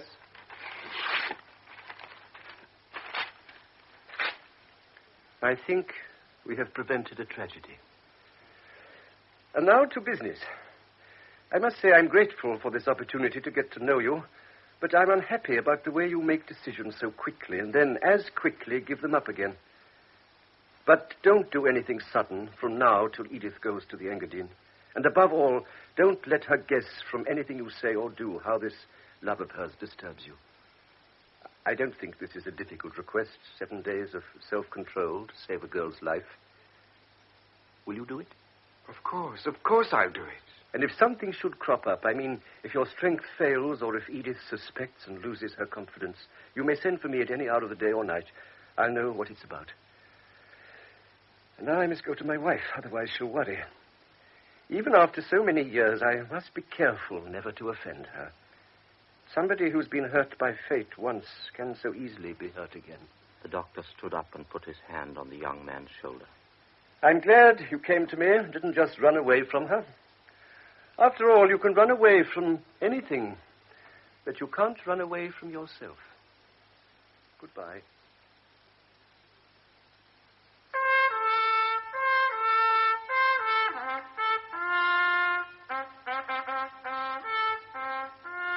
Later that night, the lieutenant reached the barracks. He made his way along the empty passages, dead tired and with a bad headache. Near his room, he almost fell over his batman, who was huddled up outside the door, fast asleep. Lieutenant Hofmüller, sir. There's someone to see you. Baron! At last, Lieutenant, at last. Where have you been? We've had the most terrible day. Forgive my coming here, but what's happened? Is Edith... She won't go. She won't try the new cure. But why? She says she won't be tortured any longer. She won't be lied to anymore. She won't be cured. Do you know why? She says, I want to remain a cripple. There's no point in my getting better because he feels nothing but pity for me. Now he had said it, and there was silence in the room. Then the old man moved suddenly and awkwardly. He lurched out of his chair to his knees, and as the lieutenant hurried to help him up, the old man took his hands in his. You must help her. You're the only one who can. Be merciful. She might do something violent to herself. She tried it twice already. You're the only one who can save her. But of course, sir, if you want, we'll go to the castle straight away and I'll try to persuade her. But tell me what I'm to say to her, what I'm to do. What you're to do? But don't you really understand? She offered herself to you. She wrote to you and you didn't answer. Oh, why are you so heartless? Is she really so unattractive? Is the whole thing unthinkable? You'd have everything a man could wish for.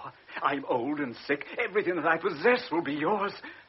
All I want is for her to have somebody when I am gone.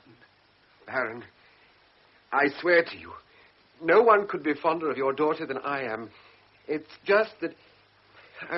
it's pointless if I say anything today. At the moment, the only thing that's important is that she should be cured. But then when she is cured... The lieutenant sensed danger. If he promised anything now, he was committed. But in the same moment, it occurred to him that her hopes were based on deception. Yes, when she's cured, of course. Then I should come to her myself. May I tell her that? Once again, the lieutenant sensed danger, but he no longer had the strength to withstand Kekosvalva's pleading. Yes. You can tell her.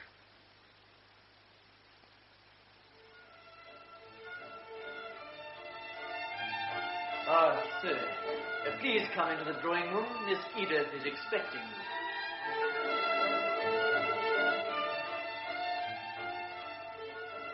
Thank you. You have saved Edith's life. Oh, now, come quickly. I can't tell you how impatiently she's waiting for you. I'm so glad you are here. You'll be amazed at the way she's transformed. I haven't seen her so serene, so cheerful since she's been ill. It's a miracle, a real miracle. At last. At last. Oh, you're here. No, don't say anything. You're here. Now I want to be cured. I want to be well again. For your sake. For you, my dearest. They sat down to dinner. The silver gleamed in the candlelight, and the flowers lifted from their vases like so many colored flames. The glitter of the crystal chandeliers was thrown from mirror to mirror. The old man sat upright at the head of the table. Never had Edith and Ilona seemed younger. The fruit glowed in the bowls. The footman filled the glasses with champagne. Edith, may I drink your health? Yes, my health. I want my health back for your sake. We must all pray for it. The old man stood up. He could hardly speak. The lieutenant went round the table and embraced him. Then he saw Edith looking at him with her great grey eyes. He saw her lips parted. He bent over her quickly and kissed her on the mouth. This was the betrothal. I hadn't kissed her out of pity. The whole moment moved me so much that I had done so without thinking, without intending it. Suddenly I felt Edith's hand on mine, Let me have your hand for a minute. I felt something cool and smooth on my finger.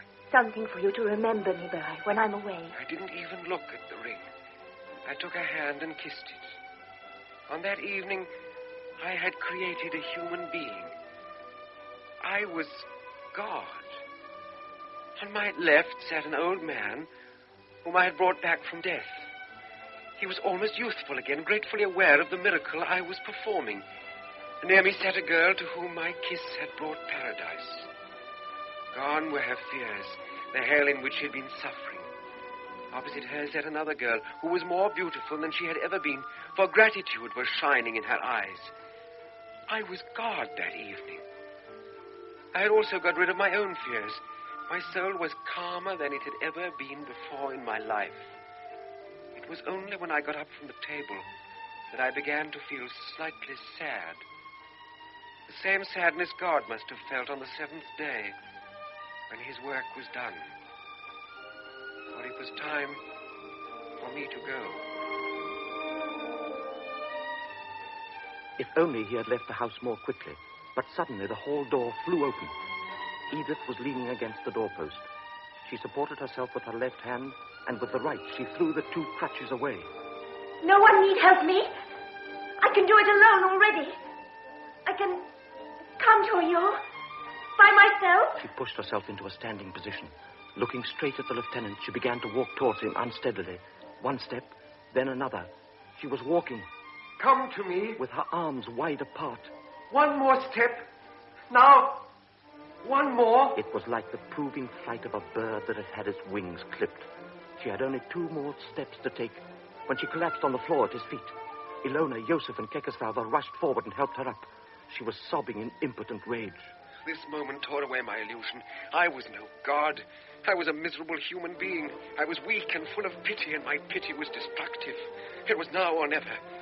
I should have helped her up, gone after her, sat by her bed. I should have told her lies. I should have praised the way she'd walked and stressed how effective the cure would be. But I hadn't got the strength. I couldn't elude her anymore. I was afraid, suddenly, afraid of this strange misfortune that I couldn't do anything to change. Without thinking what I was doing, I grabbed my cap and sword, and for the third and last time, fled like a criminal from the house. But where could he go? Not back to the emptiness of his room. He wanted something to drink, something to burn away all his thoughts. The cafe in the main square was still open.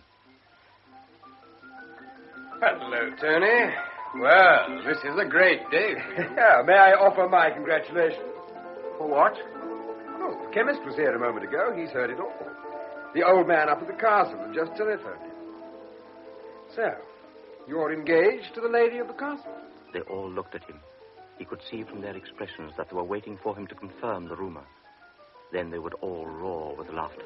What a crazy idea. It isn't true, Tony, is it? Well, of course not. There's not a word of truth in it. I said so. I said so, didn't I? That's just one of the chemist's silly lies. I'll tell him a thing or two when I see him tomorrow. How dare he spread gossip about one of us? I knew it all along. I said so. Oh, it'd have suited the old boy down to the ground to palm the girl off on one of us. Lieutenant Hofmiller had got engaged at 10 o'clock, and 3 hours later he denied this engagement.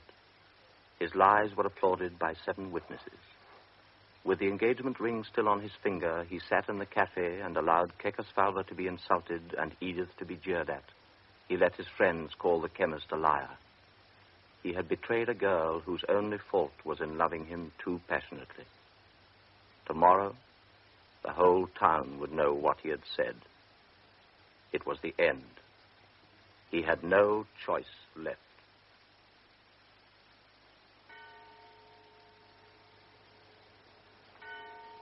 Lieutenant Hofmiller. Sir? This is a new fashion, is it? To wear your overcoat unbuttoned? I won't tolerate sloppy behavior. All my officers must be correctly dressed at all times, even at 2 o'clock in the morning. Understand? Sir? Dismiss. I said dismiss. Have you got ears? I request an interview with you, sir. At 2 a.m.? It must be an ugly story to be that important. All right, come to my room. We'll settle this easily. Tomorrow I'll send for all 7 before they set foot on the parade ground. And when I finish with them, God forgive the man who remembers what you said to him. I'll see the chemist separately, explain you were drunk and hadn't the foggiest notion what those 7 chaps were asking you. That's point 1. Point 2. Have you been getting up to something with this girl, eh? Know what I mean? No, sir. Right. Well, we're in the clear. Tomorrow you disappear from this place and go to the reserve regiment at Cheslow. I'll write you the order and give you a letter to their CO. What I'll say is no concern of yours. All you've got to do is to disappear. I'll take care of the rest, right? Come here at 5:30 sharp, and I'll give you the letter. Then you're off. Understand? Sir.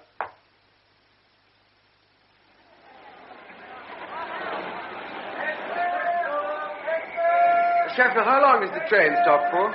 Only about 5 minutes, sir.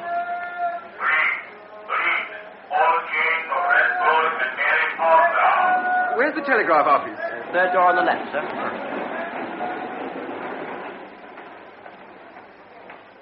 Telegram form, please. We won't get there all that quickly. There's so much on the wires today, what with the news and all. What should he write? Not too many details, that's the main thing. Edith von Kekerswalder. Kekerswalder. Love and greetings called away unexpectedly. Unexpectedly. Believe in me no matter what. No matter what. Returning soon, writing on arrival, always Anton. Anton? Hofmiller. He gives the girl the telegram form. She is infuriatingly slow. 23 words. You must put your address on it. I haven't got one. I'm on the train. Then you must put down your destination. We must have an address. Oh, my train's leaving in a minute. Oh, put Cheslow. Yes, the barracks at Cheslow. He only just catches the train.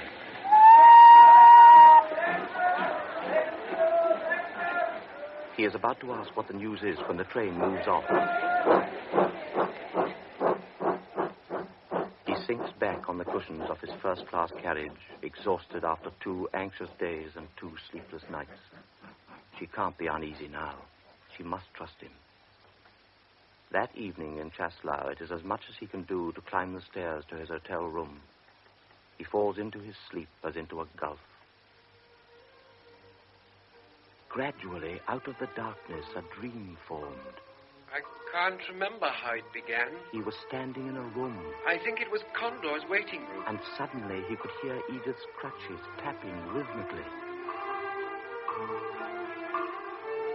At first it was a long way away. As if it were out in the street. Then it came nearer and nearer. So terrifyingly near at last that it seemed just beyond the door. He woke up sweating with fear.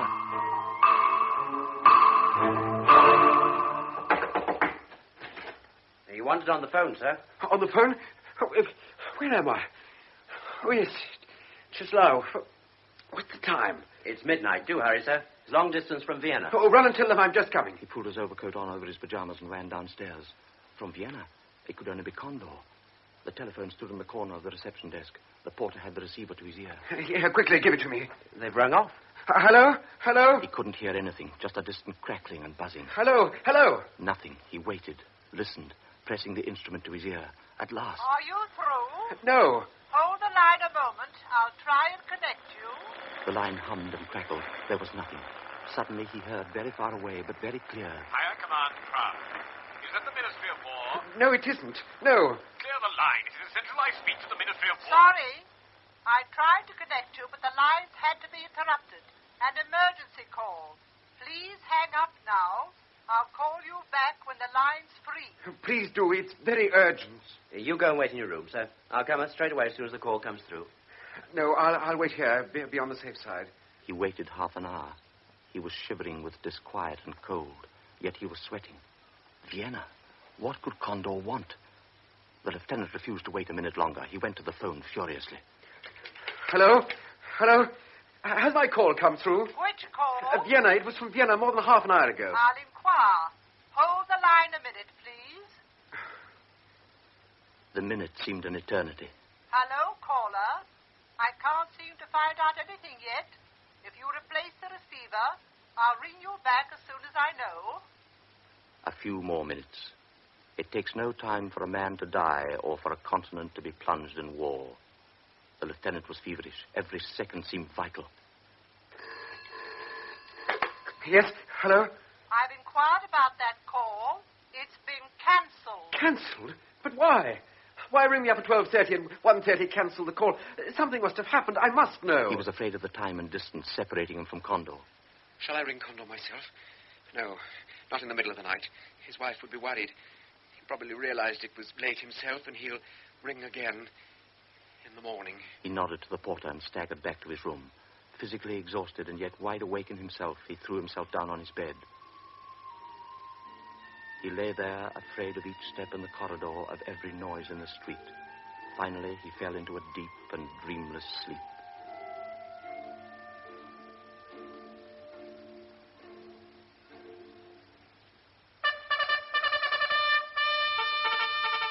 He woke up. It was broad daylight. He glanced at his watch. 10:30. I was supposed to report to the CO at 10. He put on his uniform and rushed downstairs past the porter. Sir, they... No, later. I've got to go to the barracks. But, sir...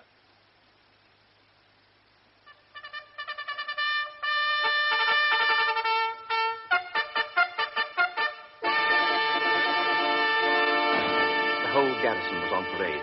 Just in time, the lieutenant slipped into place beside the chaplain. The general was announced. He came forward slowly and read from a sheet of paper every eye was focused on. A crime has been committed that has shocked our empire and the whole of the civilized world. Crime? What crime? He suddenly noticed he was trembling. The foul murder... He started to sweat. ...of our beloved heir to the throne. The heir's been assassinated? When? Archduke Franz Ferdinand and his Duchess. That's what the newsboys were shouting about yesterday in Brünn. This terrible blow has plunged our royal house into mourning. He no longer heard what the general was saying. But the Imperial Army is... The words crime and murder struck his heart. Crime, murder. They were Condor's words. Without going to see his CO, he ran back to his hotel. Perhaps there had been a call for him. Oh, sir, there's a telegram come for you. Huh? It came this morning. I wanted to give it you first thing, but you hurried by me and... Yes. I couldn't give it to you. He tore open the envelope. He didn't understand the message. There was no signature.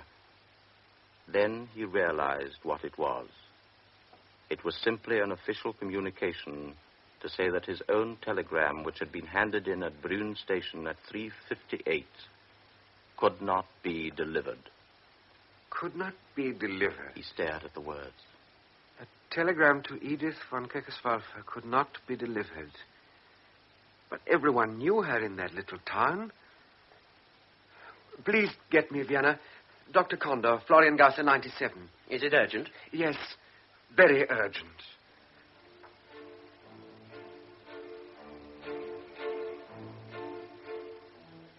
In 20 minutes, he was through.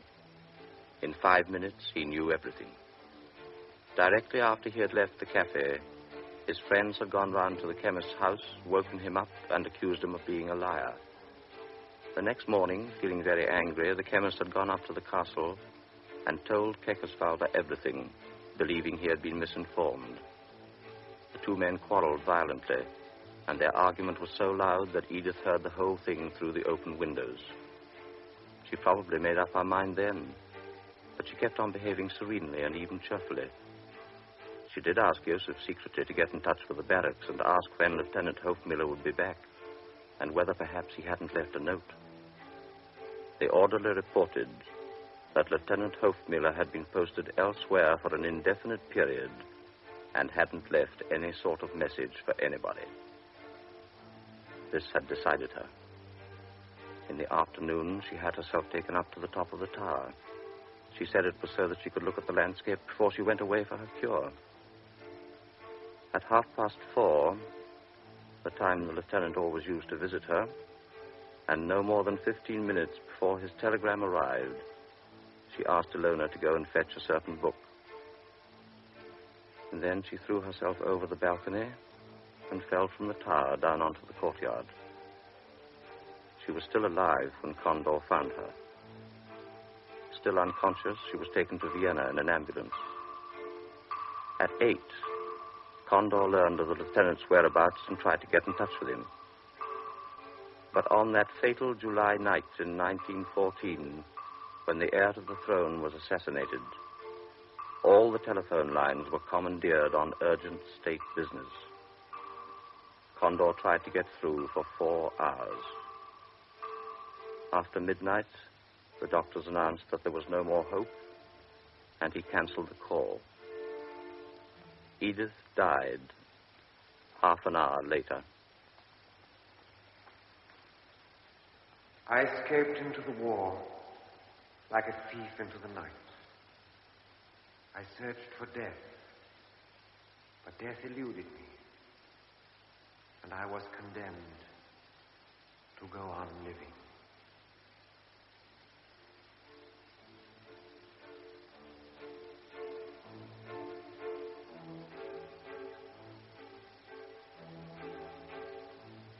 In Beware of Pity by Stefan Zweig, adapted for radio by Gert Westphal and translated by Harry Guest, the commentator was Simon Lack, Lieutenant Hofmiller David Peel, Baron Keckesfalver George Hagen, Edith Sheila Grant, Dr. Condor Rolf Lefevre, and Ilona June Tobin.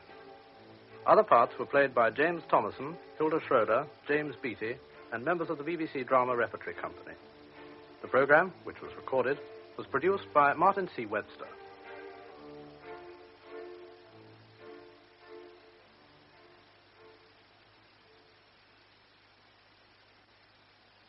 That was the second hearing of last Saturday's broadcast.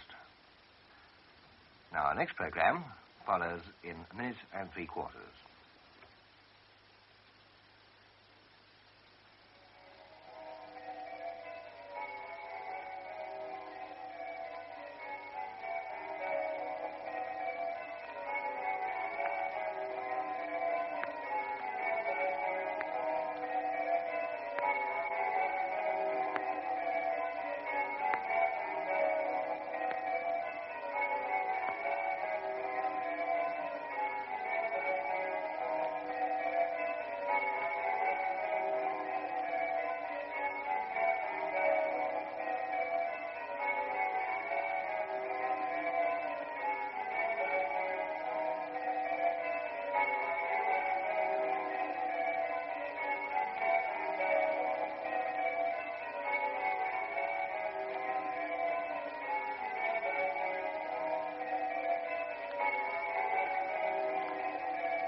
Afternoon Theatre.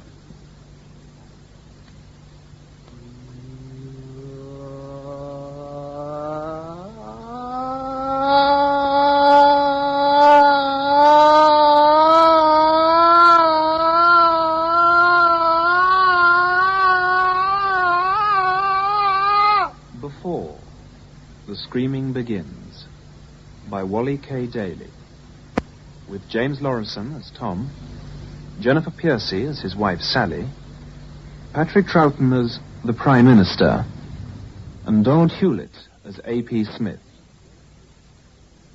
Before the Screaming Begins.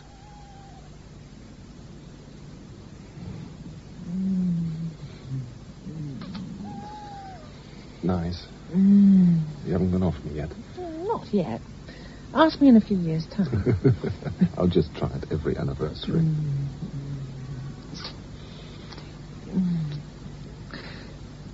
Tom, do you think Sam will be all right at the moment? A perfect babysitter, don't worry. It's the first time we've left him. I'm sure he's not going to begrudge his mum and dad popping off for an evening to the scene of the great beginnings.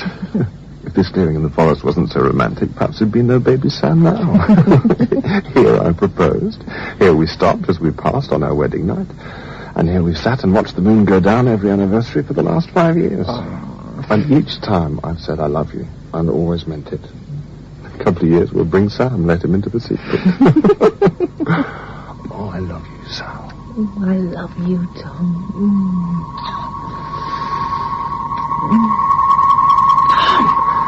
What is it? Don't know. From the clearing, I think. Got to get out of here. Start the engine. I'm trying. Nothing. Let me try. Right, open the door. Jump.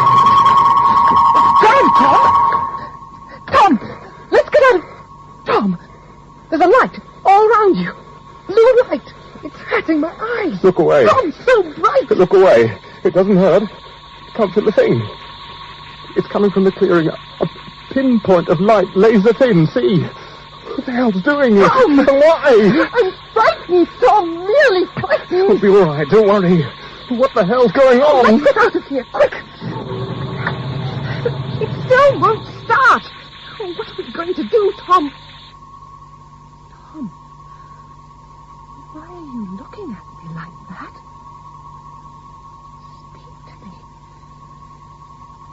Speak to me, Tom. Please stay in the car. You are not required. You may leave in a few moments. Where are you?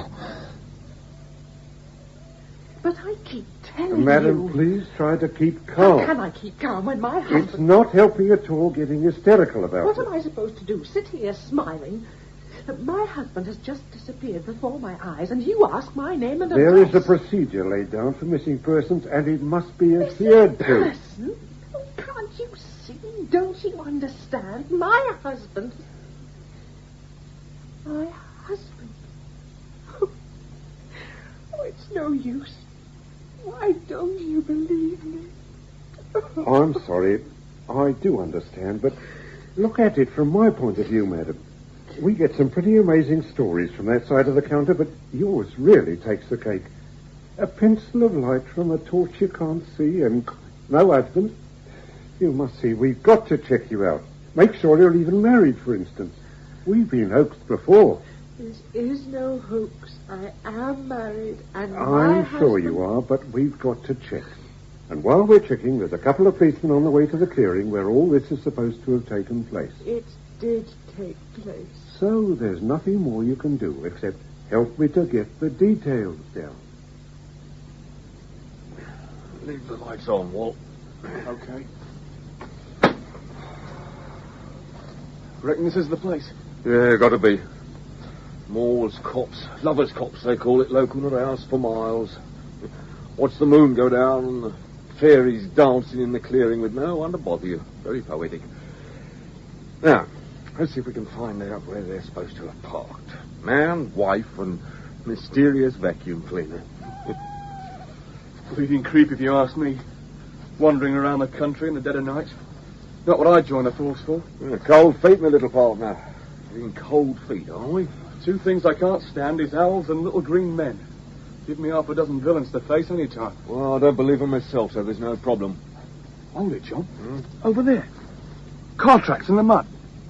Okay, we're on our way. Follow them in. Sherlock Holmes, his trusty assistant Watson holding the torch, heads into the unknown. It's my turn to be Sherlock Holmes. Rubbish, you were Sherlock Holmes last night in the timber yard. Well, that was a false alarm. Doesn't count if nothing comes of it. Of course it does. Even Sherlock Holmes had false alarms too, you know. So my turn. Oh, it's always your turn. I never get a Anyhow, chance. how far in did she reckon they parked? About 50 or 60 yards. Right. Should be about... Hey, just ahead there. See? A deep rut. That'll be it. Mud's a bit soft. Right. This looks like the place. Yeah, a lot of spin at the back where she shot off afterwards. Grass chewed up. Ah, if they were facing the moon that way, she reckons the blue light shone from the right, over there, right? Let's swing the torch over, Walt. Right. Better call the station. Don't you think we should take some measurements or something? I think it's best we just keep away. Just tell them that what appears to be a perfect circle has been burned out of the grass and bushes. At least 10 yards in diameter.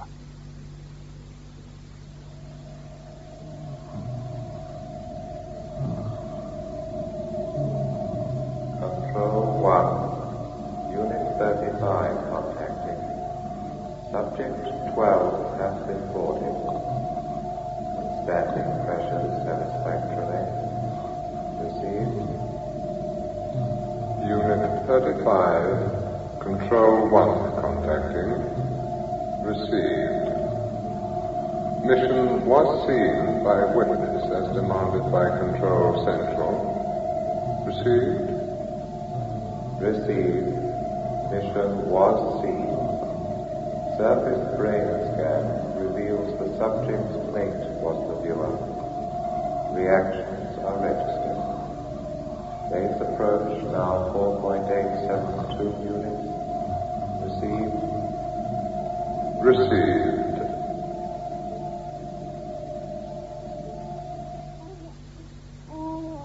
Come on, then. That's a good boy, Sonny. Come on. I'll get it down. Go on. Come on. Who is it, Mum? It's someone to see you, dear. It's someone from the police station. Any news? Look, I'll get Sam into bed. Come on. Granny's ten. I'm frightened, Mum. Better get it over.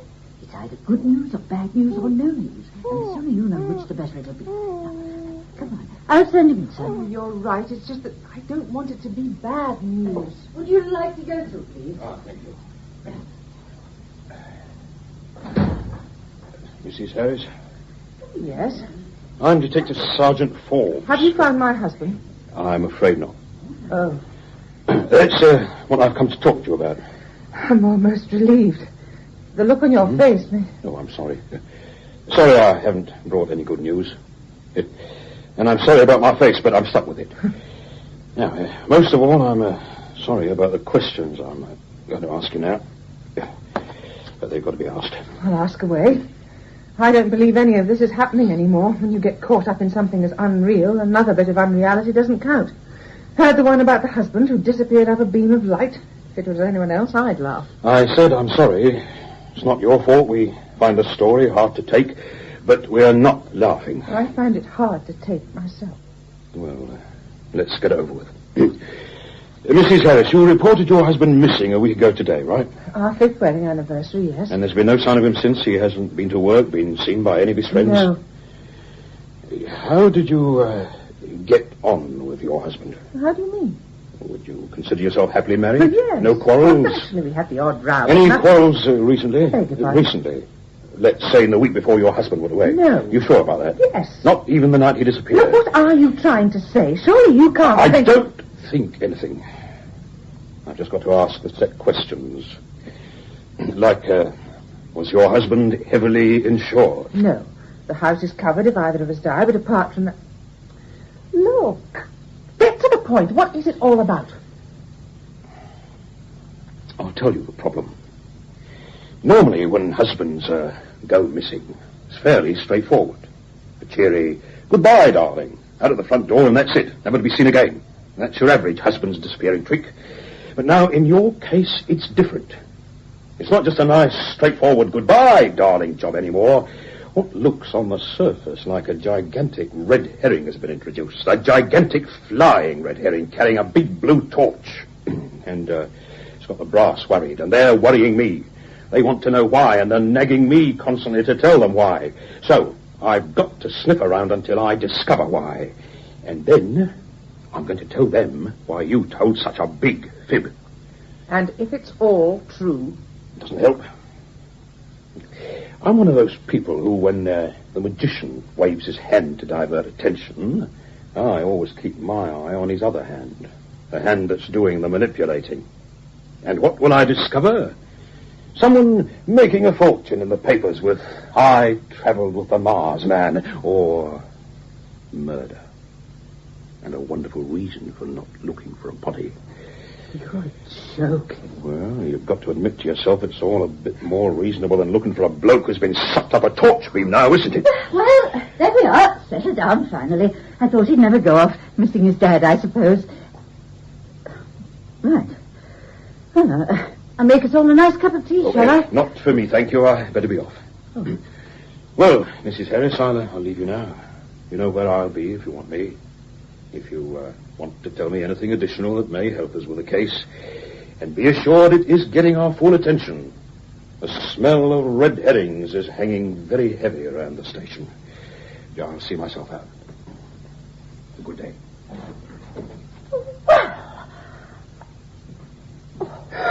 Oh, no, love, don't. No. Oh, Mum, they don't believe me. They don't.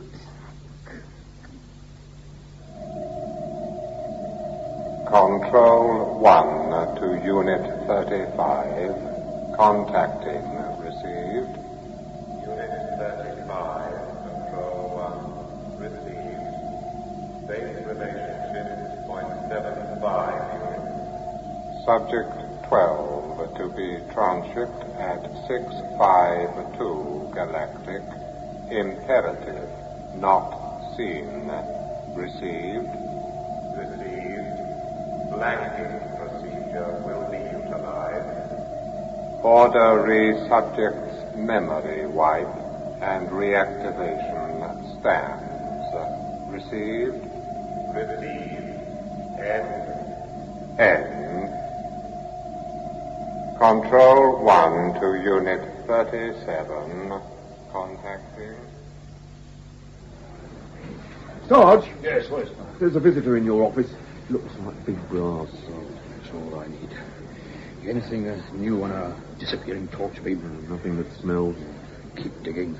I'll go and see the brass.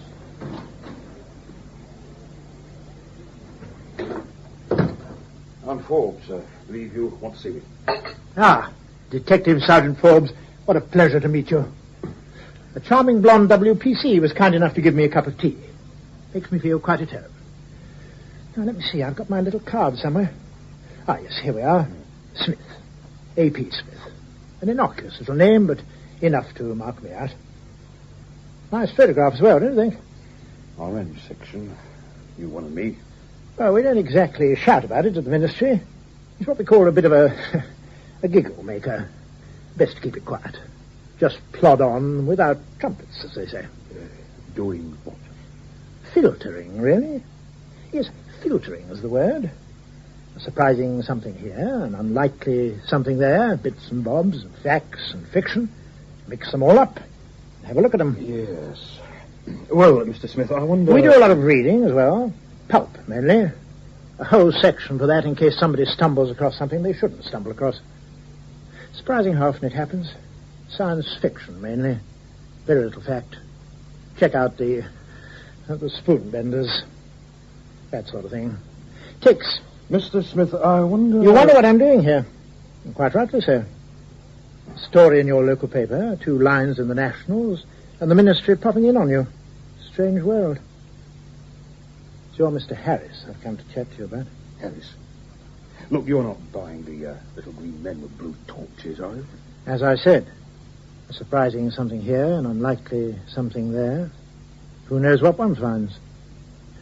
I admit missing persons fascinate me in any case. 120,000 people a year, and rising. You'd need Wembley Stadium to pack them in. They're fascinating, all right. But you're Mr. Harris, especially so. A missing person seen going missing, now that is a bonus. And turning up again to cash in on it, I should wonder. Oh, yes, we're pretty certain he's going to turn up again. But I don't think there's going to be any cashing in. We'll have to see about that. But you see, we have a feeling. A feeling? You mean you know something? Filtering. As I said, we filter. Nationally and internationally. And we discovered your Harris hasn't gone solo. How do you mean? There were others.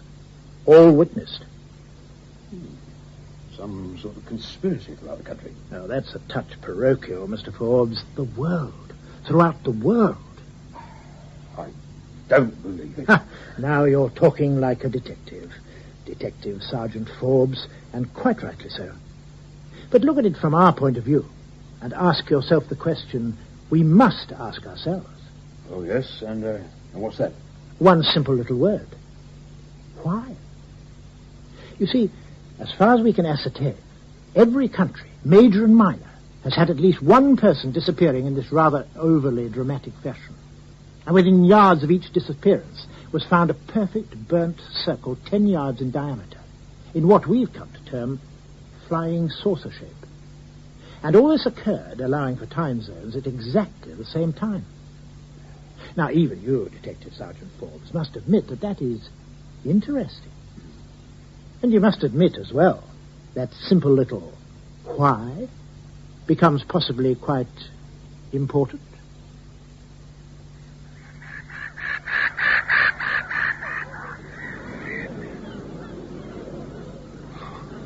Here, careful where you're treading. You'll get sand on the sandwiches. I'm sorry, Look, are you all right? I wonder if you could help. I do seem to be a little lost. Where do you want to be, Squire? Tea stalls that way. I don't know. I don't know anything. Which way have you come, dear? I came from over the dunes there. Yeah, look, mate, would you like me to contact someone? Well, are you with anyone? What's your name? I don't know. I don't know anything. Please, help me. He's fainted. You hang on. I'll get the law. Control 1, Unit 35 contacting. Subject transshipped as stipulated. Received. Unit 35. Control 1, received. Complete report 35, received. Received. Blanking procedure was plus. Scan shows negative sighting. Memory wipe still held. Reactivation phase 1 will commence as per program. Received. Received. Proceed to stage 2 position. Stage 2 position. Take it very easy first, Mrs. Harris. He's very, very tired. I don't know what he's been up to, but he's certainly worn out. There's nothing drastically wrong, is there? Nothing at all. A bit of rest and he'll be right as rain. Just a touch of exhaustion, if you ask me. And with all the experts flocking in, you'd think... Experts? Aye, people from London by the trainload. He's been checked out like nobody's business. You'd think he was an astronaut rather than amnesiac the way they're going on. Shall we go in? So? Tom! Oh, Tom! Oh, are you really all right? As right as rain. Literally hundreds of specialists confirm it. I'm sorry about last night. Oh, it was awful. You didn't seem to know who I was. Oh, I didn't. It was rather nice having a strange woman giving me cuddles, though. Pretty as well. What a bonus. It seems all right now the fog's lifting. I just had a detective in here, a Sergeant Forbes. Oh, him. Did you know him? We've met. He seems to think there's something fishy going on. Didn't he tell you? Tell me what? About... Tom, what exactly do you remember? About what? About anything. Well, I remember we were having our anniversary cuddle in the car in the usual place. You said, would Sam be all right with Mum? And I said, yes. And bingo. There I was, walking from the dunes onto the beach and stumbling and kicking sand on some kids' sandwiches. And the light. What do you remember about the light and the noise? What light? In the clearing. The blue light. All over you. Oh, sorry, Sal. You've lost me. Hasn't anybody told you? Told me what? We were in the clearing. There was a fantastic noise. We couldn't start the car. We couldn't get the doors open. Then there was a light shining from the copse. It shone through the window onto you, covered you like a haze. It didn't touch me at all, but it was so bright it hurt my eyes. You said, don't worry, it doesn't hurt at all. Close your eyes. And then there was a funny noise. And you disappeared.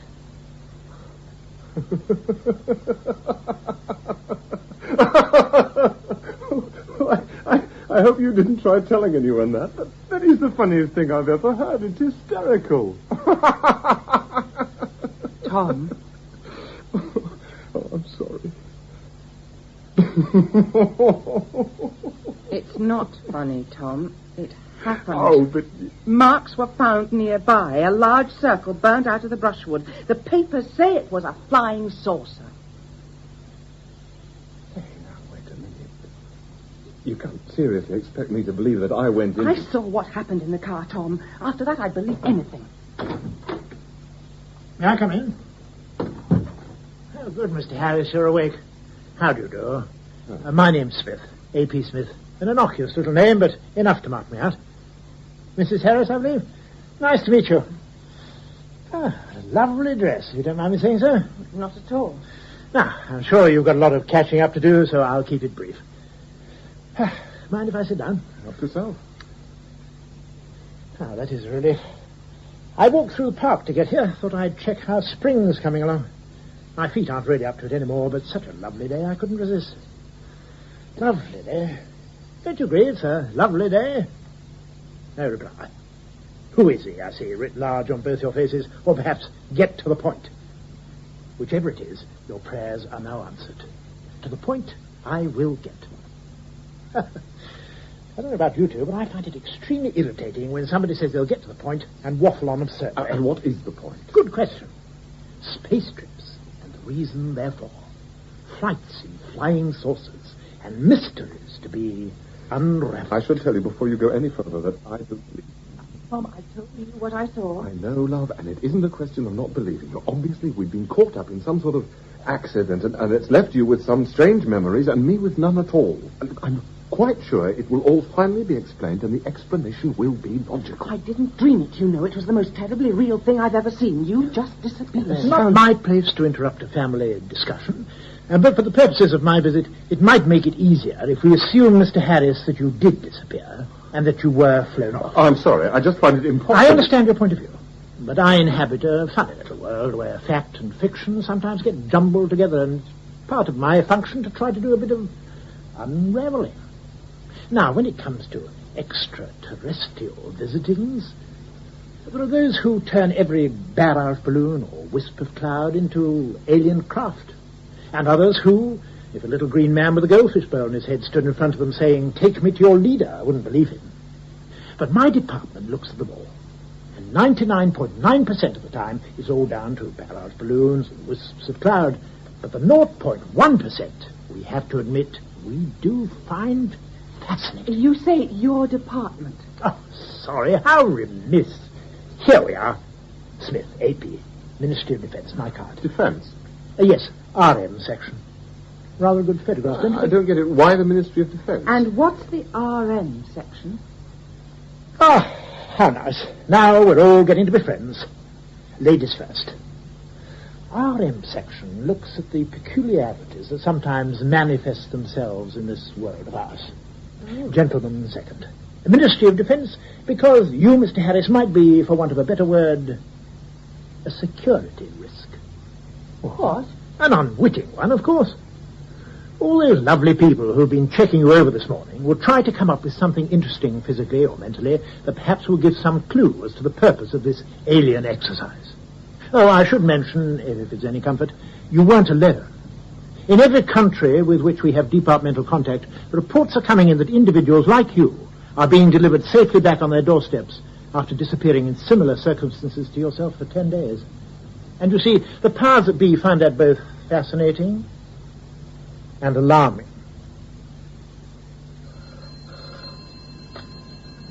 Silkin here. Oh, sir. No, sir. At the moment, Mr. Harris is still in hospital under observation. No, nothing. He's been checked out from top to toe. Yes. Well, one of our RM men is liaising with the locals, and the general consensus of opinion is that very shortly he's going to want to leave. So we've agreed departmentally that it would be politic to take him into custody rather than... Yes, Prime Minister, but we do feel... Of course, sir. Well, we could offer him protective custody.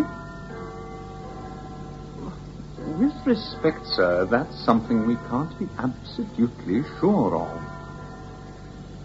No, nothing else from the Russians. There does seem to be a general clamping down all round. The Americans are obviously taking theirs very seriously. They've quarantined their chap's hometown and ringed the whole place with troops. Very ostentatious, I agree, sir. Oh, no, of course, we couldn't. Very good, sir. I'll keep you informed. Look, it's gone beyond a joke. It's been 4 hours now. It's no fun for me either, you know.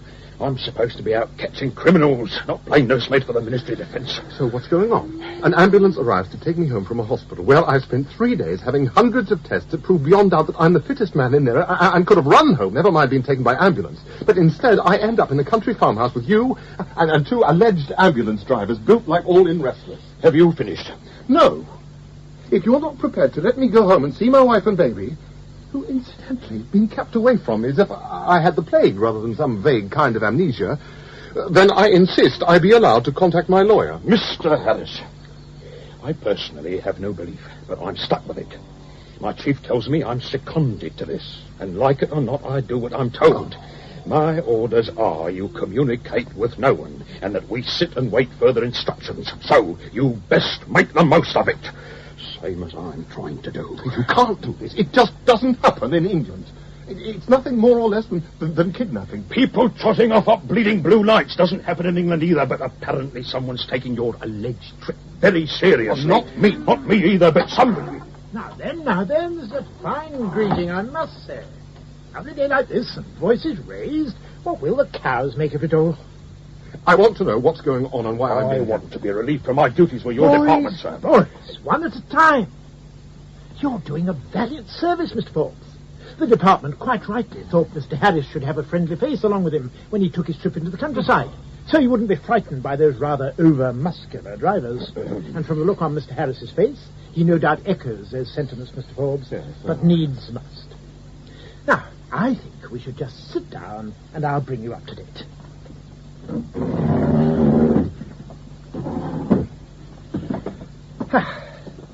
Oh, first of all, a little bit of melodrama to captivate both your attentions. For you, Mr. Forbes. Primed, oiled, and ready to go. Safety catch on, of course. A gun? Oh, very astute and perceptive. Though the barrel, handle, and trigger's a bit of a giveaway. Forgive my little joke. Yes, a gun. Smith & Wesson 32. Same as you used on the pot shot course you attended, the report of which I read with some pleasure. Congratulations on your marksmanship. I'd be pleased if you put it away somewhere safe. Now, but no buts for the moment. Too much to do. Oh, yes, of course. You were going to ask about the holster. Here we are. Perhaps you'd be good enough to do the necessary. But...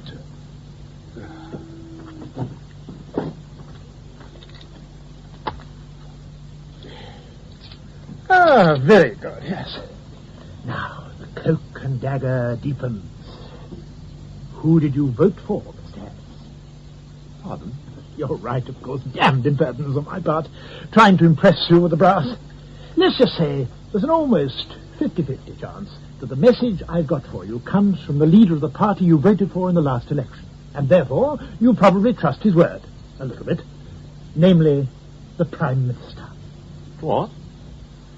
What a monosyllabic group we are. Yes, the Prime Minister, no less. And his message to you is, come quietly. I'm sorry, I don't follow. Protective custody has been offered to you. And the Prime Minister thinks it would be a good idea all round if you concurred. What does the Prime Minister know about me, and why protective custody? Both good questions. The Prime Minister knows about you belonging to a pattern of incidents on a worldwide scale, the point of which is not yet known. But he is being constantly informed.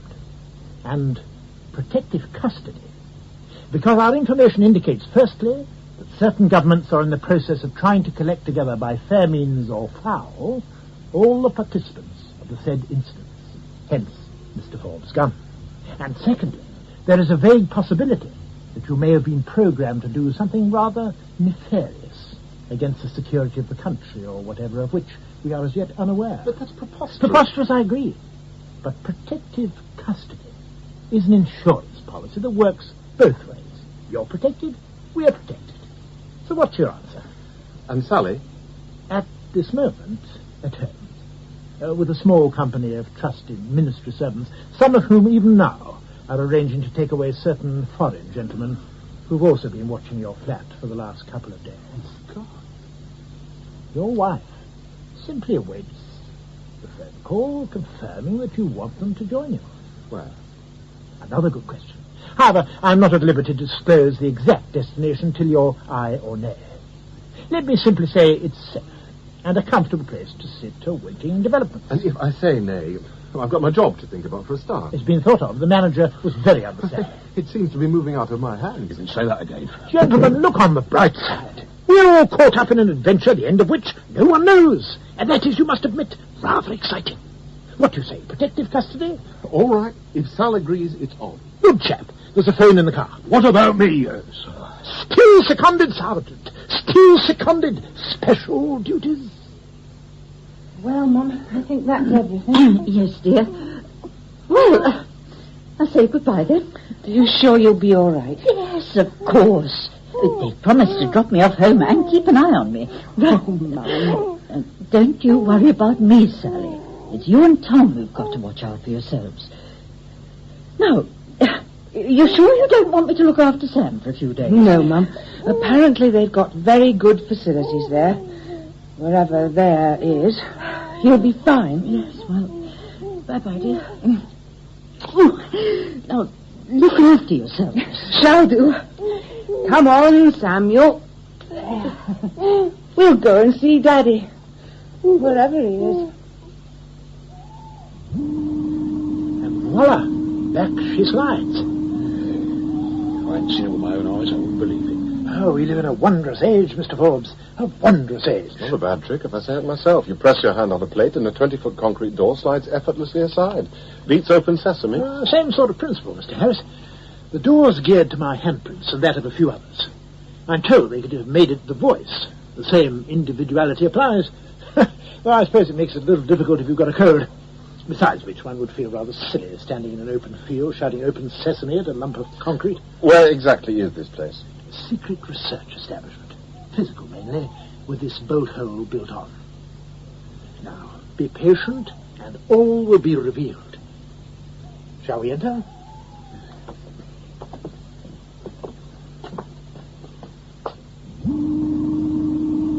Hey? I don't get it.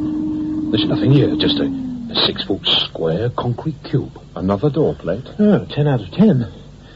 You must forgive me, but there's so few opportunities of showing off this particular toy, I do rather revel in it. As you say, door plate number 2. I put my hand on, like so, and the door opens in the concrete cube, and... A blooming lift. Just so. Into which we shall now step. Well, blow me down. Only one button. Only one stop. Hang on to your tummies, gentlemen.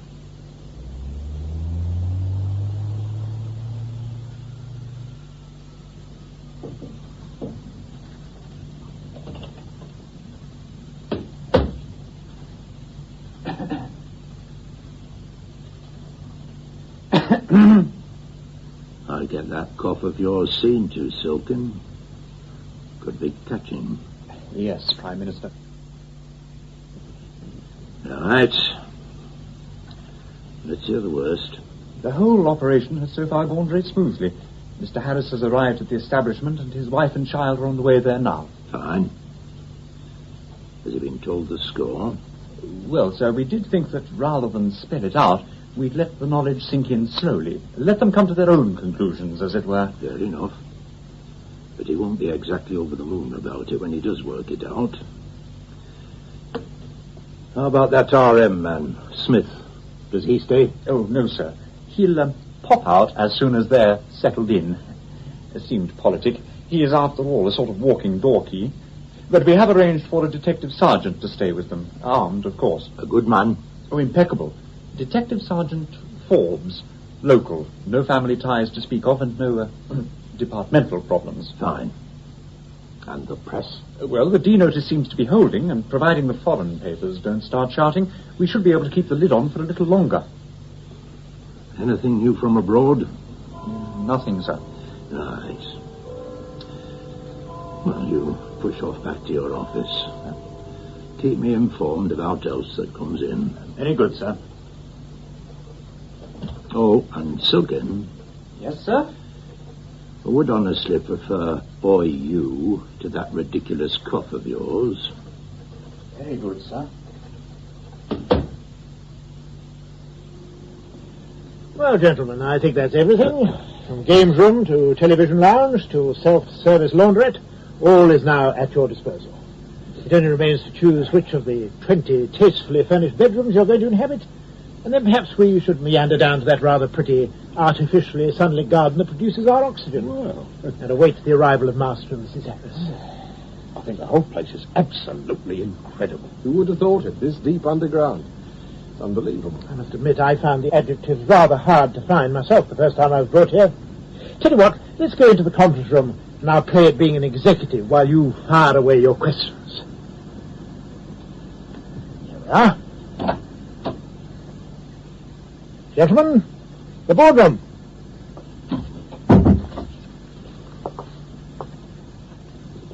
Well, very plush. But what's it all for? Well, it was built in the nasty 60s as a self-contained life support shelter. Enough food, frozen and dehydrated, to last 20 people a minimum of 2 years. Bulletproof, bomb-proof and burglar-proof. Actually, it's the smallest of a chain of over 200, stretching from Land's End to John O'Groats. But don't tell anyone I told you. How long are we here for? Well, let's say tonight and tomorrow, and leave the rest to chance. Mr. Forbes, your turn. What's my function here? I'd say referee. Yes, referee is a good definition. A buffer between the soulless Secret Service and society's possible suffering from subjects under suspicion.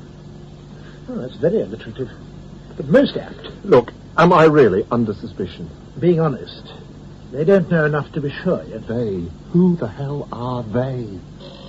Ah, I feel that Mrs. Harris and Baby Harris are awaiting entrance. Shall we go and greet them?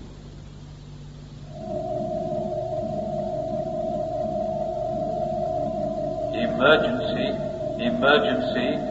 Unit 74 to Control 1, receiving. Control 1 to Unit 74, receiving. State emergency, receiving. Receiving. Subject 18, Earth terminology, North America, non-contact. Repeat, non-contact. Believed laser light.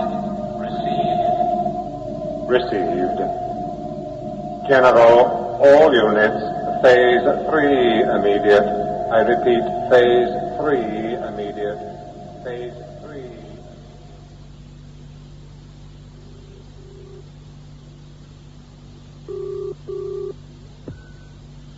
Yes. Silkin, sir. Yes? Sorry to disturb you at this time in the morning, but bad news, I'm afraid. Well? The Americans apparently put up some sort of wave screen to black out all communication right across the spectrum. An experiment to protect their space traveler. But it looks as though something went wrong. What? Exactly? They've been wiped out, sir. The whole town. All the troops who ringed it, everyone with it, a 10-mile diameter wiped out. My God. How many? About 50,000. Except for one, sir. Only one came out alive. Apparently he was naked and crying. It was their space traveler, sir. The only one to escape. The only one? You're certain? No doubt, sir. Right. Get on to Smith. He knows what to do. We can't risk an accident here. No, sir. Ring me as soon as it's over. Yes, sir. Well, he's happy enough this fine synthetic morning. Pleased to see his dad, shouldn't wonder. And his mum. You pleased as well? Gurgle, gurgle. That's my girl. Hello. You've changed your tune. What's the matter with you? Have you got wind? No, actually he wants his rattle. Good thinking. Here we are. Try that. No, the one with the ducks on it, the blue one. Right, love. There we are now. Try that.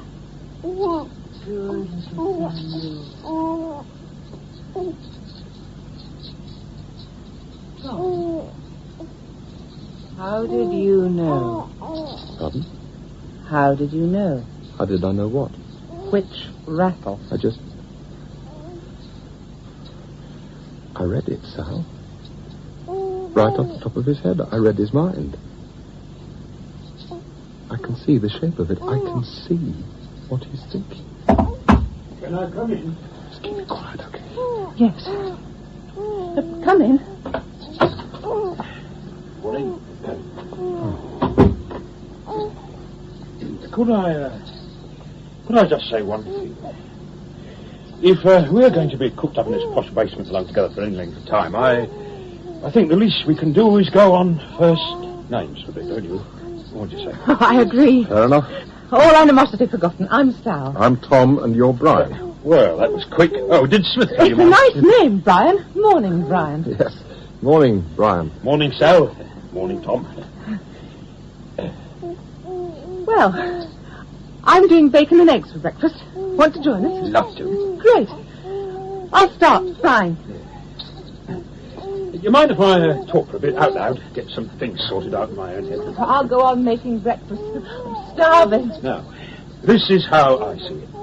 You and I, Tom, are brought here by Mr. Smith, who can operate the locks with his handprint, right? Right. Then Sal and Sam arrive, are given the conducted tour, and then we all settle down for the night in our cosy little bedrooms. But Mr. Smith lets himself out again with his handprint because he's got to report in, and he can't do it from down here as there's no communication, right? Right. And here we are, by ourselves, alone in a space-age underground palace with 2 years' supply of bacon and eggs and all mod cons, right? Right. So how do we get out? Exactly what I was thinking. Yes, but we're here because we agreed to be. I know that, but let's say in 5 minutes' time you don't want to agree. How do you get out? Well, no phone. No phone, no key, no way out, unless Smith comes back. Our handprints won't open the door, I've tried. Oh, but of course he's coming back. He said so. Did he? Must leave now, I have to report. You just settle yourselves in and make yourselves quite at home. Goodbye. No, goodbye for now. See you tomorrow, see you next week. Just settle yourselves in. Goodbye. Prisoners. Looks that way. But what about you? You're a policeman. Why you? But a policeman with a gun. You think you're a kind of prison warder. That, Tom, is precisely what I think. But makes good sense. Give me a gun, stick me down here with you two, and if Tom shows signs of turning into anything more than human, I'm on hand. No good leaving Smith or anyone else who can get out down here. As it is, you'll need an atom bomb to blast your way out of this place. Great place to keep someone in check. Sorry, Sal. Sorry, Tom.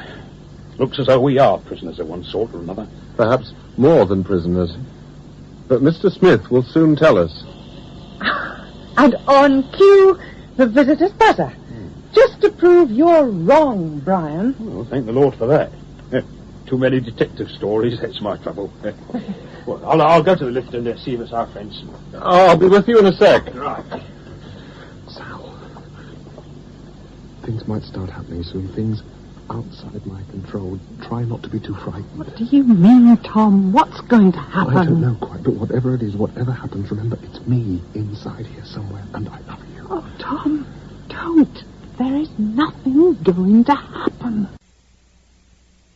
Is Smith in the lift? He's just got in, pressing the button now. He's been sent to kill me. Doesn't want to.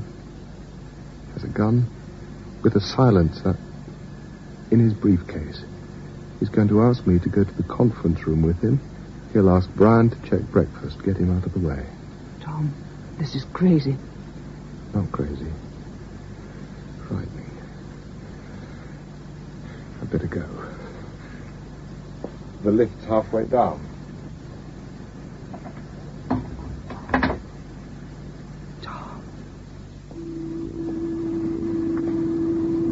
A deputation, no less. How pleasant. Morning, Mr. Harris. Morning, Mr. Forbes. And the unmistakable smell of bacon and eggs filtering along the corridor. How are we this fine and sunny morning? Sleep well? Fine, thank you, sir. Good morning. We'd just decided we were prisoners. Any comment? Very interesting indeed. And not too far from the truth, I'm afraid. You mean we are prisoners? Oh, a harsh word. Let's say guests of convenience. How long for? I've got a job to consider. Not long now. In fact, that's what I've come to talk to Mr. Harris about. things are moving rather more quickly than expected. We may have you back to your station quite soon. Something happened? Indeed it has. Now, Mr. Harris, if you'd be good enough to join me in the conference room for a private chat, I'll explain. And then perhaps we could join your good lady and Mr. Forbes for some breakfast. How does that sound? Sounds fine. Would you organise the breakfast, Mr. Forbes? Right. I'll go and warn the lady to make it bacon and eggs for 4. See you shortly. Shall we step into the conference room? Here we are. Board meeting now in progress. Your face indicates that you may have some inkling of my mission, Mr. Harris. Exactly how much do you know? Everything. But no trace of fear. It may be for the best. True. When were you aware of your new capabilities? This morning. Sort of crept up on me. Slowly at first, but it's increasing rapidly. I've developed some sort of telepathic skill. I noticed my son's mind was wide open to me. I could actually see what he was thinking, and I had to make a conscious effort not to look. You saw him in the night? I looked before I could stop myself.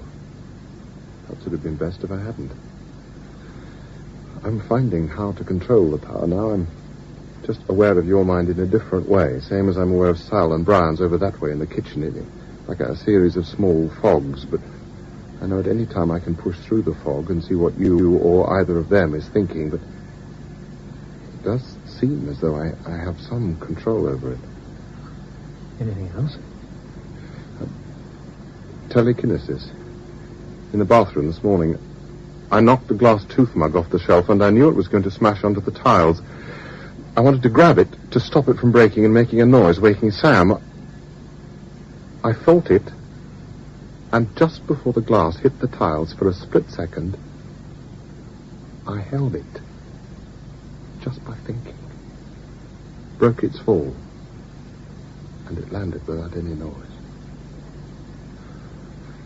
I haven't dared to test the capability further. The rather chunky cut glass ashtray in the centre of the table there. I wonder if you'd be good enough to pass it to me. No, don't move. Just think about it.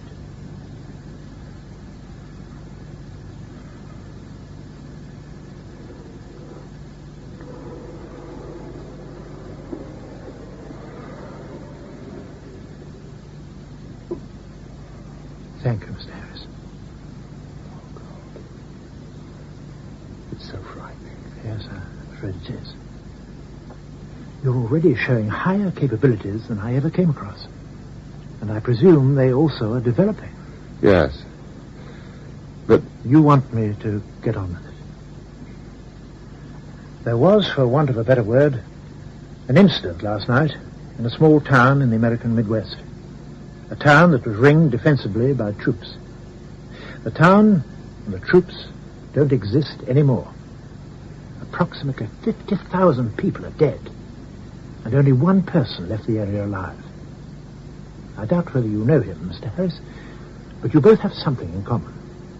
You both disappeared along a thin blue light and went for a trip in an alien spacecraft. How did it happen? One theory is that a new screening device the Americans were using backfired. But our department can't afford to take chances.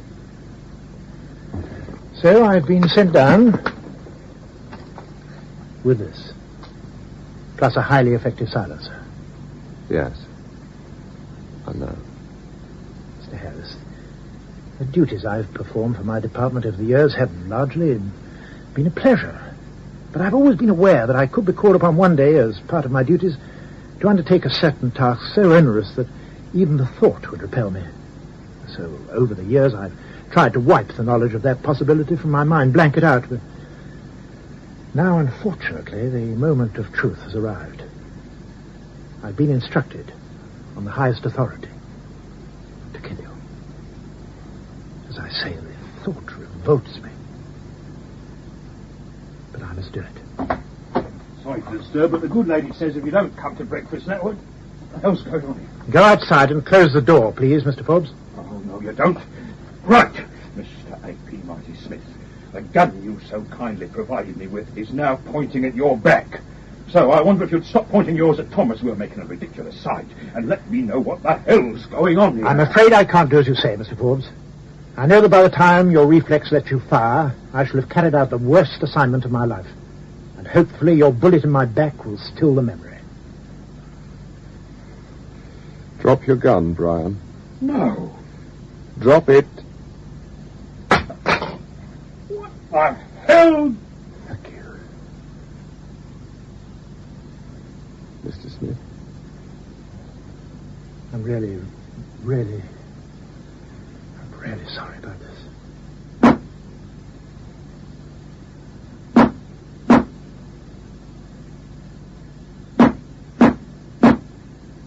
Good God. Looks as though we were right to worry, sir. Yes, Mr. Smith. It certainly does.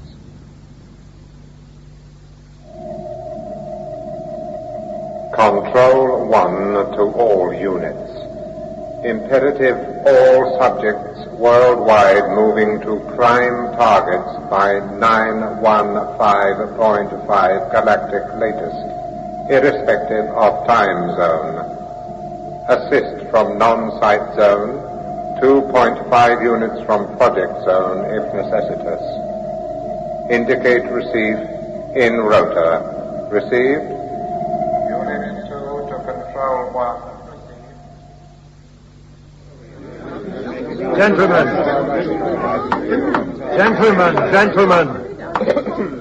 This is the cabinet room, not a 4-ale bar. If you're out to say it through chair. Else we get nowhere. Prime Minister, we appreciate the fact that you made this an all-party meeting, but some of us are disadvantaged by not as yet being up to date with all the facts. Right. I'm disadvantaged. I give you the facts as we know them, which is not much, and you can make up your own minds from there. First of all, thanks to you all for coming. I think for the moment best bury the differences, and for the benefit of this meeting, let's forget the point scoring and think country first and party second, right? Right. Now, you've all been briefed at least that something damn funny's afoot worldwide. All countries are being fairly cagey, ourselves included, but it seems everywhere's the same. We've all got someone who's been whipped into space for 10 days and sent back home safe and dozy. I think the polite word's amnesia. Well, generally, each country's been keeping an eye on their own chap, and nothing very drastic has happened to any of them. Until last night, that is, in the United States. As you've heard, 50,000 people are dead, troops included.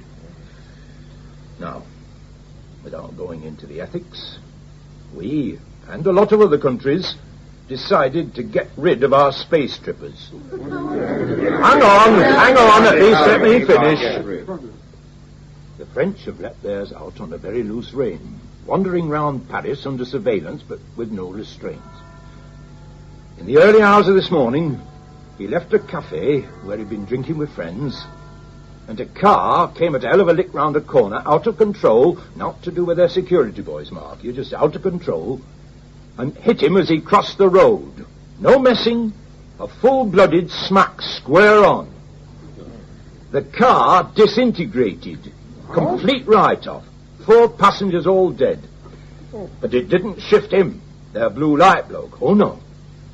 He just stood there, bemused, in the middle of the road, surrounded by carnage, till the French security boys took him in. What about our chap? Is he been held? Oh, he's been held, all right. Top marks to security for skill and diplomacy. They've got him in one of those atom fallout places, and no way out except by our say-so. Trouble is, they sent one of their blokes in over an hour ago to do what should have been a 2-minute job, and he hasn't reappeared yet. So I think they've got to fear the worst and act accordingly. And do what? I've had the place ring with troops. They're going to wipe out anyone who shows his face.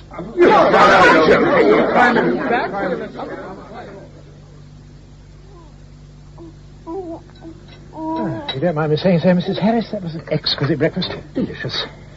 Quite delightful after all these bachelor years to find myself part of a family breakfast again. Baby crawling at my feet, host's wife glowering at me across the table. You know, you amaze me. Half an hour ago, you were trying to film my husband full of holes, as if you were taking part in a gangster film. And now you sit there, the soul of charm, as if you hadn't a care in the world. Well, that's the curse of the diplomatic service, Mrs. Harris. Diplomacy. Not that I'm a member, but I suffer the disease. I rise above the embarrassments of this life as the phoenix from the ashes. I miss my calling by a whisker. Diplomacy shows defence instead. How could you bring yourself to do it? An unarmed man. Duty, Mr. Forbes. An overriding sense of duty. And also, being honest, a funny little feeling somewhere at the back of my mind that it would all come out all right. How can you possibly say that? You had no idea. Oh, didn't I? Quite sure about that, are you? Your husband knew what I was going to do, and he wasn't frightened at all, were you, Mr. Harris? Not one flicker of fear at your own imminent demise. Struck me as strange. You see, whether consciously aware of it or not, you knew I couldn't hurt you. It was written in your eyes, and I knew.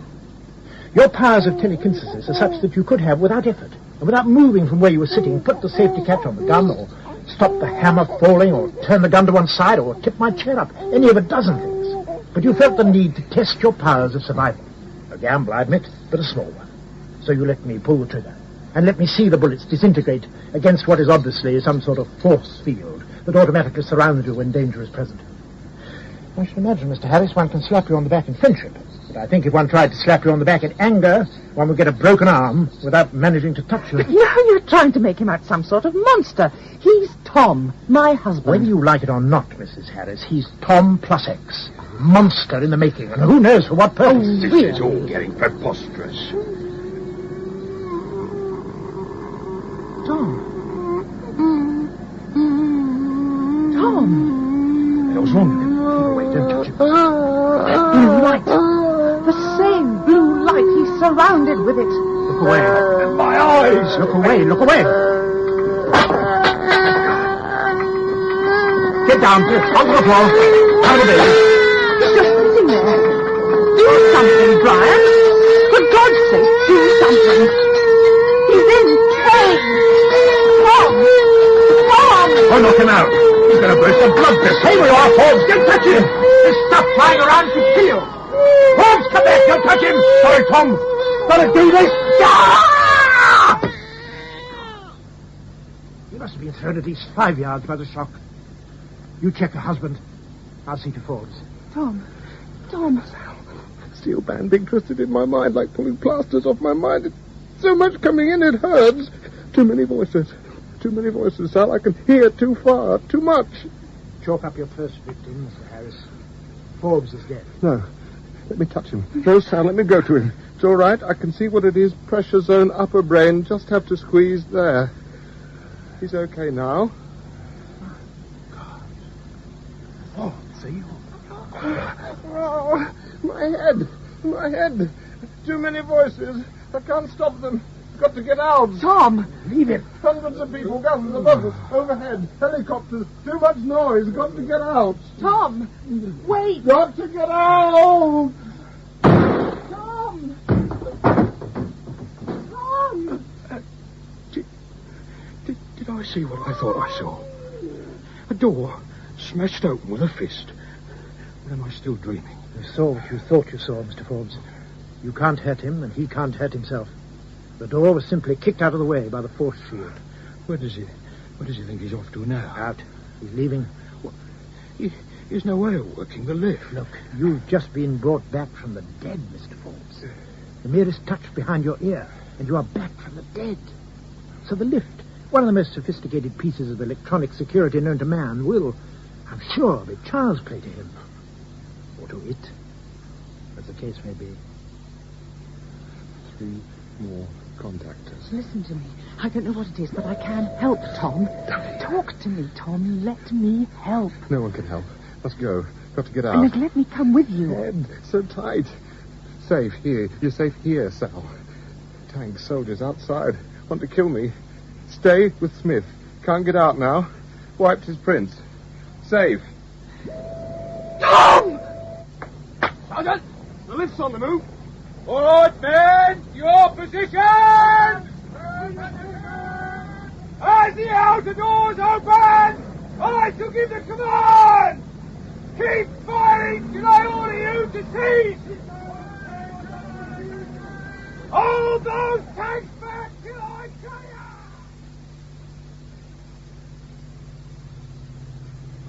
Kill me. Trying to kill me with noise. Must stop it. Must stop it. Must stop the noise. Stop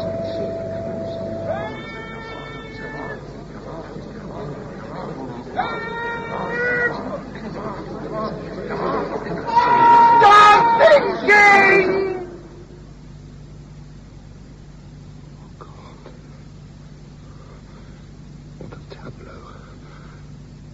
Of them, maybe 1,000 blank-eyed soldiers, frozen in position. Oh, no. I forgot the helicopter. The pilot's out of control. God. No. Must get away. Away. Must get away. They did what? They let him through, sir. Oh, marvellous, Silkin. In disguise, was he? Dressed up as the bleeding Queen of Sheba, was he? Very nice of them to let him through. Thank them from me, personally. They can't explain it, sir. Their minds went blank.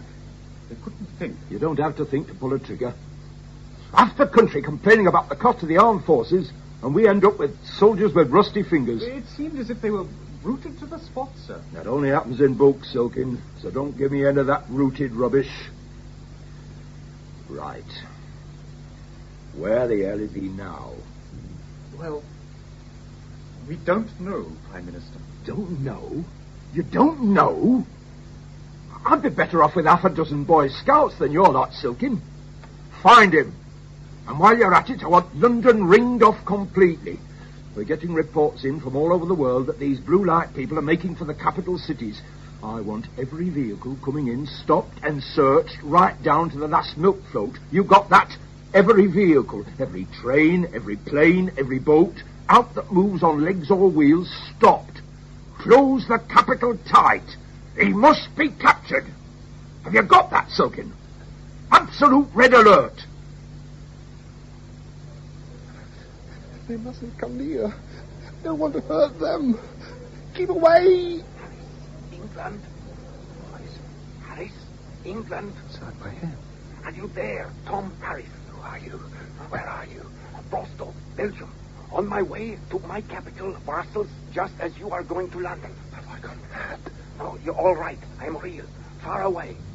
What they did to us last was tough, but we've come through it now. Been trying to raise you for an hour. Are you okay? Fine. I can hear you so well. It's amazing. And understand. No language barrier. What's happening? We don't know. France and Holland contacted me, and now we're trying to contact the controlled mines in other countries, so at least we know the pattern. If anything emerged.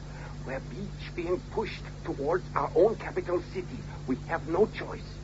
We think the aliens are hovering, tracking us, but staying blanked out to us. What can we do? At the moment, nothing except go along with them. Head for the capital. Try to contact the next mine, so finally there is a chain of us. And then what? Don't know yet. We'll work something out. We've got a lot of power between us. What's their plan? The aliens. Why have they done this to us? Only God or the devil knows. I think we'll find out soon enough when we reach the capital. Good luck, England. Control your mind. We can kill too easily. Good luck, Belgium. Don't forget, you are not alone. It has also been reported that the large-scale troop movements in the vicinity of the Dorset Close Research Establishment in the Midlands, reported in our earlier bulletins, are part of a series of exercises the government is undertaking to establish the country's readiness to face internal invasion. The exercise was so successful that it's been decided to extend it to cover the whole of London. We've been informed that local and metropolitan police will combine for the first time with members of the armed forces to throw a cordon around the capital. A photograph has been issued by the Northampton Police of Thomas Harris, a 35-year-old bank clerk whom they wish to interview with regard to certain unspecified security matters. Anyone seeing him is advised that under no circumstances must he be approached. Simply inform your local police or telephone the following special...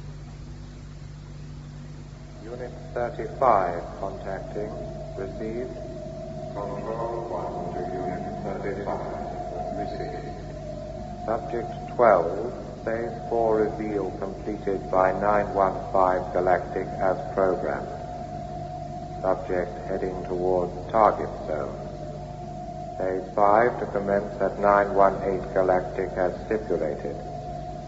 All assistance being given for subject to reach target zone. All assistance being given for subject to reach target. Sorry, sir. Neither sight nor sound of him. False alarms, of course, but nothing. No, sir. But our man Smith... That's right. Well, no, Smith's still in there with the wife and detective. Well, nobody's prints seem to work, sir. It's not easy, Prime Minister. It's a very sophisticated piece... Yes, sir. As you said, absolute red alert. Well, the roadblocks are as tight as a fist round the city, and every field and hedgerow is covered. Oh, we'll stop him, sir. We'll stop him. You can rely on that. London. Must get to London. Car. This will do. Corporal driving. Corporal Wilkes. Dear mate, what the hell do you think you're playing at, jumping out like that and waving your arms? Could get yourself killed, you know. Anyway, haven't you heard? There's an army exercise going on. Civilians off the street...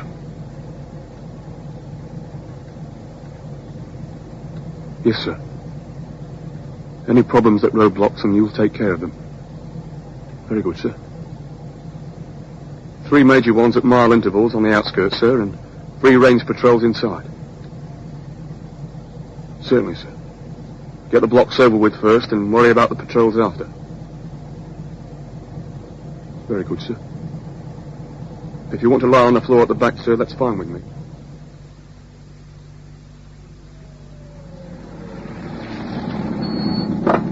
Good evening, sir. Watch out, Wilkes, old son. How goes it? Hello, mate. Good to see you again. Want me pass? Afraid so, mate. No. That's all right. No, you're ugly mug well enough by now. See anything fishy coming in? Nah. Dead as a doornail. The other 2 blocks are just as quiet as this one. I reckon everybody took that TV appeal to heart and stayed at home. Yeah. Much traffic inside? Nah, apart from patrols, which are thing on the ground, nothing much at all. Any sign of Harris? Yeah, thousands. He's everywhere from Land's End to John O'Groats, none confirmed yet. Well, we'll get him finally. I better get on. See you, Jono. Yeah, see ya. Where you heading? Downing Street. Number 10, would you believe? Lord knows why. Just had orders. Bye, Jono. Ta-ra, Wilkes. Corporal! Sir? Who was that you let through? Corporal Wilkes, sir. Ordnance Corps. Why didn't you check him out? Well, sir, he's an old mate. He didn't seem... An old mate, you know the orders, Johnson. Even a bleeding field marshal doesn't get through without his transport being given the once-over. You've checked everyone else, Johnson. Why the sudden change? I don't know. I suddenly knew I mustn't check him. Suddenly knew?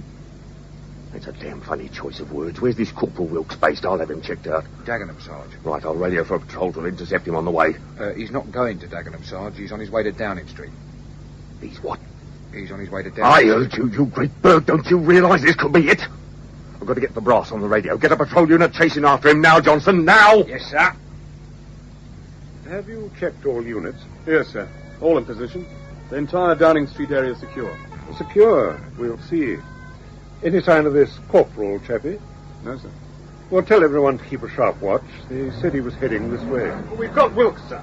Good show, Captain. Harris with him? No, sir, by himself. Bit bemused. Just sitting in the car, other side of the park. Thinks he's been there 5 minutes or so. Can't be sure.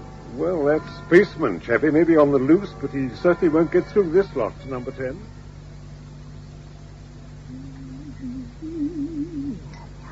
Lovely cup of tea. no chance of sleeping with this kerfuffle going on. Army and police everywhere. I'll go through to the parlour. Put my feet up for 5 minutes.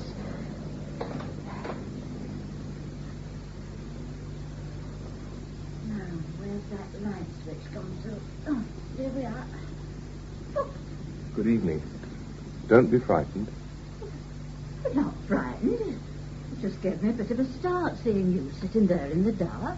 You should have switched the light on like a sensible chap. No, I wanted to sit and think for a minute. If you don't mind, I was trying to work out what I was doing here. Well, now you come to mention it, I'm wondering that myself. I mean, this great barn of a place that goes with my husband's job is not exactly home from home, but I like to think of this parlour as a bit private, you know what I mean? I don't even let any of the staff in. I dust it myself, that sort of thing. You know, I like to remind myself I'm a housewife as well as the Prime Minister's wife. I honestly don't know you from Adam. Are you official? I'm Tom Harris. Tom Harris? No, I'm sorry, it doesn't ring any bells. Are you backbencher? No, I'm not in the house. I'm Tom Harris, the man who's been in space. Oh, that Tom Harris. All this noise I've been putting up with from police and army out in the street, and you're here all the time. You've got to laugh, haven't you? How'd you manage to get past them all? Hard to explain, really. Just sort of make them look the other way. A bit creepy, like being the invisible man suddenly. I got the policeman out front to open the door for me, and then to forget that he'd done it. Oh, that's Ted on tonight. He'll be furious when he finds out he's a right stickler for duty. And I've been meandering about, wondering what happens next. Found this nice room here and decided to sit down and have a think. Good idea. Only comfortable place in the house. Well, what does happen next? No idea. I knew I had to get to London, and then I knew I had to come here, but next... You see, I've been taken over. Not much fun, I'm afraid. Shouldn't think it would be. Mind you, it's not much fun for my husband either. He's been up in the conference room all day with the cabinet and all the shadows waiting developments. I mean, it must have cost a fortune in sandwiches. Thank goodness it doesn't come out of the housekeeping. And as for us also, I tell you what we'll do. I've just made a pot of tea, and I think we should go and have a cup now. And then I'll take you up to the cabinet room and introduce you. Show them you're not really a two-headed monster. All right? Sounds good to me. I haven't had a bite since breakfast. Shall I bite you? Oh, just a little joke, Mr. Harris. Come. I think there's a bit of fruit cake and a piece of apple pie in the kitchen. Control 1 to all units. Phase 4 reveal should by now have placed subjects at target zones worldwide. Phase 5 reveal commence 918 galactic. Confirmed received in rota. Received. Get out now! Here, where's Mr. Stuck? Now stop panicking, for God's sake. Look out the window. You've got half the British Army and Metropolitan Police out there.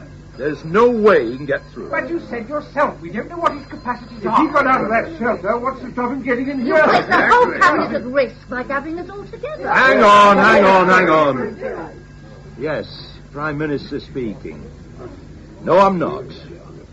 Cabinet and all party representatives.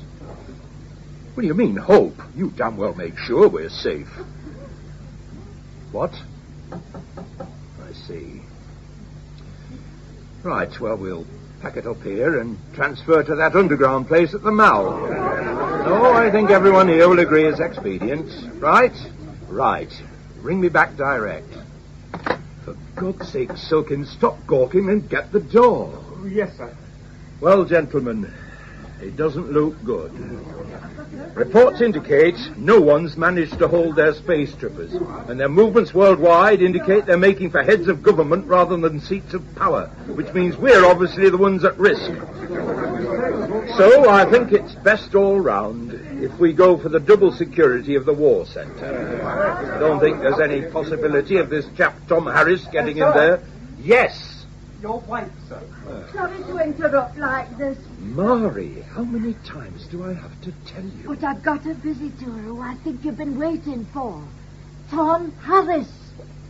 Good God, it's him. Get him out of here. Prime Minister, this is a disgrace. You lot, it's your fault he's here at all. If we'd been in power, this never would have happened. I told you we should have gone to the places of now. Hold on, everyone. Keep calm. Calm? How can you talk about calm? You've put our lives at risk. I'm getting out of here. Adjourn the meeting, yes. Adjourn the meeting.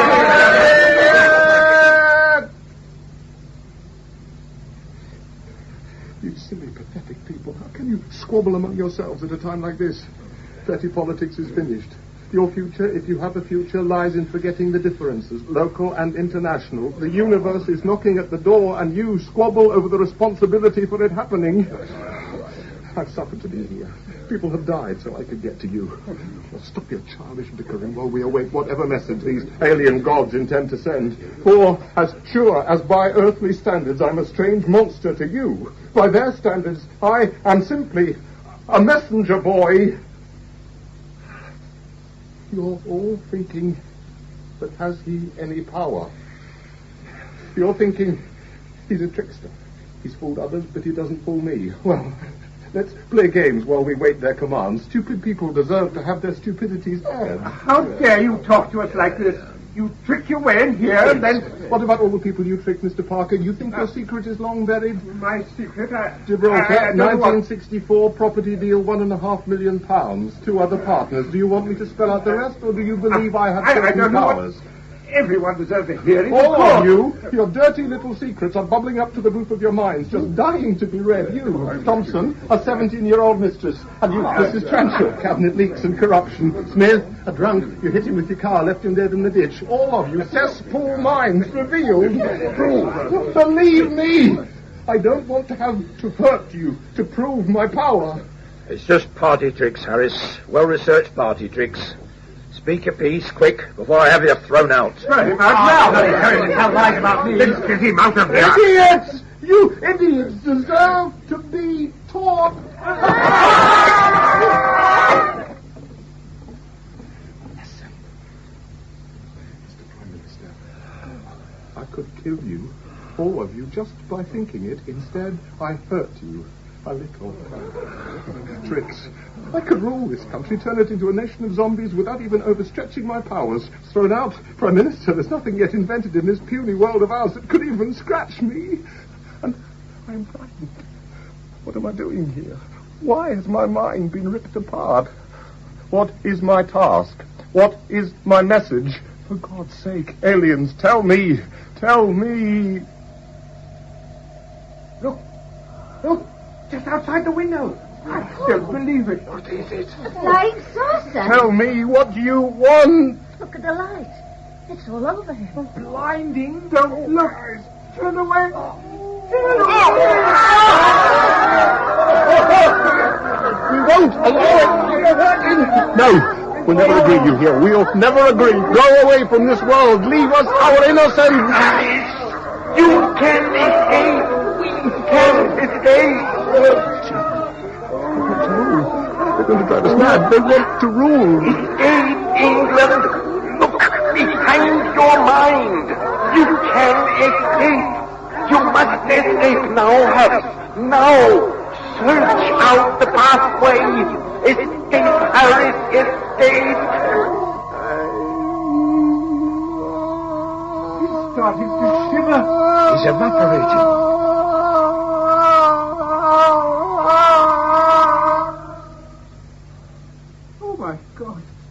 The whole bloody shooting match has disappeared, including Harris. What the hell was that outside the window? It's gone now. That's all that matters. We're safe. That's not all that matters. What about poor Mr. Harris? What's happened to him? Where's he disappeared to?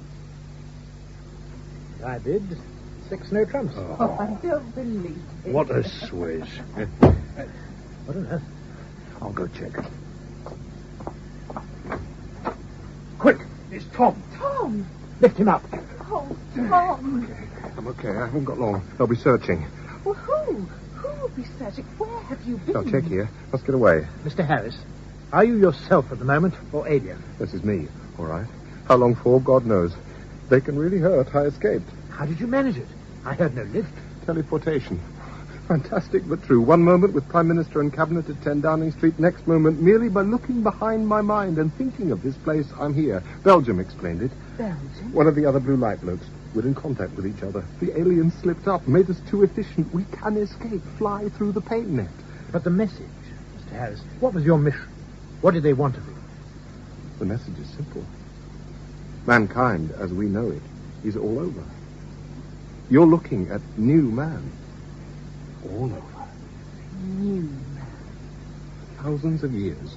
We've been in quarantine. We had our sixth sense blanked out.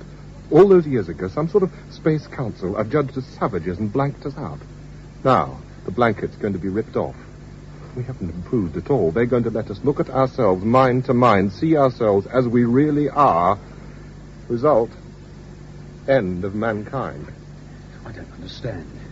It can't be that bad, surely, having an extra sense. Can't it? Imagine having lived a lifetime without hearing. Noise escalates. The whole world becomes a madhouse of sound, and it doesn't matter. No legislation, no safety laws, nothing. It doesn't matter. The world is totally stone deaf. No problem. And one day, click, the whole world can hear. You think that wouldn't matter? Bedlam. Death and destruction. Surely, we just have to learn how to put our hands over our ears. How do you put your hands over your mind, Sal? That's why I was taken away. They taught me how to control what was coming in, how to put my hands over my mind, if you like. Even so, it was agony till I learned. Listen, Sal, I screamed for quiet, and the helicopter pilot died. In a short space of time, if I hadn't found the control they'd given me, I would have been driven mad. I would have been a screaming wreck.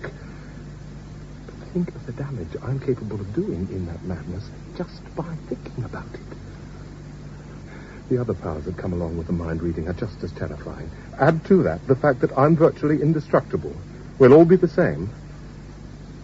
I'm afraid mankind as we know it is doomed. And the aliens? Presumably they made an offer to help. Oh, yes. They'll help, all right. They offered to be our warders. Warders in a world of madness. Heads of government are being given 20 weeks to decide whether they come before or after the nightmare begins. Makes no difference to the aliens. Either way, we end up their serfs. For this service, they expect and demand sole rights to trade the produce of this world in the galaxy. Friendly souls, aren't they? Elizabeth I would have loved them. We sit back and wait, do we? No, we fight them. There's a thin circle of blue light around the world, and we blue light men are the new freedom fighters. Politics, creed, and color no longer exist. We're unified in a common aim. Beat the aliens. We have the power. We have the control. Now, we must start teaching, passing that power on. I start here tonight, if you agree, and we leave here soon as equals. We'll teach others. In England, it starts to ripple outward from this shelter. A race, an impossible race, to educate 50 million people in 20 weeks. And that's just this country, but think of the power the aliens will face when they return. Even if we're only half successful, so many minds in unison should be able to perform miracles of defense. But what happens to the ones who don't get taught, Tom? The ones who don't believe or don't care? What happens to them when the 20 weeks are up? People like me who refuse to have their minds played with. What happens to us in your brave new world, Mr. Harris? We who eschew the pleasure of being ants in your new society. What happens to us? Don't be angry, Tom. There's going to be a lot of people who react like that. You can't force the world to your way of thinking, not in 20 weeks. No matter how right you feel it is, how necessary you feel it is. I don't even intend to try. No, I'm not forcing anyone. You're all right. You're right, Sal. Some won't want to get taught, won't believe, won't care. And you're right, Smith. Some will see it as a threat, a negation of their individuality. And you're right, Brian. There's no way I can force my decision on the whole country, not in the time available. For once, each individual will have to make up his own mind. For once, those millions out there will have to climb down off the fence. Make a decision. I know. The choice is simple, believe me. Learn and have a chance of being saved. Disbelieve me. Disbelieve the threat is real and go under. And they must decide which option to believe. Yours or mine. And act accordingly. And the ones who decide not to go along with your little scheme, Mr. Harris? What happens to them? In 20 weeks' time, they'll all start screaming. Control 1 to all units. Reports indicate subjects worldwide performed as anticipated. Phase 6 will commence in 20 Earth local weeks.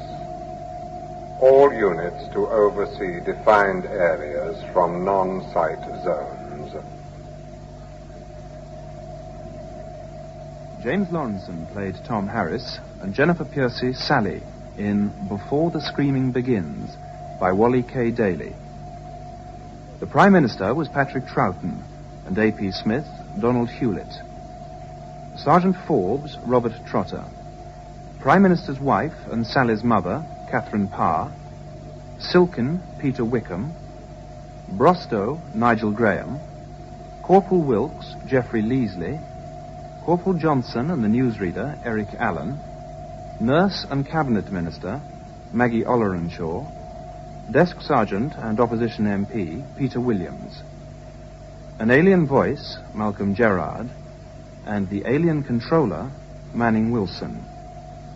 Other parts were played by members of the cast. Before the Screaming Begins was directed by Martin Jenkins. Repeat, 20 Earth local weeks.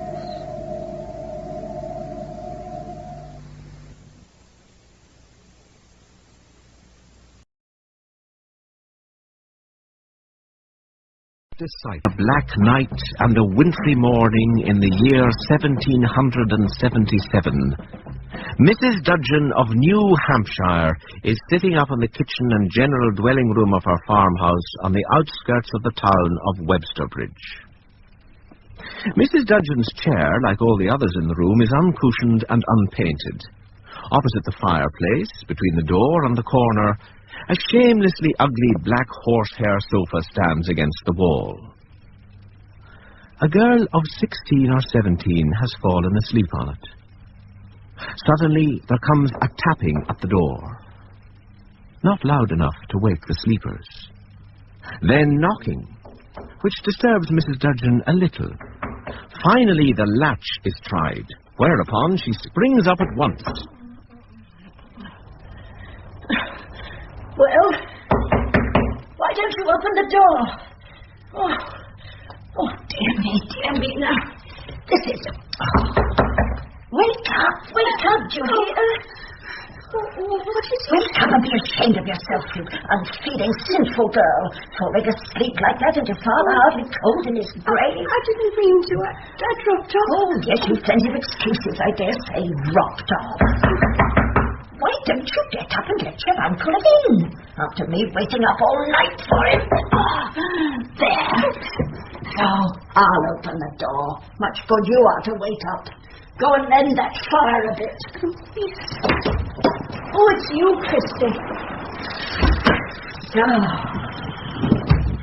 It's cold. Why, who are you? Essie. Oh, you may well ask. Look, go to your own child and lie down, since you haven't feeding enough to keep you awake. Your history isn't fit for your own ears to hear. I was just... Don't answer me, miss, but show your obedience by doing what I tell you. And don't forget your prayers. She'd have gone to bed last night just as if nothing had happened if I'd let her. Well, she can't be expected to feel Uncle Peter's death like one of the family. What are you talking about, child? Isn't she his daughter? The punishment of his wickedness and shame? Uncle Peter's daughter? Why else should she be here? Do you think I've not had enough trouble and care put upon me bringing up my own girls? Let alone you and your good-for-nothing brother. Without having your uncle's bastards. She may hear you. Let her hear me. People who fear God don't fear to give the devil's work its right name. Well, and how long are you going to stare there like a stuck pig? What news have you for me? The minister's to break the news to you. Break? He'll be here presently. Break what news? Father's dead, too. Your father? It's not my fault. When we got to Nevinstown, we found him ill in bed. He didn't know us at first. The minister sat up with him and sent me away. He died in the night. Well, I do think this is hard on me. It's very hard on me. His brother that was a disgrace all his life gets hanged on the public gallows as a rebel, and your father, instead of staying at home where his duty was with his own family, goes after him and dies, leaving everything on my shoulders. After sending this girl to me to take care of to it. It's sinful, so it is. It's downright sinful. I think it's going to be a fine morning after all. A fine morning, and your father newly dead. Where's your feelings, child? I didn't mean any harm. I suppose a man may make a remark about the weather even if his father's dead. A nice comfort my children are to me. One son a fool and the other a lost sinner is left his home to live with smugglers and gypsies and venoms, scum of the earth. That's the minister. Well, aren't you going to let Mr. Anderson in? Oh.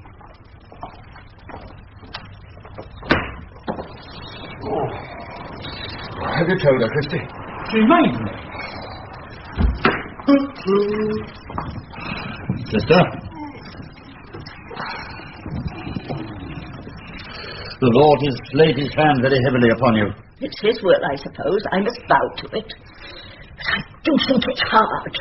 Odd Corner Timothy to go to Springtown to remind everyone he belonged to a man that was being hanged, and that deserved it, if ever a man did. Your eldest son was present at the execution, Mrs. Dudgeon? Richard? Yes.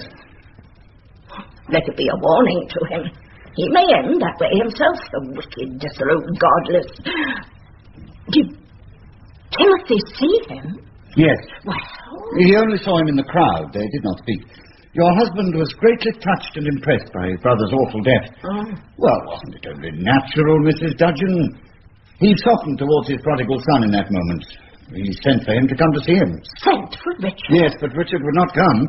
He sent his father a message, but I'm sorry to say it was a wicked message. An awful message. What was it? That he would stand by his wicked uncle and stand against his good parents in this world and the next. He will be punished for it. He will be punished for it. In both worlds. That is not in our hands, Mrs. Dudgeon. Did I say it was, Mr. Anderson? We are told that the wicked should be punished. Why should we do our duty and keep God's law if there's to be no difference made between us and those who follow their own likings and dislikings, and make a jest of us and of their Maker's word? Well, Richard's earthly father has been merciful to him, and his heavenly judge is the father of us all. Richard's earthly father was a soft-headed... Well, I am Richard's mother. If I am against him, who has any right to be for him?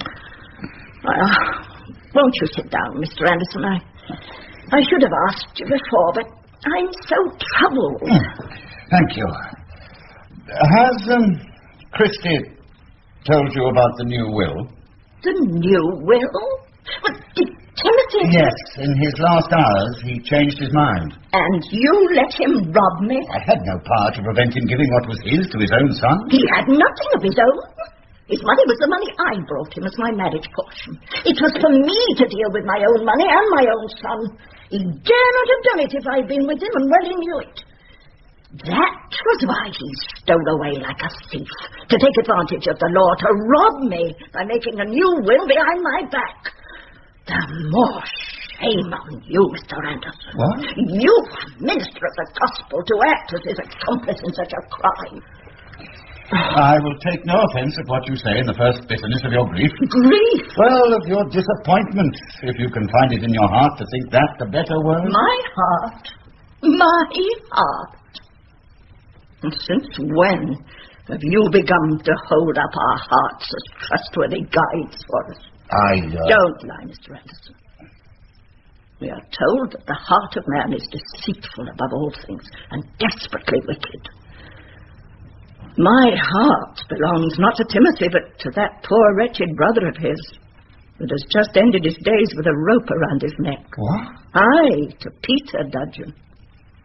You know it, old Eli Hawkins, the man to whose pulpit you succeeded, though you're not worthy to loose his shoe latchet, told you, and he gave over our souls into your charge. He warned me and strengthened me against my heart, and made me marry a God-fearing man, as he thought.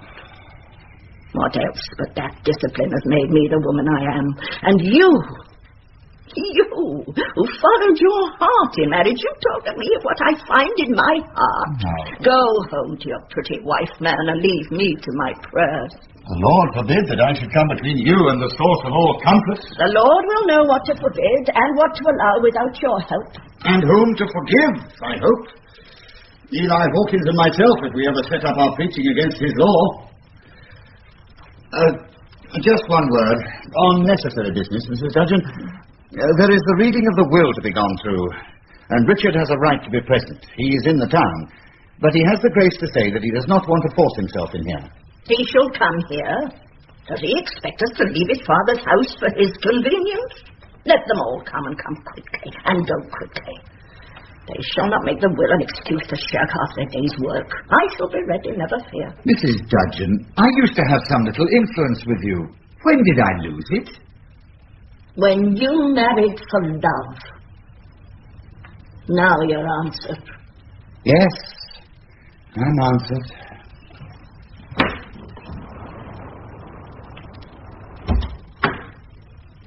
Thief!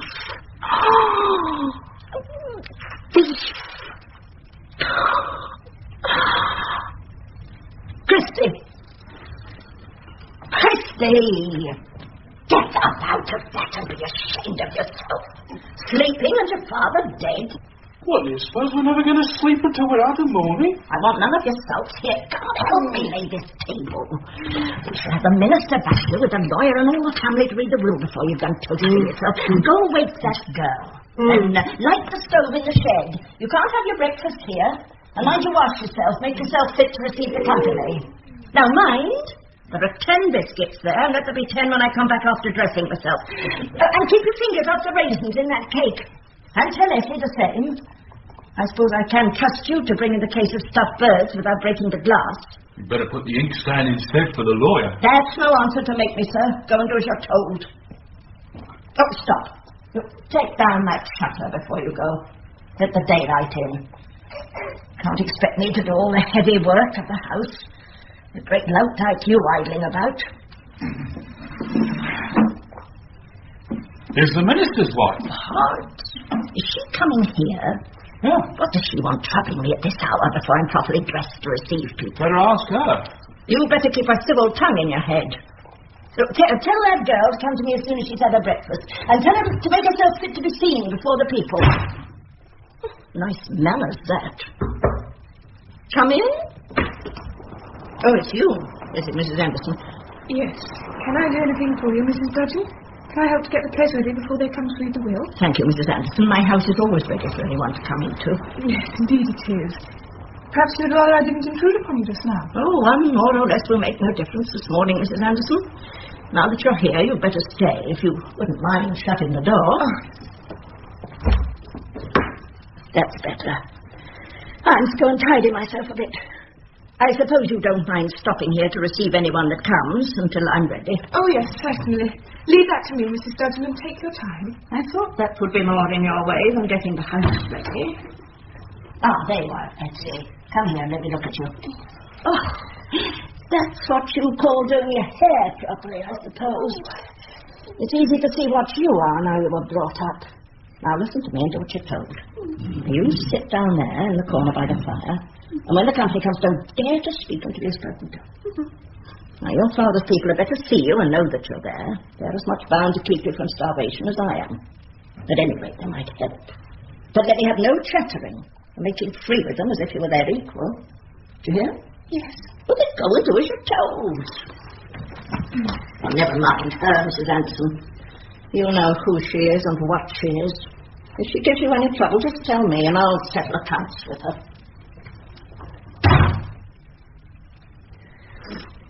You mustn't mind if your aunt is strict with you. She's a very good woman and desires your good, too.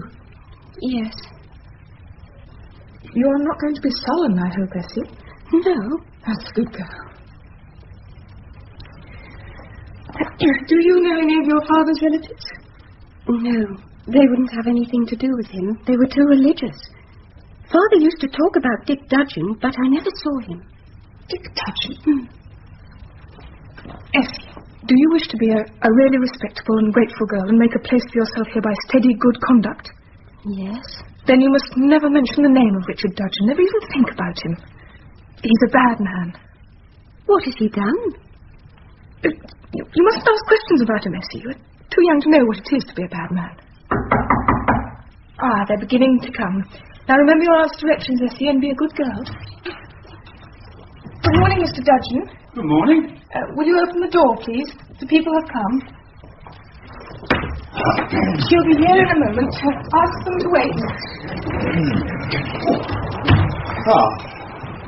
Our poor afflicted sister will be with us in a moment. Are we all here? All except Dick. Well, I hope he will have the grace not to come. I hope so. Hello, friends. Mrs. Dudgeon. Would it comfort your sister if we were to offer up a prayer? Or sing a hymn? I have been with our sister this morning already, friends. In our hearts, we ask a blessing. Amen. Amen. Amen. Essie, did you say amen? No. Then say it, like a good girl. Amen. That's right. That's right. We know who you are, but we are willing to be kind to you if you're a good girl and deserve it. We are all equal before the throne. Here's Dick.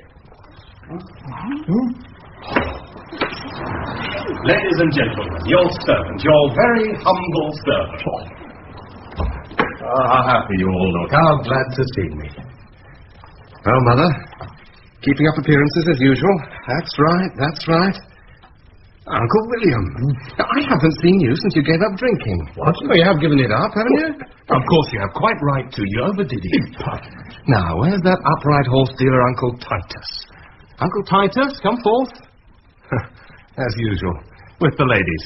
Be ashamed of yourself, sir. Oh, I am, but I'm proud of my uncle, proud of all my relatives. Now, who could look at them and not be proud and joyful? Mr. Anderson. He's still at the good work, still shepherding them. Keep them up to the mark, Minister, keep them up to the mark. Come, clink a glass with me, Pastor, for the sake of old times. You know, I think, Mr. Dudgeon, that I do not drink before dinner. You will someday, Pastor. Uncle William used to drink before breakfast. I did not. Oh, come, it will give your sermons unction. No, but do not begin on my mother's company sherry. I stole some when I was 6 years old, and I've been a temperate man ever since. So I hear you're married, Pastor, and that your wife has a most ungodly allowance of good looks. Sir, you are in the presence of my wife. Oh, your servant, madam. No offense. You deserve your reputation. But I'm sorry to see by your expression that you're a good woman. All the same, Pastor, I respect you more than I did before. By the way, did I hear or did I not that our late lamented Uncle Peter, though unmarried, was a father? He had only one irregular child. Only one? He thinks one a mere trifle. I blush for you, Uncle Titus. Mr. Dudgeon, you are in the presence of your mother and her grief. It touches me profoundly, Pastor. By the way, what has become of the irregular child? There, sir, listening to you. What? Why the devil didn't you tell me that before? Children suffer enough in this house with a... Oh, come, little cousin, never mind me. It's not meant to hurt you. Who's been making her cry? Who's been ill-treating her? By God... Silence your blasphemous tongue.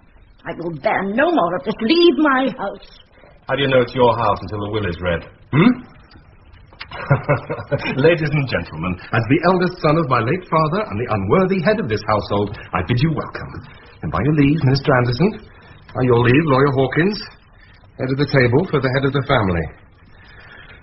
We meet on a melancholy occasion. A father dead, an uncle actually hanged and probably damned.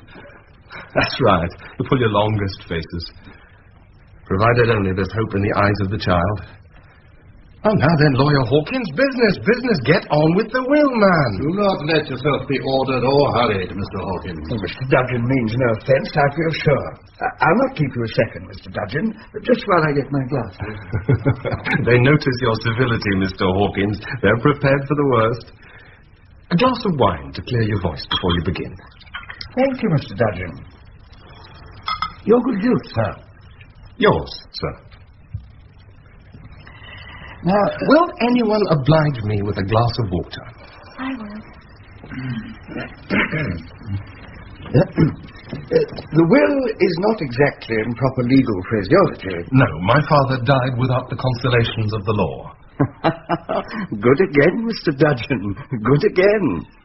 Are you ready, sir? Ready. For what we're about to receive, may the Lord make us truly thankful. Go ahead. This is the last will and testament of me, Timothy Dudgeon, on my deathbed at Nevinston on the road from Springtown to Westerbridge on this 24th day of September, 1777. I hereby revoke all former wills made by me and declare that I am of sound mind and know well what I'm doing, and that this is my real will according to my own wish and affections. Oh, it's bad phraseology. Wrong phraseology. I give and bequeath £100 to my younger son, Christopher Dudgeon, £50 to be paid to him on the day of his marriage to Sarah Wilkins, if she'll have him, and £10 on the birth of each of his children up to the number of 5. How if she won't have him? She will if I have £50. That's good, my brother. Proceed. I give and bequeath to my wife, Annie Dudgeon, born Annie Primrose. You see, he didn't know the law, Mr. Dudgeon. Your mother was not born Annie. She was christened so. An annuity of £52 a year for life, to be paid out of the interest of her